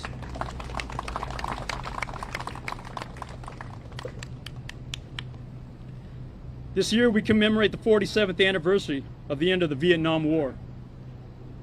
We remember those who fought in difficult conditions for a country that didn't fully appreciate it at the time. A little over 2 million Americans served in uniform in Vietnam and Southeast Asia, and over 58,000 were casualties. More than 8,000 Army nurses served, and more than 700 were members of the Women's Army Corps. The Army stationed many nurses close to the front lines to provide support to soldiers, which put them in constant danger, especially without protective equipment that was issued to the men. One of the first nurses killed in action in Vietnam was Second Lieutenant Carol Ann Drasba, originally from Dunmore, Pennsylvania. She and another nurse, Second Lieutenant Elizabeth Jones, were killed on February 18th, 1966, when their helicopter crashed. One of Lieutenant Drasba's nursing school classmates said, "She really cared about people." There was a soldier in Vietnam by the name of Johnny Williams who credited her with saving his life. When she was killed, he sent a bouquet of flowers to her mother every year on Mother's Day. Sergeant First Class Rodney Yano served with the Air Cavalry Troop, 11th Armored Cavalry Regiment. In 1969, in a dense jungle near Bin Hoa, he was aboard a command and control helicopter when they began receiving intense fire. He fired back and marked enemy positions with smoke and white phosphorus grenades so that the commander could direct more accurate artillery fire on the enemy. Unfortunately, one of those grenades exploded prematurely, covering Sergeant Yano with burning phosphorus and detonating the ammunition aboard the helicopter. The pilot lost control, but Sergeant Yano began hurling burning ammunition outside of the helicopter. His bravery cost him his life, but the pilot was able to regain control of the aircraft due to Sergeant Yano's actions, which also helped save the lives of the crew members. Many of those who served in Vietnam experienced harrowing hand-to-hand combat. Private First Class Louis Albanese with the 1st Cavalry Division was one of them. His platoon received intense automatic weapons fire from close range. As his platoon advanced, Private First Class Albanese realized sniper fire was coming from a well-concealed ditch, which contained not one sniper, but a large contingent of Viet Cong fighters. He killed 6 snipers that day, as well as 2 more enemy soldiers in fierce hand-to-hand combat. He was mortally wounded when he ran out of ammunition. However, his actions saved the lives of many members of his platoon, and he was awarded the Medal of Honor posthumously. Many others served with distinction as well. 240 men were awarded the Medal of Honor for their heroism when the odds were stacked against them. There are many more examples of men and women across the ages who exhibited the core Army values of loyalty, duty, respect, selfless service, honor, integrity, and personal courage.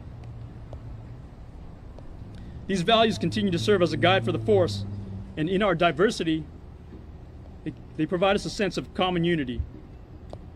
You'll notice that one of those values was honor.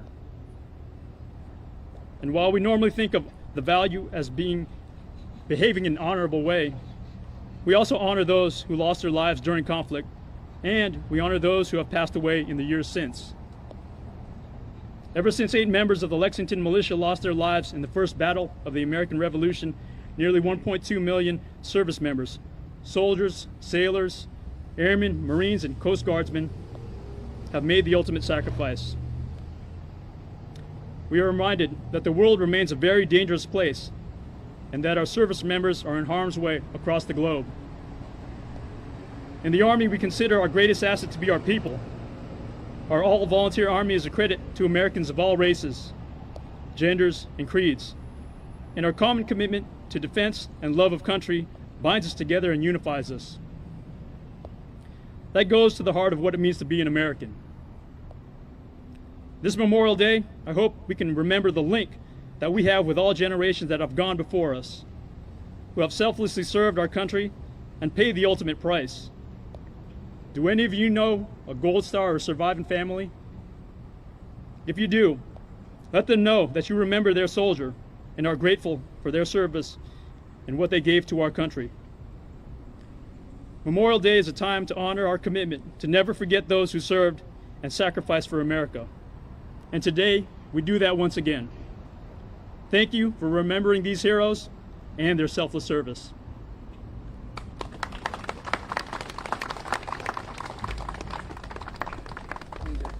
Heavy hearts remembering those who are no longer here with us as they fought for our freedom, but hearts also heavy in Uvalde, Texas, where we do have that live picture coming to you inside of that right-hand box. You can see families pouring out to these memorials that have been spread across the entire town, remembering those young lives that were taken too soon. We are going to be also keeping an eye on this shot, as well as seeing if there's any officials who will be making any remarks as we do start to have some of our funeral services begin for those young children who lost their lives nearly 1 week ago.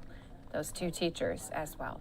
We're going to be stepping away for a 2-minute break. Going to continue keeping you in this ceremony service out of Houston, Texas when you return.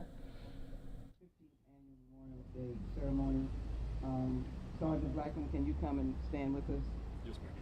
I will not read it in its entirety, but it recounts her service to this nation in particular and indicates the list of awards, including the Bronze Star Medal, Meritorious Service Award, Army Commendation Award, Joint Center Campaign, and as well his continued service, which says that he is deserving of the commendation, respect, and admiration of the United States Congress.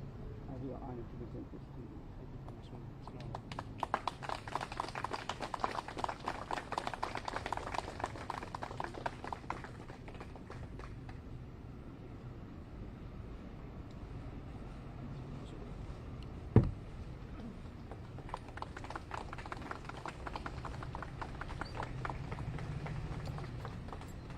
Now we, as we enter the moment to combine the recognition of the fallen with our commitment to live and survive, as Sergeant Blackman has said, we ask the Booker T. Washington Outstanding Band to give us one patriotic note as we begin to honor our honorees. Booker T. Washington, you're on.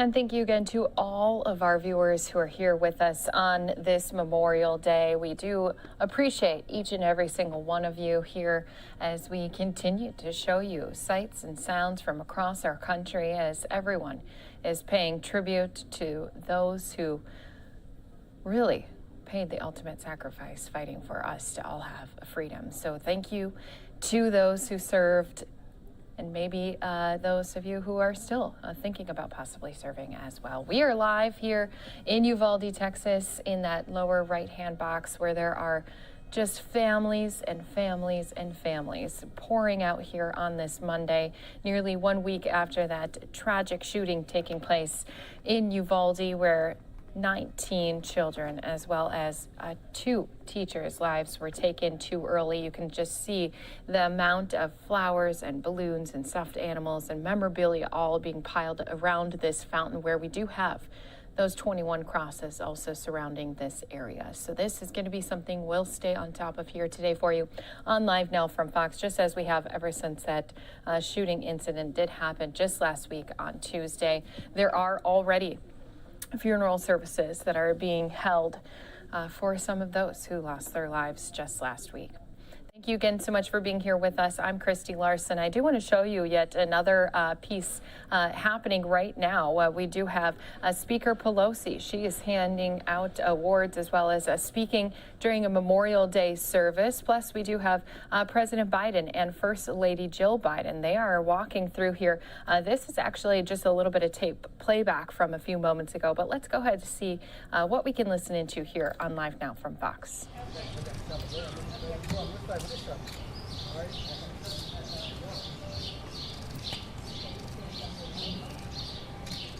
What questions do you have?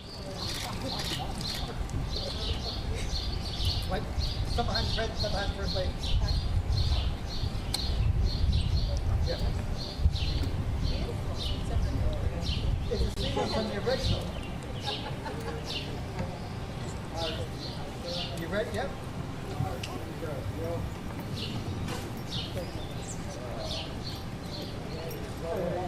Now we do it.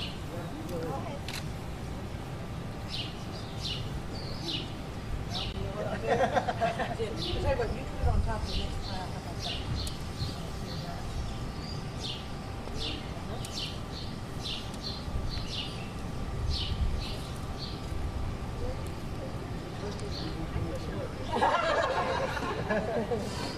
We just keep doing it? Yeah, go make up more breath like this together. It feels good.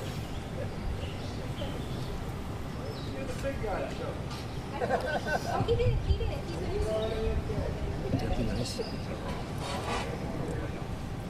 All right, so not very many comments being made here, but I did want at least to show this to all of our viewers. This is the president. First Lady is there beside him, as well as surviving families of service members who passed away.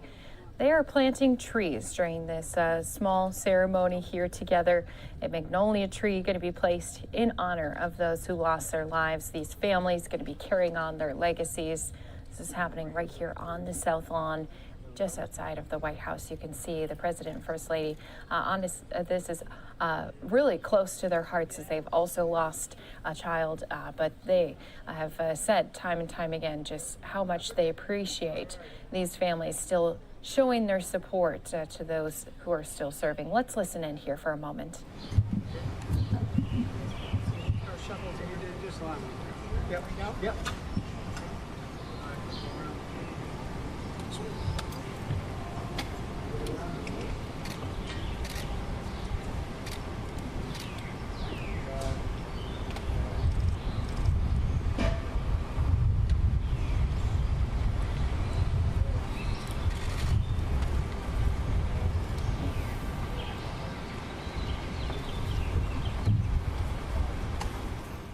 We don't have microphones hooked up to the president, but they are surrounding just one of those trees, saying a prayer together, obviously thinking about their loved ones who are no longer with them, but again, are going to continue to live on through the stories that these families pass along to their friends and loved ones and the community as well. So many communities coming out here today to pay tribute to our fallen heroes on Memorial Day. Many of these events coming back after taking a 2-year break from the COVID-19 pandemic. Let's go ahead, take you out to that event in San Francisco with Nancy Pelosi, as well as other leaders in California. You're going to be watching right here on Live Now from Fox. He will be buried because of his ancestry and all the rest in the Procedural. It's hard to do. Thank you, Kathy, for making it possible. But Ed Osgood, might surprise you to know, was my dear friend. He was the chairman of the Republican Party in San Francisco.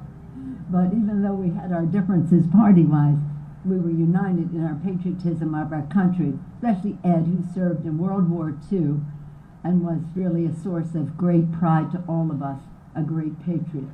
Again, thank you. We have the Sergeant Major here. Now that's really high ranking in the military.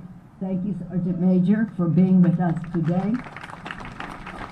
The Sergeant Major, as many of you know, is the top enlisted person in the military, and he represents the well-being and meeting the needs of our enlisted servicemen and women. It's a very special honor to have that powerful person here in our midst on this Memorial Day.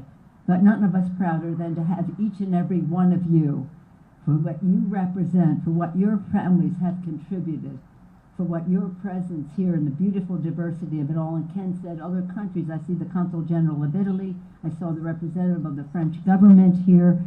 So we're all coming together.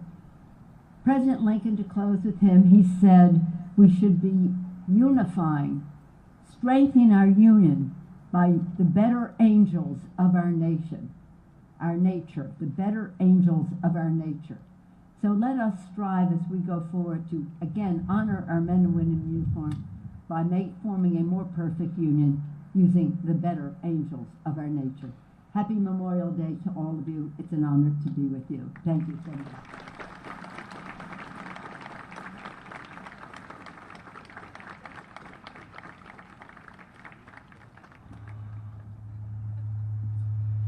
I'd ask everybody to rise for the presentation of the colors from the JROTC group. They will bring the colors forward.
Please join me for the Pledge of Allegiance.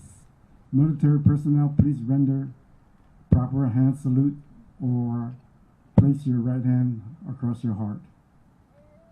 I pledge allegiance to the flag of the United States of America and to the republic for which it stands, one nation, under God, indivisible, with liberty and justice for all. Ready, two. This is some video from earlier here today. President Biden here honoring those at the Tomb of the Unknown Soldier. He's at Arlington Cemetery as he is doing a number of tributes here today. Again, we all are remembering our American heroes who lost their lives in the line of duty or even after.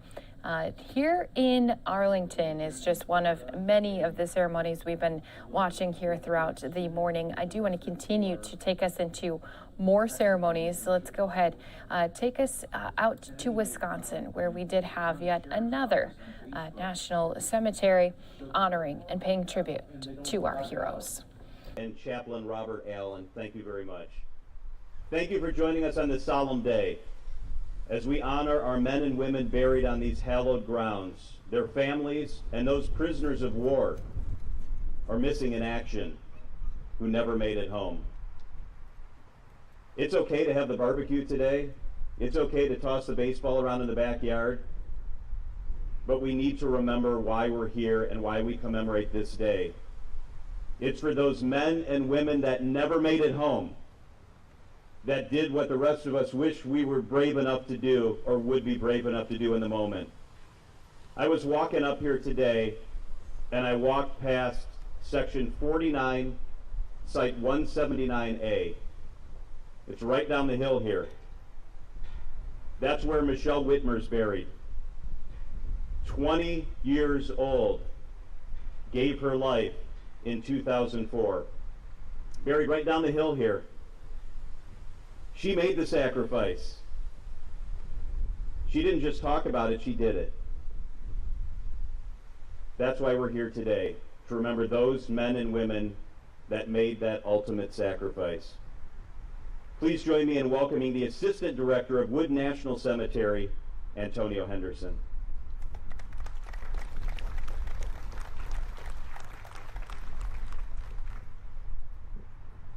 Good morning, everyone. Welcome to our Memorial Day celebration here at Wood National Cemetery. It is a great honor and a privilege to join you on these hallowed grounds as we pay tribute to all men and women who serve our nation in uniform, who now rest peacefully within these grounds at our VA national cemeteries, state veteran cemeteries, tribal, and private cemeteries throughout the nation. As always, we honor to have some special guests with us today. Please join me in welcoming just a few of them. Our acting medical center director, Mr. McLean, our regional benefit director, Mr. Honeycutt, Senator Tammy Baldwin, our guest speakers, Tom Miller, retired Major General Winsky,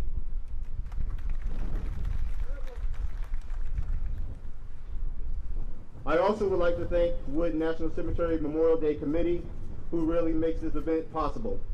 And finally, a special thanks to those who help keep watch over our brothers and sisters buried here. I would like to have all of Wood Cemetery staff please stand to be recognized.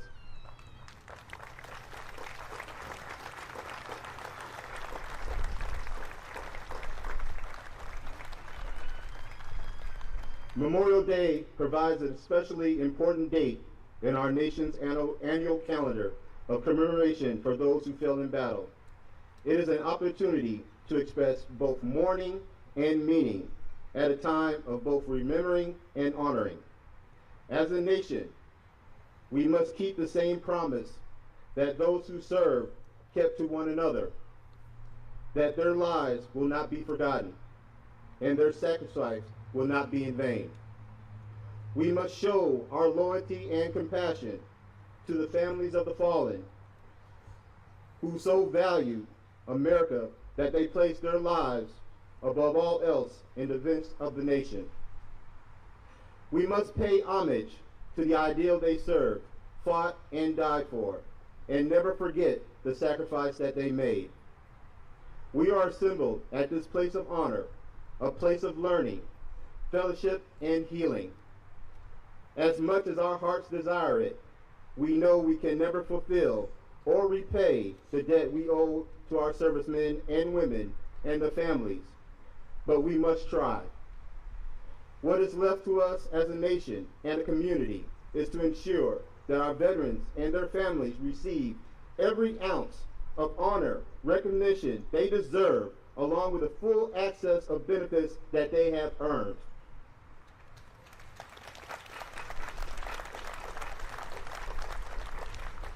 What is left to us to remember this moment by serving our veterans as well as they served us, and ensuring that the dignity, honor, and respect are the rewards that our men and women have given.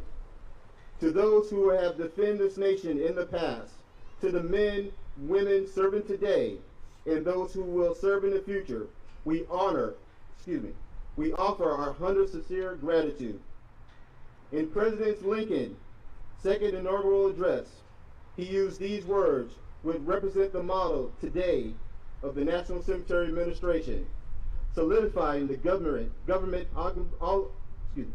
obligation to care for those injured in war and provide for the families who perished on the battlefield, to care for him who shall have borne the battle, and for his widow and his orphan. So today, we gather once again to reflect on the lives of those past and present. We salute each soldier, sailor, airman, and Marine who made the ultimate sacrifice. I want to thank you again for attending today's Memorial Day celebration at Wood National Cemetery. Thank you.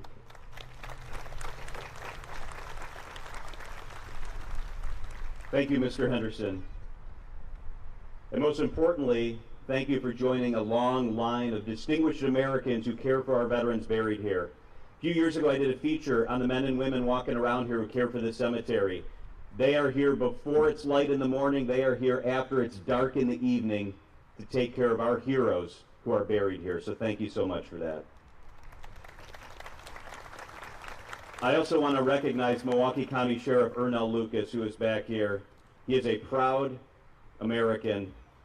Thank you, Sheriff, for always doing the right thing. And as we continue listening in here in Wisconsin, we are going to be stepping away for a 2-minute break. If it works out, we're going to try to pause so we can kind of see that through the canopy of the trees. If not, you'll be able to hear it. It's Air Force Wisconsin wing out of Waukesha, so we'll try to get that for you. Today marks our 92nd year recognizing and honoring our veterans, our valiant heroes buried here, and we couldn't do it by ourselves. We're grateful for all those people and all those organizations that give so generously of their time.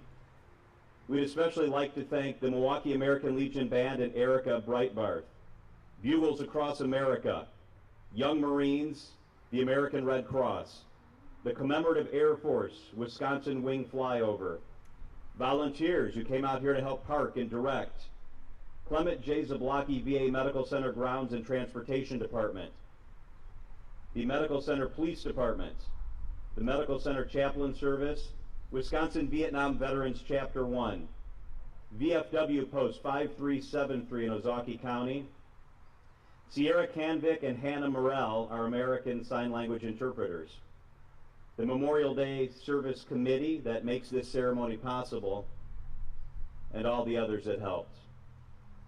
Our next speaker was appointed Director of the Milwaukee Regional Office on April 21st, 2014. He's an Army veteran that served as an infantry squad leader with the 7th Infantry Light Division. He was selected as Governor of New Jersey Yellow Ribbon Commission, charged with assisting new veterans in re-entering civilian life after their service. He began his VA career as a claims examiner. Other roles included Assistant Director, Newark Regional Office, Director of the Chicago Regional Office. Man, you guys got a lot of titles. As well as other positions throughout the Department of the Veterans Affairs. Please join me in welcoming Mr. Dwayne Honeycutt.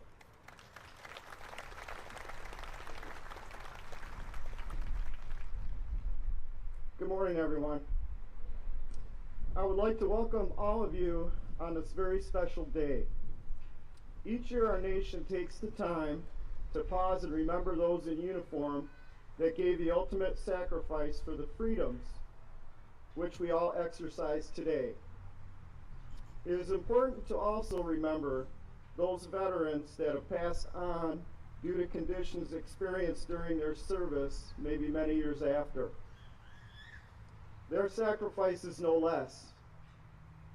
We in the Milwaukee area are blessed to have this honored ground on which we stand. Each day, thousands of people who drive by this place on I-94 can look to the left or right and see the price of freedom. I would like to think they do not go unnoticed. I have been blessed by being the director of the Milwaukee VA Regional Office for the past 8 years. During that time, I've had the opportunity to meet not only many of our nation's heroes, but also their families and survivors. For the staff of the regional office, each day they speak to and deliver service-connected survivor benefits with the utmost care and compassion. Some of those are here today.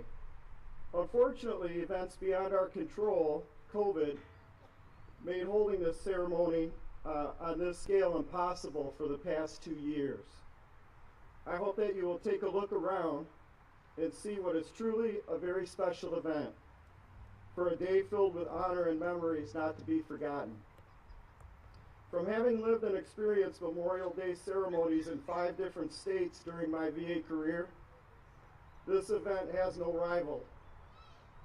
It is up to us to keep our heroes and their sacrifices made for all of us alive in our memories. Thank you all for making it real for me. Thank you. Thank you. Thank you, Mr. Honeycutt. Our next speaker was appointed Acting Director of the Milwaukee VA Medical Center on May 1st, 2022. Ooh, he's new. He was a medical platoon leader while serving with the 101st Airborne Division at Fort Campbell, Kentucky.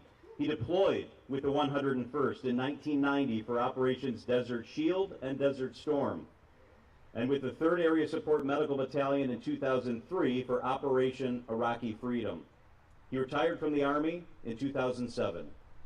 He began his VA career as the Chief of VA New Jersey Community-Based Outpatient Clinics.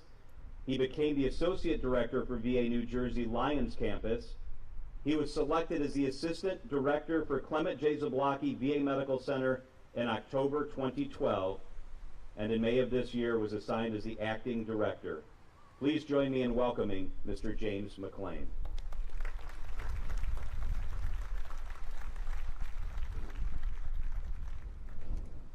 Thank you. Good morning. We come together today, a day of somber reflection, on this most solemn ground, to remember those who answered the call to duty and paid the ultimate sacrifice in the service to our great nation. While many people think of today as a day off and the beginning of summer activities, it never feels right to call it a holiday. It's a special day, a day in which we should take time to value and understand the gift of freedom that others have given to us through their sacrifice.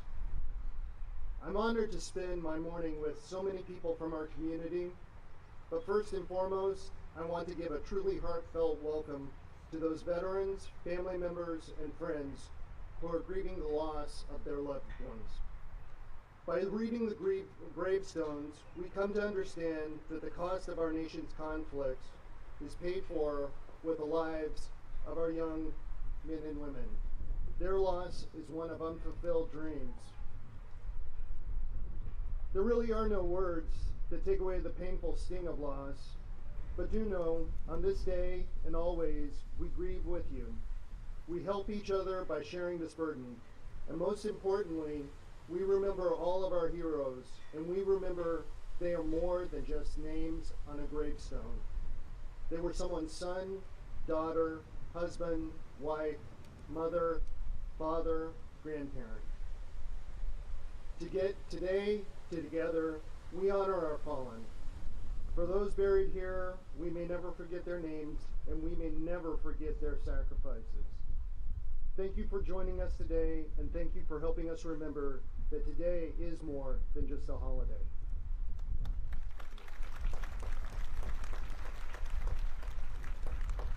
Thank you, Mr. McLean. We are listening into a ceremony at the Wood National Cemetery in Wisconsin, also seeing tributes being paid to our American heroes across the country, just like that giant American flag in New York. We are going to be sending some viewers off to another 2-minute break as we continue listening in here on Live Now from Fox. Senator Tammy Baldwin.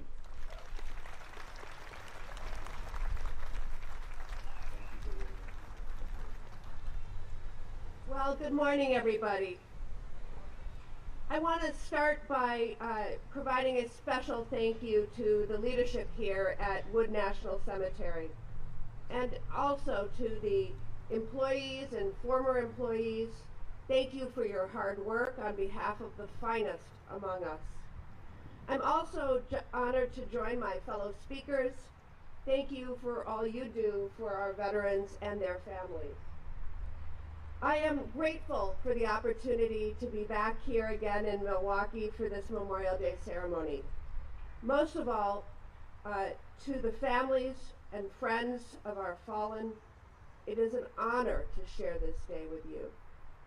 This Memorial Day, we join together as a community to pay tribute to everyday heroes who served and sacrificed to protect our American values and the country that we all love. We have an eternal bond with those that came before us and passed on the American freedoms that we hold on to today. In the last few months, we have seen the largest invasion in Europe since World War II. This attack by Russia on the people of Ukraine is a reminder of how important it is for us to stand strong with our allies and NATO by providing them with the support they need to defend the democratic values that all of us share. Values that call on us to stand with democracies abroad, and values that also call on us to stand up for strengthening our democracy here at home. Today, we gather to honor those we have lost and recognize their sacrifice for these values and the American democracy that we hold so dear. And today and every day, we give thanks and appreciation for their service to our country. Today and every day, we hold their families in our hearts, the parents, spouses, children, siblings, and friends who have carried the weight of losing a loved one. Our Gold Star families, you are in our prayers. You have done more for your country than anyone could ever expect. You face every struggle and challenge and work to rise above it. You need to know you are an inspiration to me and to every citizen in Wisconsin.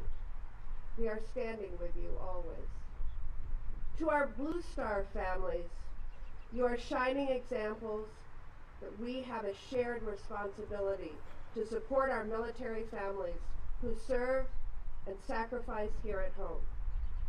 On this solemn day, let us draw strength from the courageous sacrifices of those we honor. Let us stand together and remember these American patriots and the American values that we share. Let us all be inspired by their service to this great nation that we are blessed to call home. Thank you.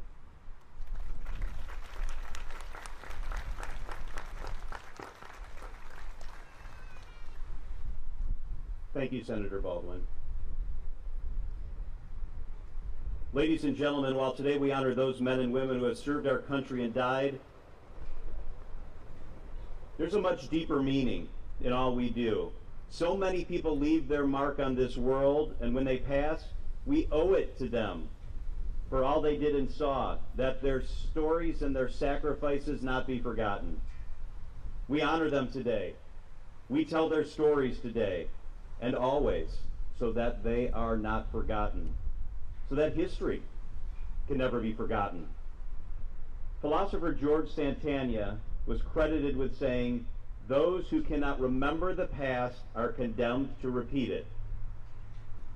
With that in mind, we're deeply honored today to have two very special guest speakers. Our first guest speaker is part of the Milwaukee camp of the Sons of the Union Veterans of the Civil War. For nearly 4 decades, he's written about those who made the ultimate sacrifice, starting with the old Milwaukee Sentinel newspaper. He's authored 4 books about the topic, and a few years ago, his group conducted the first ever census of Civil War veterans buried here at Wood, and come up with a total of 5,979 Civil War veterans buried here. The cemetery had not kept such figures, so it was news to everyone at Wood. The first burial was in 1871, and his group organized a small observance a year ago on the 150th anniversary. He'll tell us about Private John Afton, the first man buried here in Wood National Cemetery. Please welcome Mr. Tom Miller.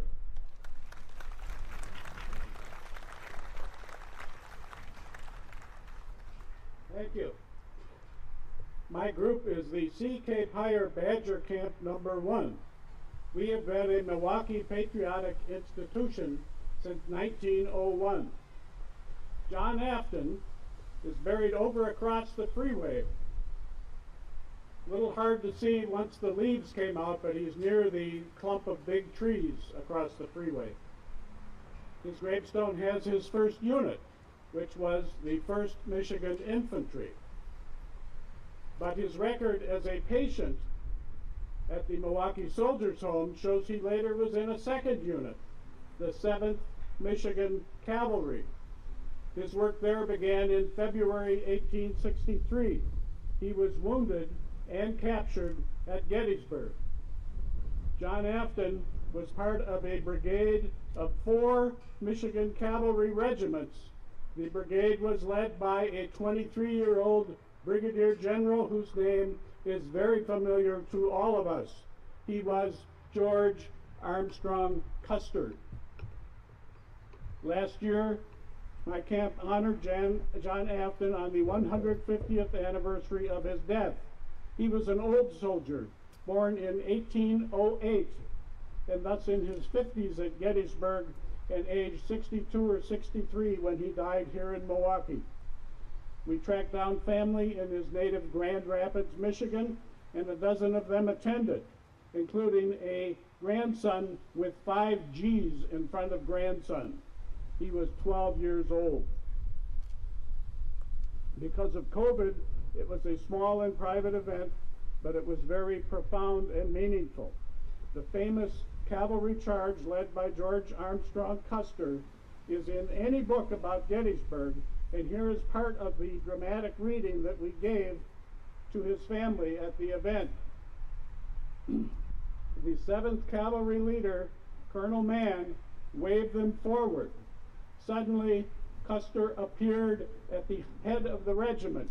He was a warrior with a cause, following a road to glory. Fearless, he would not ask men to go where he would not lead them himself. Turning in his saddle, he shouted, "Come on, you Wolverines!" Custer removed his hat, and his long blonde hair was flying above his shoulders. The 7th raised a cheer and kept shouting as it broke into an open field and barreled down like a locomotive, full steam on the rebel line. Although the Confederates held the edge in numbers, the Johnnies were all on foot, and the sight of those tearing hooves, rushing horses, and wicked, waving sabers sent them running for their reserves. Soon, Virginians and Michiganders were face to face at point-blank range. The fury swirled along a stone and wood fence as nearly 700 men used sabers, revolvers, and carbines. Now, somewhere in all of that, Private Afton was shot in the right hand and was captured. Because he was the first man buried here at Wood, a street on the far west end of the cemetery, out by 56th Street, is named Afton Circle in honor of him.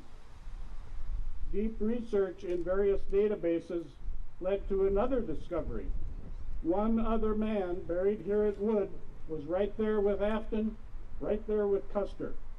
That was the bugler from Afton's same Company K in the 7th Michigan. You can imagine what the bugler was doing during the charge of the cavalry. His name is Edward Carroll, age about 19, and he died in 1931, 6 decades after Afton. Carroll lived at the Soldiers' Home for 36 years. He is halfway up the hill here to the right. There's some cars parked in the little side street, and he is right in there off to the left side. God bless them both.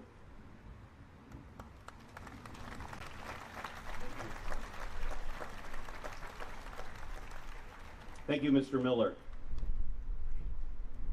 Our next speaker retired as a Major General in 2021 after 37 years of service.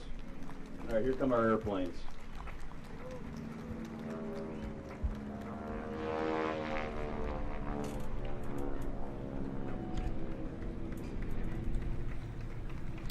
You will see ceremonies and services across our country as we are honoring and remembering military service members who made the ultimate sacrifice while serving the United States of America. I'm sending some viewers off to a final 2-minute break as we continue to bring you all of these pictures from coast to coast to you right here on Live Now from Fox. Operation Desert Storm.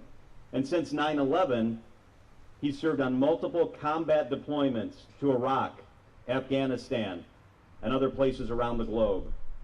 He served as Deputy Commanding General of the 82nd Airborne Division, Director of the Army Operations, Directorate in Pentagon, Chief of Army Legislative Affairs on Capitol Hill, and most recently, Commanding General of the 101st Airborne Division. Please welcome retired Major General Brian Winsky.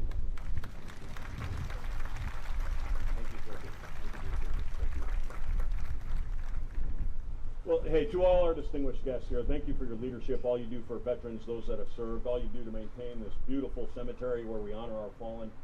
Really appreciate your invitation to join you here today. It's my privilege to be here, and it's a privilege to be part of this Memorial Day ceremony to honor those who have given the last full measure of devotion and gave their lives in the defense of our great nation. Honor and rendering honors to our nation's fallen is what today is all about. We best honor our fallen and those that made the ultimate sacrifice by committing ourselves to preserving a special place in our hearts for those that died in the service of our nation, and to also hold a special place in the hearts of our communities, in the heart and soul of our state and our nation, that place in our hearts where their legacy is held safe and where their sacrifice is never forgotten. As we take this day to remember the fallen, we stand in solidarity with their loved ones and remember their sacrifice. And as we look back through our country's 246-year history and honor all who have given their lives for our freedom and liberty, let us recommit ourselves to remind all Americans of the true meaning of Memorial Day.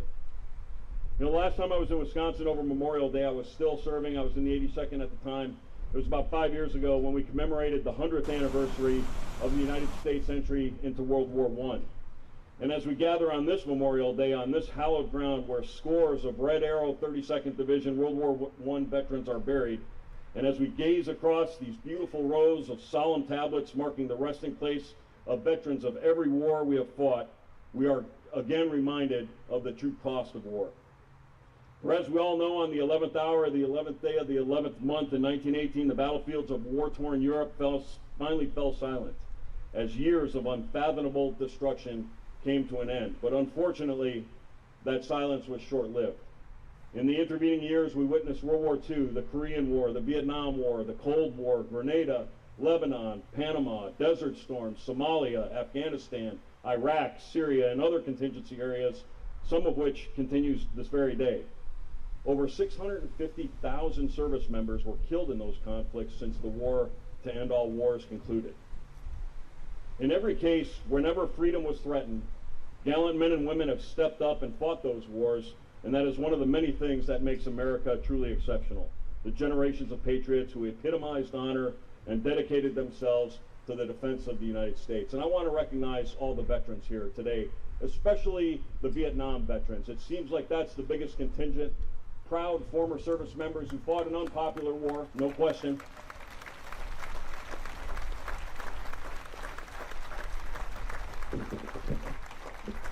And I want you to know, my generation stands on your shoulders. You, when the call was made, stepped forward and said, send me. Just like George back here, if you don't know his story, grew up in Milwaukee, went to Boys Tech, felt the call to serve at a time where that wasn't a natural line of drift. Again, Vietnam was at its height in 1968.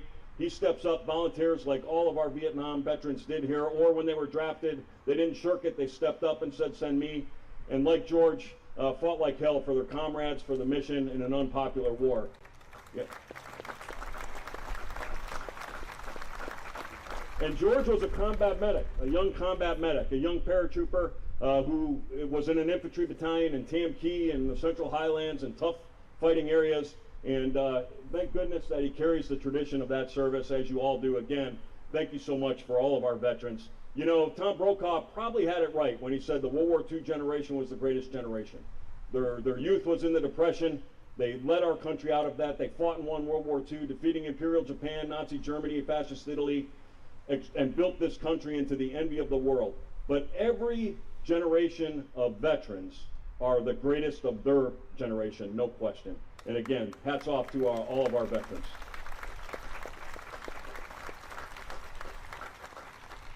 So this day is so important to all of us. We want to pay a well-deserved tribute to those Americans who made the ultimate sacrifice in defense of our great nation and ensured for us the freedoms that we enjoy today. The United States military is the strongest, most capable fighting force the world has ever known. The brave men and women of our Army, Navy, Air Force, Marine Corps, and now Space Force and Coast Guard demonstrate a resolute spirit and unmatched selflessness, and their service reminds us there are few things more honorable than giving of ourselves to defend our nation. As we honor the fallen, we must reflect on the immeasurable burdens borne by so few in the name of so many, and we must rededicate ourselves to supporting those who have worn America's uniform and the families that stand alongside them. Every man and woman in the military is part of a long, unbroken line of achievement and honor. No single military power in history has done greater good, shown greater courage, liberated more people, or upheld higher standards of decency and valor than the armed forces of the United States of America. And that's a legacy to be proud of.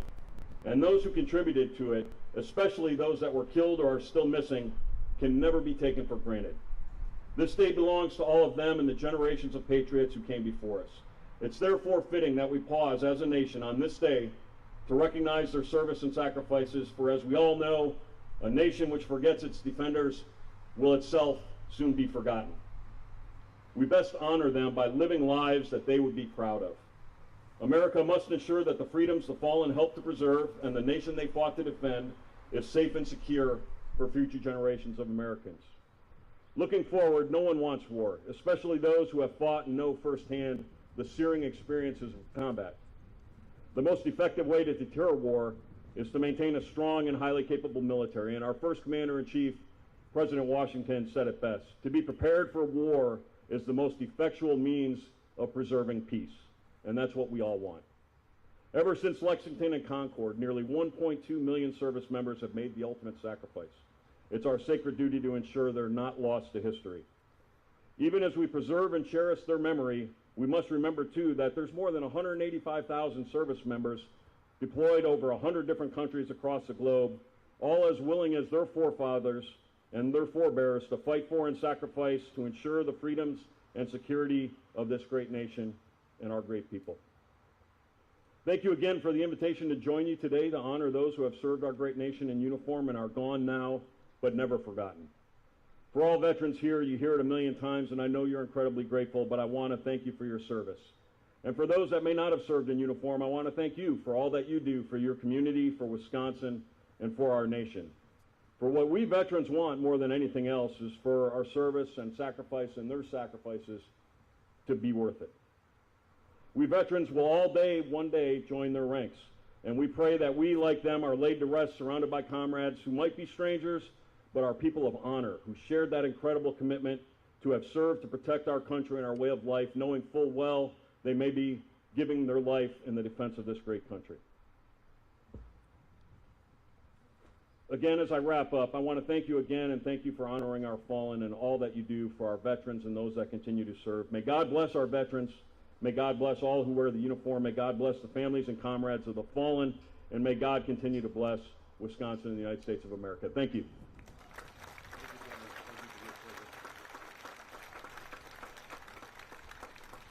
Thank you, General Winsky.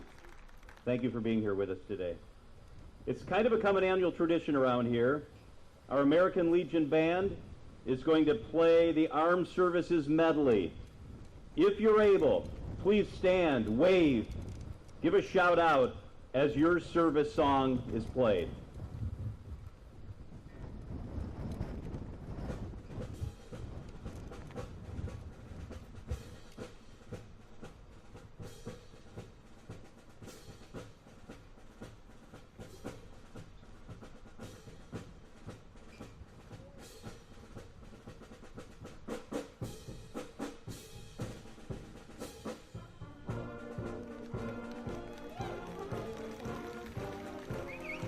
U.S. Army.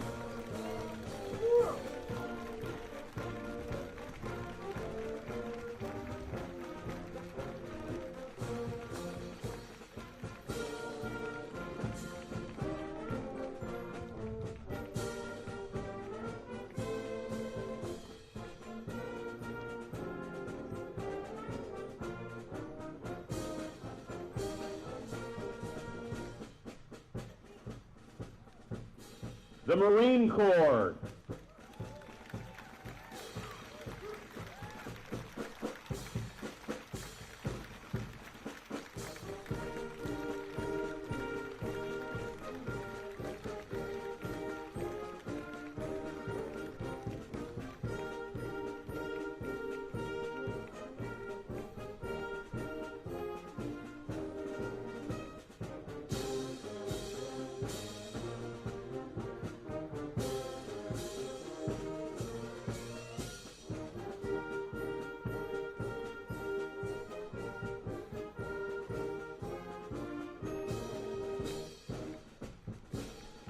Navy.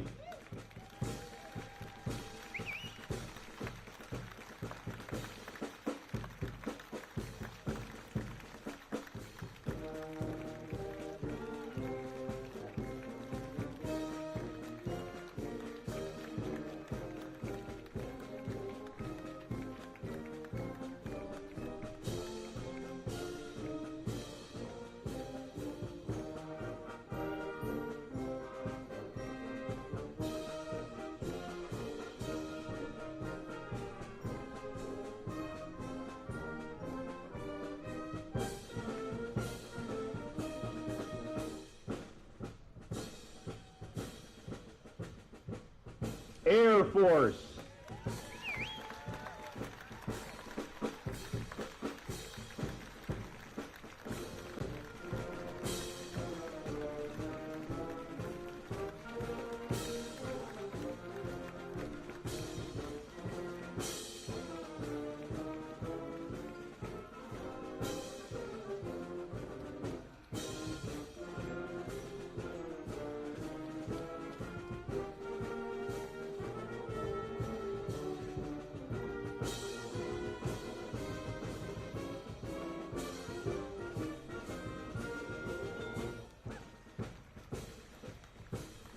Space Force.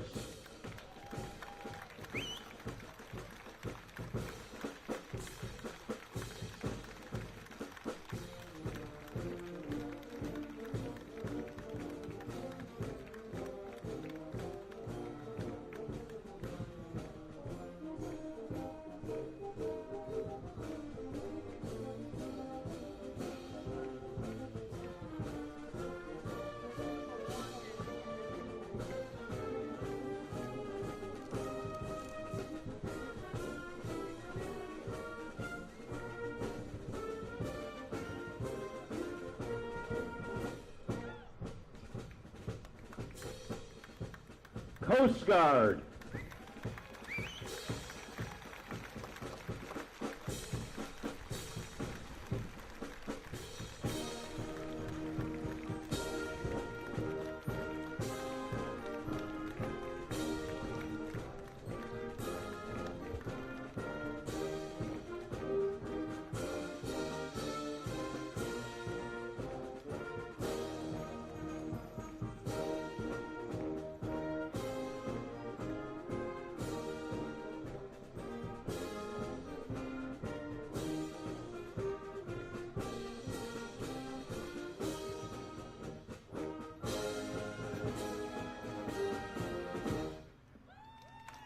All right. Thank you once again to our Milwaukee American Legion Band and to our service flag bearers. Sergeant First Class Traindle, Lance Corporal Tovar, Chief Petty Officer Baker, Tech Sergeant Shepard, Staff Sergeant Villarreal, and Petty Officer Hill for presenting your military branch.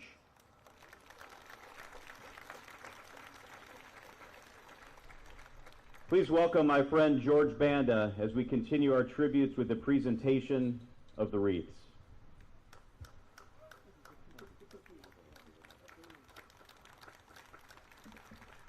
Thank you all.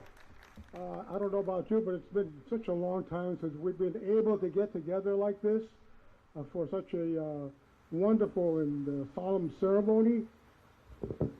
Can you hear me now? Okay. It's just wonderful to be out here again, to be able to be here with all of you to honor the sacrifice and service of so many of us soldiers, military members, and I feel blessed and honored to be here to do that. So let's begin with the solemn ceremony of laying of the wreath. Our first wreath layer, Ruby Shuey, POW wreath, the Vietnam Veterans Chapter 1, Ruby.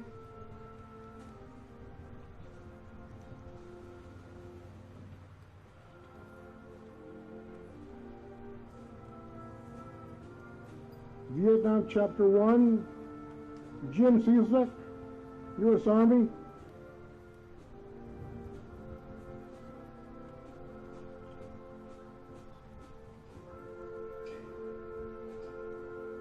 Disabled American Veterans, Matt Companion. Matt. And also DAV State Veterans Auxiliary, State Commander, Julie Hurt.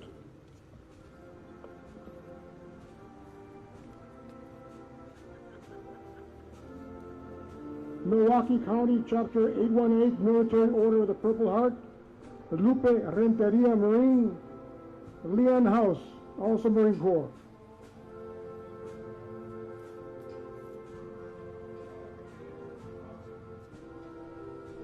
American GI Forum, Wisconsin, Friedler Jose Martinez.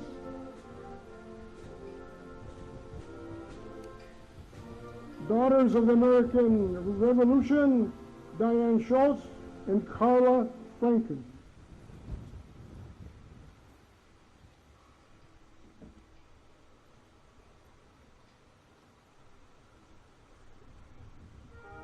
Vets, Dennis Darrington,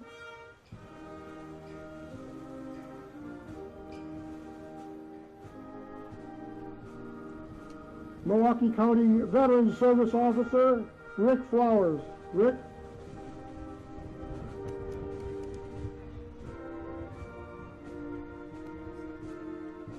Wisconsin ROA, Lieutenant Colonel Jim Thurfus, United States Air Force retired.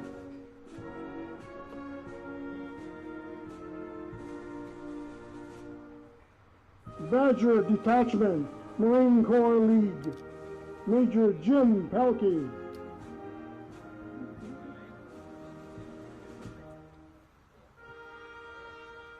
Gold Star Mothers, Linda Thompson and Colleen Lemke.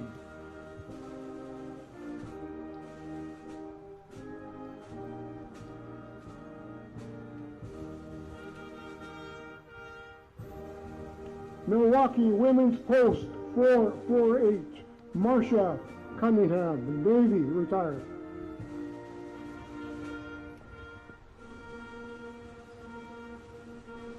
Fleet Reserve Association, Milwaukee Branch 14, Ken Reynolds.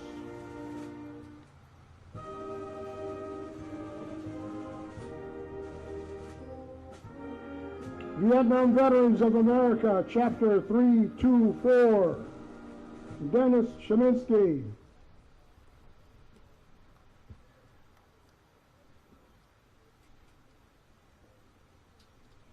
Catholic War Veterans, Major Retired Cherie Rumler.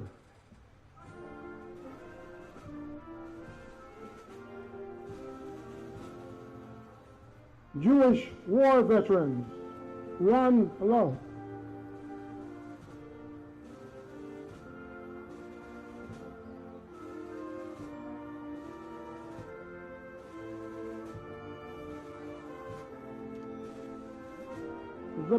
Zablocki, VA, Medical. Nurses, Mary Degenhardt and Lakeith Lee.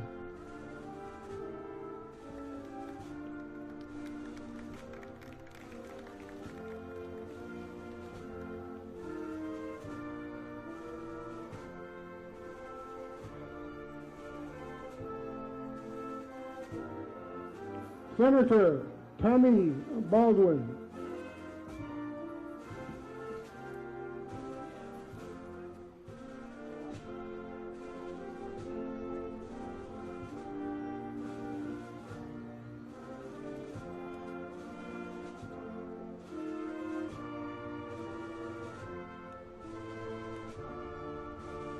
Milwaukee VA Regional Office, Dwayne Honeycutt.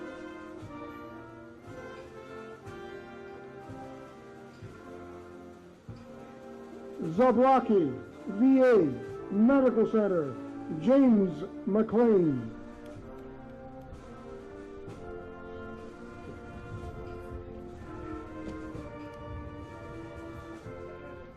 Okay. Wood National Cemetery, Antonio Henderson.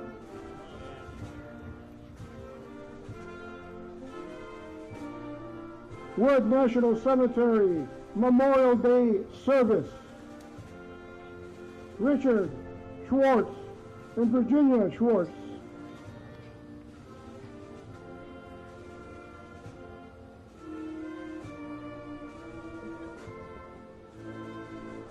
Thank you all, presenters. Thank you all.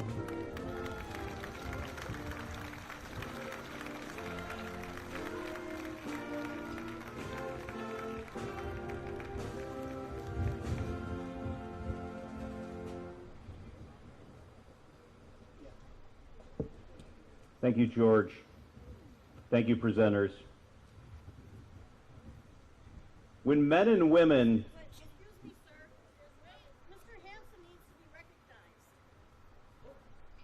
I don't have a sheet for you, but what organization are you with? Congresswoman Gwen Moore. Thank you very much. Sorry about that. Thank you. Anybody else? Is everybody else accounted for?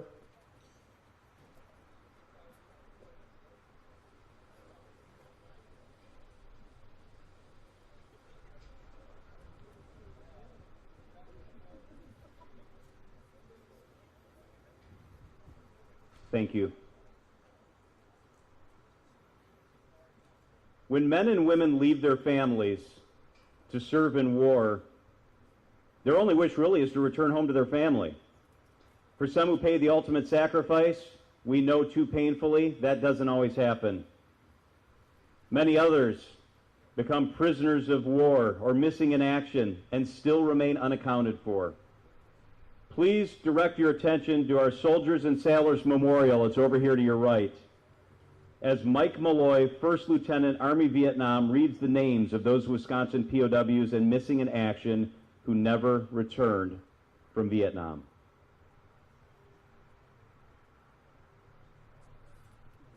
Thank you, John.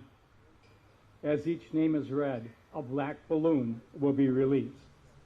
Michael John Allard. Merlin Ray Allen. William Tam Arnold. A beautiful sight here in Wisconsin as they are paying tribute to the fallen heroes here at the Wood Cemetery in, again, Wisconsin. Right now, we are going to be stepping away for a brief 2-minute break. But when we come back today, yes, we are remembering the fallen American heroes, but we're also remembering the 21 lives that were taken just last week at the hands of a gunman in Uvalde, Texas. We'll be bringing you a new update from Texas when we return here in just a few moments.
A live look here in Texas as we do begin having funerals for just some of those victims who were killed in that mass shooting just last week in Uvalde, Texas. It is going to be a memory that many of us will have for years to come. Those moments, the very tense ones at that, when we were hearing word of this shooting taking place inside of that elementary school. Of course, Live Now from Fox want to stay on top of the story. Going to take us down to Uvalde, Texas with Fox's Jeff Paul, who's joining us here in Paul, I know that there's been so many different people who have been coming out showing their support, but tell us what you've been seeing, the latest there down in Uvalde. Yeah, Christy, there hasn't been a day since this happened where you've got hundreds of people who are showing up to the city center here in Uvalde, Texas, and paying their respects. Some are bringing fresh flowers, others balloons. They all, though, at one point or another do the same thing. They stop for a moment, they pause, and they really take in, even if it's for just a few seconds, what was lost in this community nearly a week ago. 19 kids who all had a very bright future in front of them. 2 teachers who were tasked with shaping those minds. You know, that is what has been taken away from this community. And as much as this community works to remember and honor their lives, there's also a lot of frustration and anger here. And that all goes back to some of the missteps taken in this response to the mass shooting. We're learning from investigators at one point there were 19 officers in the hallway of the school waiting to go into that room to then kill the shooter. That took more than 45 minutes. All that happening while there were kids, according to investigators, throughout the school calling 911, begging operators to bring in police. So as a result, at the request of the mayor, the DOJ, the Department of Justice, is now going to review this investigation and eventually make those results public. Christy?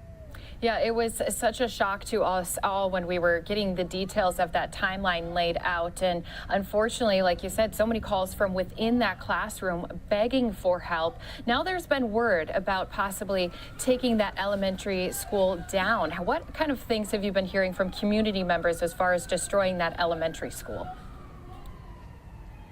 And I think it goes back to what do the kids want?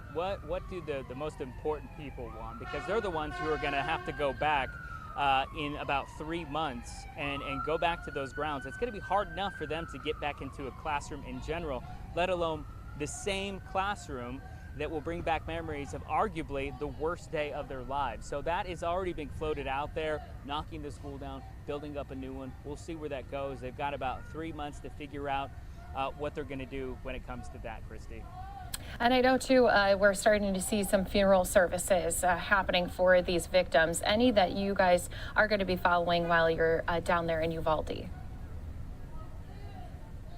Yeah, we got word actually yesterday when the president was here, some of the first visitations for people to come and pay their respects intimately per victim was happening yesterday. So they're already starting, but there's so many, there's too many. One is already hard enough, you know, for this community. It's a community of 16,000 people, but then you add in 19 young people and 2 teachers, and it's almost overwhelming. And you think about what was taken away from this community, who knows what these 19 kids would have grown up and done, not only for this community, but for this entire country. So it's going to be a tough couple weeks as they remember the 21 lives lost, but you know, just judging by some of the acts of kindness out here that we've seen from people within the community, whether it's, you know, offering free prayers, free hugs, giving people food, giving people rides, you know, just the common, hey, do you need a bottle of water? You doing okay? I think this community eventually is going to, you know, come out of this different, but likely stronger.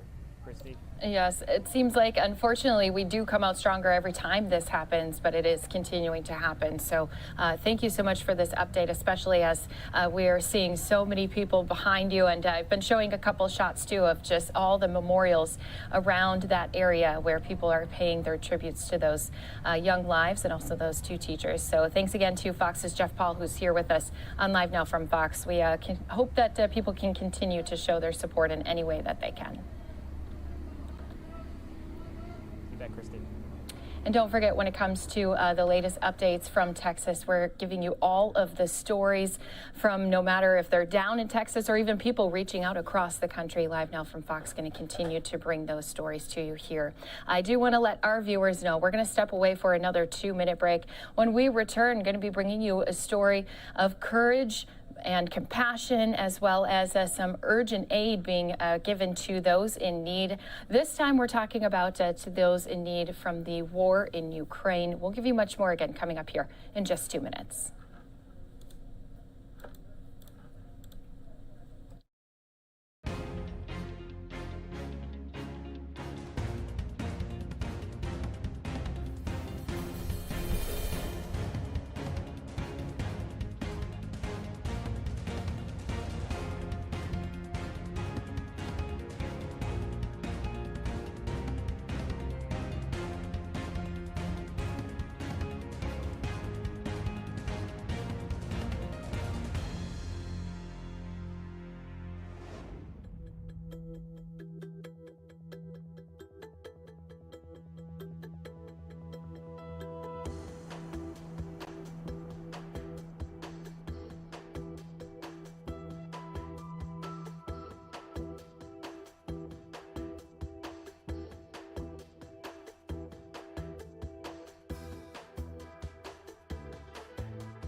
than 3 months, and the call for help has definitely been answered by multiple organizations who are not only providing aid inside of the country, but also outside of the country as well. It's a big effort by many different organizations. We're speaking with yet another one here today on Live Now from Fox. I have joining me here, Monty Schumacher from Courage Ukraine. You're one of the co-founders. And Monty, we really appreciate some of that work that you've been doing. You just got back here to the United States. So let's just talk about, first of all, I know we want to get into your trip, but first let's just talk about what Courage Ukraine is, what kind of medical relief you're providing to all of those who've been affected by the war. Well, thank you. Thank you for the opportunity to talk about Courage Ukraine. Courage Ukraine is a relatively new organization that was formed to provide relief to the Ukrainian refugees and provide medical assistance. And more specifically, we're focusing on the needs of amputees with prosthetics and rehabilitation services. And it's something that has not yet been addressed. It's quite interesting. It's hard to get exact numbers, but we do estimate that there's anywhere from 3,000 to 4,000 civilians in addition to the soldiers right now that need that sort of service. So what is it with working with prosthetics and working with amputees and the victims, whether they are refugees or whether they are fighting on the front lines? What makes that a passion that you guys really wanted to focus on? Is it just because it was one of those needs, but no one was serving that group, or was it something special to you? Actually, it was a combination. It is an area that's being underserved right now and probably has one of the biggest needs. Along with my co-founder, Peter Nordquist, we came up with an idea and a concept that if we were able to pull business owners and entrepreneurs and other organizations together and create a network, that we could facilitate the long process that is required where someone goes from having a traumatic wound, they've lost a limb, such as they've lost an arm, they've lost a leg, all the way through the rehabilitation process and getting that artificial limb.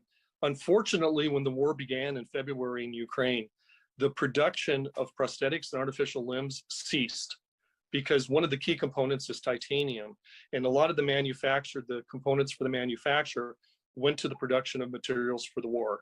And so not only was there a backlog before the war began, it's an even more dire situation today. And there is a huge need for organizations like ours. We are an all volunteer organization. So anybody that's participating with us is doing it because they're very focused on that specific mission. From a heritage standpoint, my family were Ukrainian immigrants, born and raised in the Midwest. And I was excited to be able to participate and to have that connection. But it isn't just about heritage. I think everybody that participates with us and is a part of what we're doing walks away with a real sense of accomplishment. Well, and we've gotten to talk with so many people who've been inside of Ukraine, different groups providing much needed relief, whether it be, helping with food and supplies and gas, or all the way to the medical needs as well. And it really has been one of those things where you just can't help but try to figure out a way that you can make a difference for them. Because as we were talking before, the Ukrainian people themselves, they're very resilient when it comes to having this war unleashed on them now for more than 3 months. They're extremely resilient and a proud people. There really isn't anything that can put the Ukrainian people down. They're in this until the end. And certainly one of the big distinctions I think is important to understand, there are a lot of organizations from small volunteer groups to large NGOs that are participating, but for the most part, there is a small distinction. The large NGOs are really challenged by being able to actually get into Ukraine. There are liability issues, there's logistic issues, there's security issues. So what you see is a plethora, a large number of small volunteer organizations. We estimate that there might be 400 to 500 smaller groups that on their own expense, that are all volunteer, that are in there fulfilling those larger needs. And it's more of them responding, what's the request, what do you need? We're gonna go after it and find it. Our specific focus is on something very intentional, and we've created partnerships with Ukrainian government officials in Lviv, and we're going to be going back again in a few weeks and meeting in Kiev and hopefully with President Zelensky's staff. And when you talk about, you know, how your organization is just one of those many, but again, you guys are specifically working with amputees. It's a huge need. And we've been seeing some of the pictures too of just some of those folks. What are some of the stories that stick out to you since you just returned from your trip? Any people who have shared their story about how they became in that position that really just touched your heart? I think mostly in a broader sense, that the most emotional and touching stories are about the children. The expectation that these children have come from what we would all consider as a normal life, they would be going to school, they would be playing on the playground, they would be enjoying life, and it was a extremely abrupt change in their life. And most of the traumatic injuries we're seeing with the children are from artillery, of course, some gunshots. And those stories really touch us the most, because I believe that we can make the most longer term impact with any other type of wound. Eventually you do heal, but with the traumatic injury where you've lost a limb, it is a lifelong commitment to changing the way that you live. And that's really what we're focused on as well. Well, and that's what I was going to ask next too, was, you know, it's also to the not only the work of, you know, addressing that wound, finding the right prosthetic for it, but then also the therapy afterwards, which you guys are also helping with. Yeah, that's a very important integral part. One of the things that we're working on right now, we're forming partnerships with both manufacturers in Poland and some of the EU countries. And we're also working with some companies in actually Minnesota that are looking to be able to participate with the rehabilitation aspect. So it's a multi-stage process that starts with the healing, which sometimes can take a couple months, the fitting of the prosthetic, and then of course the rehabilitation. And there's a lot of other, there may be surgery, there may be other grafting and things like that that have to occur in order to fit those prosthetics. But it is one of those types of needs that requires many people from many different expertise to all come together. And that's what Courage Ukraine is trying to facilitate. So what's the biggest challenge for you guys? Is it finding all of those different people to join together to help one patient, or is it actually being inside of the country and getting to those places that have been hit the hardest and finding what needs they have? Because as we know, there's so many things, lack of food, water, power, and even just getting gas to get from point A to point B to go and help someone, that right there can be a challenge in itself. And that's something that we've continued to provide as well. Our last trip there, we were able to facilitate the transport of incubators for babies and other medical equipment and medical supplies, which just arrived a few days ago in a metropolitan hospital in the Ukraine. But I think that one of the biggest challenges, surprisingly, is the fact that civilians and soldiers alike are transported to military hospitals that are near the front. Security is very tight. They're very reluctant to just let anybody in to see these patients. So the process of building those relationships, we have been able to connect with the expertise, some amazing doctors, some amazing manufacturers, and we're very close with the appropriate funding to pull that together and to actually start to begin to take individuals. We're looking at right now some mothers and some children that both need limbs immediately. And we're going to be posting more information on their individual stories. And I think that's what motivates people to be able to follow a story, to engage and to see how one person's life has changed as a result of what we're doing.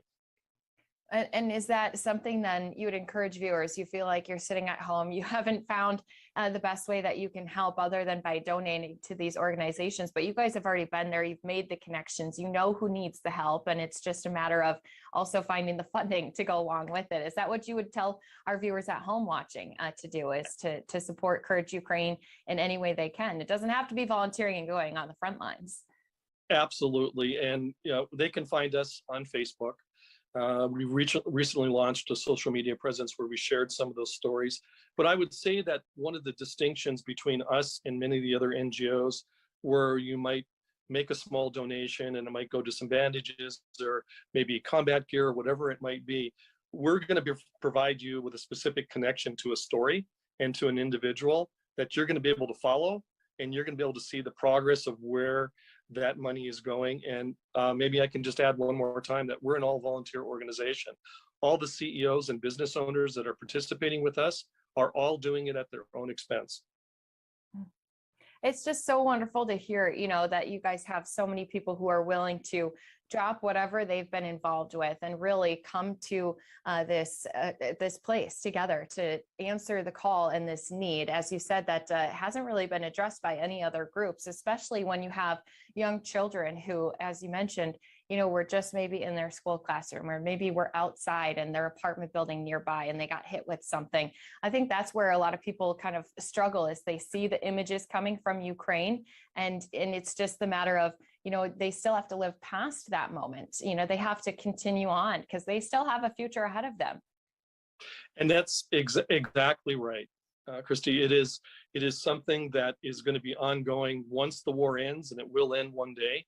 There'll be a long restorative process that occurs, and it will be in many ways similar to what happened post-World War II. It took many, many years, and so there will be a generational impact that occurs, especially with those, you know, those amputees and people that need prosthetics of any type. So it's going to be a long process. It went from just a short-term commitment on my part to a full-time job. So we're in this for the long term. We're happy to be here. It is the most rewarding experience I've ever had in my life, and I'm very, very proud to represent Courage Ukraine.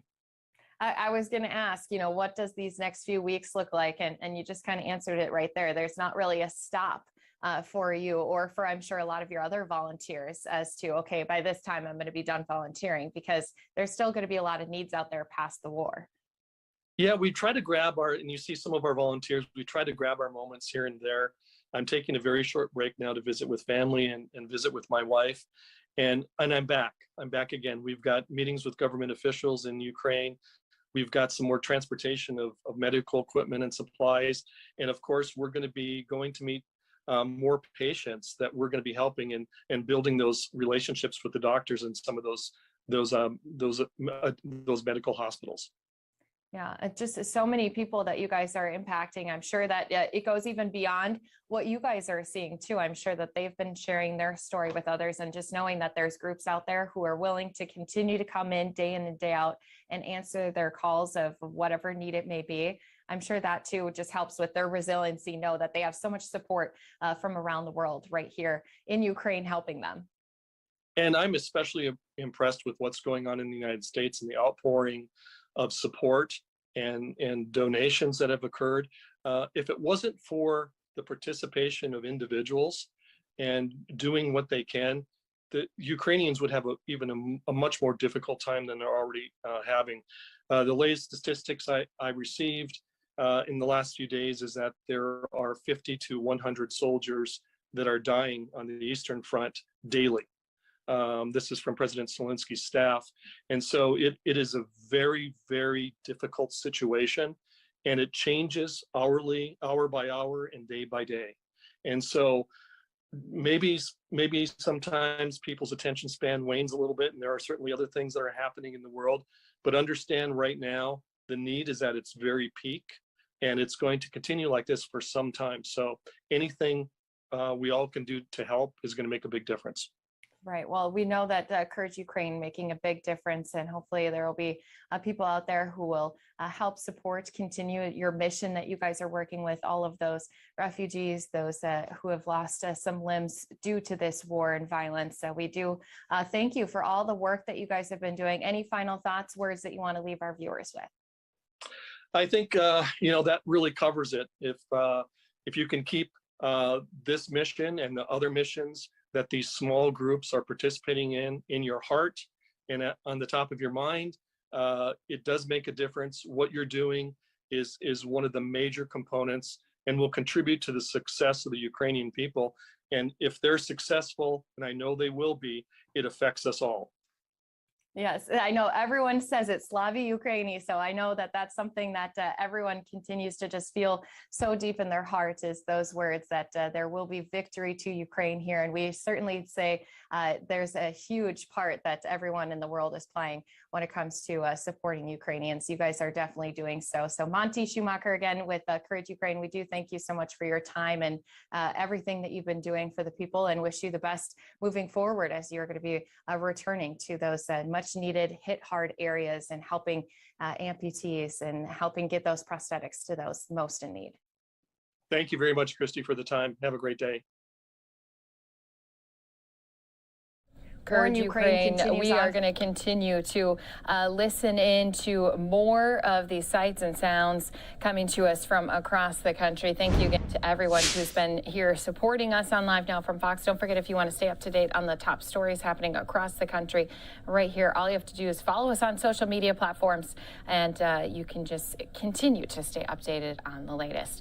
We are going to be, again, going off to a 2-minute break. When we come back, though, an entire nation here today across the U.S., we are honoring and remembering the fallen men and women who served for the United States of America. We're bringing you out to the Vietnam Memorial when we return here after this break.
Welcome back, everyone, here to Live Now from Fox on this Memorial Day as we take you to the nation's capital and going to show you the ceremony for the Memorial Day at the Vietnam Wall. Let's listen right here at the Vietnam Memorial Wall, right here on Live Now from Fox.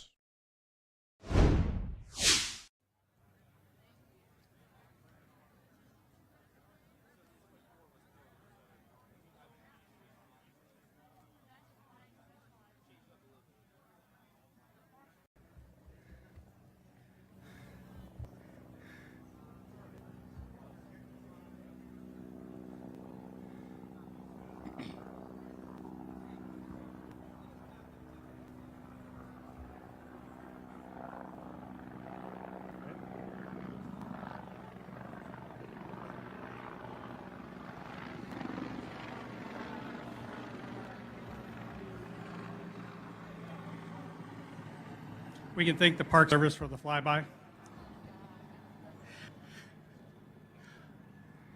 Good afternoon, ladies and gentlemen.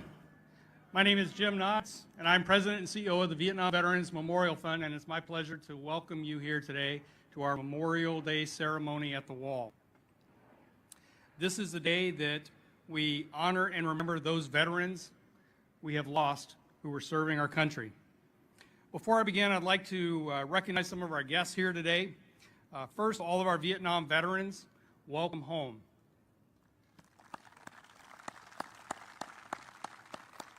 Welcome home to this place that our nation has set aside. Welcome to all of our Gold Star family members and to all of those who are watching online. I'd also like to welcome all of the folks in town for Rolling to Remember, here to bring awareness and accountability for POWs and MIAs. I would also like to thank Alan and Lisa Buckaloo for underwriting all of our 40th anniversary events that we're celebrating this year. And now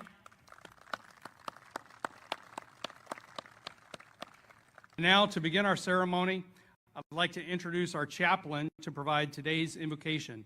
Please welcome Major Justin Finger.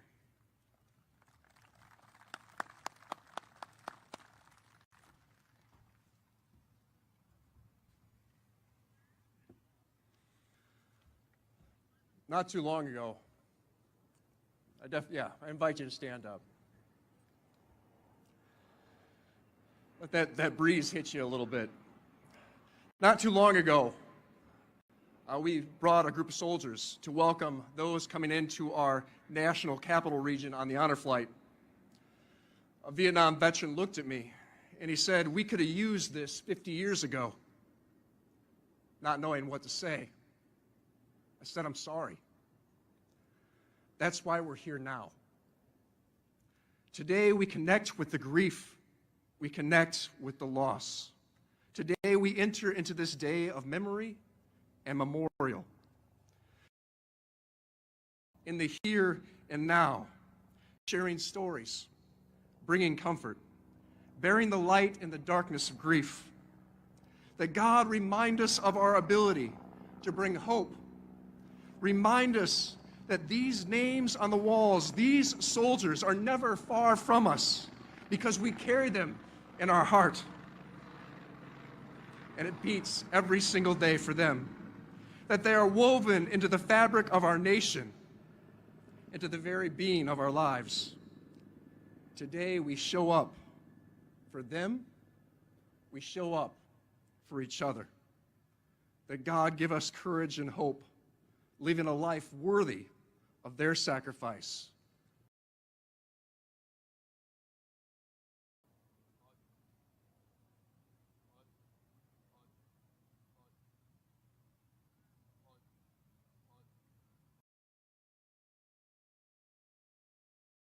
O'er the ramparts we watched were so gallantly streaming, and the rockets' red glare, the bombs bursting in air, gave proof through the night that our flag was still there. For say does that star-spangled banner yet wave?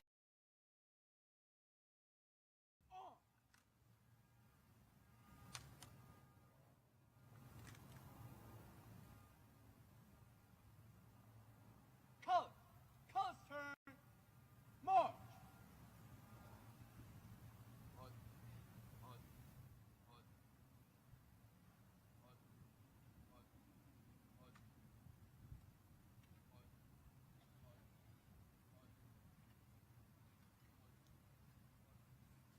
Please be seated.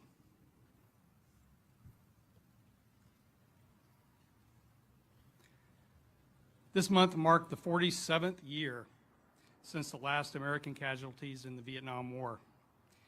Yet for some families, those years didn't bring closure as they waited for their family or friends.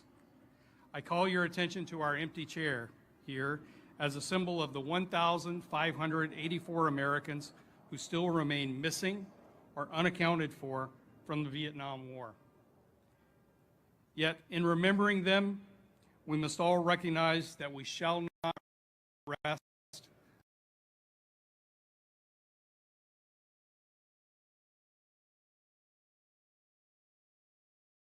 made it our tradition that during our Memorial Day ceremony, we read any names the Pentagon has approved to be added to the memorial and the names of the missing who were repatriated the year prior.